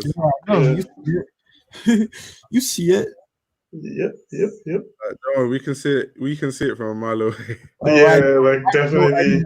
Piece. Do you guys know Greg Ross? No, I don't. I do. He works for Easy, doesn't he? Yeah. But he has his own brand. Yeah, I know him. Wait, what's his brand called? I think it's Greg Ross. But like with instead of S's, it's 5s. Let's see.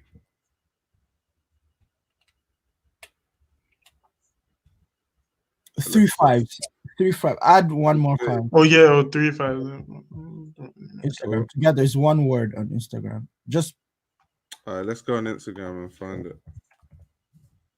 Instagram.com.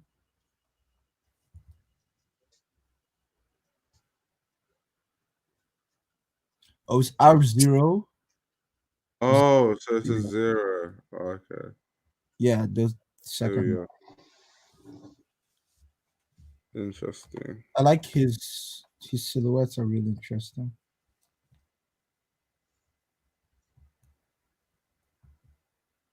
So his work is very like Yeezy-esque. Yeah. I was just about to say that. The same thing with Ding. You know Ding? It is Yeezy-esque. You know Ding? He works at Yeezy as well? Yeah, he works at Yeezy. Yeah. Please, I was a Yeezy. I mean, I am a Yeezy stan, but like I was like a huge Donda stan. Like I know everybody, like Matthew. Like I know, like I wanted to work at Donda at one point in my life. But bro, I love Kanye. Like, do you guys know Asai? Do you guys know the designer Asai? Yeah, I know Asai. Asai Takeaway. Asai worked at Yeezy. Wait, seriously? Yeah, he did. Oh, he worked at Yeezy and The Row. No vacancy in Aside, or there's a different person. No. Asai. That the Asian designer, Asai. His Instagram is Asai Takeaway. Yeah, Asai Takeaway. He makes those tops. I don't think those hot work tops. I'm sure you've seen the top, Sha. You have. You've definitely seen the top. Everybody has seen the top. There's no way you haven't seen the top. There's literally no way you haven't seen the top if you're on Instagram, Sha. Yeah, this.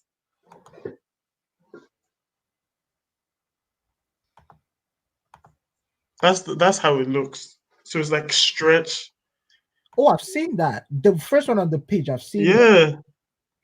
What happened to him or her? Or like, he worked at Yeezy.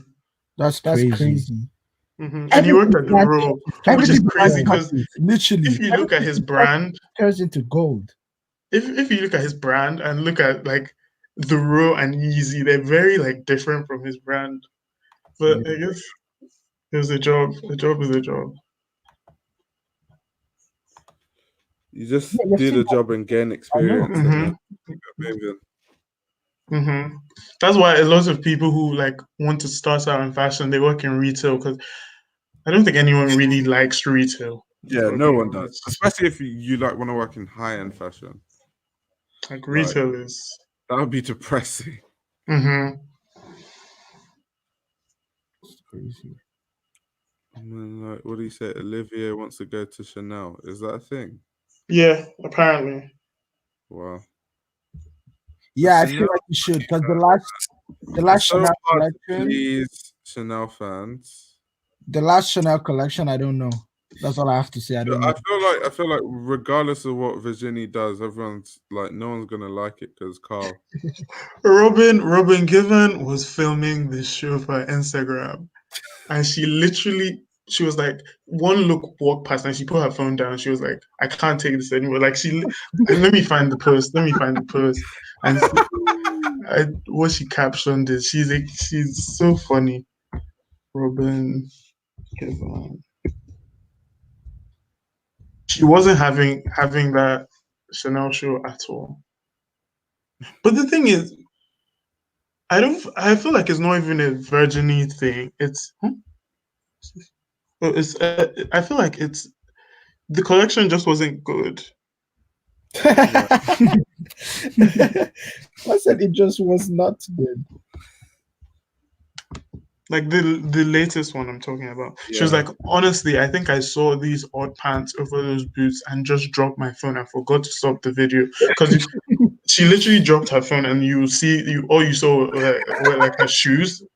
I love her because she's such a savage. Yeah, like, I was watching an interview of her recently, and she talked about how like she's lost seats at certain shows. Of course, I can imagine. Saint Laurent is like one of the I think Anthony just doesn't like her because she's always bashing Anthony's collection. The thing is, Anthony, I feel like he's very what's the word? He's very sensitive. Yeah, he is, to be fair. I feel like he's very sensitive. So like ban a journalist from your shows just because that's a bit childish. Yeah. Like can't take criticism. But the thing is, he's not really doing like he's not serving anything. He's not. Everyone's just saying he just adopted Adi Slaman's leftovers. Yeah, exactly. Yo, Dion, what is 2026? Because you said 2026 is such a fire series. What is that? 2026. No, Dion, he's on here. Yo, you guys, I'm gonna have to go to bed in like 10 minutes, by the way, because it's actually pushing to 8 a.m. here. It's like 8 hours. It's like a full-time job. Wait, Daniel, where are you? I'm in America. Okay, so the time isn't too bad. Lucky. I mean, it's 1:30. It's early. It is early for you. It's mad. This is 8 hours. It's a work shift. You know what's funny? Some people actually watch the live streams. Some people were actually here. I feel sorry. Yes, so let me tell you, I saw Wakamo's story and I was like, oh, okay. Like, because I actually watch Ayo's live stream, but I don't watch the whole thing. I was just watch like bits. Yeah. And I was like, oh, so I come out here, so let me see what they have to say. And then that was when you guys were talking about Virgil, and I was like, okay. Yeah. At first, I was trolling, like I genuinely was trolling. But it's been an interesting. This was very interesting. Like I actually enjoyed this. Yeah, like I've learned a lot. It's like what Dami said about the whole Virgil thing. I should just let him create. Yeah. Yeah, I'm definitely going to adopt that from now on. Like, there's no need to bash Virgil or remove him from my mind. I just should let him show us his world. Yeah. He said 2026 by Ibrahim Kamaras. So look for it. Oh, I think I know what he's talking about. But yeah, that's what I'm saying. This channel's a democracy. Anyone can come on. I actually love it. It's interesting. Share your screen. I watched Ayo's video on the brands to the Nigerian. Yeah. Yeah, that was very interesting. And I saw it, I was like, oh, interesting. And I think you were a street soak. Yeah, I was. Yes. That was this Christmas. But I didn't to be fair, if you notice, the footage wasn't much because not many of the brands were even doing something. True. I went street soak last year and I was just like, okay. It's terrible. Okay. And so essentially I went to support the person who does the event. Yeah. And I was like, okay, let me see if I'll buy anything. And I was just looking at some of the brands. I was like, okay, interesting. In my head, I'm just like, what exactly are you showcasing? Because I just see a print on a t-shirt. Like I just sorry, but I just sometimes it's just like what exactly is what exactly are you trying to showcase here? Like what do you expect people to buy? I just don't get it. Like there's nothing. Yeah, it's nothing. Like, and that was like 90% of the brands there. There was also a sunglasses brand. Yeah, Shakar.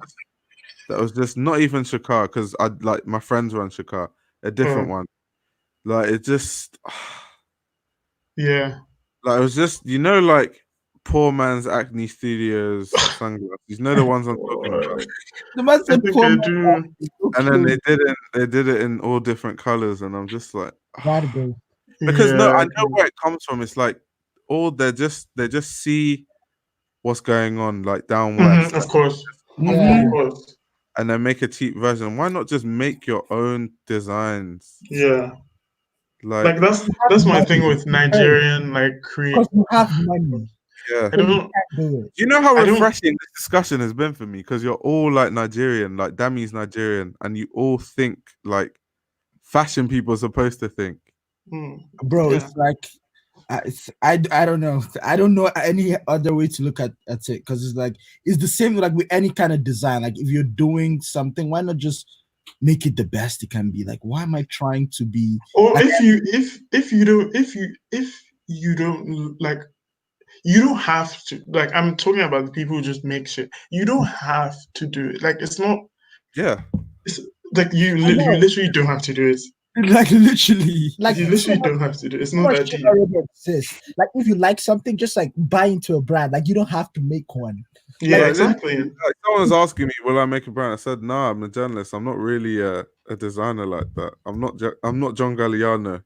So I have an archive fashion Instagram, and people will ask me and be like, "Oh, are you going to make merch?" And I'm like, "Come on, are you being for it's not that deep. Why would I make merch?" His account is actually sick though. It's called Nigerian Gothic. It's sick references. I don't know why finds his shit. No, I'm not even gassing. I'm gonna be straight up me. If I like something, I'm gonna say I like it. If I don't like something, I'm gonna tell you I don't like it. Yeah. Nigerian Gothic on IG is it's actually references this is someone that actually cares. He's not just doing like Lil Jupiter or like hidden. Like that shit is I'm gonna follow his page because I'm just from the actually way he's talking. Nah, Daniel, you're hard. he's hot. That's what I'm saying. The man knows. stop. Look at his shit, and you're like, this man knows what he's Wait, talking about. we're gonna make this guy blush like Michael. So Yeah, I actually do not. I can't Well, I you're don't not know how good to at respond. compliments. Yeah, with compliments Nah, or two compliments. I'm a fan. I'm a fan. You do your thing. I'm gonna plug it in Thank here. you, man. Thank you. It takes a lot of work to do this, really. And you do it. So. No, I'm a big fan. Especially, I have a bias to Nigerian creators because our creative industry is so whack that when I see someone, Yeah, and also honestly, the reason why I started like researching and stuff is because obviously, like you can't. I want to be an image maker, stylist. I can't go to school for that. Yeah, I literally can't. So this is kind of my way of learning. Yeah. Not kind of, it is my way of learning. And obviously, like I'm now doing research for actual like other creatives and other designers and stuff. So I'm also making money from it. So it's Trust fun. me, it's not that deep. Like once again, I was telling people earlier because obviously I'm like planning to go to CSM. I have an interview on Wednesday, but even that, I'm just going to like get the degree and just to like just that thing. But to be fair, the people like, you probably know more than like 90% of people that will study fashion journalism there. All I'm doing going there is playing the game. Like there's nothing really that they're gonna teach me that like, oh, do you know that this, that, like all the history I've read up on it. So it's just like, to be fair, so long as you play your cards right and you work hard and you network properly, you'll be fine. Trust me. Yeah. So yeah, it's just me learning, and yeah, like so I essentially created the page because I didn't really have. I was in Lagos. I didn't really have like a creative outlet. I'm not an artist. I'm not a designer, but I knew that I have taste, and I know I have an eye, and I know I want to go. I want to create images, and I want to style. So from there, it just started, and yeah. I might have to adopt you because obviously when I start studying fashion journalism, like I'm gonna start a publication. So I'm looking for people to like style shoot and stuff. That's So, that would be amazing. And like I knew I knew like really good African photographers. Yeah.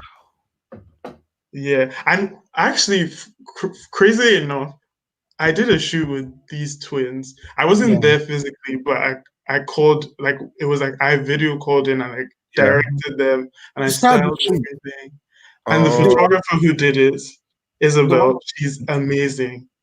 Oh, she's God. She's amazing. You need to check her out. Like, she's goated. Like she's amazing. God. She's amazing. What's that? What's that Instagram? Let me follow Isabel Okoro. She is amazing. This is so refreshing. These Nigerian creators, like, where have they been hiding? Yo, her stuff is hard. What the hell? Where's she been hiding? Like, I'm actually pissed. Actually pissed. What So everyone watching this, you guys actually have to check Isabel out. I can't even. Toronto, Lagos. So yeah, she goes to school in Toronto. She's studying neuroscience, and then Her obviously style is hard as well. Yeah, of course. Fam, where have these guys been hiding? See me thinking I was alone in this Nigerian thing. Did you see the show we did with her? It's on the fourth row. Yes, on the page. Like this was.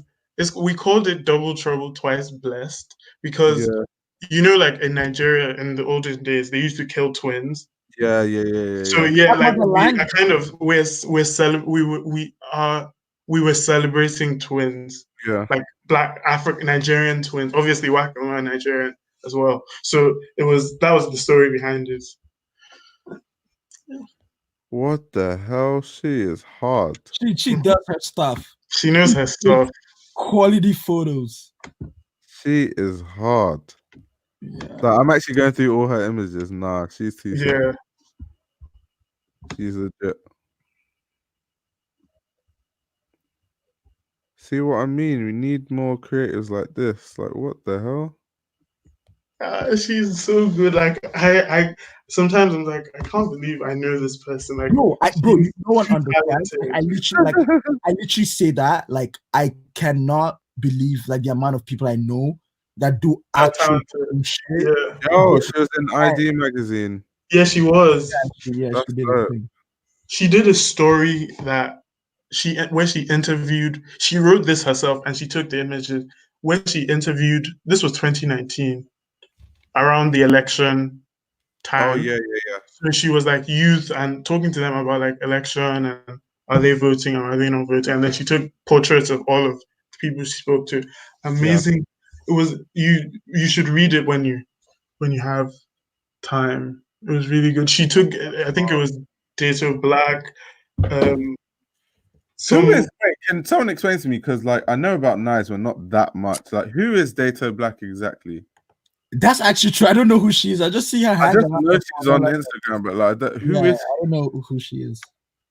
She styles people. What is she, a stylist? Is that what she is? Yeah, stylist, creative consultant. Is she related to Morolola? They're best friends. Oh, they're best friends. She has okay. Because I see her with Morolola a lot. I'm like, who is this? And then but she's really good too. Like, I assisted her in this shoot for Notion magazine, where she styled Santi. Yeah. And okay, but I don't know if you know who Stephen Tayo is. Yeah, I do. Stephen shot it. It was. I want to shoot with him one day. It's like circles work in weird ways. Because like one of my friends, she's a singer in London, but she's like made songs with like Adunsi and Santi and all them guys. Who's it? Who's the person? Hamza. Her singing. Oh yes, oh god, Hamza is amazing. Yeah. We like grew up together. Well, that's cool.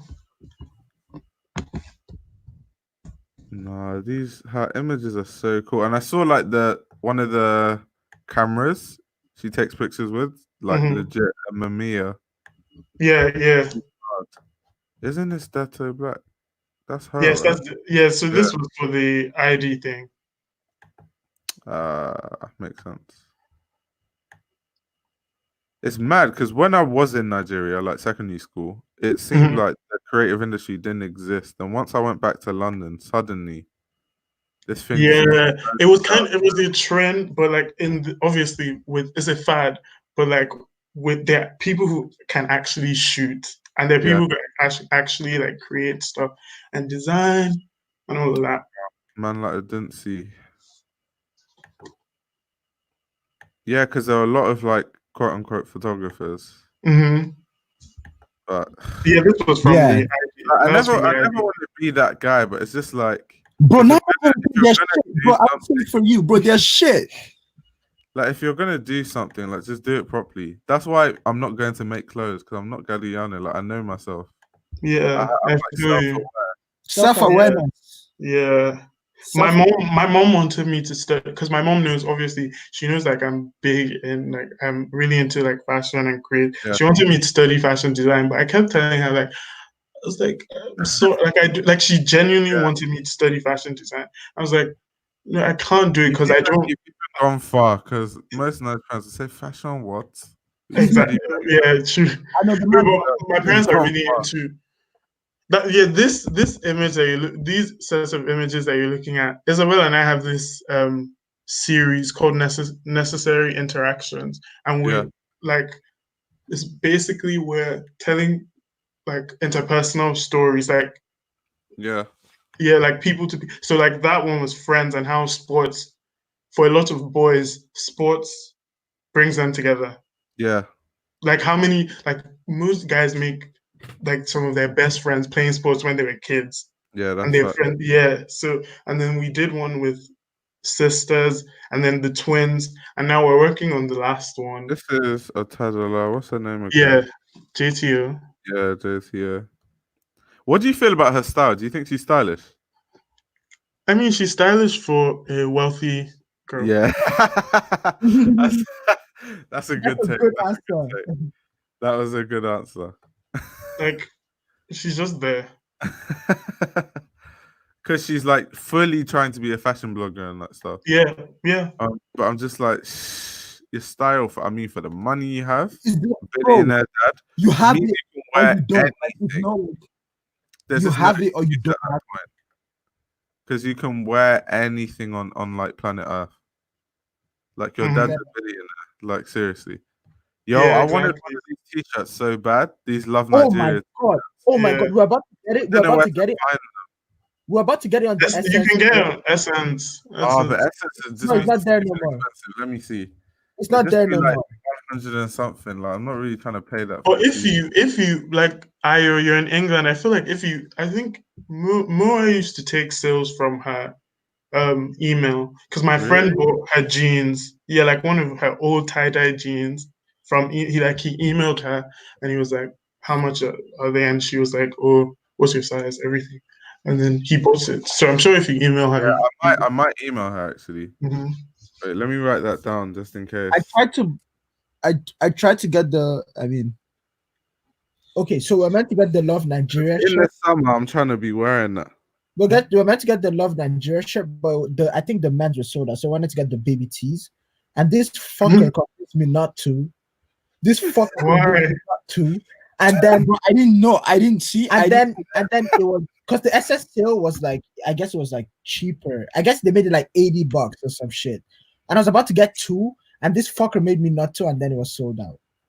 Yeah, those shirts are everywhere. It's okay. Yeah, like, so I don't know if you know. So I have another Instagram account called People Wearing Mo. Yeah. You run that? This guy, I said, this guy's on jobs. Wait, what's it called? Let me follow it. People wearing like I followed that. I followed the account. This man has his hands in so many places. It's I ridiculous. was going to say, like, this guy is on job. Something. Man like Daniel. That Love Nigeria shirt, like everybody would, like everyone, like I have folders of people wearing that I haven't even posted. Like people love that tee. No, because it's easy. Like it's just easy to style. Yeah. And I feel like also, see how I feel about that shirt is like the Mercedes logo is so Nigerian movie. Like you know the Benz I'm talking about, that old school Benz. Yeah, it's that old movie. Yep. Oh, they've only got women's, but they don't have men's. Let's see. Even it's extra small and small. See, I don't really shop on Essence like that anyway. I'm not really an I know she was stocked in Dover Street. Was she? Yes, I'm not sure if she's still, like, I'm sure I won't be shocked if it's sold out, but I'm pretty sure she had clothes at Dover Street.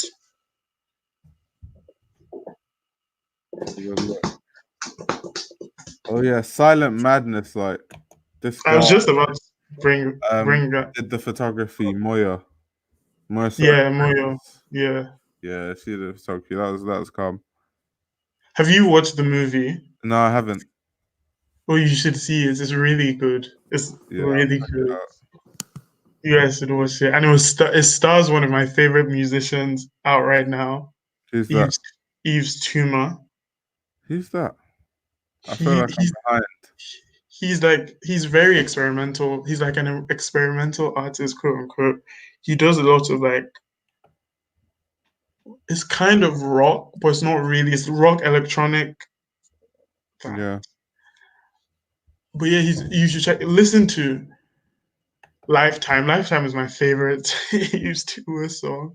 It's possible that you may not like it, but just check it out. Yeah. I'm just like, what? Why is she so good, man? If she was based in London, I'd use her to commission so much work. Yeah. I found their thing.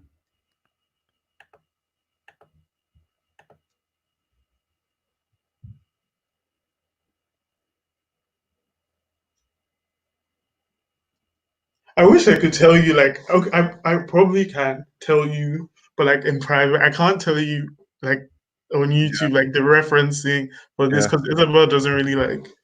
Yeah, and like obviously this might a lot of people might watch it, but yeah. I follow you on Instagram now, so whenever if you want to tell me, that's calm. Yeah. This is that brand that this boy is wearing is another Nigerian brand or Nigerian owned brand. It's very interesting. But no, you see this denim thing. That's Balenciaga / Martin Rose Core. Like I'm not even trying to be mean. Okay, let me just so it doesn't seem like I'm being mean.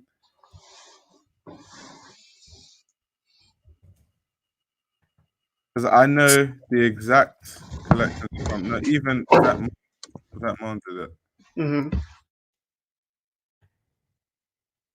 Like sometimes now I actually have to show, otherwise it just look like I'm being a prick. Yeah.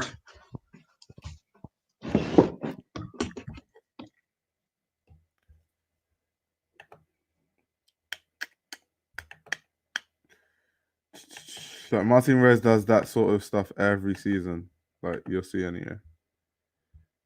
Let's have a look.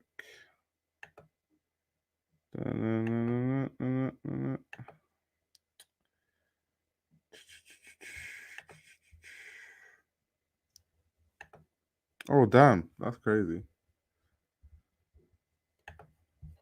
I remember what collection it's from. It's from Brexit. Yeah, this one, Brexit.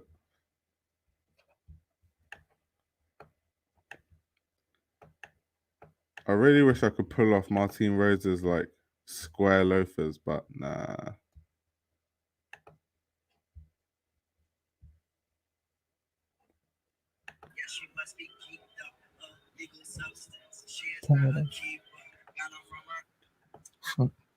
Listen to that new Uzi. Oh yeah, I haven't even had that yet. Uzi snap, fam. Holy, this man brought it back. This man brought it back. A lot of my friends are like, yo, listen to it, but I haven't had time to. The man did his thing there. Crazy. 18 people are still watching this, man. Y'all niggas are. I know y'all niggas go hard. Y'all niggas are the for truth. IO, fam. Y'all niggas go hard for this. You guys are the truth, fam. Sorry now, bro. People have been here, like that's like a lot of people like they don't comment like at all, and then what they'll do is like they'll message me on Instagram, be like, "Yo, I love the live stream," and I'm thinking, where were you? It's dead as like 20 people here, man. Y'all niggas crazy. I know. They actually go all out. The truth, fam. They actually go all out. You guys are the truth. It's currently 4 a.m. That's crazy. Oh my god.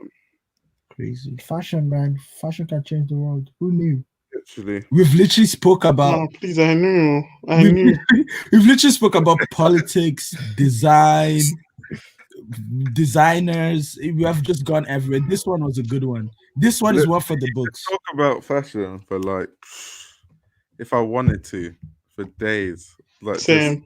If I really wanted to have a field day. This one is one for the books.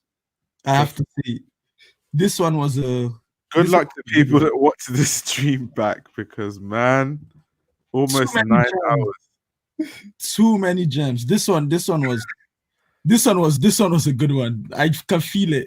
Yeah, I can feel it. This one was a good one. Too many gems. Special, very special. That's crazy.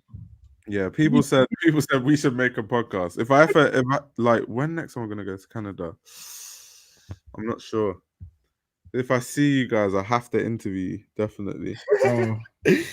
Hopefully there'll be like a 10-hour video. I have to like cut down. That would be crazy. Do stuff like what I'm gonna do, but like it's like there's more to be done. Like I haven't even. And like we've gotten some pretty cool opportunities. So we did this shoot once.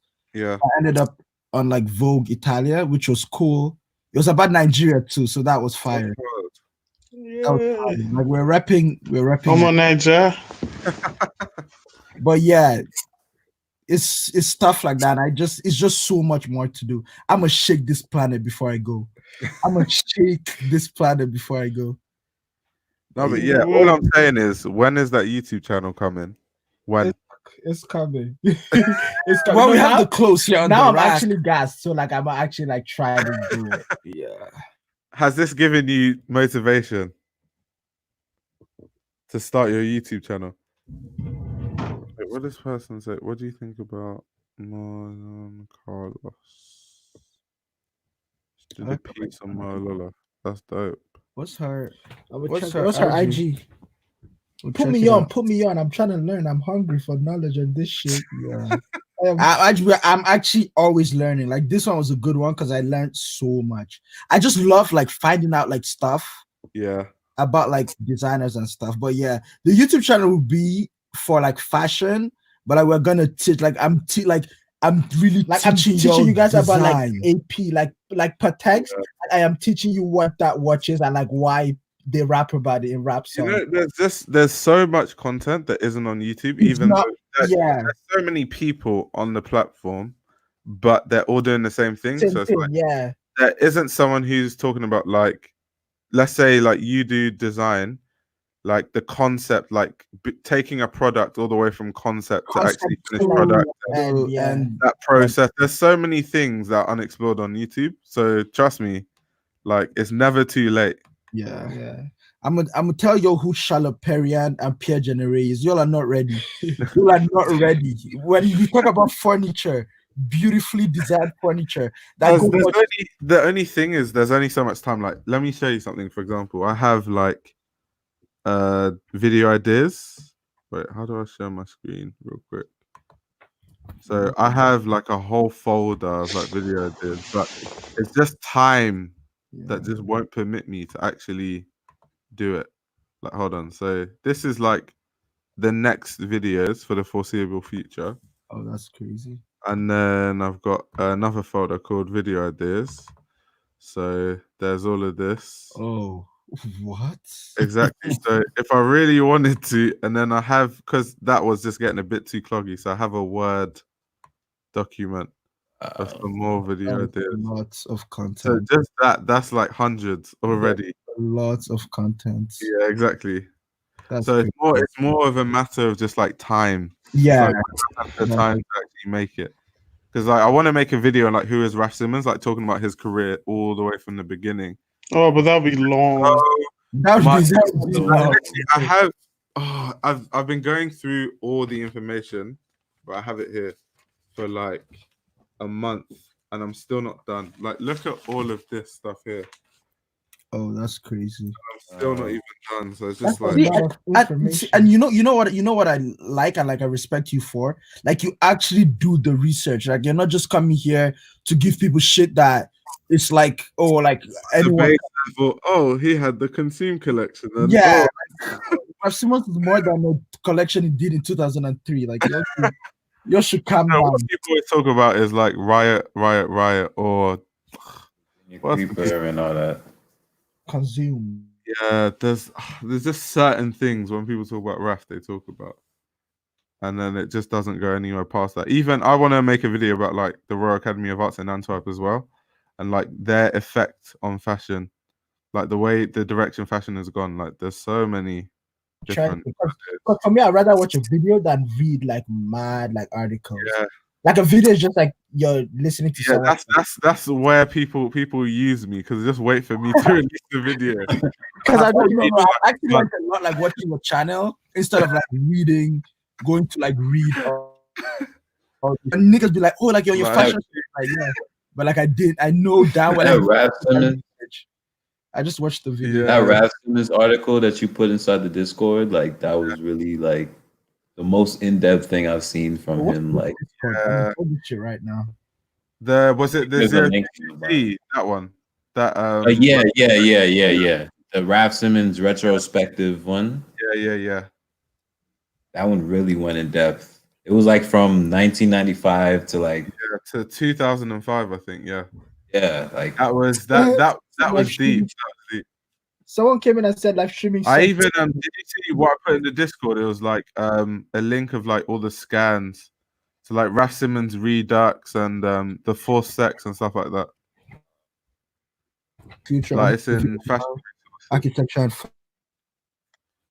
fashion. See, you know what? I'ma just do it. I can't make all these promises to all these people. I'ma try my best. A video is coming up this week. Y'all will get a video this week.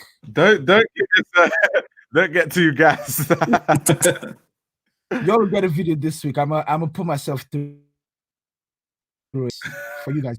I shouldn't have putting promised. pressure on himself. I respect it. But yeah, a video is coming up this week.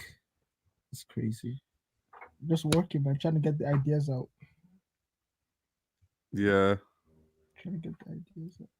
But anyway, what's the time? All 8:10. Okay, Yeah. no, I'm gonna have to end it. Yeah, but yeah. Thank you so much for joining the stream. Like, no, this was actually so dope. This was fun. Like, literally, I originally planned for it to be 2 hours, and it was like 9 hours. This shit was because fun. the conversation was so good. Thank you for the platform. Honestly. Yeah. This was. But anyway, I follow you guys on Instagram now. So live stream. I know what like you're doing. Obviously, Mari, the OG. Facts. OG on Discord. Thank you everyone that watched. So y'all niggas go hard. Yeah, good luck, and also good luck to the people that watch this back, because man, it's a lot. It's a lot. It is a lot. Crazy. I'm gonna learn some interesting stuff. Yeah, I get it. Bro, I love Dion. Like Dion literally came in and stayed for like The whole show. solid, like. Thank you, sir. Also, shout out to Dami, even though he's not here. Yeah, Oh, shout out yeah, to him. Yeah, he Shout out snapped. to him too. He snapped. He did his thing. He really like. He's gained a fan in me. Can't lie. I know, like I like. subscribe to his channel. Like he talks. Yeah, about I subscribed. I subscribed already.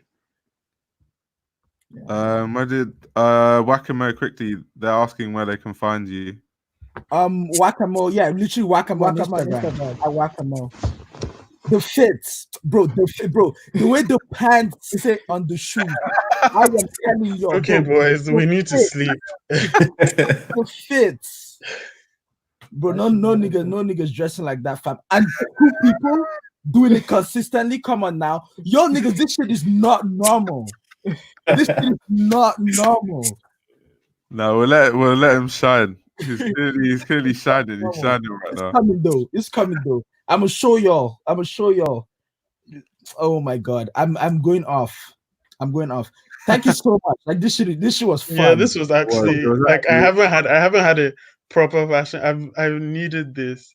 That's actually true. Because normally I'm just arguing with niggas, but this is like I'm not even arguing. Like I have to keep my thoughts to myself. Yeah, you can't argue with them because it's just this pointless almost. Yeah. Go in circles. But yeah, this was a good one. This is one for it was. Yeah. And one for the history books. Thank you, Michael Tandy, for just being who you are. I have to bring it back. This nigga brought it back. Michael Tandy thinks still. The YouTube channel, the way the man does it different. That's the thing, because let me just say this before I go, but a lot of people said because Avery stopped posting and I miss Avery. I miss him too. That whole era of fashion YouTube stuff, everyone was like, oh, it's dead, and then people came out of nowhere. Then it was like Ray Mia, Michael Tandy, Alec, there's one kid, Gizmo, like all these guys just like, nah, we're having a new era. Like, that's the new wave, fam. They're not ready. Your thought Avery and them were hard. Watch. Before we go off, can I tell you guys something funny? I was in New York a couple of weeks ago, and I was praying to God that I would bump into Avery. I was just like, God, please. Like, there are a few people I want to bump into, and Avery is one of them, because I just really want to see it, like him. And my best friend who lives in New York has bumped into him a bunch of times. Like, she even took a video of him once and sent it to me. like he was like speaking in the video, and I was just like, God, please, I need to find him, but I didn't find him. Sad. Anyways, I feel like next time. I feel like I kind of know. I don't know what it is. Like I just kind of know. Like I'm gonna meet all the people I look up to. So now I'm just chilling. I'm just doing what I need to do. Yeah. Each and every one of them. Especially Kanye West. I feel like right now I just want to meet people who I can actually speak to. Like people I can actually have conversations with. Yeah. I don't know if that makes sense. Yeah, no, I feel that. I feel that. It's actually very fun. Like, okay, guys, we actually need to sleep. Yeah. My roommate is probably asleep. Thank you guys for watching. This was a beautiful one. I love y'all. Later, guys. The 20 people that are still watching. Shout out to them. Good night, guys. Good night, man. Good night. Yeah. Breezy.